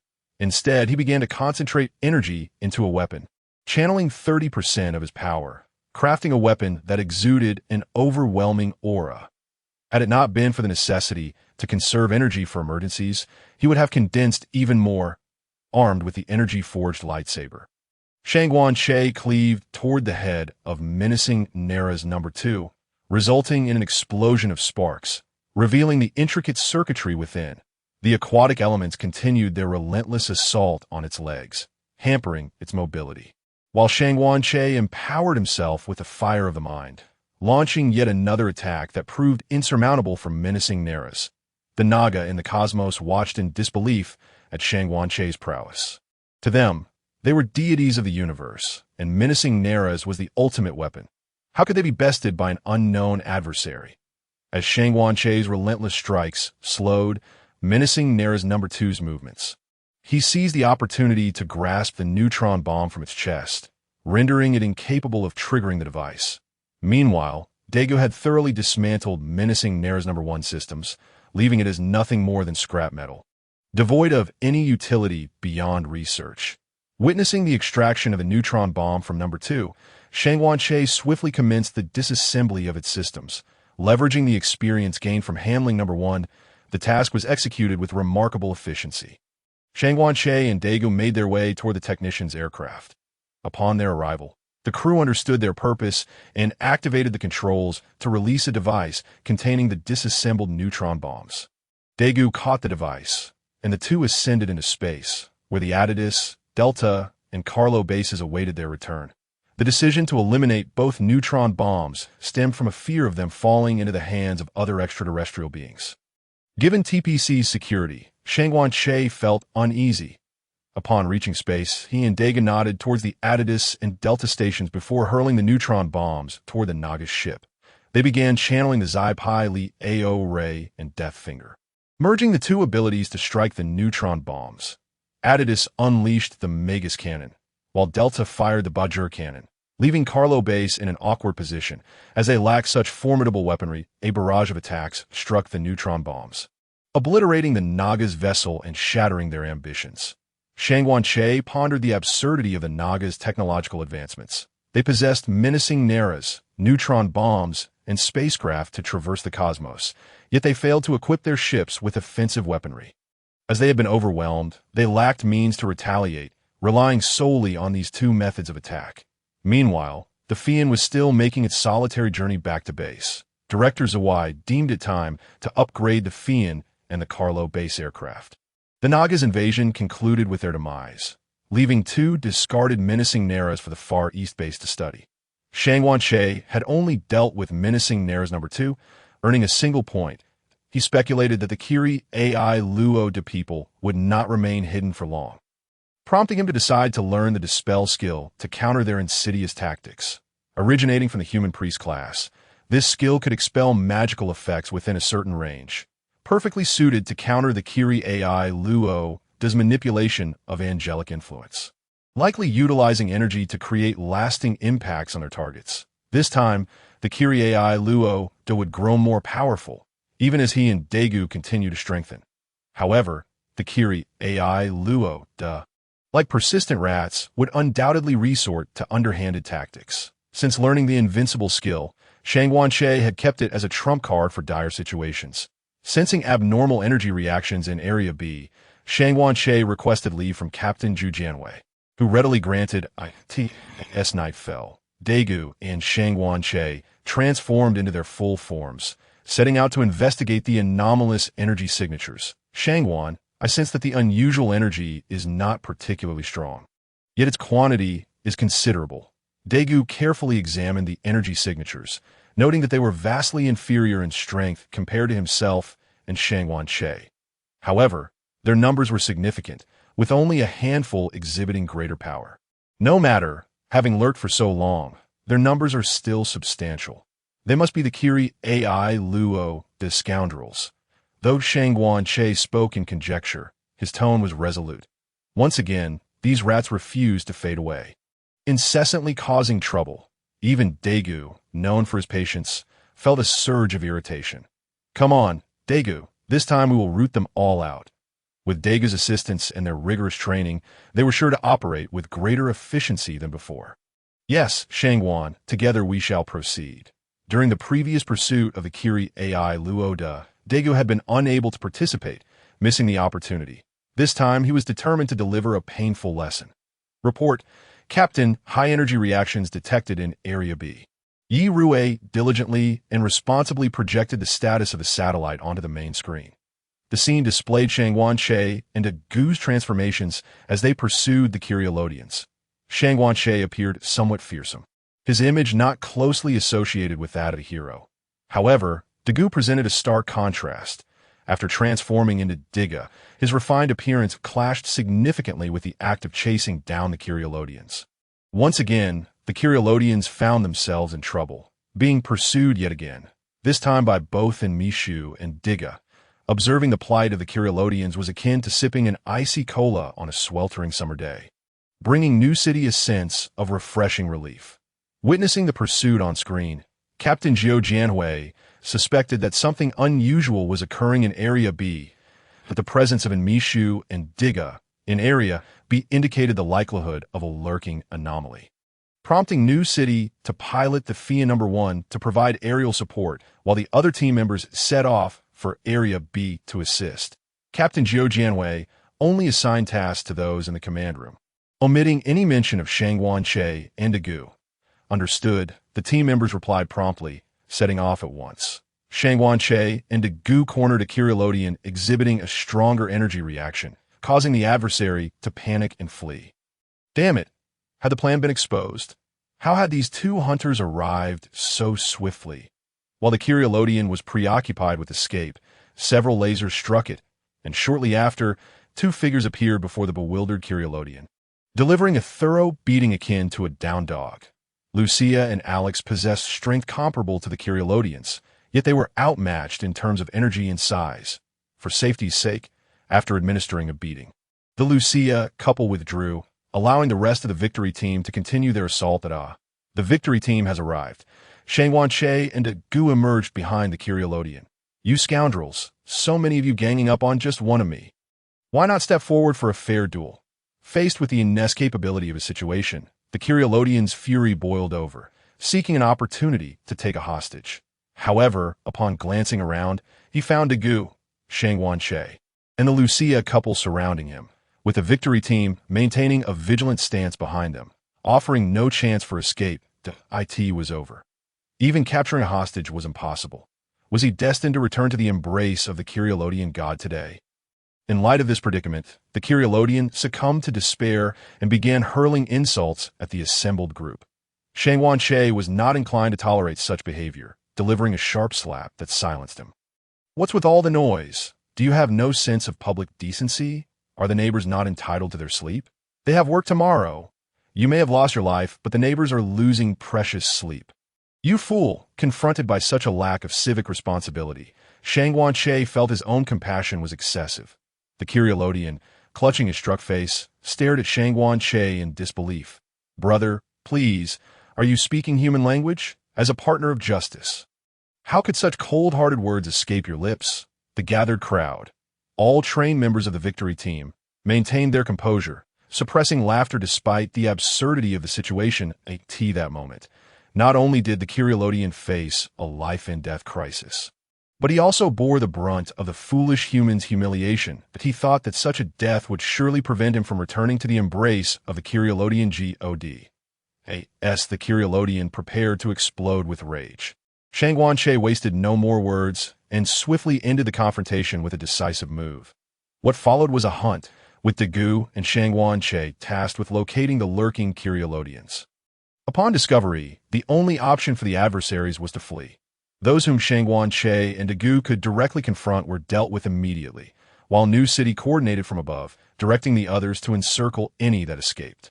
That night, the number of Kyrielodians eliminated exceeded 100, and although most were dispatched by Shangguan and Daiku, the operation proved to be highly fruitful. Upon returning to base, Captain Jiao Jianwei expressed gratitude to the team. "Thank you all for your hard work. I have assigned you Rue to monitor Area B, as the enemy is likely plotting something significant. Should any anomalies arise, we must be prepared to mobilize. In the meantime, please take the opportunity to rest." While Captain Jiao Jianwei understood the fatigue of his team after a long night, the mission of the victory team was to protect humanity from supernatural forces. This was their duty, and Jiao Jianwei could only manage the logistics, striving to care for his team within the parameters of their responsibilities. The members of the victory team, including the Lucia couple, expressed no dissent. Their homeland had perished, and Earth had become their new home. They were determined to avoid a life of exile and uncertainty. Upon the return of Shangguan and Daiku, they encountered a peculiar phenomenon. Numerous citizens in Area B reported the arrival of angels to rescue humanity. In the command room of the victory team, the mention of angels sparked debate. Angels? I believe there is a possibility they exist, but their intentions remain uncertain. Three entertained the notion of angels, albeit with skepticism regarding their motives. Given that monsters have appeared, it's not entirely implausible for angels to exist. New City remarked, finding little surprise in the idea of angels amidst the monstrous chaos. "I find the timing of this angel's appearance suspicious. We just chased down the Kyrielodians within Mishu and Diga last night. And now, this afternoon, angels are reported? The coincidence is rather striking." Captain Jiao Jianwei concurred, sensing the oddity in the timing. "Rather than fixate on whether angels exist, I suggest we conduct an on-site investigation." Shangguan suspected this was a scheme orchestrated by the Kyrielodians, and he had already prepared a grand surprise for them. Indeed, Shangguan has a point. Shangguan, Daiku, and Lina, you three will pilot Fian number 2, while New City will pilot Fian number 1 to investigate Area B. Captain Jiao Jianwei promptly assigned personnel for the inquiry. "Understood," Shangguan replied, momentarily caught off guard by Lina's inclusion, feeling it made him appear like an outsider. Upon arriving at the scene in Area B, the four split into two teams, Daiku and Shangguan in one, New City and Lina in the other. "Shangguan, do you have any idea what's going on?" While Daiku spoke of the investigation, his gaze remained fixated on Lina's departing figure. "Focus! This is the work of the Kyrielodians. They are gathering in large numbers in Area B, likely to summon the Hellgate." Observing Daiku's expression, Shangguan couldn't help but caution him. "Hellgate? What is that? Could it summon evil spirits?" Upon hearing the term Hellgate, Daiku's demeanor shifted to one of grave seriousness. It must be noted that when human survival was at stake, Daiku became intensely earnest. It is a portal, with the other side leading to the Kyrielodian stronghold. They intend to use the Hellgate to transport their god and fellow brethren to our world. The Hellgate, akin to the dark portal in the monster world, served to bring forth their deity and kin to dominate the earth. Shangguan Che found himself puzzled. If their god was not a match for Gatangier, why were they so intent on conquering Earth? Was it for the immense dark power of Lily? What? We cannot allow them to open the Hell Gate.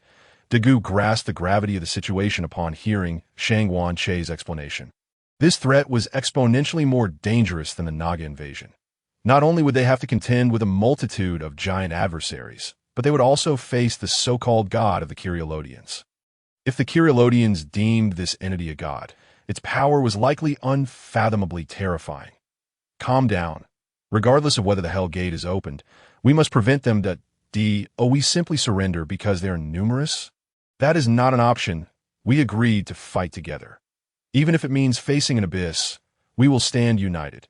Shangguan Che maintained a positive outlook, determined to fight together regardless of the circumstances. The reason Itajiro had not informed Daiku that warriors fight alone was because Daiku had a steadfast friend to fight alongside him. Thank you, Shangguan. If it weren't for you, I would be shouldering an immense burden alone that you've been by my side through battles, helping me grow and unravel my inner struggles, allowing me to understand the true meaning behind becoming Diga, to protect my friends and loved ones. Truly, thank you, Shangguan. Under the companionship of Shangguan Che and the Victory Team, Daiku has grown and fought together, thus avoiding the fate of becoming a solitary warrior as depicted in the original narrative. Fighting for his comrades and for humanity, this is the very essence of Daigu's struggle. He embodies both light and humanity itself. Look at how formal you are, bro, Shangguan Che jested. The two shared a laugh. Brothers in arms, their bond unspoken yet palpable. Just as they exchanged silly smiles, an extraordinary phenomenon occurred in the air above.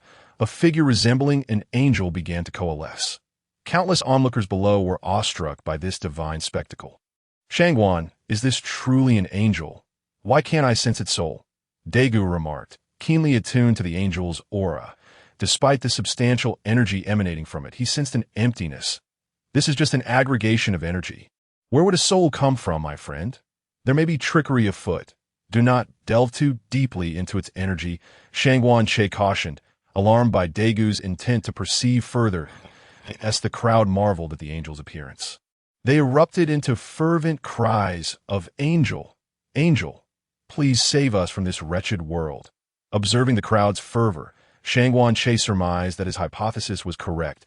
The entity was manipulating their hearts through energy, inciting them to become fervent followers. Could the Kyrielod people have originated in such a manner? What a cult-like behavior! He mused. Those heretics of Kyrielod deserve to be burned at the stake. Let us extend a warm welcome. Daiku, it seems they've been ensnared by this energy. Follow my lead, and I shall deliver them a surprise, Shangguan Che declared before gradually slipping away into the throng. Daiku also sought an inconspicuous spot to coordinate with him. As the people continued their fervent calls to the angel, a white bubble appeared above the angel, rapidly ascending. Upon reaching the angel's crown, it burst like a bubble, causing the angel's form to disintegrate.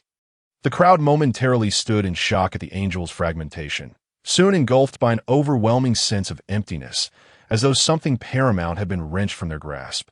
Just as confusion settled over them, a warm light suddenly emerged. Daiku, make the light warmer, softer, and more divine, Shangguan Che instructed.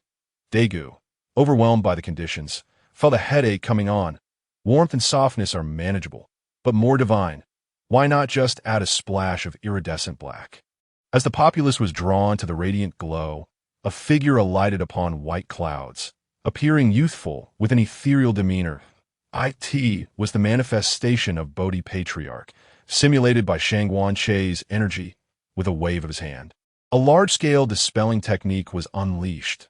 The people below felt their minds clear, all confusion and doubt dissipating into thin air.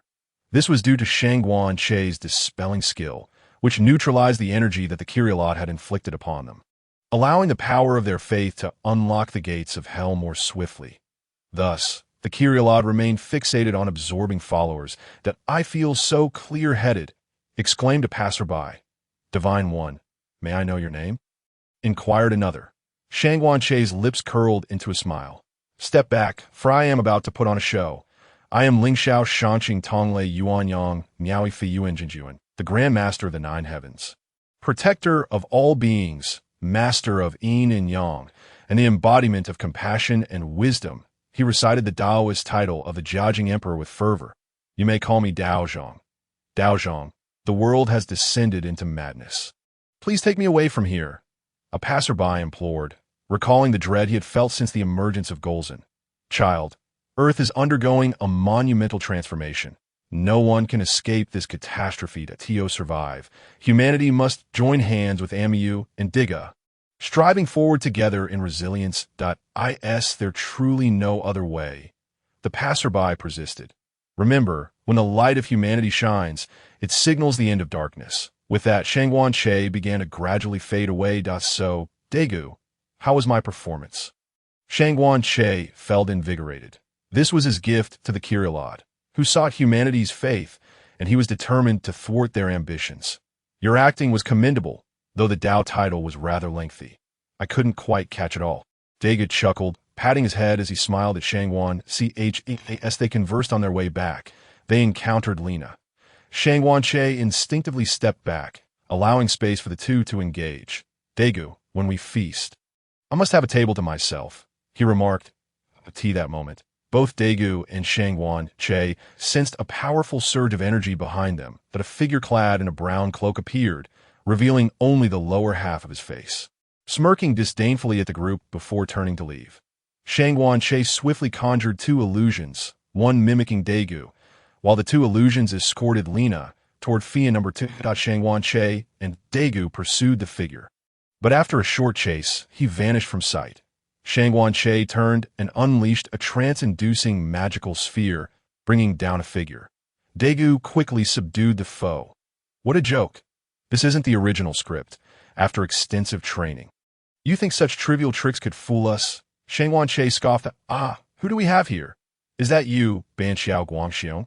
He yanked off the cloak, revealing the face of an old acquaintance. Well, Banxiao Guangxiong, long time no see. What riches have you amassed during this interval? Shangguan Che teased upon recognizing Banxiao Guangxiong. Isn't he the one we dealt with before? Daiku wondered, having seen Banxiao Guangxiong's face through surveillance during his invasion of the Far East base. You two foolish imbeciles. How dare you disrupt the plans of the Kirilad god? You shall pay dearly.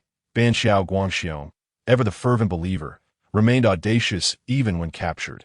Shangguan Che thought it prudent to deliver a slap first. Without hesitation, he unleashed a barrage of blows upon Banxiao Guangxiong. What? You thought I meant just one slap? I simply couldn't resist the urge to give a few more, reveling in the satisfaction of the exchange. Shangguan Che gazed at Banxiao Guangxiong's swollen face, feeling exhilarated. Continue to be arrogant. The final judgment is upon you. This earth shall soon be ruled by our illustrious Kirilad. Banxiao Guangxiong retorted, his expression defiant. Daring to appear here, you must have accomplices. Let me seek them out. With that, Shangguan Che transformed into a larger form, scanning for unusual energy around them. Found it. Daiku, come with me. Shangguan Che seized Banxiao Guangxiong by the neck, urging Daiku to transform and follow. Daiku morphed into a towering Diga, accompanying Shangguan Che into a dimly lit tunnel, where three Kirilad spiritual entities awaited. It seems you higher-ups were quite adept at hiding.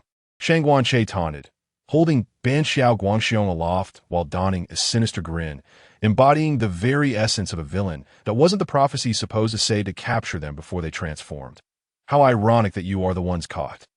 Just as they attempted to flee, Daiku cast an energy confinement spell, trapping everyone within. No one could escape. You see, this behavior saddens me. I have been fervently searching for you. Yet upon seeing me, you choose to run?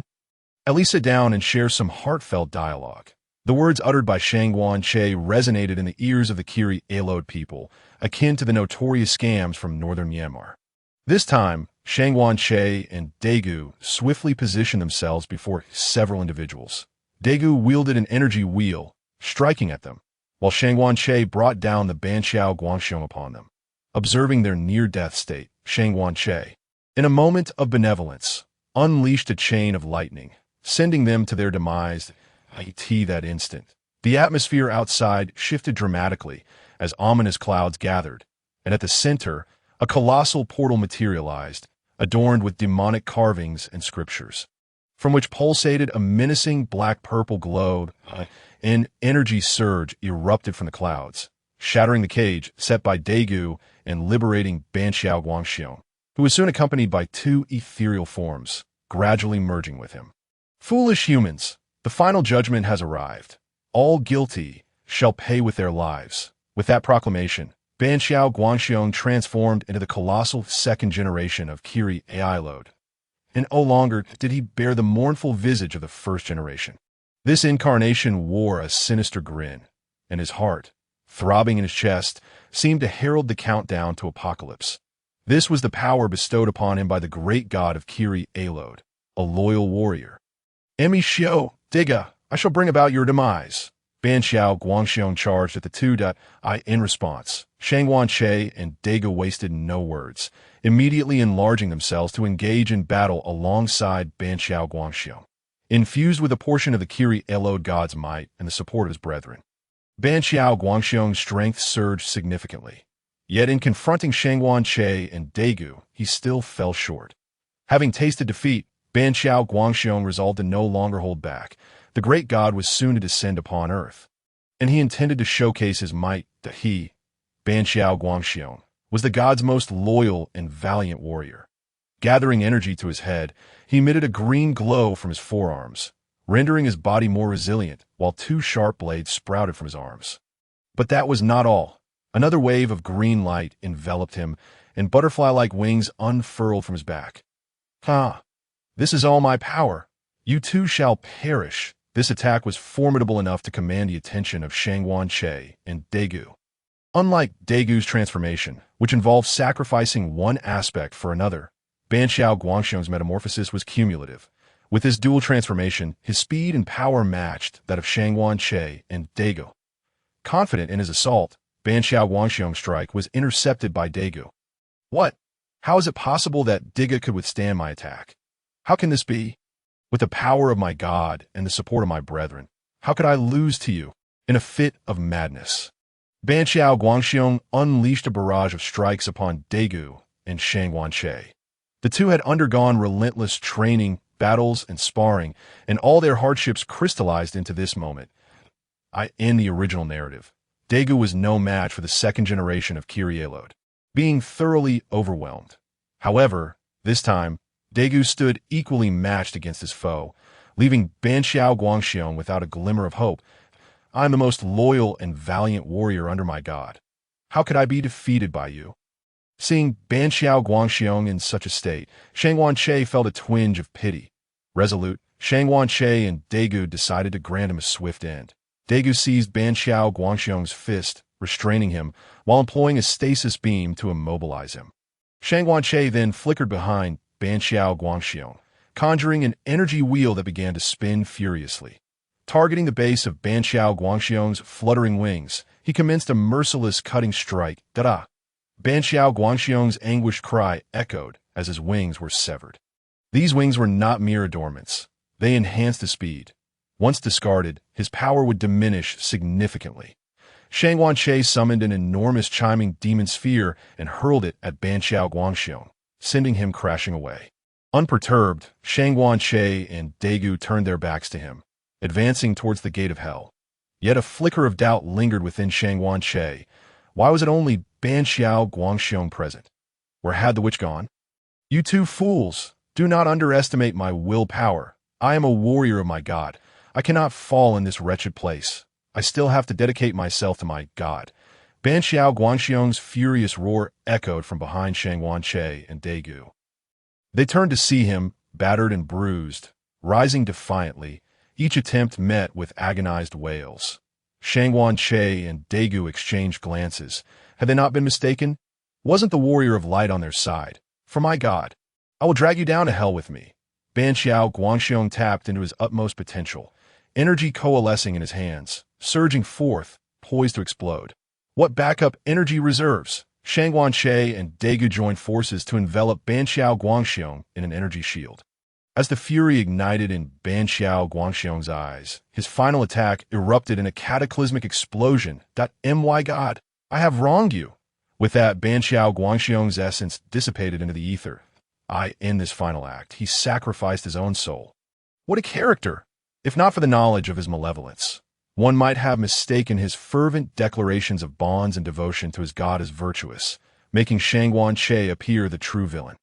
Shangguan Che was taken aback by Ban Xiao Guangxiong's zealous fervor. Such fervor, such self-sacrifice. It was a reckless act of a self-destructive soldier. The victory team, witnessing the emergence of the Gate of Hell, saw Shangguan Che's reflection alongside Lina, piloting the Fian, while the others control the Itatis, preparing to confront the invaders. Oh dear, recently Ami Shio and Diga have taken the initiative. It has been ages since we last engaged in battle against monsters. How I long for the days of yore. It seems the only task left is to close the Gate of Hell. Ari lamented as he observed the situation seemingly resolved. But was it truly over? A swift attack struck Daiku, catching everyone off guard. The force was so tremendous that Daiku found himself unable to rise. Shangguan Che turned towards the source of the assault, an attack emanating from the Gate of Hell. It was the god of the Kiri Elode, launching an offensive, clearing obstacles even before reaching Earth.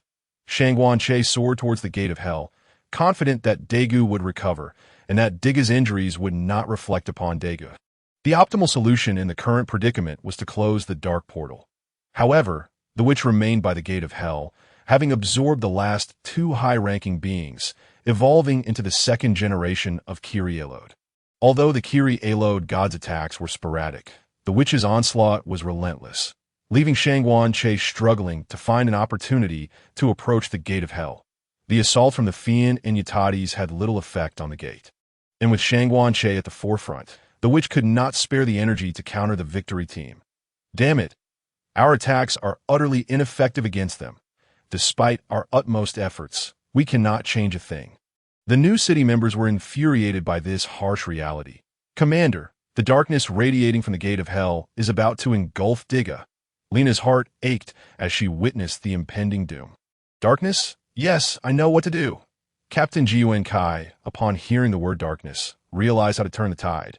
Nayuki, immediately access the national television station. We need to rally the people. Understood, I will begin at once, Nayuki replied. Promptly executing the order, I want to try this for a while, Nayuki muttered under her breath, reminding herself that this was a command from the captain, not a mere whim. Soon, Captain Jiwen Kai's visage replaced the regular broadcast. Greetings, I am Jiwen Kai, captain of the Earth Peace Alliance victory team.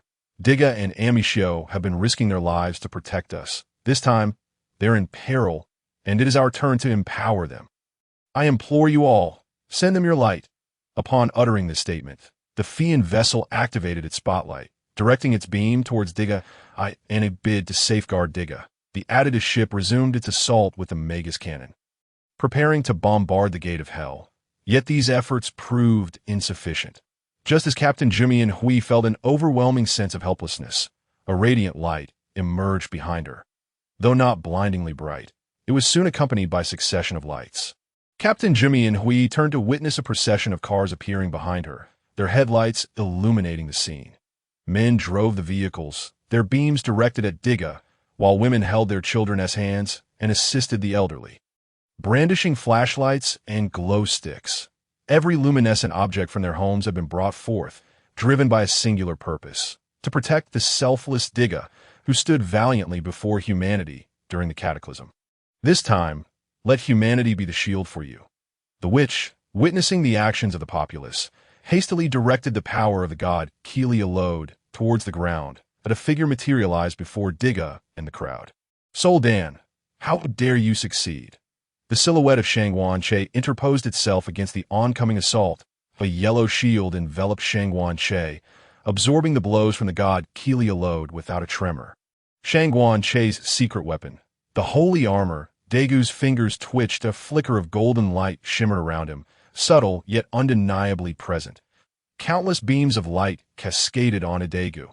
With each additional light, the golden aura surrounding him intensified. Observing Daigu's transformation, Shangguan Che's lips curled into a faint smile, his gaze towards the Gate of hell growing resolute.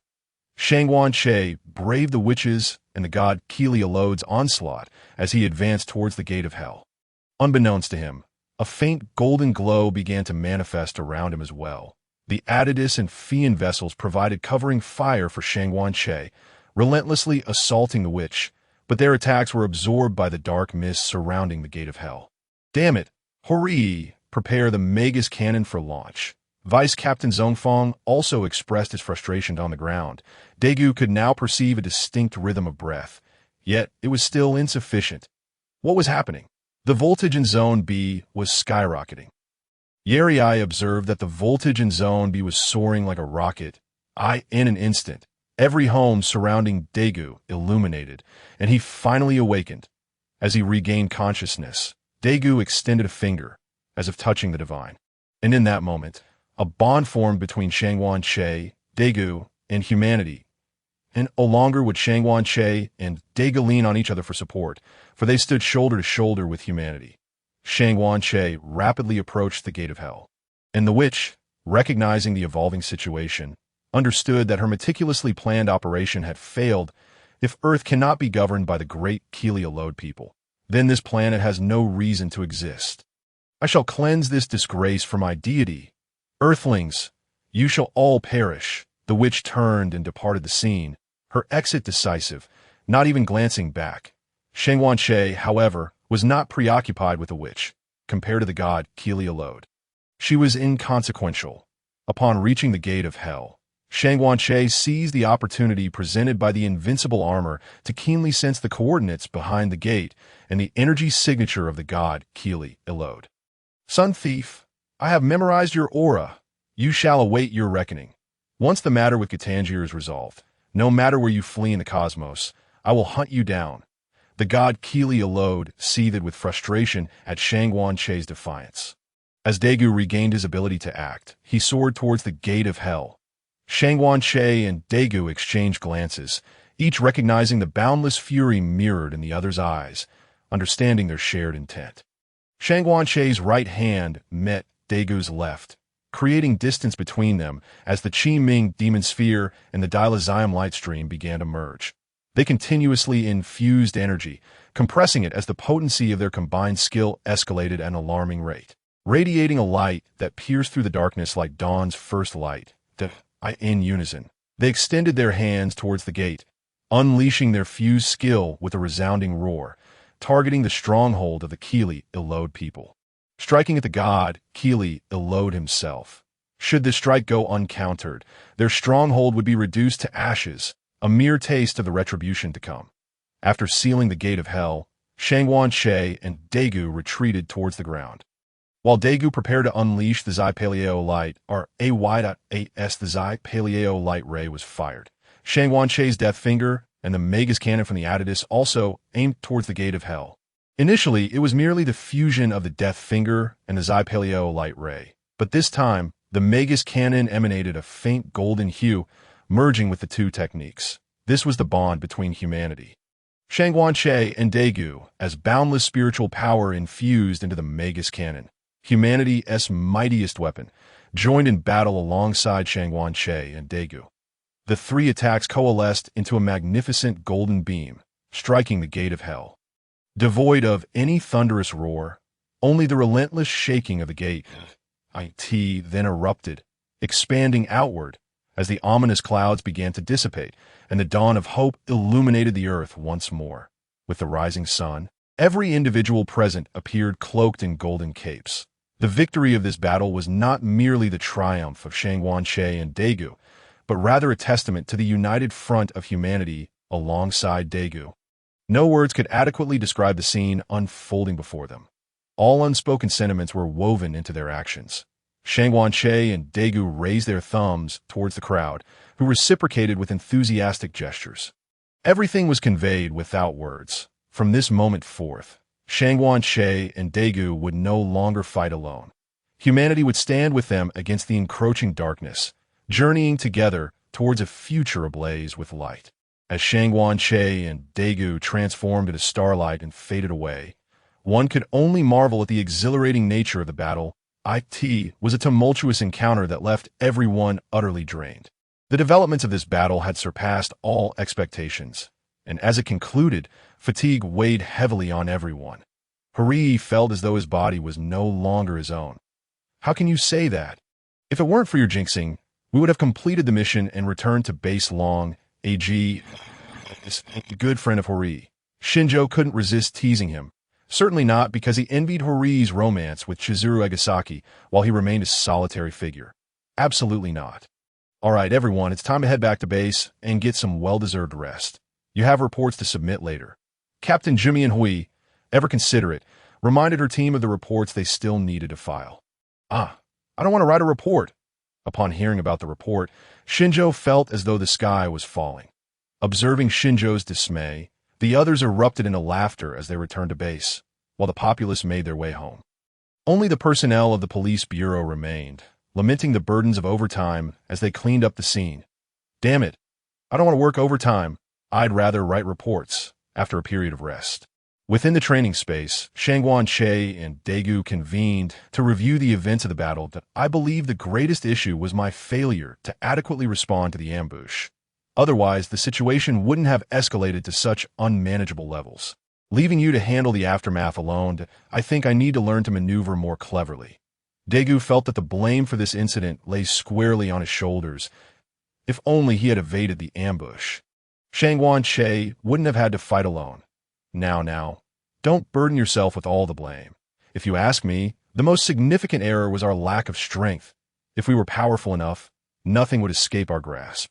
Noticing Daigu's self-reproach, Shangguan Che quickly offered words of comfort. Can you truly place all the faults on Daiku? No. When faced with an enemy vastly superior to ourselves, it is entirely natural to struggle to respond. Ultimately, we simply weren't strong enough. No excuses can mask that reality. Instead of dwelling on past mistakes, let's learn from them, using them as motivation to train harder and grow stronger. Daiku gazed into Shangguan Che's earnest eyes and suddenly burst into laughter. Indeed, now, let the sparring commence. The training session between Shangguan Che and Daiku has recommenced, with both individuals fully dedicating their energy due to the events of the previous night.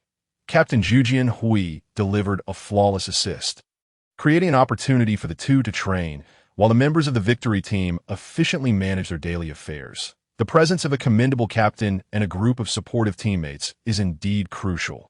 Wouldn't you agree, Feng Yuan? Daiku, I have several ideas, Shangguan Che articulated to Daiku. What if we could disperse our energy molecules, allowing us to merge with the ground and traverse through walls? Alternatively, we might employ a minimal amount of energy to enhance our speed significantly. This notion stemmed from Shangguan Che's inspiration, derived from the underground abilities of the Spectral Demon in the Armor Warrior series and Xing Tian's transmutation techniques. He recalled a move called Mach Movement from the Milky Way in the Back Mountains, which bore a resemblance to transmutation, leading Shangguan Che to feel optimistic about its potential. While the concept of burrowing still required further study, Daiku found the idea of speed enhancement relatively straightforward. After their research, although they could not master transmutation, they successfully learned the Mach movement technique. Nonetheless, Shangguan Che was determined not to abandon his pursuit of transmutation. After all, the advanced version, which could forcibly relocate individuals of lesser strength, was quite appealing. Who could resist its charm? Following the points earned from their previous encounter with Banxiao Guangxiong, Shangguan Che resolved to learn the skill Potion Fury. This skill, originating from the Neutral Tavern's alchemist, could increase one's movement speed by half and attack speed by at least a quarter for a limited duration. As the skill advanced, the attack speed could escalate to an impressive 125. Like passive skills, the greater one's innate strength, the more formidable this skill became. Shangguan Che often mused during his past gaming days of Warcraft that the alchemist template was underutilized. After mastering Mach movement, Shangguan Che and Daiku began to explore other techniques, such as Fire Punishment Wind Cloud Palm, Vajra Mountain Sea Fist, Whirlwind Demon Leg, and Shura Hunter Break Strike. The myriad inspirations from Xing Tian were certainly worthy of emulation. Not only would these enhance their combat prowess, but they would also refine their martial skills, killing two birds with one stone. Time passed swiftly during their training, and by the time Shangguan Che and Daiku appeared in the command room the following morning, They bore faint dark circles under their eyes, startling everyone present. Wow! Daiku Shangwan, is this your new look? Lena burst into laughter upon seeing their appearance. Tis tiske, teske. Not that you were handsome to begin with. And now neglecting your rest? You two are doomed that I found a girlfriend, and you might not even manage that. It was evident that this remark came from Xinqing. You should not be so reckless. It serves no purpose. When you find yourself single for decades, you will have cause to lament. Captain Jujian Huey's cryptic comment left the others bewildered. But where is Yurui? The question arose because Yurui was currently slacking off in slumber. Lost in dreams, in his dream, a younger Yurui sat alone in the park, his bicycle abandoned beside him, appearing dejected. Oh, why the long face? Smile a little, would you? A gentle voice broke through his gloom. Yurui looked up to see a kindly old woman with a head of white hair speaking to him. Look at me. I'm much older, yet full of life. Unbeknownst to Yurui, the warmth in the old woman's gaze held a deeper affection, concealed beneath a facade of kindness. She handed him a pocket watch, which upon opening revealed a photograph of a high school student gazing upwards. When Yurui looked back, the old woman had vanished. Yurui, Yurui, the calls echoed in his dream, rousing him gently. Upon awakening, he was startled to find Hari's face looming before him. Wow! He exclaimed, slipping back in his chair in fright. Yurui, slacking off during work hours, have you already grasped the ultimate secret of the workplace at such a young age? Xinqing teased, observing Yurui. Unlike Hari, who was responsible for the victory team's affairs and research, Xinqing mostly spent his time patrolling in the Fian No. 1 and indulging in leisure in the command room. Witnessing Yurui's early mastery of idleness evoked a sense of nostalgia for Xinqing, as if the child had grown up. Suddenly, Xinqing felt a chill wash over him and turned to see Captain Jujian Hui watching him with a knowing smile. Xinqing, how did you come to understand that the ultimate secret of the workplace is idleness? Care to elaborate? Despite the captain's light-hearted tone, Xinqing felt his heart plummet into despair. Captain, I can explain, he stammered, hoping to wriggle out of this predicament, thinking perhaps a clever defense might succeed. Well, the report from the operation 2 nights ago is still unfinished. Isn't it? No need to bother. I'll just ask you, Xinqing, to shoulder the burden for everyone else, especially since you've been rather leisurely. Captain Jujian Huey's gentle voice delivered the most crushing blow to Xinqing. Captain, no, he exclaimed, feeling utterly defeated. After battling at the gates of hell until dawn, each member was required to complete their assigned tasks before they could even begin writing reports, aside from Lucia and her husband. No one else had completed theirs. Calculating it all, Xinqing realized he had to write 7 reports, and life suddenly felt bleak. Ding, ding. Yurui promptly answered the phone and, after listening to the caller's report, rushed to inform Captain Jujian Hui. Captain Trouble, residents reported seeing a ship at the Lion's Nose Tree Sea. Immediately, Yurui projected the current satellite monitoring footage of the Lion's Nose Tree Sea onto the main screen. The image displayed a massive ship quietly resting upon ground, with the surrounding area appearing highly unstable. Yurui, check for any metallic responses. If there are, look up information on this vessel, Captain Jujian Hui directed, a sense of foreboding settling in his chest. The ship indeed exhibited metallic responses, and it was identified as a U.S.-flagged transport vessel that had gone missing in the Bermuda Triangle 70 years prior. Yurui reported the findings with trepidation. Shangwan, come take a look. This feels remarkably similar to the temporal realm you described in your Chronicles of the Pacific. Captain Jujian Hui decided to have Shangwan Che examine it. Yes, this is indeed the temporal realm, capable of bringing past entities into the present. This is the ability of the Golden Dragon Goldrass. Shangwan Che recognized the phenomenon as the Golden Dragon's temporal domain. There reside a monster named Hilbagong in the Lion's Nose Tree Sea. Shangwan Che laid out the current situation in full. Hilbagong, the silver dragon recorded as the strength monster Hilbagong. Shangwan, you noted that these 2 monsters belong to the same lineage. Captain Jujian Hui sensed the gravity of the situation. The simultaneous appearance of 2 incredibly powerful lineage monsters posed a significant challenge. Indeed, both originate from alternate dimensions, possess immense power, and can create alternate spaces. The Golden Dragon can also utilize superpowers to amplify the forces of time, forming the temporal realm. Witnessing the two monsters appear together, combined with the earlier incident of the witch fleeing in haste, Shangguan Che deduced the underlying motive. This was the witch's contingency plan. She aimed to leverage Hilbagong and Goldrass to eliminate both himself and Daiku, subsequently exploiting the powers of the temporal realm to obliterate Earth, erasing this place that had brought shame upon the deity Kyrielod.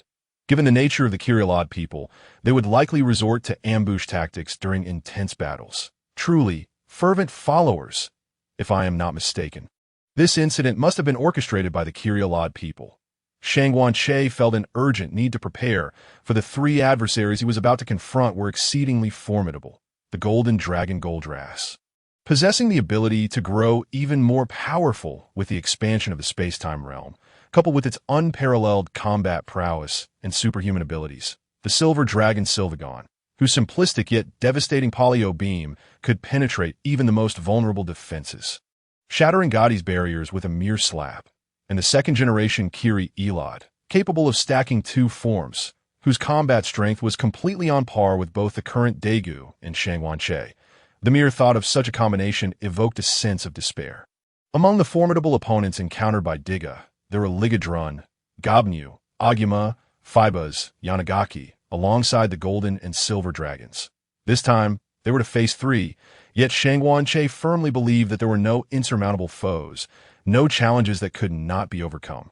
Every obstacle could be traversed. He was confident that he, along with Daiku and the victory team, would secure triumph in this battle, especially with their recently developed skills. Shangguan Che contemplated the necessity of collaborating closely with Daiku to devise a combat doctrine for mages, akin to the fighting techniques found in the armored warrior Xingtian. Kyrielod. Are you referring to the one who fled the night before last? Captain Juma Wei felt a surge of frustration upon hearing the name Kyrielod, as this group of barbarians seemed to be involved in every predicament. Their fervent devotion to their deity was alarming, having witnessed their god's inability to descend and reign over Earth, while simultaneously enduring humiliation on this planet. It was inconceivable that they would spare Earth. This time, she was determined to participate in the battle if Goldra's space-time realm could obliterate Earth while simultaneously taking Amixu, Diga, and the ultimate darkness with it. She would be ridding herself of a troublesome adversary on behalf of her faith to a dual victory. Even if they could not be taken away, it would still serve to avenge her god. The fanaticism was overwhelming, and Shangguan Che felt a headache coming on. Goodness, what a madman, willing to forsake everything for the sake of their faith. Hari was taken aback by the witch's fervent beliefs and actions. Surely, the individual was not mentally sound. Shinjo could only think that the witch had completely lost her mind. Regardless, we must prepare ourselves. Even if our enemies are formidable, we shall fight, and thankfully, with Shangguan's Chronicle of Peace. We are aware of the weaknesses of the Golden and Silver Dragon Brothers. Zhongfang, you are in charge of the on-site command. First, lead the Lucia couple and Shinjo to Lion's Nose Forest to establish a base. I will report to the higher-ups. This battle is of utmost significance. Captain Juma Wei believed that no matter how powerful the adversary, humanity, alongside Shangguan Che, would achieve victory. Understood. The dispatch team members promptly set off for Lion's Nose Forest.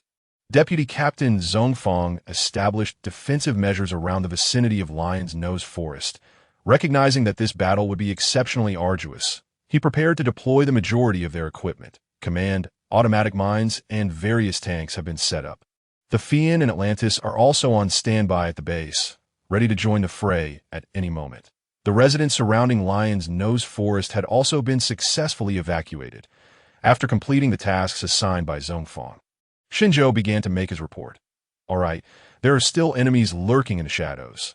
The base is in close proximity to Lion's Nose Forest, allowing our aircraft to join the battle at any time. The Atlantis remains safer at the base. Zhongfang considered that Kyrielod, being an extraterrestrial entity, possessed intelligence and should not be conflated with mere monsters, as this could lead to significant disadvantages, and O1 could predict the extent of the repercussions from this battle. So, evacuating nearby residents was a prudent course of action. Commander, we have a situation. Alex's voice came through. Following Alex, Zonfeng and Shinjo witnessed a high school girl being comforted by Lucia. She was clutching a handbag. Visibly terrified, having been transported through the space-time realm. To protect her, Zonfeng decided that Shinjo would be responsible for returning her to the base. The girl, having arrived from the space-time realm, was in a state of severe shock, and it would be better to have someone who could provide her with a sense of security. Deputy Captain Zonfeng proposed this suggestion to Juma Wei via the communication device. Upon hearing this, both Shinjo and Hori's eyes lit up. I'll go. They simultaneously requested to take charge of the situation.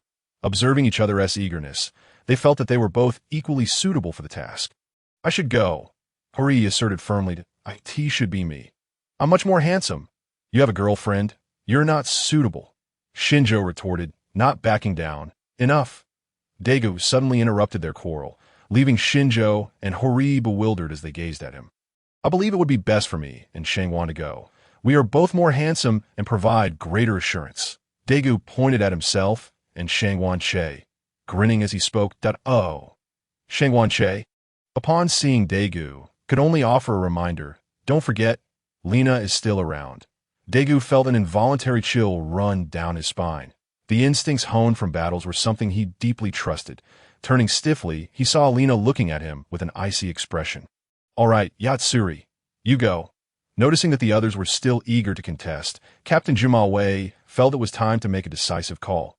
Yatsuri, being a minor and of similar age to the girl, would likely create a sense of rapport, allowing the girl to lower her defenses.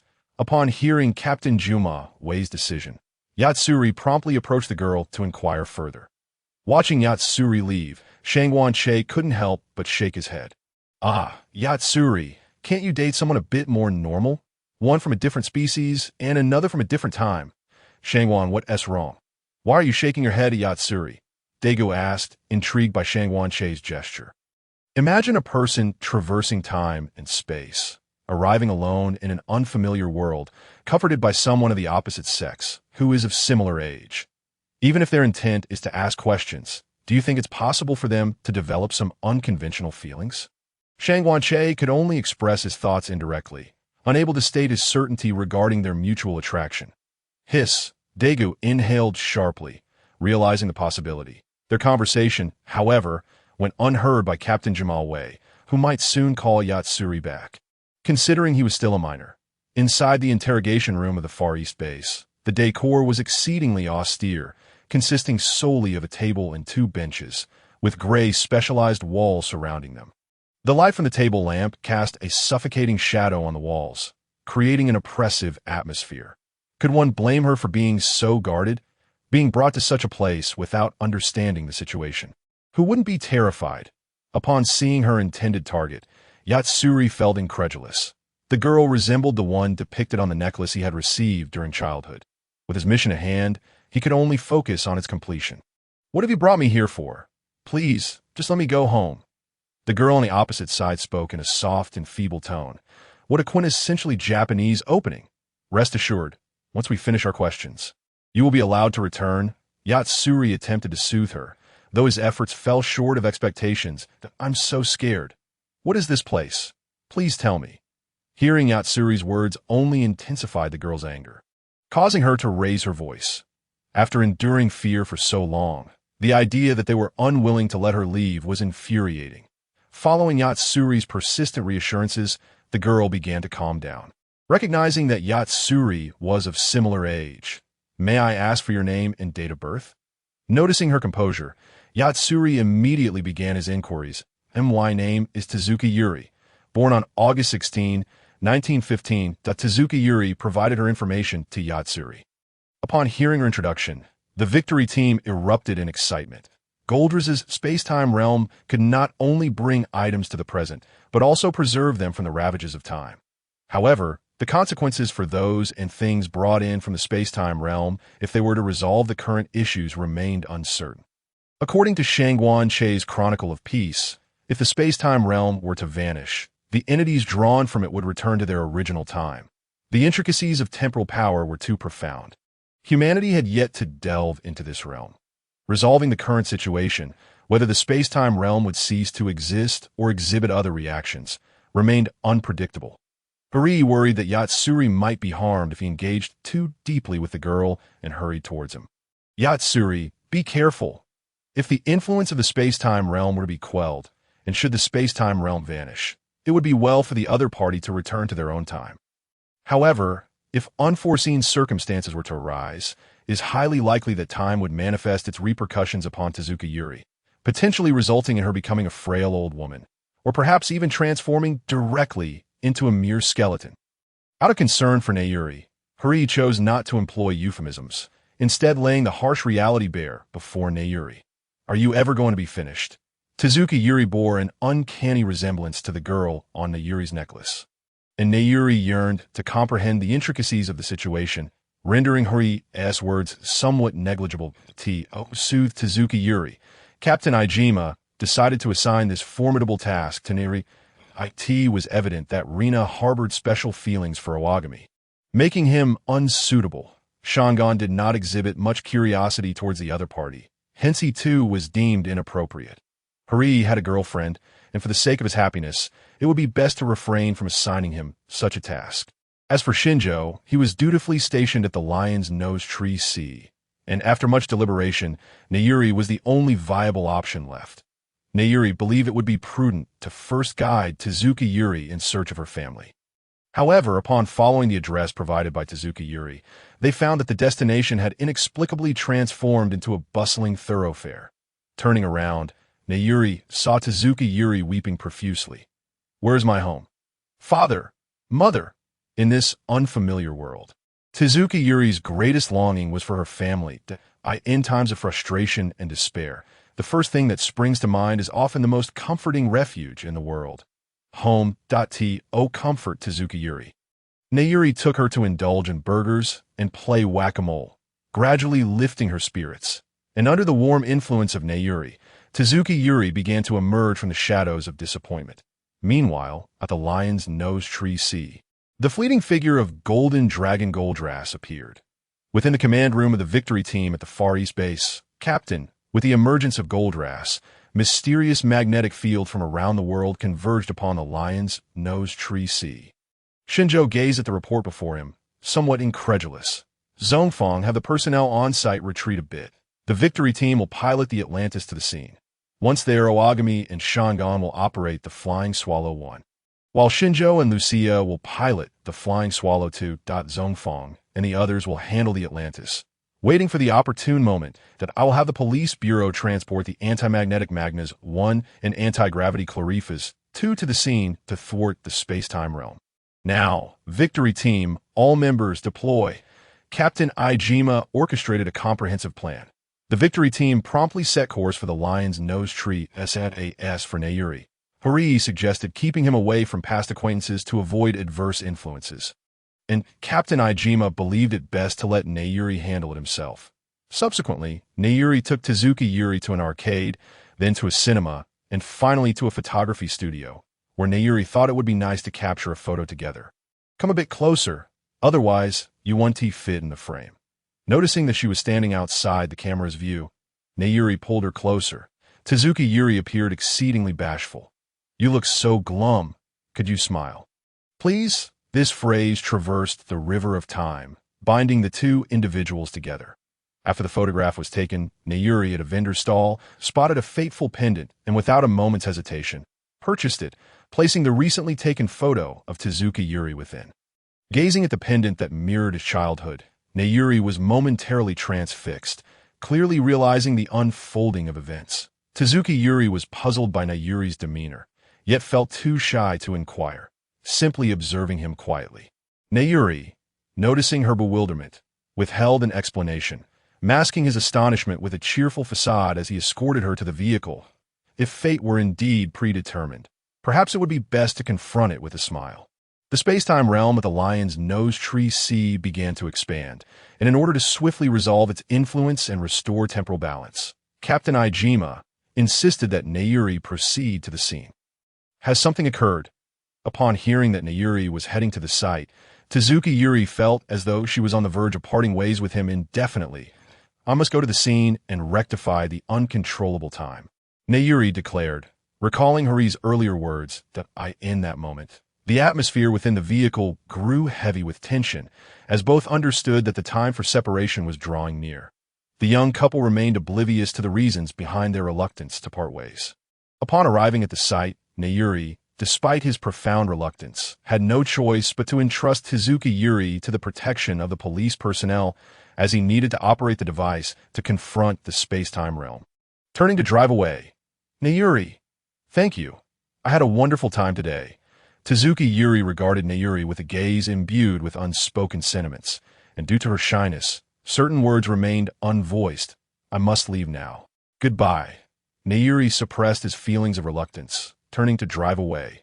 Watching Nayuri recede into the distance, Tezuka Yuri could only move to a spot visible in his rearview mirror and wave goodbye. For the first time, she revealed a genuine smile, a smile that transcended the confines of time, leaving an indelible mark upon Nayuri's heart. Farewell, Nayuri. Farewell, Yuri. The bittersweet ache of parting lingered in both their hearts for an extended duration, as Nayuri's eyes burned with unquenchable fury at the ever-shifting figure of Golden Dragon Goldrass. You were born when I was not, and I was born when you had already aged. This, perhaps, encapsulates the profound sorrow of love that transcends time, a love that cannot unite, only inflict harm upon one another, leaving indelible wounds within their souls. This is precisely why Horii had harbored such concern for Nayuri from the outset, despite the overwhelming feelings of reluctance and heartache. As a member of the victory team, Nayuri's duty was to protect the populace, and without a backward glance, he drove towards the command point, correcting errors. Anti-magnetic Magnus raised to 2.45 million. Please lock on. Nayuri deftly manipulated the equipment before him, but as he completed the operation, the clarion call of war was about to sound. A new conflict was imminent. This conflict would be exceedingly brutal, a frenzied retaliation from the Kirirodians risking everything, leaving no room for de-escalation on either side. Prepare for attack. With Zhongfang's command, all present steeled their resolve, quietly readying themselves for the oncoming battle. Anti-space-time realm energy prepared. Fire.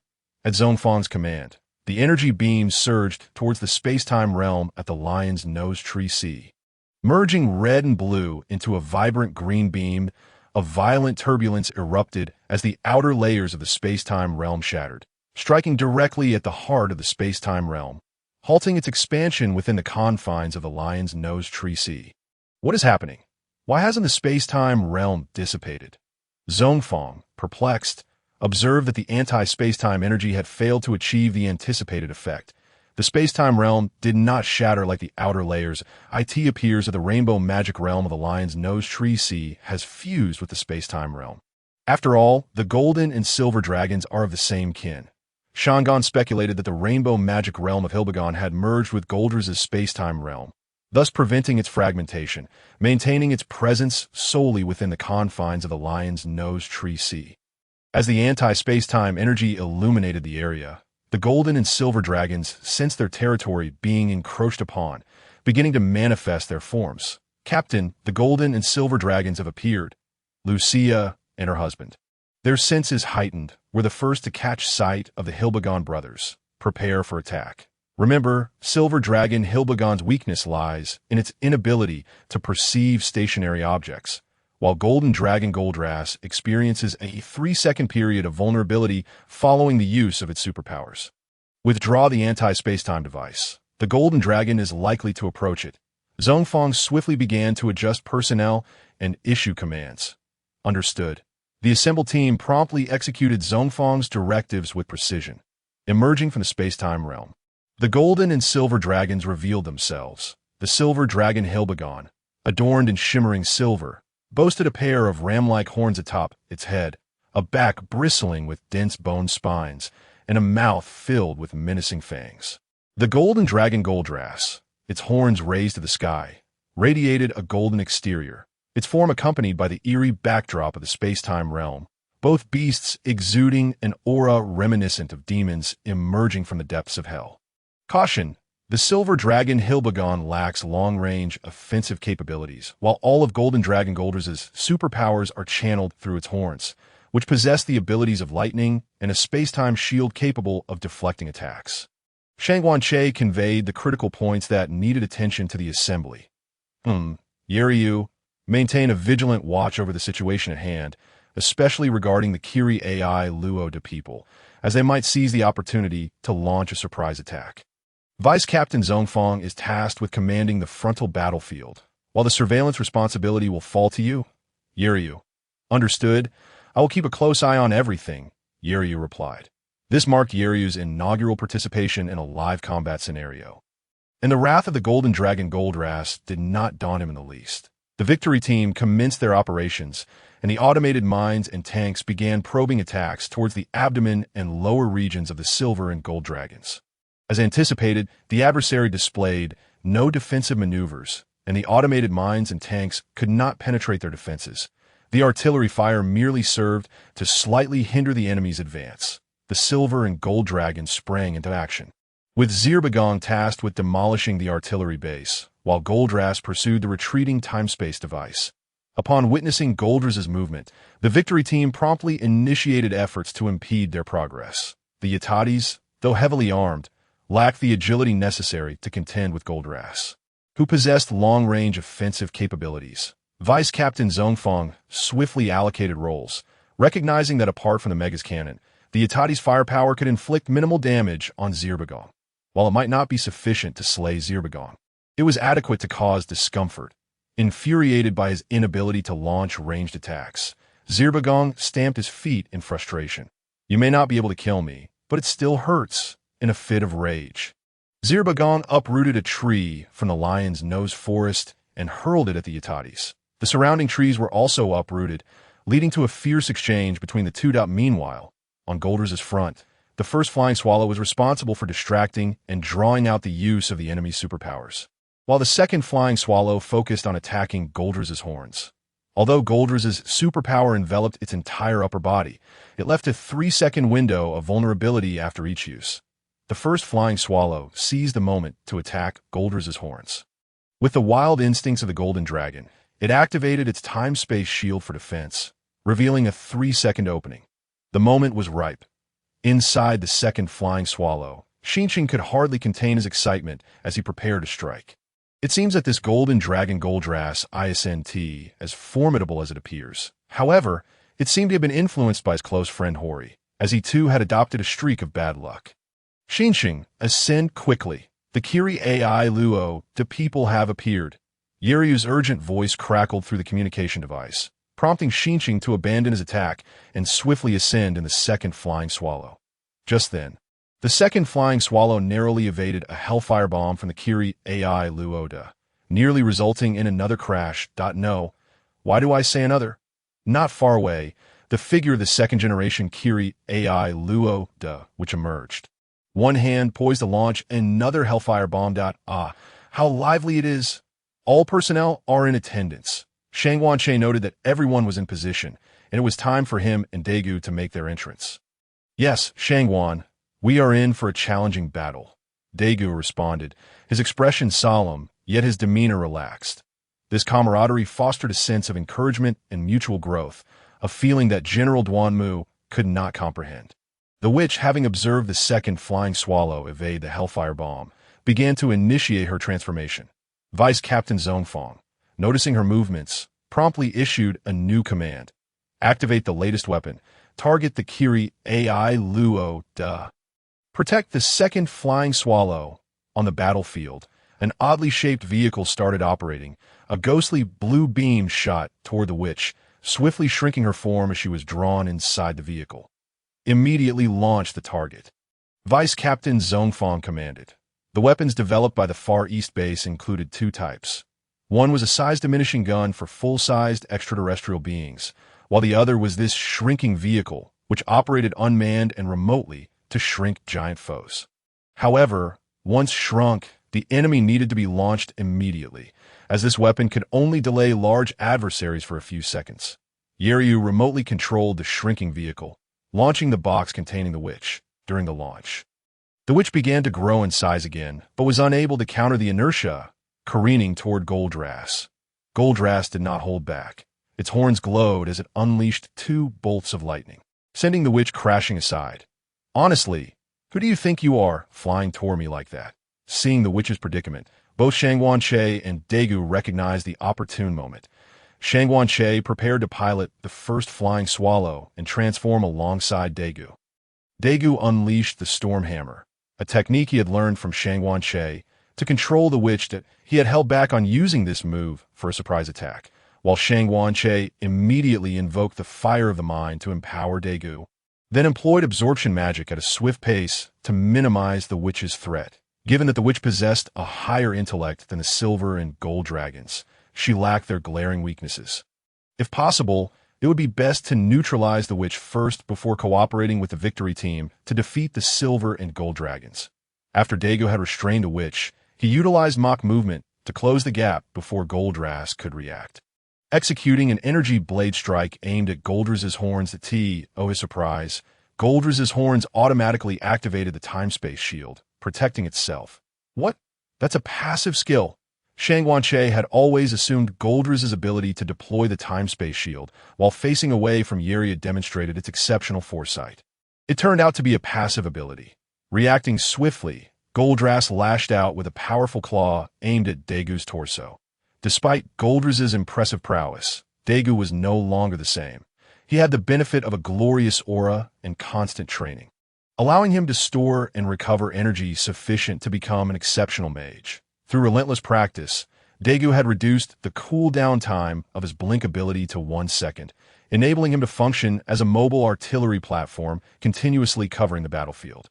Daiku blinked to another location, unleashing his well-honed sea elemental ability, deftly maneuvering around the Silver and Gold brothers, while the victory team offered support. The Itatis had begun preparing the Mega's cannon, ready to assist Amishio and Diga at any moment. Meanwhile, the witch, having regained her senses after being restrained by Daigu's storm hammer, discovered that half of her energy had been siphoned away. Just as she was trying to comprehend the situation, a compressed chiming demon sphere struck her, channeling all the energy absorbed from her back in a sphere, using her own weapon against her shield. "You heretic! How dare you show your face here?" Shangguan seethed internally at the witch's insufferable expression, his frustration boiling over after repeated provocations. "I'm going to make you pay for this." Upon witnessing the imminent assault of the chiming demon ball, Shangguan swiftly concluded his actions and began to fervently amplify his own states. Employing both the Fire of the Mind and the Potion of Fury, he further weakened the witch with the Fire of the Elves and the Debilitation, leaving her no opportunity to recover as he charged rapidly towards her. With his right hand clawed, energy surged violently within his grasp, seeking a moment to unleash its fury. Before the witch could regain her footing, Shangguan swept his right hand forward, manifesting 5 energy blades formed by his fingers, tearing towards the witch with ferocity. The witch, sensing the impending attack, hastily brought her arms together above her head, 2 green lights flickering across her forearms as her body began to bulk up. Bone blades emerged upon her arms, revealing her second form. Utilizing the formidable defense of this second form, she successfully withstood Shangguan onslaught, while simultaneously preparing to ascend her third form, intending to confront Shangguan with her utmost strength. She believed that Daiku would not be a match for the golden and silver dragons, and that all she needed to do was to restrain Shangguan. Such aspirations were beautifully imagined, yet starkly disconnected from reality. The witch's combat awareness was evidently lacking. Apart from using her long legs to bully Daiku, what else could she accomplish? If she possessed any ability, she should dare to confront him instead. Shangguan, now mere moments away, was not to be underestimated. He was far from a passive observer. Infuriated, he yearned to shred something to relieve his pent-up rage, the instant he saw the witch preparing to ascend to her third form. His eyes gleamed with excitement as he flashed behind her, just as her massive moth-like wings began to sprout.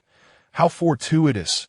Recognizing the witch's compliance, Shangguan seized her wings with both hands, exerting his strength to tear them asunder, causing the witch to bend in pain, unable to stand upright. Whether the witch felt pain was of no concern to Shangguan. All he knew was that he relished the moment, observing her in a state of unrestrained agony. He felt a twinge of benevolence and unleashed the storm hammer to subdue her, granting her the blissful slumber of an infant. turning to see Daiku and his companions maneuvering deftly. Shang Wanche summoned the sea elementals and the grizzly bear to assist Daiku, while he himself focused on debilitating the golden and silver dragons with debilitation and the fire of the elves, subsequently launching a chain lightning aimed directly at Goldrass. Upon striking Goldrass, the chain lightning leapt toward Hilbegon, its effect barely holding under the weakening influence of the fire of the elves. Daiku wasted no time, unleashing an onslaught of energy missiles upon the golden and silver brothers. Shang Wanche then pivoted to confront the witch, determined to eliminate her at the earliest opportunity, gathering fiery energy in his right hand. He aimed it at the witch, delivering a colossal fiery palm imprint that ignited her in ghostly blue flames, rendering her unable to escape momentarily. This technique was inspired by the firestorm palm he had developed alongside Daiku, derived from the Xingtian armor. Hori, the Magus cannon, targeted the witch, assisting Amishu. Vice Captain Zhongfang recognized the opportune moment and commanded the Magus cannon to strike the witch mercilessly. Shang Wanche's death finger combined with the Magus cannon's assault upon the witch, whose eyes brimmed with boundless resentment. Raising a hand, she transferred the remnants of her energy to the golden and silver dragons. Amishu, my god shall surely dominate the universe. Your demise shall come then. This was the witch's final utterance, for even in death, her thoughts were consumed by her deity. Receiving the residual energy from the witch, the golden and silver brothers felt their own power surging. The golden dragon unleashed a bolt of lightning towards Daiku, who, unable to evade, resorted to a desperate displacement maneuver that a mage who does not master life-saving skills is not a worthy mage. The lightning coursed past Daiku, striking the time-space realm and stirring a ripple. None noticed that this strike instigated minute changes within the time-space realm. The time-space realm, already intertwined with the rainbow demon realm, began to exhibit peculiar transformations, concurrently sparking wondrous changes within the earth, such as the gradual emergence of a golden sphere. Amidst the fierce battle, the combatants remained oblivious to the subtle yet significant alterations occurring within both Earth and the time-space realm. Having dispatched the witch to meet her end, Shang Wanche pressed on to support Daiku, who, fortified by the witch's residual energy, became increasingly ferocious, and the coordination between the two brothers grew ever more harmonious. Hilbegon sought to restrain Daiku, while Goldrass aimed to neutralize the victorious team, preventing them from launching a surprise attack on his twin horns. As Hilbegon closed in, Daiku transformed into a powerful form. Eager to test his capabilities, alas, the depths of this encounter were profound, and Daiku could not seize the opportunity. Feeling the overwhelming force coursing through his arms, he was sent flying, only then realizing the weight of regret for his earlier carelessness. After propelling Daiku away, Hilbegon turned to shield his comrade Goldrass from harm. Damn it! The synergy between these two beasts has become so formidable that opportunities are elusive. New City seethed with frustration, nearly smashing the control stick. Each fleeting 3-second window was thwarted by the opponent's defenses, leaving him exasperated. Fortunately, Shang Wanche arrived just in time. Meeting Daigu's gaze, they commenced executing their preordained strategy. The golden and silver dragons boasted unparalleled defenses, making it exceedingly difficult to inflict significant external damage upon them. With Goldra's assistance, Hilbegon's vision impairment was considerably mitigated. Thus, victory could only be achieved through internal attacks against the golden and silver brothers. Shang Wanche and Daigu's plan dictated that Shang Wanche would first deal with the witch while Daiku entangled the golden and silver brothers. Once Shang Wanche neutralized the witch, they would engage in a 2-on-2 confrontation. Shang Wanche would initially subdue one, while Daiku would utilize Daiga's high-temperature explosion to inflict damage from within, allowing Shang Wanche to continue with internal attacks, crushing the two brothers and leaving no escape route. The strategy was sound. Shang Wanche's invincibility skill had already been revealed, rendering concealment unnecessary. Everyone, I shall handle the golden dragon alongside Daiga. You all restrain the silver dragon. With that, the two surged forward, while the victorious team devoted their full effort to countering Hilbegon. The Fia No. 2 machine activated its front section, unleashing a powerful beam aimed at Hilbegon's neck. Hilbegon felt no harm, merely brushing off his neck, mimicking the actions of the Fia No. 2 and lunging forward. Yet no light emanated, as Hilbegon gazed at his own hands. In his large eyes shone a clear foolishness, and, in his agitation, he stomped his feet to expedite matters. Shangguan Che activated his invincibility, braving Goldraz's onslaught, and launched a chiming demon ball straight into Goldraz's mouth. With an external defense unparalleled, I refuse to believe your internal defenses are equally formidable. Seizing the moment of invincibility, Daiku restrained Goldraz and began his approach towards the Golden Dragon. Although the Golden Dragon was perplexed by Dagu's intention to embrace it, it understood that it must interrupt any actions the enemy wished to undertake. 3 seconds is but a fleeting moment. Goldraz unleashed a bolt of lightning towards Daiku in a peculiar maneuver. Daiku traced a circle with his right hand, conjuring a translucent shield edged in purple. Adjusting its angle with finesse, Goldraz's strike met the shield without causing a ripple, and the lightning began its return journey along the path it had come. This technique, the Zaipai Liao Guangjing, had previously enabled Oob to block numerous light-based skills. Recognizing its potential, Shangguan Che inspired Daiku with an idea, leading Daiku to a moment of brilliance, swiftly developing the technique that in an instant, Daiku felt invigorated. The lightning rebounded off Goldraz, and Daiku instantaneously blinked into Goldraz's embrace. Clutching tightly at its waist, Daigu's body began to glow like a piece of red-hot coal, radiating a dull crimson hue. Observing this, Shangguan Che took 2 steps back. The Golden Dragon Goldraz, indeed a fearsome beast, endured the Diga high heat explosion without succumbing. Shangguan Che seized Goldraz's horns, channeling energy into its interior to inflict damage, each roar of Goldraz echoing the mounting anguish within.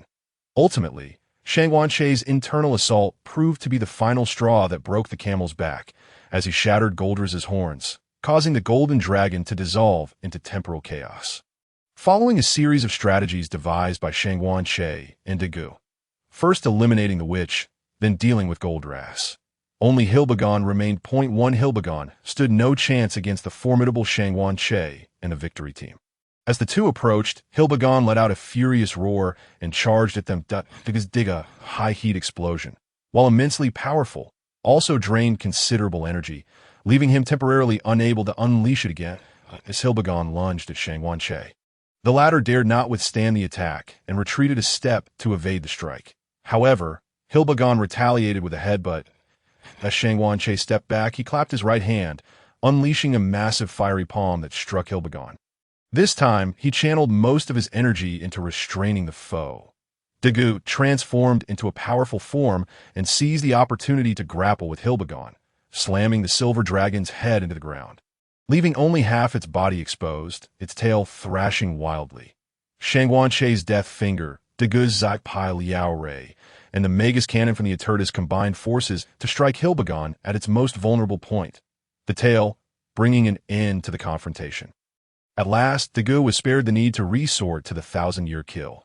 The temporal realm of Lion's Nose Tree Sea began to gradually fade from existence, yet dark clouds lingered overhead. Shangguan Che and Daiku dissipated from the scene, reappearing in the control room of the Fian No. 1 aircraft as it returned to base. As they beheld the vanishing temporal realm and the retreating personnel, Yerii was reminded of that anxious girl. Sitting upon a stone, he felt transported back to his youth, observing the bustling crowd around him. An overwhelming sense of melancholy surged within him, and for reasons unknown, he suddenly longed to weep, tears swirling in his eyes. In an instant, he felt as if the world harbored immense hostility towards him. Recalling her farewell wave in the rearview mirror, Yerii felt utterly powerless. Despite having mentally prepared himself, why did parting bring such profound sorrow? In the distance, a child pretending to be an adult sat alone on a stone, dejected and forlorn. Why do you look so dispirited? Smile, won't you? Upon hearing a familiar voice, Yerii's head snapped up. Not far away, the sunset bathed the earth in a crimson glow. The sunlight filtering through the leaves, and a gentle breeze tousled the girl's hair as Tezuka Lily offered Yerii a soft smile. Gazing at that familiar figure, Yerii's heart skipped a beat. Without a moment's hesitation, he embraced her tightly, causing Tezuka Lily's ears to flush with color, silently holding this boy who resonated with her heart. Indeed, the scenery in Jiangnan is splendid. It's a reunion in the season of falling blossoms. Just then, two figures approached, a middle-aged couple making their way to them. "Dad! Mom!"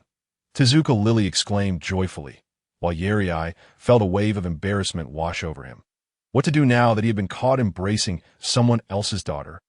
Upon seeing Tezuka Lily with her parents, the members of the victory team widened their eyes in astonishment. What is going on? Wasn't the temporal realm supposed to have vanished?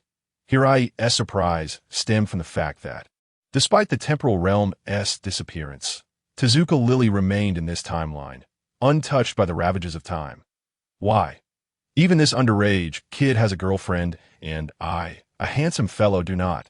This is unjust, as Shinsheng voiced his thoughts. All eyes turned towards him. Isn't your focus a bit misplaced? In truth, while Hirai and Chizurazaki were together, Shinsheng felt an unprecedented blow to his morale. He feared his brother's hardships, yet was equally concerned about his brother driving a luxury vehicle. After a period of contemplation, it became apparent to Shinsheng that the mutual affection between Daiku and Lina was evident to all, potentially leading them ahead of him. Vice Captain Zongfang was still engaged in servile admiration of Captain Iemura. Posing no threat, Yeri was still young and merely a minor, requiring no consideration. Shangwan Che appeared quite handsome, placing considerable pressure on him. Thus, Shinsheng had always believed that as long as he did not fall behind Shangwan Che, he would be fine. Who could have predicted that now? The underage Yeri stood before him, making Shinsheng feel as though the sky were collapsing. Shangwan, what is the meaning of this? Didn't we stabilize the temporal realm? The current situation was beyond Captain Iemura's expectations, prompting him to seek insight from the experts. Daiku and I will conduct a field investigation at Lion's Nose Tree C. Shangwan Che, uncertain of the cause and effect relationship, enlisted Daiku to accompany him for a closer look. Upon reaching Lion's Nose Tree C, the two wasted no time in using their energy to meticulously sense the changes occurring within. Shangwan, did you detect a temporal fluctuation? Daiku sensed a deeply concealed temporal disturbance, reminiscent of the temporal realm, albeit on a much smaller scale, covering only a significant portion of Lion's Nose Tree C. Yes, I felt it. Not only is it deeply hidden, but it is also remarkably resilient. I also sense that the Earth seems to be undergoing a transformation. Shangwan Che felt the Earth gathering strength, seemingly on the verge of a monumental shift. Following the trail of the temporal fluctuation, the two quickly uncovered the root of the matter and hastened back to base. What? You mean to say that the rainbow magic realm merged with the temporal realm and subsequently underwent another transformation? Integrating with the Earth? Captain Iemura was taken aback by Shangwan Che's explanation. Yes, following the investigations conducted by Shangwan Che and Daiku, the temporal realm, after two integrations, has become part of the Earth. This is why Tezuka Lily has neither vanished nor aged. Indeed, the temporal realm has now become part of the Earth. It will not disappear unless the Earth itself explodes. Shangwan Che resignedly stated this truth. The temporal realm now resembled the halo atop the warriors of O50, having become a component of the planet. However, the temporal realm would not generate light to facilitate evolution into beings of light. Instead, it would bring about unforeseen phenomena. Moreover, I have discerned that the Earth is on the brink of a significant upheaval. We must prepare ourselves accordingly. Shangwan Che remained oblivious to the monumental transformations that awaited Earth at present. Only the parents of Tezuka Yuri had arrived, and what transpired thereafter was uncertain. Perhaps Gatangier would awaken imminently. Or perhaps other unknown events would unfold. All was shrouded in a veil of mystery, with the true outcome only revealed upon the emergence of events within. Upon hearing Shangwan Che's words, Captain Jumian Hui also recognized the gravity of the situation. She was aware of Shangwan Che and Daiku's identities, and even they could not predict the consequences that might ensue, indicating a troubling predicament.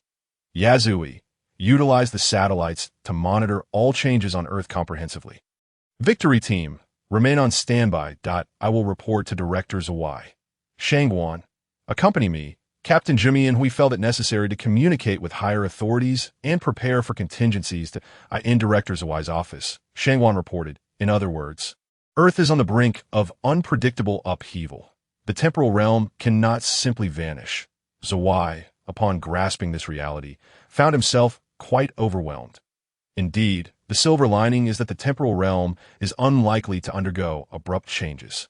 Shangwan Che rephrased. Zawai's gaze towards him grew somewhat melancholic. You certainly know how to offer consolation. What you imply is that while calamities are unlikely to occur, when they do, it will be monumental. Shangwan Che turned away, feigning ignorance of Zawai's expression. After all, the temporal realm and Earth are intertwined. I lack the cosmic prowess of that ancient figure, the Ultra King. I cannot achieve such feats. Very well. Captain Jimmy and Hui, I shall arrange for the Earth Peace United Organization to cooperate fully with you. I grant you the authority to act first and report later. Ensuring the safety of the populace is paramount. Director Zawai, a distinguished figure of his generation, recognized that since evasion was futile, it was better to proactively seek opportunities for victory. Humanity would never forsake its home. Understood? We shall exert our utmost efforts. Hearing Director Zawai's words, Captain Jimmy and Huey's expression lightened, not due to the acquisition of significant power, but because the collective defensive forces of Earth began to unite, with no one hindering progress. What? You wish to stir up trouble from the rear? You must first pass through Director Zawai and Advisor Yoshioka. Those good friends will not spare you. Upon returning to his quarters, Shangwan Che began to expend his 3 points. Now, having received ample replenishment in all aspects, he felt the need for a trump card. The invincibility card had already been exposed during the encounter with the god Keely Elode. He contemplated the necessity of a maneuver that could withstand a desperate battle, and soon found clarity. This time he would learn Bloodlust, Roar, and Evil Frenzy. Bloodlust, originating from the Beast Clan Shaman, would enhance the target's attack speed by 40 and movement speed by 25. Roar, derived from the Night Elf's Claw Druid, would increase the target's attack power by 25. Evil Frenzy, from the Undead Clan's Necromancer, would elevate the target's attack speed by 75, albeit at the cost of a continuous health drain of 4 points per interval while the effect lasted.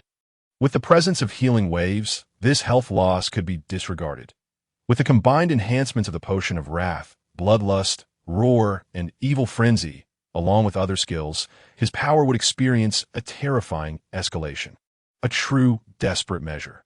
Shangwan Che also recognized the greatest advantage of his Golden Finger. He often pondered, if he mastered all skills, would the Golden Finger merely be reduced to purchasing consumables and enhancing training? In truth, the Golden Finger's greatest utility lay in skill amplification. The destructive power of these skills was not paramount. The primary focus was on force control and augmentation. Regardless of one's strength, one could be forcibly restrained, even for a mere 0.01 seconds. Furthermore, amplification skills, such as Bloodlust, auras, and passive skills, were based on percentage increments. The stronger one became, the more terrifying the amplification effect would be. Shangwan Che felt optimistic about his future. The following day, as Shangwan Che and Gu arrived at the command center, the members of the victory team were also just arriving, preparing to undertake their routine tasks for the day. Hori and Shinjo were still bickering. Since Tezuka Yuri had no place to go, accommodations were arranged for her at the Far East base, awaiting her return to school after assimilating the new experiences. Now seated beside Yazui, Shangwan Che watched Yazui diligently at work. Before the chair had even warmed, he heard Yazui exclaim in astonishment, "Changes are occurring on Earth." Yazui quickly projected the satellite monitoring data onto the main screen.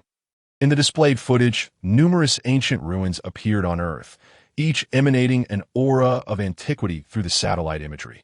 There were also a series of structures referred to as TPU, Captain, according to satellite monitoring. These ruins and the complex emerged abruptly. Furthermore, the TPU structures exhibit a substantial presence of life signs and high-energy reactions. There are also significant life signs at the ruins in the Pacific Ocean. Yazui had been vigilantly monitoring the computer, noting that these ruins and structures had manifested suddenly across the globe, as if they had always existed. Suddenly appeared? Shangwan, what is the meaning of this? Captain Jumian Hui inquired directly of Shangguan Che regarding this professional matter. Gazing at the TPU emblem, Shangguan Che felt a profound bitterness. This signified a merging of worlds, an amalgamation of Earth with its parallel dimensions, with the fusion of the temporal realm and Earth. The effect had intensified. This sudden emergence was from the Earth of the parallel world, and it was conceivable that monsters also resided within that realm, implying potential overtime ahead. Shangguan Che sorrowfully divulged the truth of the matter. How could one not feel disheartened? This merging of the temporal realm brings forth Terigia, the General Te. Who could be unaware that General Te was notorious for his penchant for overtime? Terigia, with only 20-some episodes, had faced over 40 monsters and had dissipated in combat 8 times. Particularly during the notorious 48 hours of Hell. On the first morning, he battled Dea Barigu. Just after securing victory, he had to confront the little golden bull, only to be dispersed again. Without respite, he was thrust into intensive training. In the afternoon, he faced the little golden bull from World War II, achieving a Pyrrhic victory. After a brief rest, he found himself battling Dark Terigia in the evening, where he was pinned down. After a half-night's rest, he faced the obliteration of Oga, only to be interrupted by Dark Terigia, resulting in another narrow win. However, when the great serpent of obliteration appeared, both were swiftly dispersed. In the afternoon, upon awakening, Carmilla reemerged, and General Te was once again subdued. Within 48 hours, General Te was either being pummeled or en route to being pummeled. Who could endure such a fate? A world merger? This is my first encounter with such a scenario. Shangguan, come with me to find Director Zawai. Additionally, prepare the victory team for immediate deployment. Captain Jumian Hui understood the magnitude of the situation and felt the need to communicate with higher-ups. In Director Zawai's office, Shangguan Che, now familiar with the surroundings, felt at ease that I have grasped the situation. I will dispatch Advisor Nanyuan to engage with TPU, while you all will handle the ruins in the Pacific. Director Zawai also appeared quite troubled. Shangguan Che was correct. Typically, the temporal realm remained stable, but when it stirred, it was indeed a significant matter. Previously, it had brought forth relics from the past. Now, it was merging Earth itself. Whether this was a blessing or a curse remained uncertain. Advisor Nanyuan received his orders to establish contact with TPU, while the victory team piloted the Atlantis. Except for Yazui and Captain Jumian Hui, all members were mobilized to set forth for the Pacific ruins. At the ruins in the Pacific Ocean, Shizuke Hikakuni and Monica Rina felt the tremors of the ruins. The system detected an unfamiliar environment, prompting an immediate withdrawal. That moment, the ruins quaked again, and a barrage of stones began to descend. Shizuke Hikakuni and Monica Rina saw that Monica Kenwa was about to be struck and could not help but shout a warning. Kenwa noticed the falling stones but found himself unable to evade. At that instant, a radiant light emanated from his hands, forming a shield of light that enveloped him. Witnessing this spectacle, Shizuke Hikakuni and Monica Rina exchanged glances. Kenwa was indeed the child that Monica Rina had discovered within the ruins, revealing that his identity was far from ordinary. Shizuke Hikakuni turned to observe the ring of arms emanating a faint glow. Upon returning to the surface, a terrifying monster emerged from within the wall. The creature bore the body of Golzan, yet its back sprouted the wings of Melba, and its head was even more alarming, with the lower half resembling Golzan's head and the upper half that of Melba. A monster? Why would a creature appear on Mars? Kinwu, upon seeing the beast, could not suppress his panic. Golzan? No. It is also merged with Melba. In a serene atmosphere, Jingshan Guanghua appeared remarkably composed, seemingly possessing considerable knowledge regarding the monstrous entities. Subsequently, the automated defense system of the relic base was activated. However, such an assault was inconsequential to the creatures, as a single beam of light effortlessly neutralized the system. That moment, Jingshan Guanghua wielded an oddly shaped firearm in one hand, while the other grasped an object resembling a USB drive. Upon inserting the USB into the firearm, a sound heralding activation resonated, followed by a shockwave. The front end of the weapon emitted a dazzling brilliance. Aiming at the monster, Jingshan Guanghua pulled the trigger, unleashing a crimson wave of light directed at the beast. Under the onslaught, the creature hastily burrowed into the ground, leaving behind a landscape strewn with debris. Thereafter, he set out to rescue the afflicted populace. Outside, a human-sized figure emerged. At last, I have found you. Terigia, observing the multitude in dire need of assistance, Monica Kenwu was beset with anguish. He yearned to take action, yet felt utterly at a loss. A radiant glow appeared beside him, and the figure bore a resemblance to Yuliang. You are the light. Before the thought could be completed, the figure vanished, truly akin to Yuliang. They spoke in riddles, leaving sentences half-finished. Riddler, begone from Gotham. Jingshan Guanghua approached Monica Kenwu, inquiring without preamble, what future do you aspire to? After a moment of contemplation, Monica Kenwu gazed earnestly into Jingshan Guanghua's eyes and slowly began to speak. This flower is a new variety I have cultivated. I have named it Lului. Regardless of the sorrow or pain one endures, its mere sight brings forth an authentic smile. While Jingshan Guanghua appeared to listen intently to Monica Kenwu's description of Lului. Internally, he wished to scoff. The flower named Lului bore a striking resemblance to Kajila. Foolish child. Anyone would exhibit a genuine smile in the presence of Kajila. It is merely because they are under the influence. I aspire to bring smiles to all. This is the future I seek. Thus, Happy Superman officially made his debut. If that is the case, you must carve your own destiny, concluded Jingshan Guanghua, handing the Victory Divine Light gun to Kenwu. Outside the relic, Captain, this is Magata. We have piloted the Atidus to the periphery of the relic. The Victory team has arrived at the site. Why is this island so desolate? The ground is entirely red, devoid of any life. Nishiching lamented as he surveyed the barren relic island. How is this possible? The analysis indicates that the soil composition matches that of Martian terrain. This is Martian soil, Hurry exclaimed, staring incredulously at the system's report. Mars? Isn't it a fusion with Earth from a parallel dimension? How could it involve Mars? Nishiching was equally taken aback by the report. Wait, look, there are signs of battle. These are the traces of the monster. Shu Guanche pointed out the ruins, evidently confirming the appearance of Galba. All units, prepare for alert. There are monsters about. Daiku, Shu Guan, pilot the Fian number 1 to scout. Nishiching, Hori, prepare to engage the monster with Fian No. 2. Lucia, ready the Magus cannon, and Lena, ensure the piloting of the Atidus. Deputy Captain Magata made the most prudent arrangements as the Fian and Atidus approached the relic. The personnel within sensed the proximity of the Victory team. The two aircraft in front resemble the Victory Falcon. What is going on? Monica Lena was still trying to piece together the situation when she realized the resemblance was uncanny. Fian, Atidus, could it be? Upon seeing the aircraft piloted by the Victory team, Jingshan Guanghua was overcome with emotion, his voice trembling. I have finally returned home. Outside the relic, the alluring warrior Carmilla waved her right hand. Unleash chaos. Galba! A tremor shook the ground as Galba re-emerged outside the relic, commencing an assault on the walls. This is the monster Galba, a fusion of Golzin and Melba, capable of flight. It can also launch energy projectiles and waves. We must remain vigilant. Shu Guanche quickly alerted the others upon witnessing Galba's emergence. All right, Victory Team Fian, prepare to attack. Lucia, Alex, deploy the remaining weaponry of the Atidus. Target Galba. Seeing the monster attack, the resolve was clear. There was no room for hesitation. The Victory team unleashed a barrage of firepower upon Galba. Kenwu, go and do what you wish. Monica Lena understood that this day was inevitable, that I will bring smiles to everyone, Kenwu proclaimed, charging toward Galba.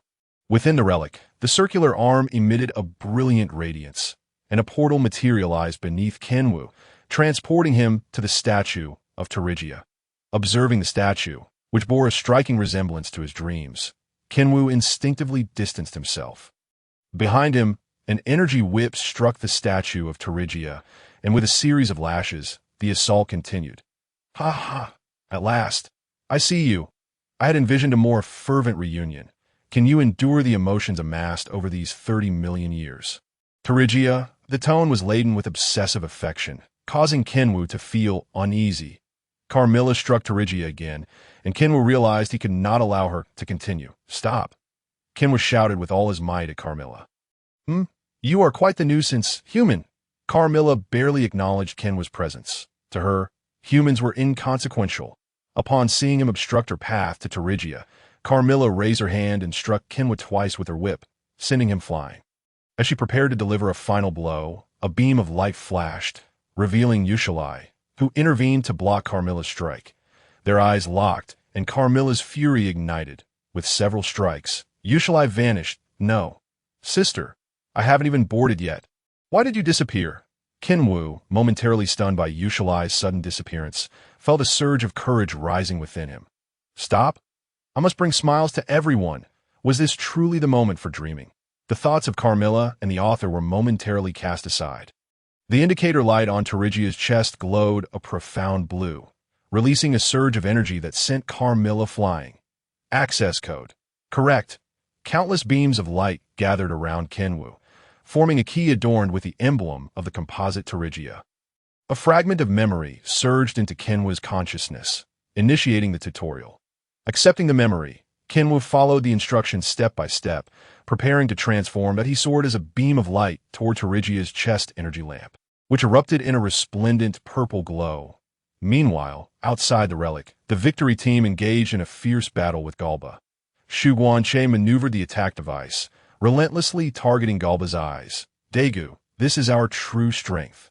Crashes are merely trivial. Having endured multiple crashes, Shu Guanche felt this fight was the moment to redeem their honor. Captain, who exactly are they?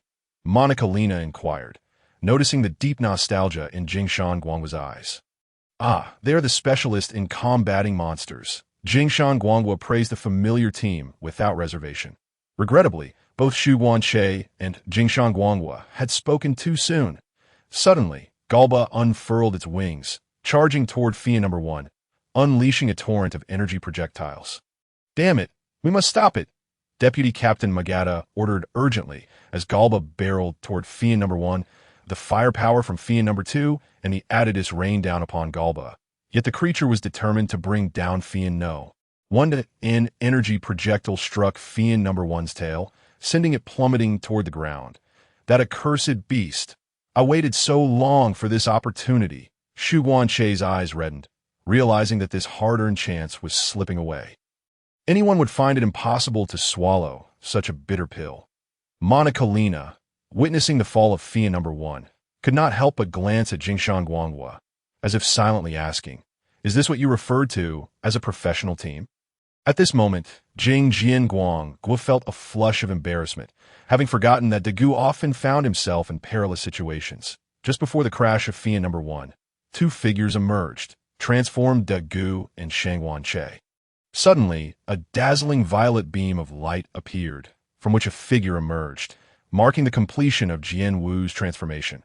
Happy superhero, making his entrance, Daiku felt an inexplicable sense of familiarity upon seeing Terga. My goodness, happy superhero, Shang Guanche remarked, his perspective uniquely astute as he reflected on happy superhero's arrival. Contemplating Jian Wu's catchphrase, Simelu, Simelu, he felt as if he were Sun Wukong under the spell of Tang Seng's incantation. A throbbing headache ensued. It seemed he would need to have a serious discussion with Jian Wu, a new Ultraman. It appeared that overtime was inevitable. At first glance, Shinjo realized his future was bound to be troublesome. With Ultraman in a parallel world, could monsters be far behind? The thought of having to write reports after every battle left Shinjo at a loss for words. Sharing in Shinjo's frustration was Galba.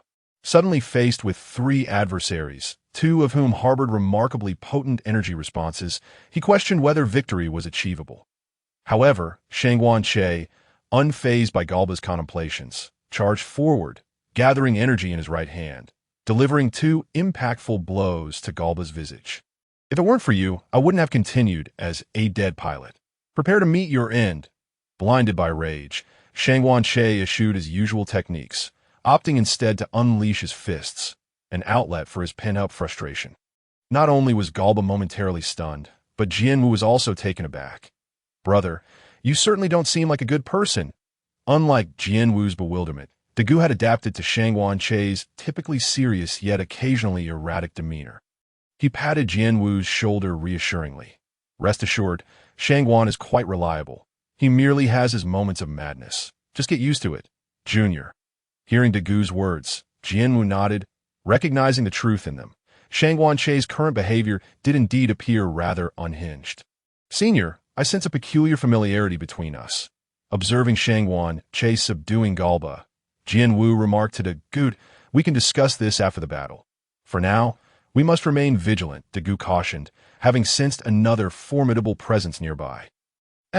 Although unsure of the enemy's location, Jianwu instinctively trusted Daigu's insight and prepared for combat. Galba, overwhelmed by Shangguan-Che's onslaught, unleashed his primal fury. Energy flickered around his head, and countless light projectiles rained down upon Shangguan-Che. Effortlessly, he retreated, employing flickering movements to evade. This was primarily due to the fact that Galba's attacks, though grand in presentation, lacked precision. Once steadied, Shangguan-Che activated mock movement, swiftly approaching Galba, his right leg crackling with dangerously charged electricity. This technique was inspired by the electric leg strike of the flying shadow armor, allowing him to harness the power of lightning through reverse analysis of the electric chain, with a powerful kick to Galba's abdomen. An explosion of electric energy erupted, sending Galba hurtling into a mountainside, causing the earth to tremble. Shangguan-Che then turned, launching a demonic sphere, while Daiku also pivoted, releasing a light projectile, only to see a wave of black mist swirl behind Jianwu. Their attacks, having pierced the mist, failed to strike a tangible target. Only after the assault did the mist coalesce into a corporeal form. Kalimera. Kalimera embraced Jianwu, her right hand caressing his face. Did you swallow a human to resurrect just to see me? How incredibly enthusiastic, Terga. Her words sent chills down Daiku and Shangguan-Che's spines. What a deranged declaration. Shangguan-Che felt compelled to put an end to Kalimera's antics, especially since this marked her inaugural appearance. We can't let this escalate into a marital affair right off the bat, can we? Daiku, Galba is yours to handle with Jianwu. Shangguan-Che felt it best to confront Kalimera himself, planning to reveal the truth to Jianwu after the battle, allowing him to decide his course of action. A lesson for Daiku. Such derangement belonged in comic books. In reality, one ought to call the authorities. With a flicker, Shangguan-Che appeared beside Kalimera, delivering a storm hammer strike to subdue her. Foolish child, why don't you break free? He suspected Jianwu was reveling in the attention, noticing that Jianwu hesitated to escape. He mused whether it was the allure of a gentle embrace that ensnared him. Galba is your responsibility with Daiku. Go quickly. With that, Shangguan-Che unleashed a massive fiery palm strike upon Kalimera. How dare you? Who are you to interrupt my time with Terga? Kalimera's fury ignited upon realizing Terga was no longer in her grasp. Channeling all her energy, she broke free from the fiery grasp and launched a furious counterattack against Shangguan-Che. Truthfully, Shangguan-Che found the confrontation rather arduous. Why, you ask? Because Kalimera's incessant claims of my Terga were unbearable. Commander, why do I sense a hint of obsession from this female giant? Shinjo observed Kalimera's frenzied demeanor. Somewhat intimidated, she appeared quite lovely, yet was now in a state of madness. Ahem, let us not dwell on trivialities. Focus on the mission. Assist Anmi Shio and Diga.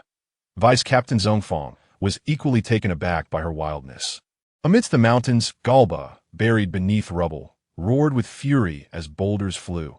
His eyes, now a blood-red hue, displayed the triumph of primal instincts over reason. Witnessing Galba's transformation, Daiku accelerated towards him using mock movement. Leaping into the air and delivered a kick reminiscent of a battle axe aimed at Galba's head. This strike nearly dislodged Galba's eye from its socket. Seeing both combatants engaged, Jianwu extended his hand, causing the ruins to tremble once more. The ring of arms flew forth, grasped tightly by Jianwu, aimed directly at Galba's abdomen. In that moment, Galba's anguished cries momentarily drowned out Kalimera's cacophony, observing Jianwu's assistance. Daiku condensed energy into dual light rings, emitting a piercing shriek that he flickered behind Galba, targeting his wings to incapacitate his flight. Galba howled in anguish, swiping at Daiku in rage, who adeptly evaded. With Daiku and Jianwu united, Galba summoned all his energy to unleash his most potent beam against them. Jianwu, dodge. Noticing Jianwu's unresponsiveness, Daiku pushed him aside, taking the brunt of the beam himself. enveloped in a cloud of dust. Senior. Witnessing Daiku sacrifice himself, Jianwu was overwhelmed with guilt. Clenching his fists, he yearned for vengeance against Galba, whose triumphant roar echoed with a hint of joy. Even audible to humans, Diga, you vile creature, you shall perish. Shinjo could no longer contain his fury upon seeing Diga struck. With renewed determination, he piloted Fian No. 2 to attack Galba, who remained unfazed, continuing his reckless bellowing. Suddenly, a hand pressed against Galba's head, halting his cries abruptly. It was Daiku. In a handstand atop Galba's head, Daigu's right hand radiated brilliant light. With a swift motion, 5 claw-like beams struck Galba, and Daiku landed gracefully. Goodness, I was worried for nothing. Diga's move is rather impressive. Relieved to see Diga unharmed, Shinjo exhaled deeply. After landing, Daiku pointed at Galba's head. An energy disk manifested above, unleashing an overwhelming chill that threatened to freeze the very heavens. Countless ice spikes erupted from the disk, piercing Galba and immobilizing him. Seeing Galba on the brink of defeat, Kalimera broke free from Shangwanche's hold. Yet, with her energy not fully restored, she was no match for him. Tariga, I shall seek you out again. Even in her departure, Karl Myra's mind remained consumed by Tiga, not sparing a glance even for the obstructive Shangwanche. Accompanied by a thick shroud of darkness, Karl Myra vanished from sight.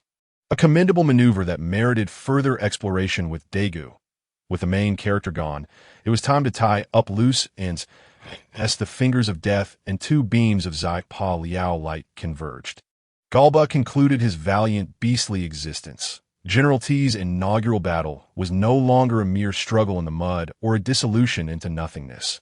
He had made a splendid debut, worthy of congratulations.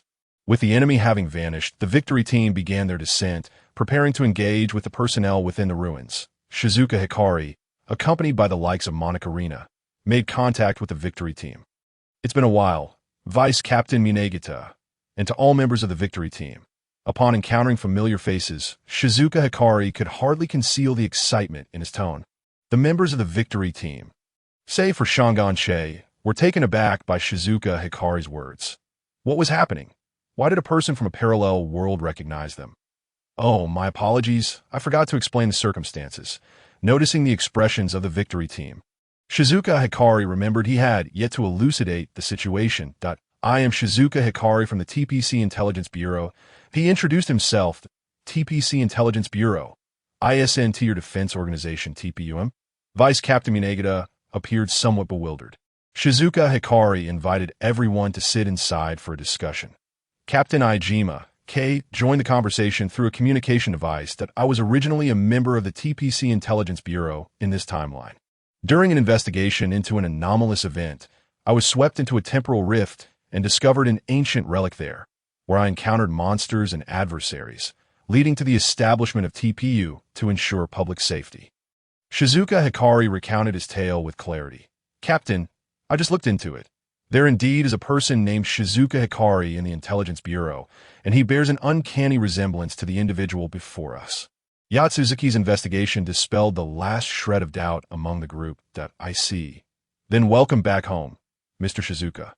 Vice Captain Munegita shook Shizuka Hikari's hand, wishing him a safe return. Yes, I am home now. Shizuka Hikari trembled at the notion of being home once more. Could you share with me the current situation? Shizuka Hikari inquired, concerned for his daughter, hoping she could be brought over as well. Currently, numerous relics have emerged on Earth, including the TPU complexes you established. Within, there are not only personnel, but also a team known as the Elite Victory Team. Vice Captain Munegita detailed the present circumstances thoroughly. Is there a girl named Shizuki Yum or a boy named Saisei in the Elite Victory Team? One being his daughter and the other a friend child. Shizuka Hikari could not help but be anxious.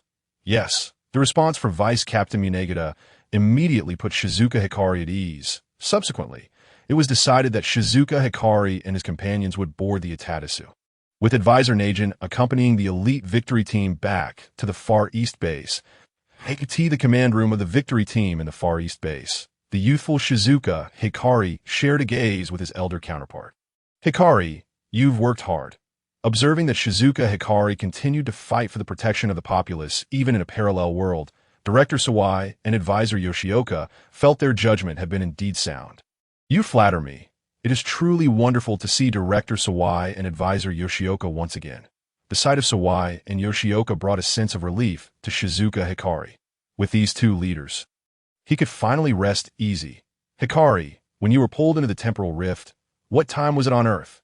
Director Sawai sought to ascertain whether Shizuka Hikari's journey implied that Earth had transcended its final darkness. I traversed after humanity, alongside Tiga and Amishu, defeated the dark ruler Gitangia, but due to the merging, I can no longer recall how we vanquished the enemy. Shizuka Hikari expressed his frustration, unable to recollect the specifics of that victory. Upon hearing Shizuka Hikari's words, though the others felt a tinge of regret at not learning how Gitangia was defeated, they at least grasped that Earth would remain safe. Conversely, Shangan appeared somewhat astonished. Wondering if his existence was still acknowledged in Shizuka Hikari's account, it seemed he had indeed influenced the course of events. At the very least, they could ascertain that humanity's choice to strive forward was not in vain, and their decision to stand alongside Tiga and Amishu was also justified. They had at least clarified their path ahead. Look at Director Sawai, swiftly casting aside his despondent mood and readjusting his demeanor. Hikari, what are your plans moving forward? Director Sawai inquired with curiosity regarding Shizuka Hikari's intentions. That I intend to merge TPU with TPC and introduce the technologies from the parallel world, thereby enhancing our chances when confronting Gitangia. Shizuka Hikari's plans did not exceed Shangan expectations. That by the way, allow me to introduce everyone. These are the members of the elite victory team, each a remarkable talent. Shizuka Hikari took pride in the elite victory team, which he had personally assembled. This is Tsumamai Masanori, the captain of the elite victory team, known for his exceptional leadership skills. Captain Tsumamai greeted the crowd. Indeed, the captain with a penchant for appearing profound. This is Zoma Tetsushin, the pilot of the Natsutis, a passionate and warm-hearted young man. Zoma Tetsushin also greeted the group. The manager of Akasakura, a passionate young man with an obsession for ironwork. This is Nane Sakari, the remote operator of the Victory Falcon, known for her calm demeanor. Nane Sakari merely offered a brief greeting before returning to her duties, exuding an air of aloofness. Mr. Shizuka, do you not know the status of Nane Sakari operating the Victory Falcon? This is Marilu, the communications officer of the elite victory team. At this moment, Marilu displayed a commendable level of politeness to the sharp-tongued mascot. This is Saisei, the chief scientist of TPU, responsible for the Natsutis, the Victory Divine Light Gun, and various equipment, all of which he invented at the tender age of 18. When it came to introducing Saisei, it was hard for anyone to believe he felt no pride. That is splendid. Akira will surely appreciate it. This is Shizuki Yum, my daughter, possessing nearly omniscient knowledge. Shizuki Yum stepped forward, greeting her father's former colleagues. This is Monica Kinmoto, a scientist I recently recruited. Monica Kinmoto shyly acknowledged everyone. Happy superhuman. I hope to shout Smela loudly during my training with Daiku. Following discussions among Director Sawai, advisor Yoshioka, and Shizuka Hikari, TPU was officially integrated into TPC.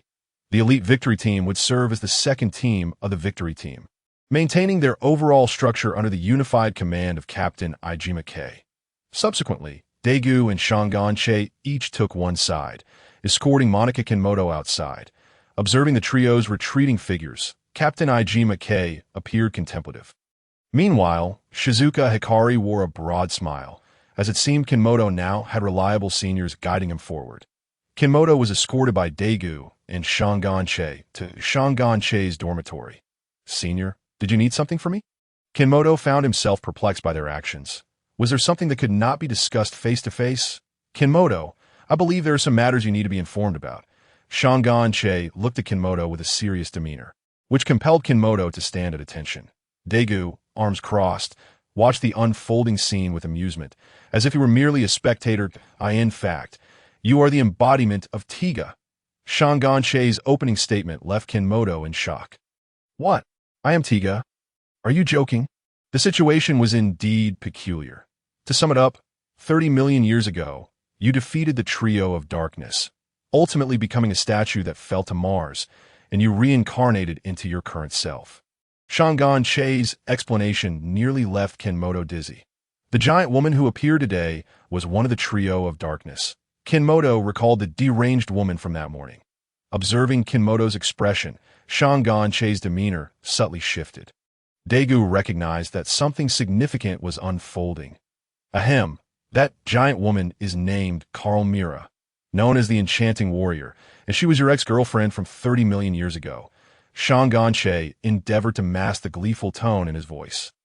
Kinmoto felt utterly stunned. Was it April Fool's Day?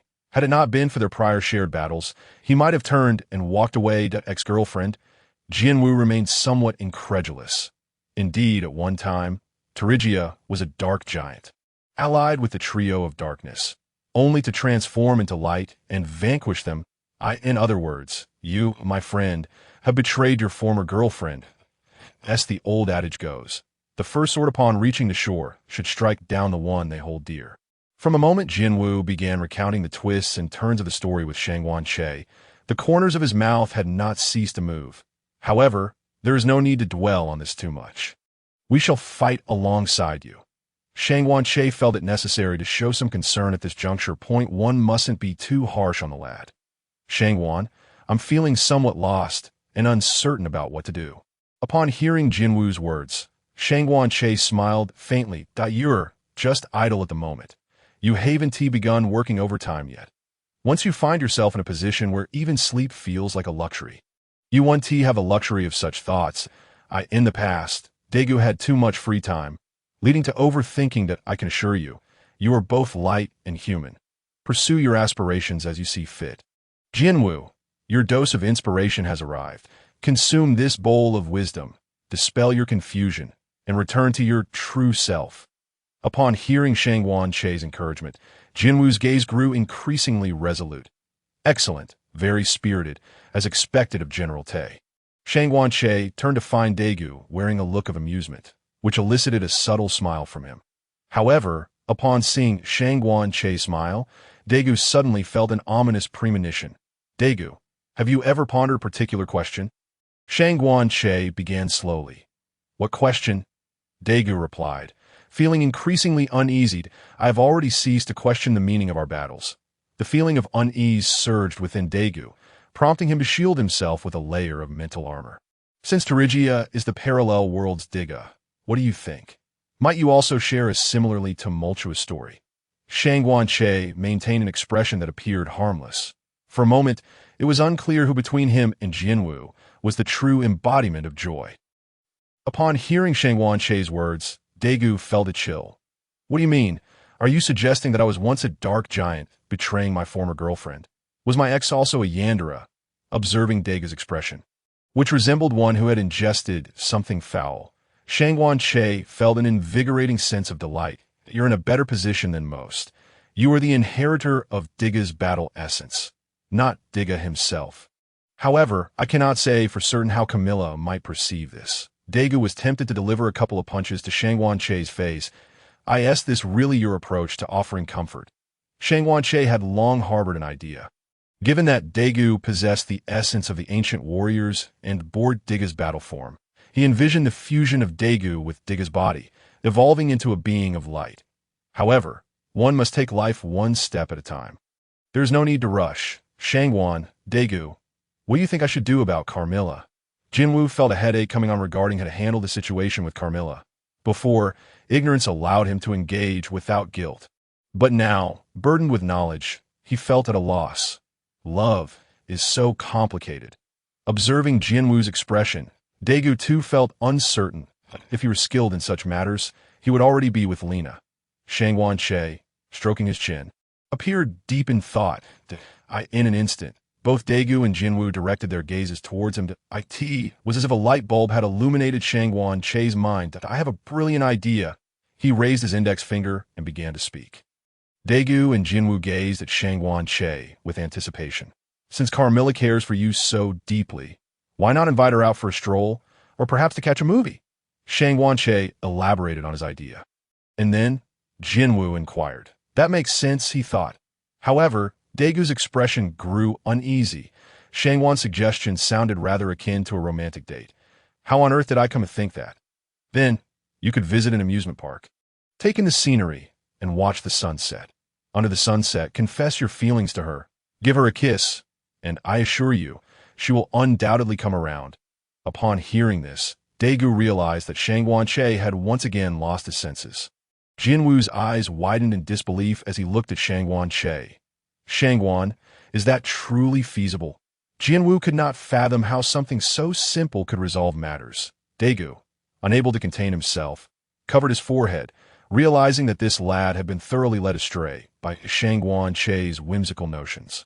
You might consider engaging with her, getting to know her better. Perhaps the two of you might find common ground. Shangguan believed himself to be a genius. This approach would not only win Carmilla over to his side, but could also bring Dagon along. Solving Jinwu's singlehood dilemma, all with one stroke. I am truly a genius. Subsequently, Shangguan discussed strategies to recruit allies from the trio of darkness with Daiku and Jinwu. Jinwu's situation seemed manageable. Both Carmilla and Dagon were viable candidates for alliance. As for the wretch, Hitram, a swift demise would suffice. That Daigu's immediate task was to complete the fusion with Digga's battle form. In due course, he would see if he could draw Carmilla, Darum, and Hitram into their fold, utilizing the light factor converter to transform them into beings of light. With their plans laid out, Shangguan and Daigu decided to host a welcoming ceremony for Jinwu, bringing him to the training space for a bit of care and affection. Unbeknownst to the trio, it seemed as if Earth had been fast-forwarded. The alarm clocks of various monsters rang out. It was time to rise. Within the training space, our dear Jinwu was receiving affection from his seniors. Once a botanist, Jinwu was unacquainted with combat, and rightly so. Not every scientist possesses the superhuman abilities of Ultraman Kwang, nor the formidable strength of the Ultraman brothers. After dual instruction from Shangguan and Daigu, Jinwu finally began to exhibit the semblance of a warrior. Thanks to the contributions of Carmilla, Jinwu, and Galba, Shangguan accrued 3 points. Truly, as expected of General Tay, the quality is high, and the efficiency is swift. Even at the onset, he had garnered so much. Shangguan decided to learn the skills of Beast Spirit, Sorcery, and War Tread. The Beast Spirit skill, derived from the Beast Tribe Hero Prophet, allows the summoning of 2 spectral wolves.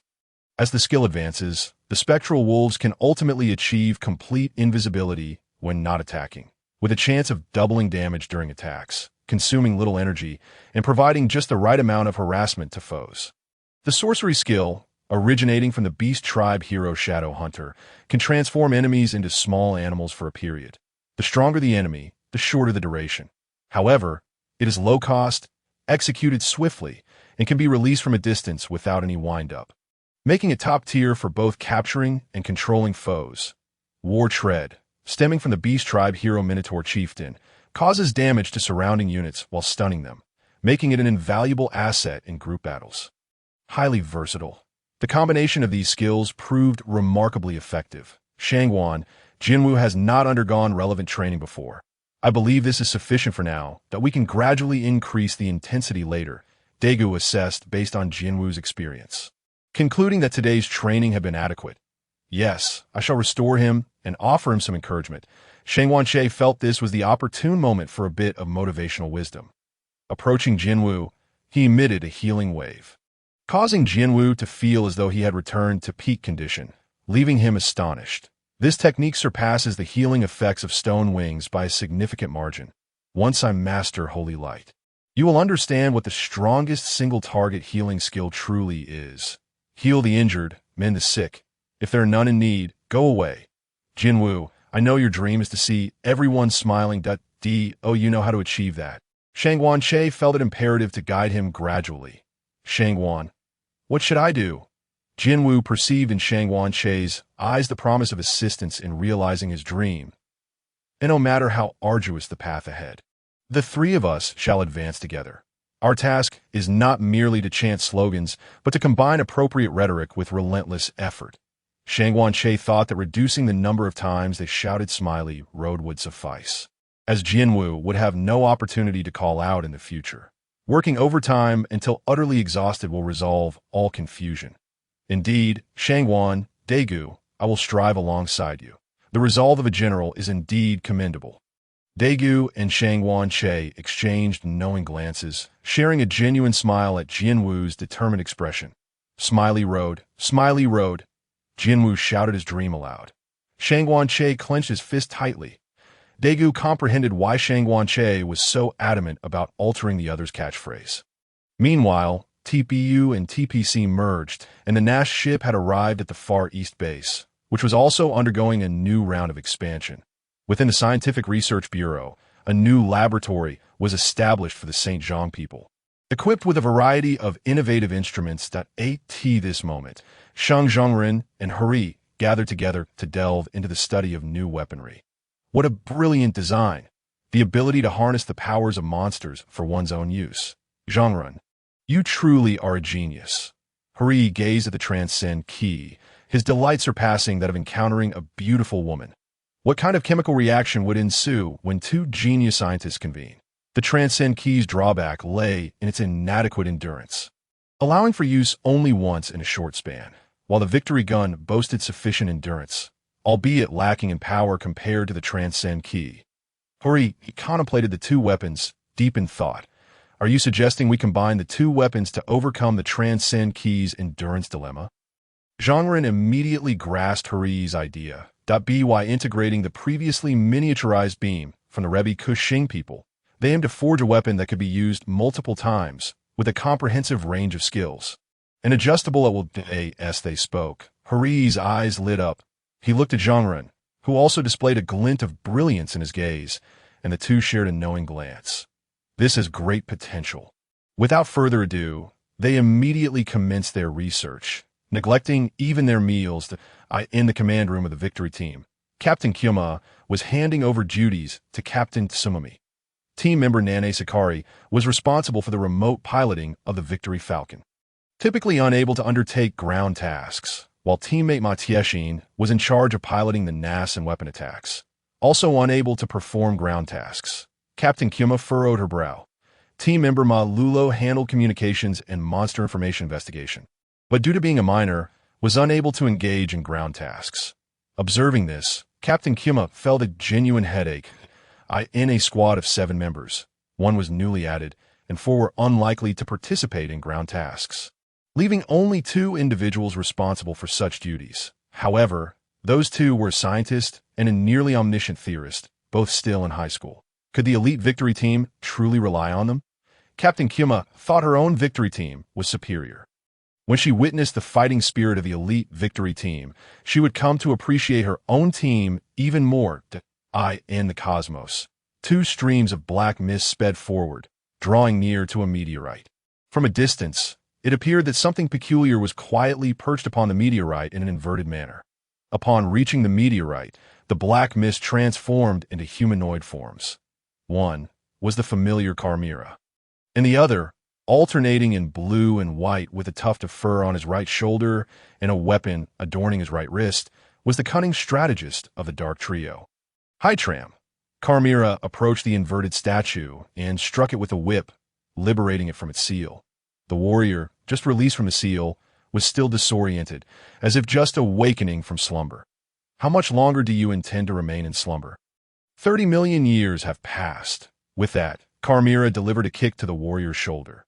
The warrior, regaining his senses, rose to his feet, his form predominantly black and red, with robust limbs clad in ultra-ancient armor. He was Dagon, the mightiest fighter of the Dark Trio. Dagon, I have located Terigia. Carmira's declaration sent a surge of excitement through Dagon. Terigia, to think I could once again engage in battle with my formidable rival. How splendid! Upon hearing that Terigia had re-emerged, Dagon felt invigorated. However, Carmira mentioned that Terigia had 2 companions, prompting need for meticulous planning. Although I awakened a century earlier than you, I have been waiting for you. Truly the cunning one, wishing to monopolize the glory while claiming to be patient. This time, we must prepare diligently. Terigia must be mine alone. It goes without saying who uttered these words. 3 sentences revolve around Terigia. Who but Carmira would say such things? This highlights the distinction between Carmira's trio and Chimera's trio. Carmira is fixated solely on Terigia. Dagon yearns to battle Terigia, while the despicable Hytram covets the eternal core for himself. in Chimera's trio. Although Darum and Hydra also wish to contend with Diga, their loyalty to Chimera is unwavering, and Chimera's requests regarding Diga are always met in this regard. Terigia's treatment pales in comparison to that of Diga. In the ensuing days, Jinwu, under the dual tutelage of Shangguanche and Daiku, experienced a rapid enhancement in his abilities. The next time he encountered the Dark Trio, Jinwu would no longer find himself rolling in the mud. Time flowed serenely, yet Shangguanche felt an intense unease within. Something felt amiss. There was an unsettling calm.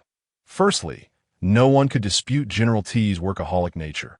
Secondly, Chimera's pathological possessiveness over Terigia, Dagon's desire to battle Terigia, and the despicable Hytram's longing for the eternal core, all factors that should not lead to such an extended period of tranquility. Shangguanche pondered, realizing they were likely biding their time for a grand move. Having come to this conclusion, Daiku and Shangguanche continued to instruct Jinwu, and after each session, Shangguanche would promptly restore their energy, ever vigilant for emergencies. However, despite waiting and hoping, Shangguanche was unable to detect any further movements from the Dark Trio. They seemed to have vanished without a trace. Meanwhile, Shinjo was preparing to execute a mission to test the new Magus power system. Shangguanche speculated that the invincible and unparalleled Emperor Naten was set to arrive. As evening approached, after Shinjo piloted the Shirayuki, he requested Daiku to assist him in taking Mayumi to see Chris Maya's concert. Although they did not catch the concert, Daiku and Mayumi did spot Chris Maya.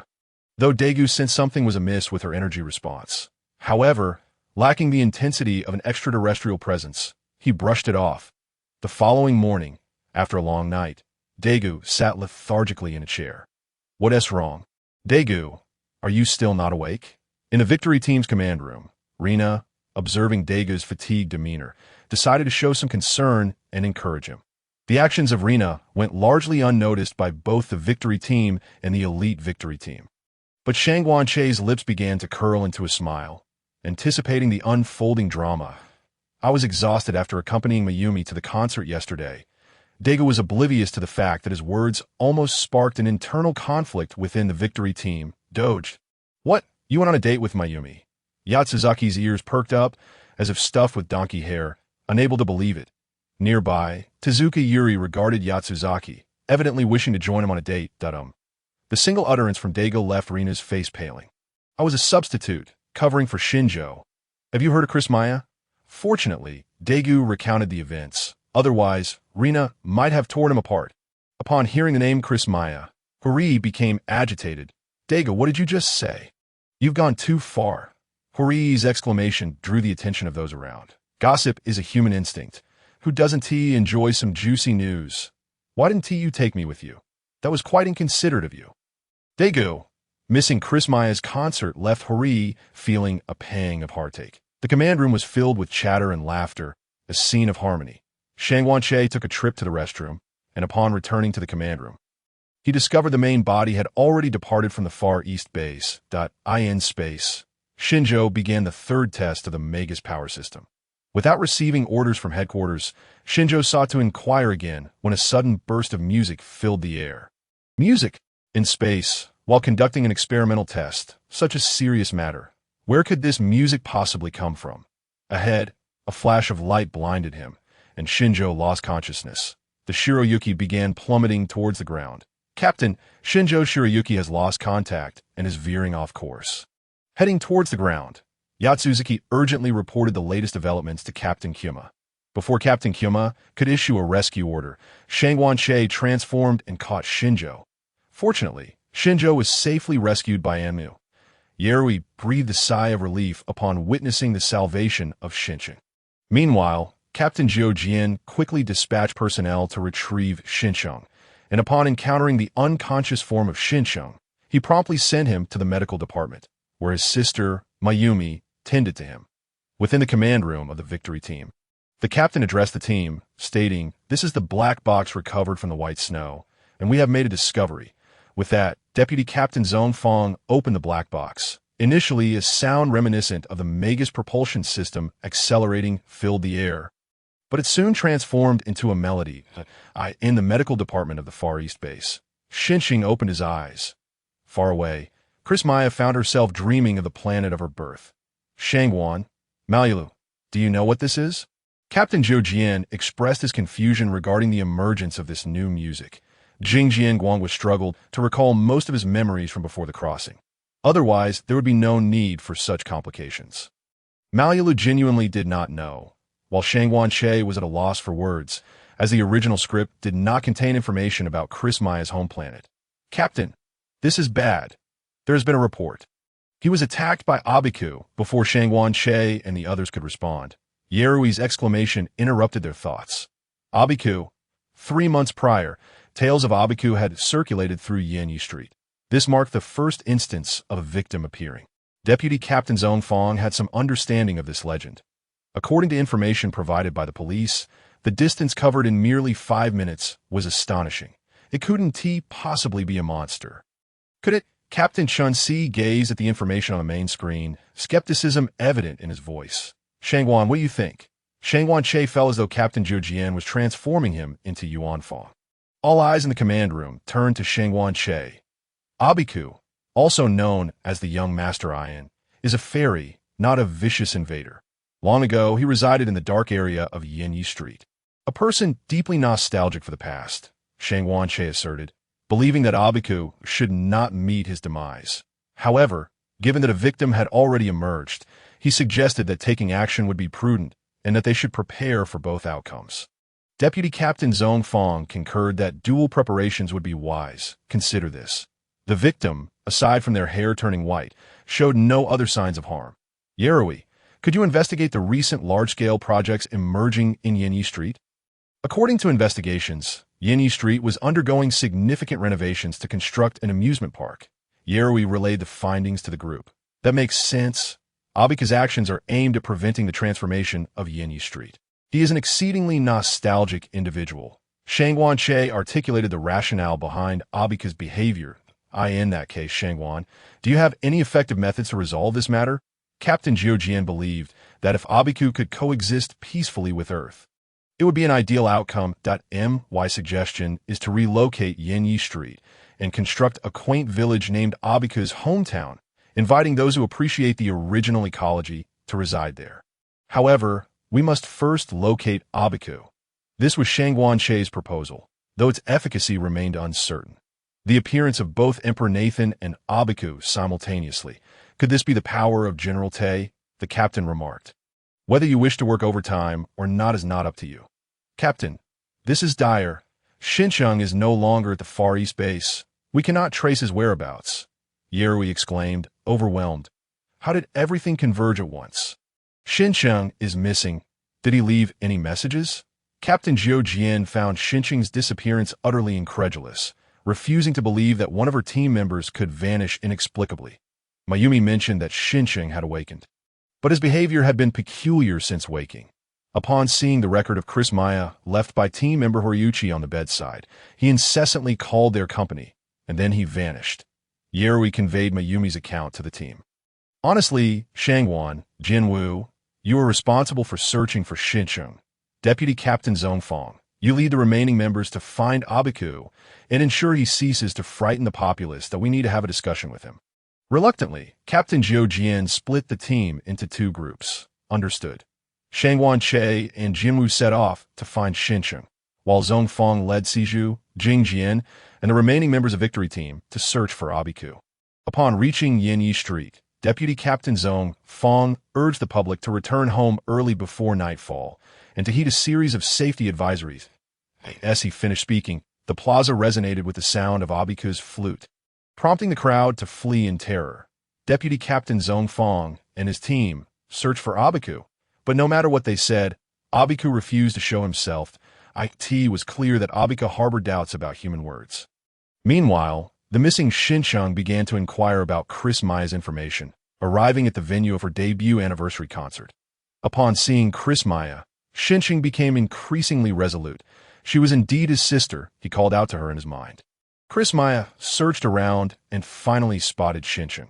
She dashed towards him, leaving her manager behind. Together, Chris Maya and Xincheng ventured to a nearby amusement park, where in a serene location, they began to confirm each other's identities. Are you truly my brother? Chris Maya's voice trembled. She had waited 15 years for her family. Yes, I have come to fetch you, Xinqing replied, his tone filled with excitement. After 15 long years, he had finally found his sister. Then where do you come from? Chris Maya could no longer recall her childhood memories from the place of her birth.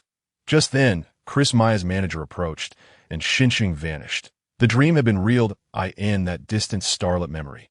Watching Xinqiang disappear, Maya's heart brimmed with joy. Her family had finally come to take her home. Shangguan Che requested Yerui to investigate Chris Maya's information, locating the site of the accident from years ago, which lay near Yanyi Street. Chris Maya tossed a chrysanthemum into the valley and turned to find Shangguan Che nearby. How did you know I would be here? Chris Maya exclaimed, astonished by his presence. I inquired with your grandmother, who assured me you would certainly be here. May I ask where Xinqiang is now? Shangguan Che deemed it imperative to locate Xinqiang first. He is my brother, my only brother. We became separated long ago. I've been waiting for my family to take me back. She confessed, I know your story. But the most pressing matter now is to find Xinqiang. Your home has been invaded by the Nathanites. They are pursuing you.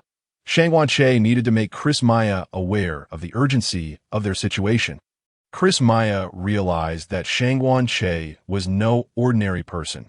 The energy emanating from his body resembled that of extraterrestrials, and he could easily subdue her without unnecessary measures to expedite matters. Chris Maya led Shangguan Che to Xinqing's location. You have come, Officer Shangguan. Xinqiang, or rather Chris Maya's brother, spoke with a certain unfamiliarity. I am aware of your circumstances. What are your plans moving forward? You cannot return to your homeland. Shangguan Che believed that with only the two siblings remaining on the planet, it would be better for them to stay on Earth. I have contacted my friends, fellow fugitives. We will seek a new place to survive in the cosmos, that I will start a new life with my sister and make up for the time lost. Xinqiang had his own plans for the future, but regrettably, they were the last two on the planet. Your journey ends here. All fugitives are to be executed. Only you and your sister remain, a sinister voice echoed. The three turned to see a middle-aged man wearing a hat, armed and bearing an extremely defiant expression. This has nothing to do with my sister. Xinqing's heart ached at the words, yet he stood protectively before her. For the sake of justice for our Nathan Star, you must die. The man remained unmoved by Xinqing's words, raising his hand and aiming at him, pulling the trigger. Brother, just as the light was about to strike Xinqiang, a hand interposed itself to block the attack. It was Shangguan Che.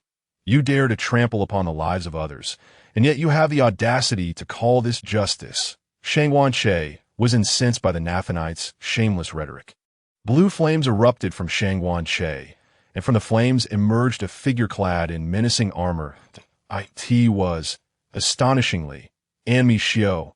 Upon witnessing the transformed figure of Shangguan Che, Chris Maya could not help but exclaim in astonishment.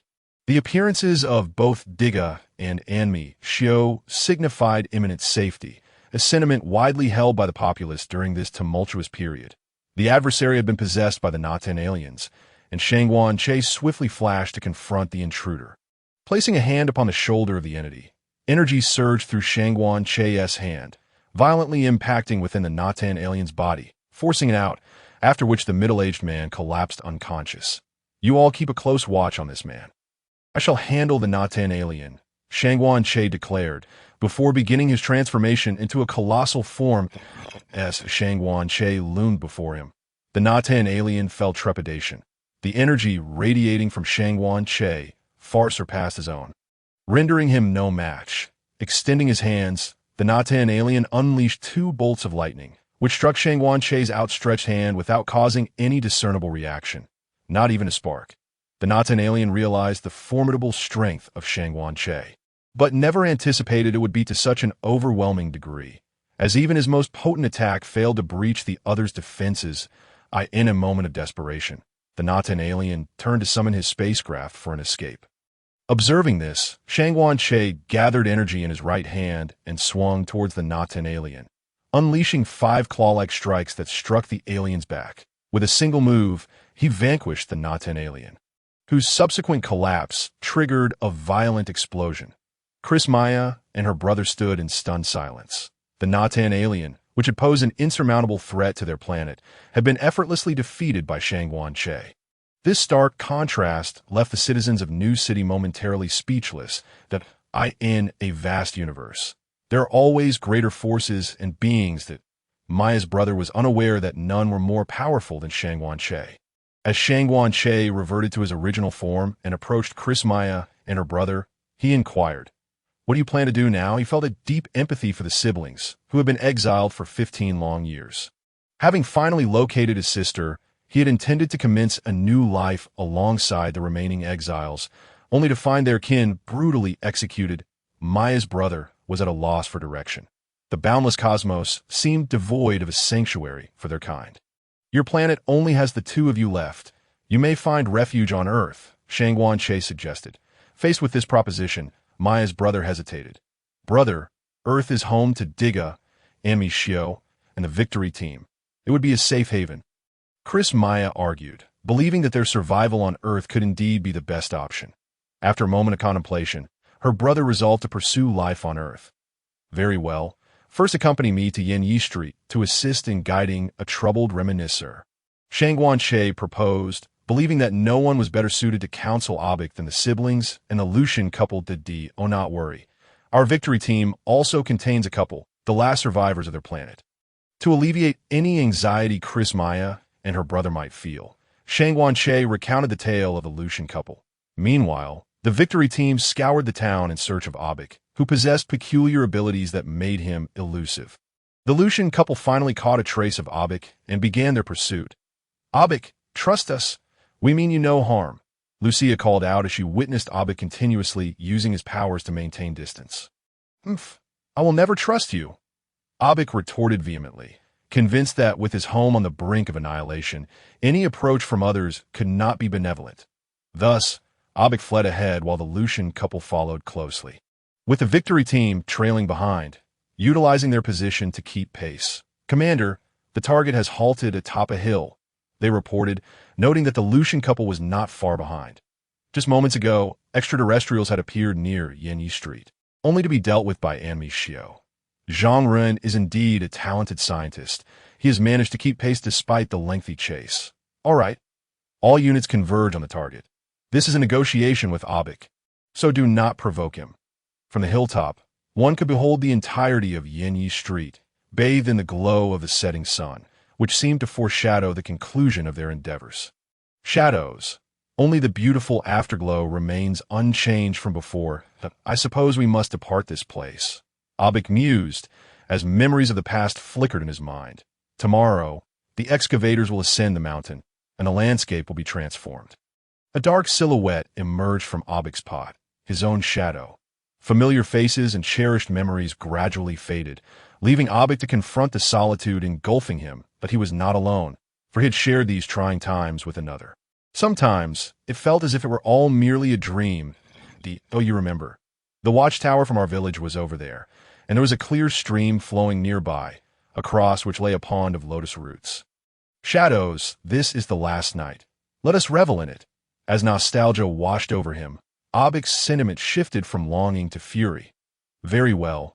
Regardless of Abik's intentions, his shadow would stand resolutely by him, sensing the approach of the pursuing Lucian couple. Abik grasped his pot and departed the scene. Che, accompanied by Chris Maya and her brother, arrived at the location. Abik ultimately ceased his flight, maintaining a distance from the Victory Team out of fear of inciting him. The sun had set, and darkness enveloped the earth. Everything seemingly reverted to its original state. It is just as it once was, the same darkness. Gazing upon the town now shrouded in night, Abik felt as though he had returned to a time long past. "Look, that is the night of our village. Our village has returned. The village of our past has come back," Abik exclaimed joyfully, cradling his pot and dancing with glee. "It has returned. Everything has returned. Look, there's the watchtower. That is the clear stream. Across the river lies the lotus pond. Our village has returned." Abik was entranced by the moment, questioning whether the village of his past had truly returned. It had not. Yet for Abik in that moment, the village felt as though it had indeed returned. He lingered in this beautiful reverie, reluctant to awaken. "Abik, that is not the village. in the midst of the enveloping darkness. The remnants of his former home had vanished. "Come with us. We will find you a tranquil place. We promise." Daiku, witnessing Abik's state, felt a pang of compassion, yet knew he must act. "We will reconstruct the village here as it once was, inviting more like-minded friends to reside alongside you. Join us." Abik, Shangguan-che, and Daiku endeavored to persuade Abik. "I want none of that." Tears glistened in Abik's eyes. "Abik, please calm down. My name is Chris Voss." A fellow exile, Chris Maya's brother, Chris Voss, spoke earnestly to Abik. "Our homeworld was invaded by the Naten aliens. Only my sister and I remain, and everything I once knew has vanished." Voss poured forth his heart to Abik. "I have laid to rest my kin, constructing grave after grave. My homeland has slipped away. Perhaps it was their shared plight that moved the Lucian couple. Abik, I am Lucia, and this is my husband, Alex." Like Voss, we are the sole survivors of our planet. They recounted their harrowing tale of being hunted by the vicious Mujan aliens and subsequently exiled to Earth, until we were rescued. Every memory of our homeland brought us to tears. That Lucia's eyes brimmed with tears as she spoke. "Please believe us. We will find your village, allowing you to escape the clutches of loneliness." Perhaps it was the mention of solitude that resonated with Abik, for he turned to gaze at Yanyi Street. Abik raised his hand, pointing towards the distant graveyard. "Look, that is the burial ground I constructed with my own hands. Each grave holds the remains of my dear friends. All of whom have departed. I am left alone, living in this cold world." Under the moonlight, Abik's tears shone brightly. If this is not the village of the past, then if it is not the village of the past. Abik was at a loss on how to confront the current situation. "If only this were not the village of yore, I would raze this place to the ground," accompanied by Abik's furious roar. He began to grow in size. The members of the victory team scattered, preparing to intercept Abik. Glancing at the cemetery beside him, Abik was reminded that it housed not only his departed loved ones, but also the remnants of his homeland. Deep within the graveyard stood a tombstone inscribed with the words "Tomb of Abik." "If the village of the past cannot return, then let me take with me the cherished memories and vanish alongside it." Shangguan-che and his companions exchanged glances and began to grow larger, three figures manifesting before Abik. The sight of Shangguan-che and his comrades did not surprise Abik in the slightest. He knew he was no match for them. Perhaps death would be his most fitting conclusion. Abik possessed no combat skills. He flailed his arms mindlessly against the trio, akin to a child. Shangguan-che and his companions felt a pang of compassion and decided to steer Abik away into the mountains, preventing him from approaching the town. In that moment, it was reminiscent of Daiku facing Gitangia, fully aware of his disadvantage, yet pressing forward nonetheless. Realizing he could not break free from their encirclement, Abik gathered fire in his hands, unleashing a flame projectile from his mouth. Shangguan-che grasped the fiery missile with his right hand, clenching his fist until it extinguished. Abik, like a relentless machine, continued to assault the trio without fatigue. Each attack was thwarted, only for him to launch another without hesitation, an endless cycle of futile attempts. Observing Abik's relentless actions, the victory team abandoned their plans to attack, their fingers slowly releasing the triggers. Under the moonlight, the graveyard radiated a soft glow, a resting place for the past. Time and again, Abik's assaults returned empty-handed, and at this moment, he finally felt weary that he no longer had the strength to strike again. Gazing at the three towering figures before him, Abik's vision seemed to transcend time. From their sides, he glimpsed the village of old, the watchtower, the lotus pond, his former friends, and himself. All of this was vividly etched in his mind. Had his homeland returned, it was gradually being supplanted by the present-day Yanyi Street. With his answer in hand, Abik glanced at the cemetery beside him. "Old friends, I have returned." Once more, Abik gathered fire in his hands, sparks flickering forth. This was the final flame missile. Seeing Abik prepare to attack again, Daiku hurried to stop him, but Shangguan-che grasped Daigu's hand, halting his action. As Abik swung his hands, no attack materialized. It was a desire for self-destruction. "You all, truly, do you not wish to fulfill even this last small wish of mine?" Realizing the intentions of his opponents, Abik understood they did not wish to kill him. Shangguan-che and his companions exchanged glances, transforming into a shower of starlight, vanishing from sight. Witnessing their disappearance, Abik ceased his fixation on destroying this land, his home of countless years. How could he bear to annihilate it? From the outset, Abik's actions had been his final madness, a plea for people to remember him, to remember the village of the past. It was time for him to exit the stage, returning to his original form. Abik appeared once more atop the mountain, without uttering a word, quietly gazing at his distant homeland. Abik, if you are unwilling to accept our proposal, we can seek out a tranquil place for you to reside. Shangguan-She recognized that Abik would not agree to his suggestion. Indeed, we will find one. Daiku could not bear to see Abik descend into despair. No, I am a relic of the old era. This new age holds no place for me. Abik rejected the victory team's offer. With that, he turned away, his silhouette appearing desolate in the moonlight, as Abik cast one final glance at his homeland. The distant graveyard shimmered under the moonlight, and it seemed as if he saw his loved ones waving at him. Observing Abik's departure, the victory team found themselves at a loss for words. Shangguan-She felt a heaviness in his heart. He had intended to have Lucia and her husband counsel Abik, but he had forgotten that Abik's loved ones had all departed, leaving him alone. The longing for one's homeland is ingrained in the very bones of humanity, and Shangguan-She's thoughts became a whirlwind of confusion. He sat dazed atop the mountain, staring into the distance, lost in contemplation. The others present, witnessing Shangguan-She's demeanor, chose not to disturb him, quietly departing to grant him a moment of solitude. Waiting for him below the mountain, on the way back, Lucia and her husband, along with the Maya's siblings, gazed at the bright starry sky, tears streaming down their faces. The homeland was gone. It could only live on in their hearts, just as the village of old resided in Abik's heart. Krista Maya, on the descent, suddenly recalled Shangguan-She. His silhouette mirrored her own, brimming with endless nostalgia. Silently returning to the mountaintop, Krista Maya approached Shangguan-She. Sitting beside him, she gazed at his face and gently asked, "Do you miss your homeland as well?" Shangguan-She turned to look at Maya's visage, remaining silent. "You must not be from Earth, right? You are somewhat different from Daiku and the others." After a moment of thought, Shangguan-She slowly replied, "I am from Earth, yet I am not from this Earth." "What does that mean?" Maya wondered, puzzled by his words that "I am not from this Earth. I hail from a parallel world." This detail, in light of the current situation, is inconsequential. Having said this, Shangguan-She fell silent once more, and Maya did not press further, simply sitting in quiet companionship with him atop the mountain, gazing at the stars. Beneath the starry sky, two solitary souls yearning for their homeland sat together, offering each other silent solace. Thus, the matters concerning Abik and the Krista Maya siblings came to a close. Where Abik went remained a mystery to all. After registering the events involving Abik, the Krista Maya siblings began the transformation of Voss, who departed from the body of the new city team member, assuming the appearance of an earthling. "What is happening to me? I feel as if I have just awoken from a long, sorrowful dream." At the tea that moment, Shinjo caught sight of Voss. "I apologize, Shinjo. I hastily borrowed your body to my sincerest apologies." With that, Voss lowered his head.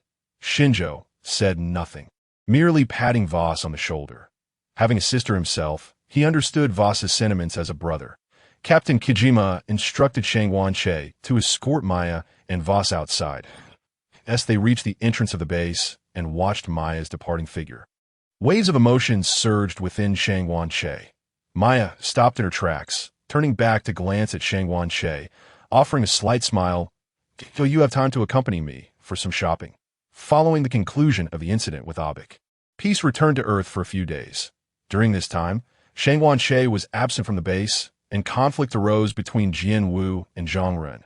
However, with the intervention of the Kingdom of Ikari, their discord was resolved. Resources and energy from TPU were transferred to TPC, and the Nasties, also known as the Nurse Sister, was set to officially commence operations.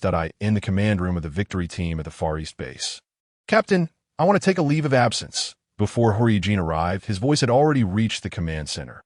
Upon hearing the voice, everyone turned to see Horii, his face beaming with excitement. "Leave is granted. But why are you so exhilarated?" Captain Kijima was somewhat puzzled by Horii's enthusiasm, as he had previously approved his time off without issue. I've been working extra hours for a long time, just for Krista Maya's concert tomorrow. And no one is going with me?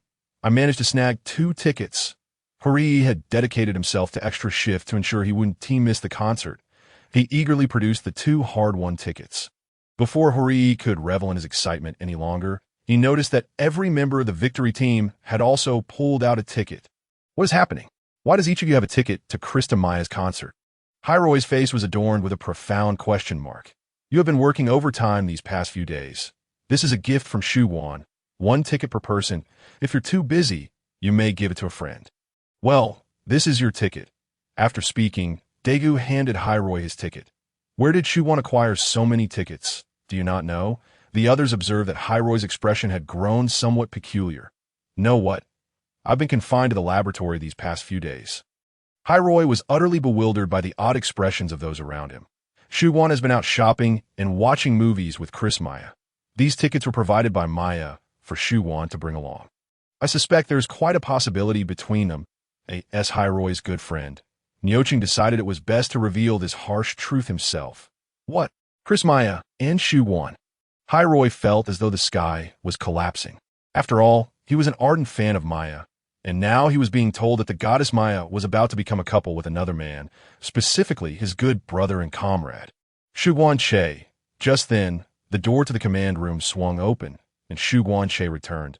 Before he could utter a word, Hairoi lunged at him, grasping his shoulders and shaking him vigorously.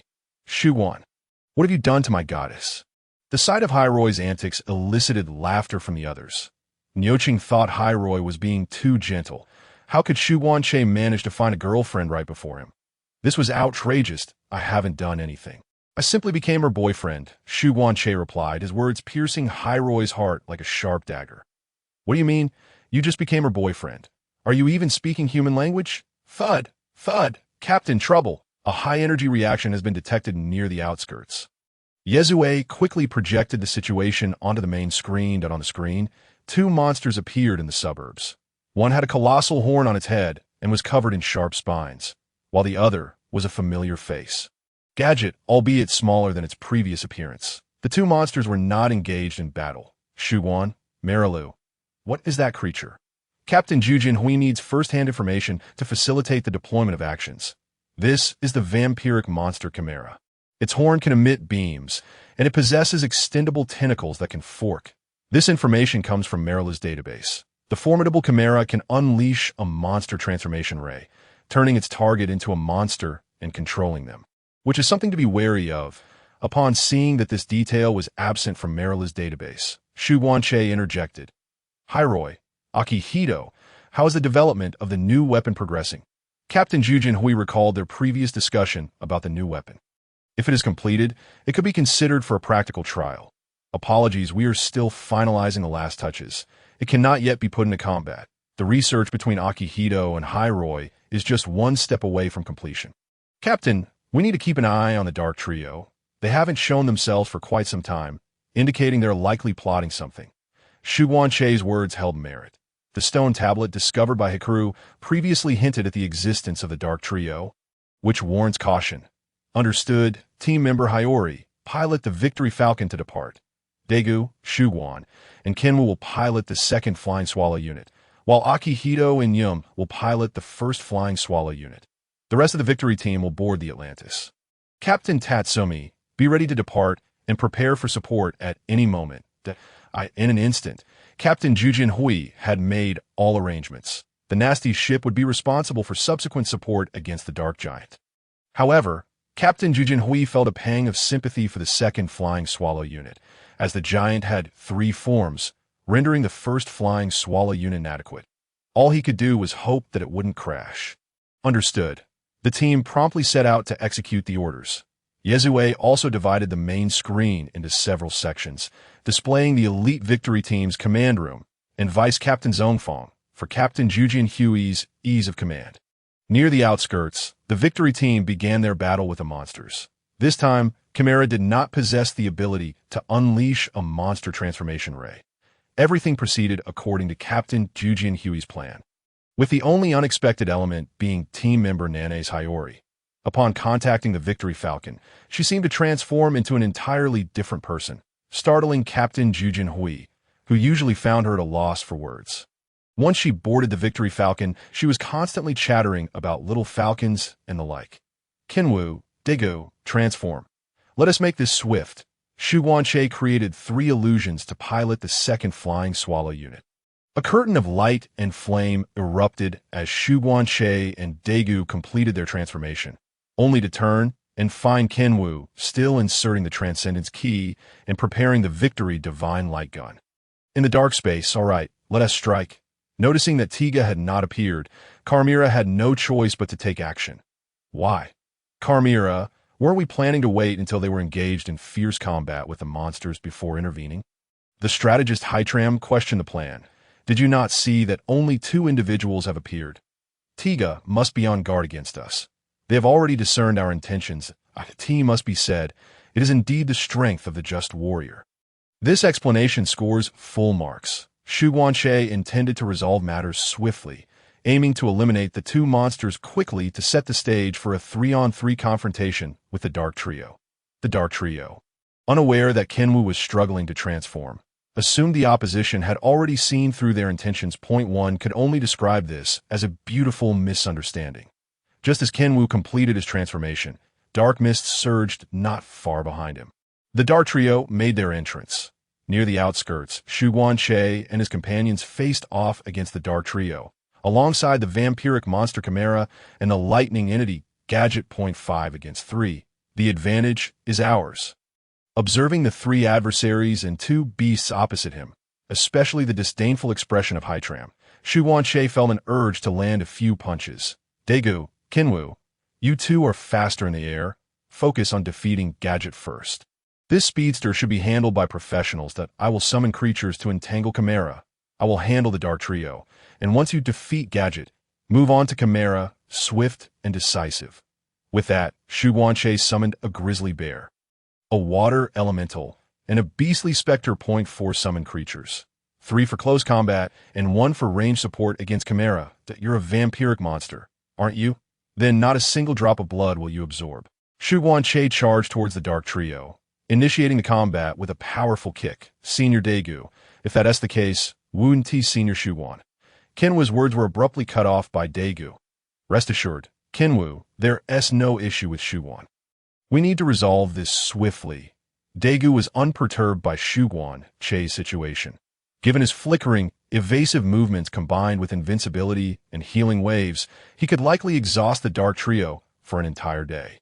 Rather than worrying about him, it would be better to swiftly eliminate the 2 monsters to assist him. Daiku and Kinwu transformed into their aerial forms and soared towards Gadget, engaging in aerial combat. You are quite bold, daring to confront us 3 alone, Hytram remarked, maintaining an elegant posture while observing Shu Guanche's assault. Humph, Hytram, go support Gadget. Do not let them resolve this too quickly. Carmira would not allow Shu Guanche's plan to unfold smoothly.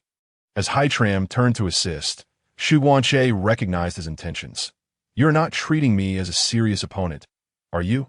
Shu Guanche raised his hand and unleashed a spell against Hytram, a fresh and novel approach for him. Being his first use, Hytram felt his body slip from his control, shrinking and altering form. Ultimately, in a mere 0.1 seconds, Hytram transformed into a frog standing 3 to 4 meters tall.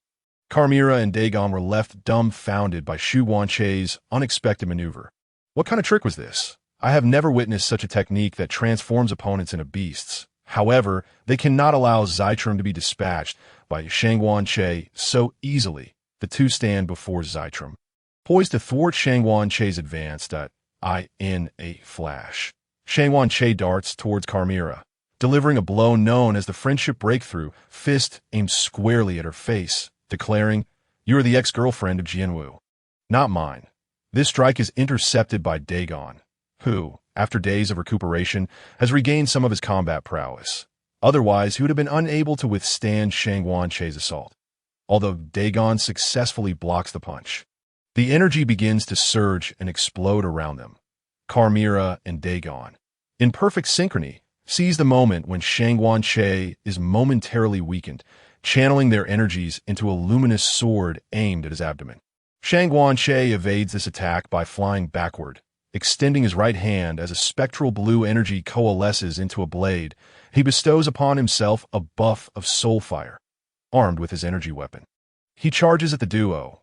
Chimera, agile enough to exchange blows with him, finds Dagon lacking in flexibility. He endures several strikes, relying on his robust defenses to hold his ground for the time being. Seizing an opportunity, Chimera aims a punch at Shangwan-Che's chest, but he employs a form of displacement to evade her strike. Vanishing from reality a second later, he reappears just as Dagon's fist descends. And this time, he cannot escape. The effect of soul fire grants him an additional 5 points of armor, proving invaluable at this moment that Dagon's punch possesses significant force, yet inflicts minimal damage upon Shangwan-Che.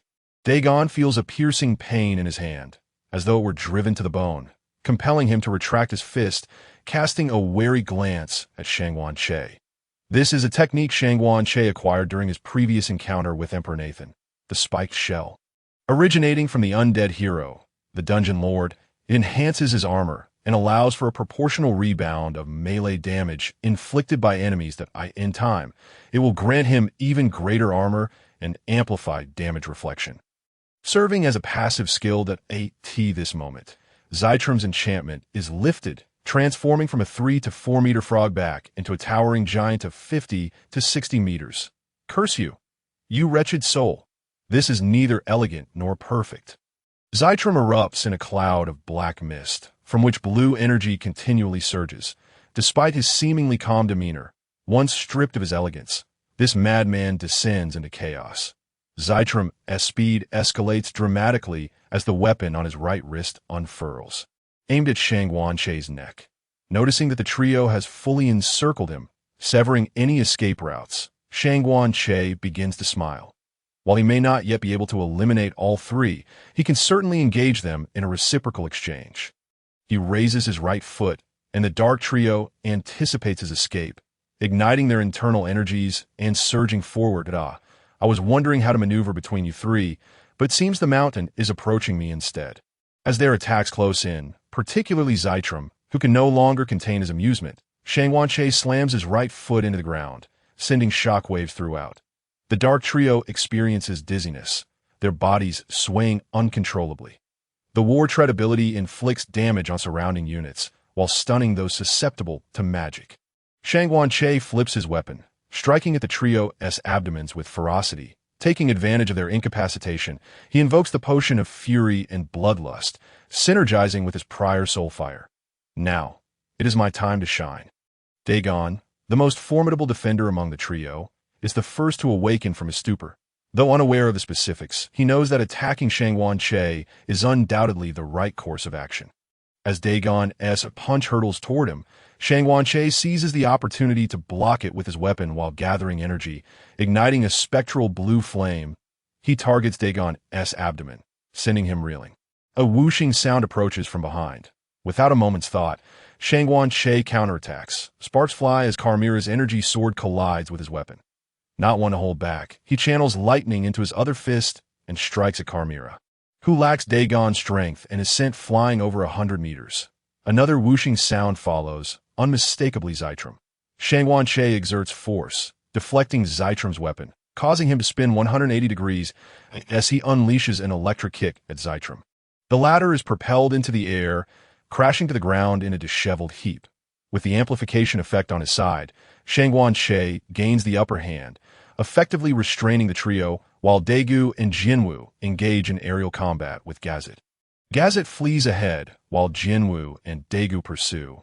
A relentless chase ensues, with Gazet feeling the pressure of countless energy missiles raining down behind it. Daiku, having mastered the radiant aura, supports Jinwu's energy recovery effortlessly. Why negotiate? Let us simply wipe the floor with them. Meanwhile, on the Chimera front, the grizzly bear leads the assault while two phantom wolves restrain Chimera after its attack, with a water elemental providing rear support. The firepower from the Fiend ship relentlessly bombards Chimera. The Victory Falcon also coordinates seamlessly with the Fiend. This Chimera is not particularly strong, already struggling against several summoned creatures, and with the Victory team's assistance, it stands little chance. Nane Sanada seems to have stumbled upon an intriguing development. Little Falcon, let us unleash our full potential. Once again, the stark contrast of Nanae's Hinata manifests. The Victory Falcon begins to ascend, launching continuous assaults. Before the Victory team can comprehend her actions, a figure collides with the Victory Falcon's barrage. Everyone witnesses it crash into the onslaught of its own volition. Gazet, who has been evading Jinwoo and Daigu's relentless pursuit. It turns out that Nanae Hinata has unexpectedly spotted Gazet. Though neither she nor the Victory Falcon can catch up, they set a trap, waiting for it to leap into their grasp, struck by the Victory Falcon. Gazet's flight is significantly disrupted. Against the defense team, this would pose little issue, but now it is being pursued by two relentless hunters. The onslaught from these two is unyielding, particularly from the dashing figure who deftly intersperses energy missiles with smaller skills. Before Gazet can adjust its trajectory to flee, it sees a massive purple glow overhead. A colossal foot descends upon its head, unleashing a storm of lightning. Gazet convulses and plummets from the sky. Daiku revels in the aerial combat, thoroughly enjoying the moment. Gazet is no longer a concern, leaving its demise to Jinwoo. Jinwoo, this beast is yours. I shall deal with another. Jinwoo, hearing Daigu's command, wastes no time summoning the Ring of Arms to strike at Gazet, who, in its weakened state, cannot evade and is swiftly subdued. Daiku, having indulged in his magic spree, perceives the imposing horn of Chimera as a personal affront. It is time for Chimera to experience the terror of the Red Superman. A crimson glow flickers across Daigu's forehead crystal, and his body is swiftly enveloped in red. Meanwhile, what is Chimera up to? It is furious, having been provoked by the Victory team. Damn it! Unable to subdue these few rascals. How could one possibly tame your ironclad boxes? The unicorn emitted a dazzling yellow light, preparing to unleash a wave of light to assault the victorious squad, which promptly began to maneuver in evasion of the impending attack. Just as Chimera aimed, a colossal iron fist struck its face, interrupting its spell casting. Before Daiku could launch another strike, a powerful barrage slammed into Chimera. Daiku recognized that this was not the firepower of the Fiend or the Atidus. Turning to investigate, a massive warship appeared on the scene.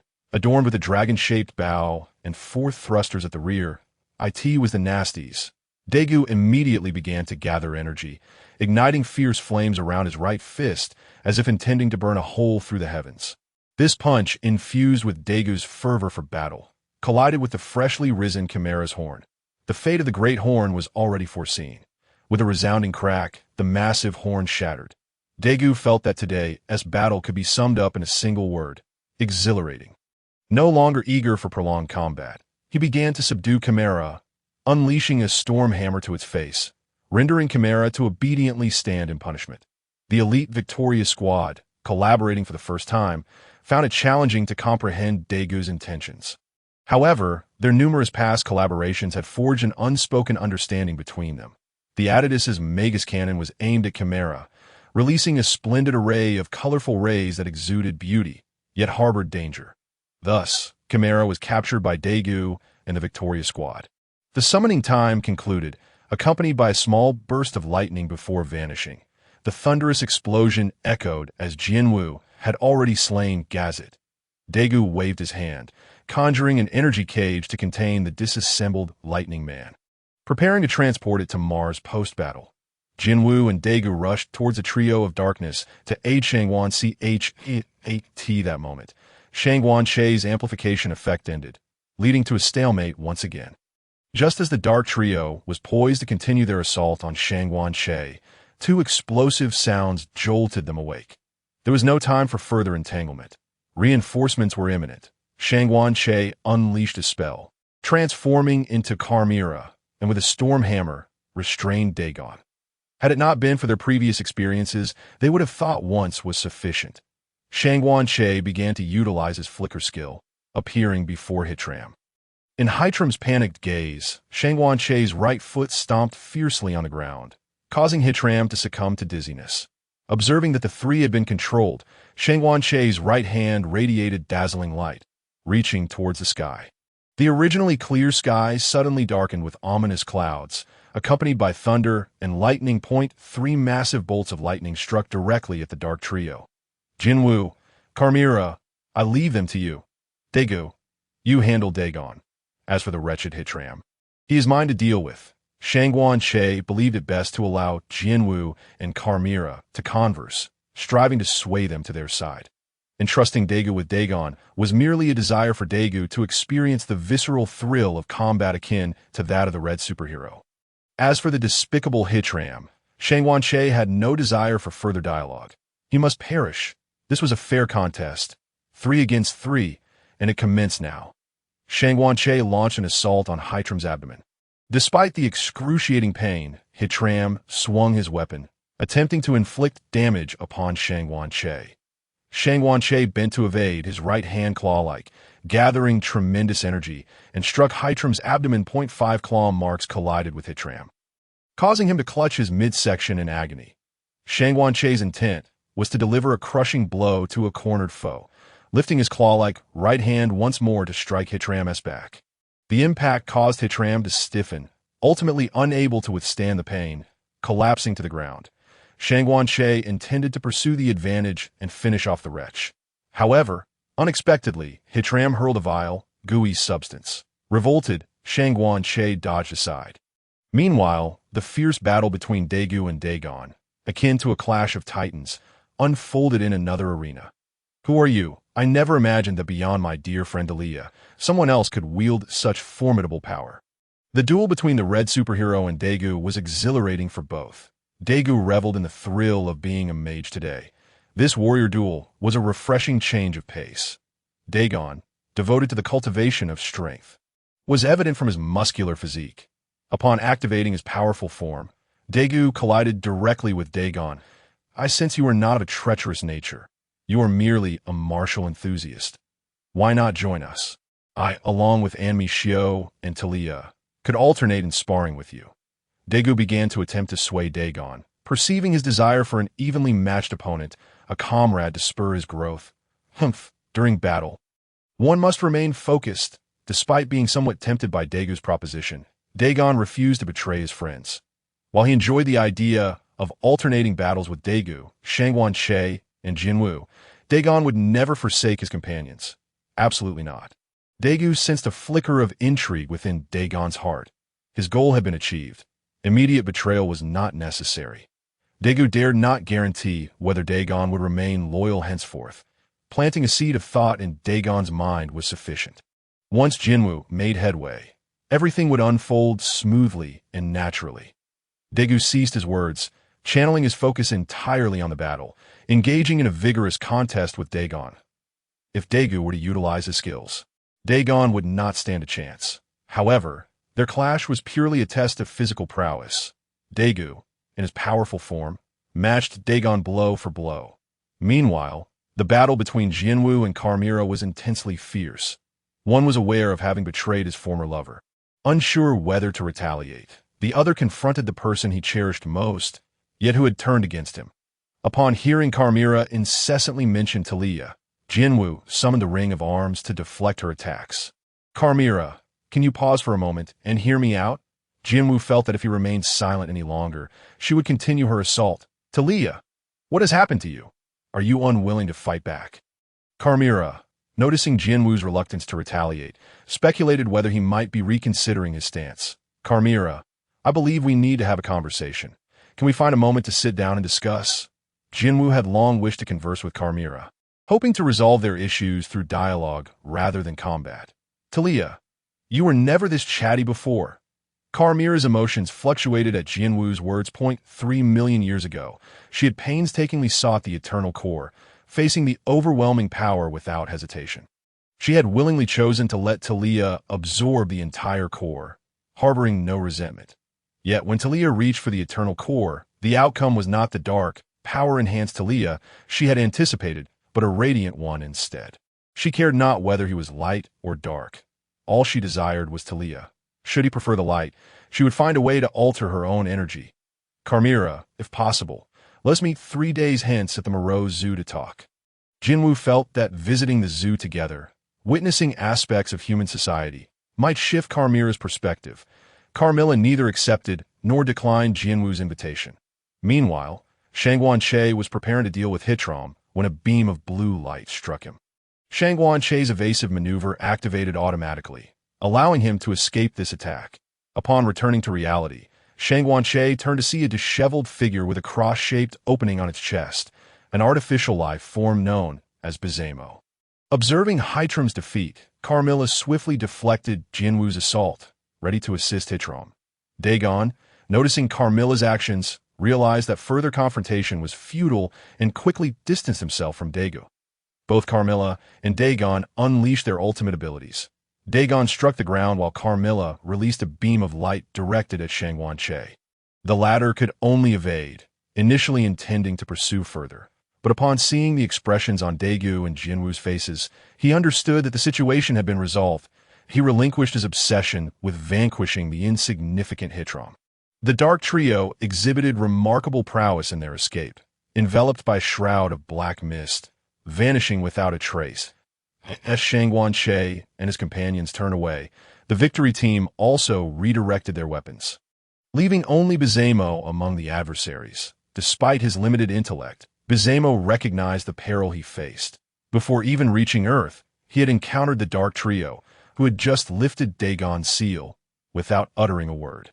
The blue figure directly ensnared him, leaving him to await his demise. All he desired was to absorb a bit of electricity. What fault lay in that? Yes, merely a taste of electricity, leading to infinite reproduction, ultimately allowing for boundless absorption of carbon dioxide, filling the earth with oxygen. The gathered individuals wasted no time, swiftly dispatching Bizemo. Thus far, no creature had survived two Paleo beams, a death finger, a Magus cannon. And Anasti's cannon up Bizemo's record was truly unparalleled. Jinwu, Daiku, and Shangguan-Che transported the Lightning Man to Mars before returning to their base. Back at their hideout, the Dark Trio found Hitram in a frenzy.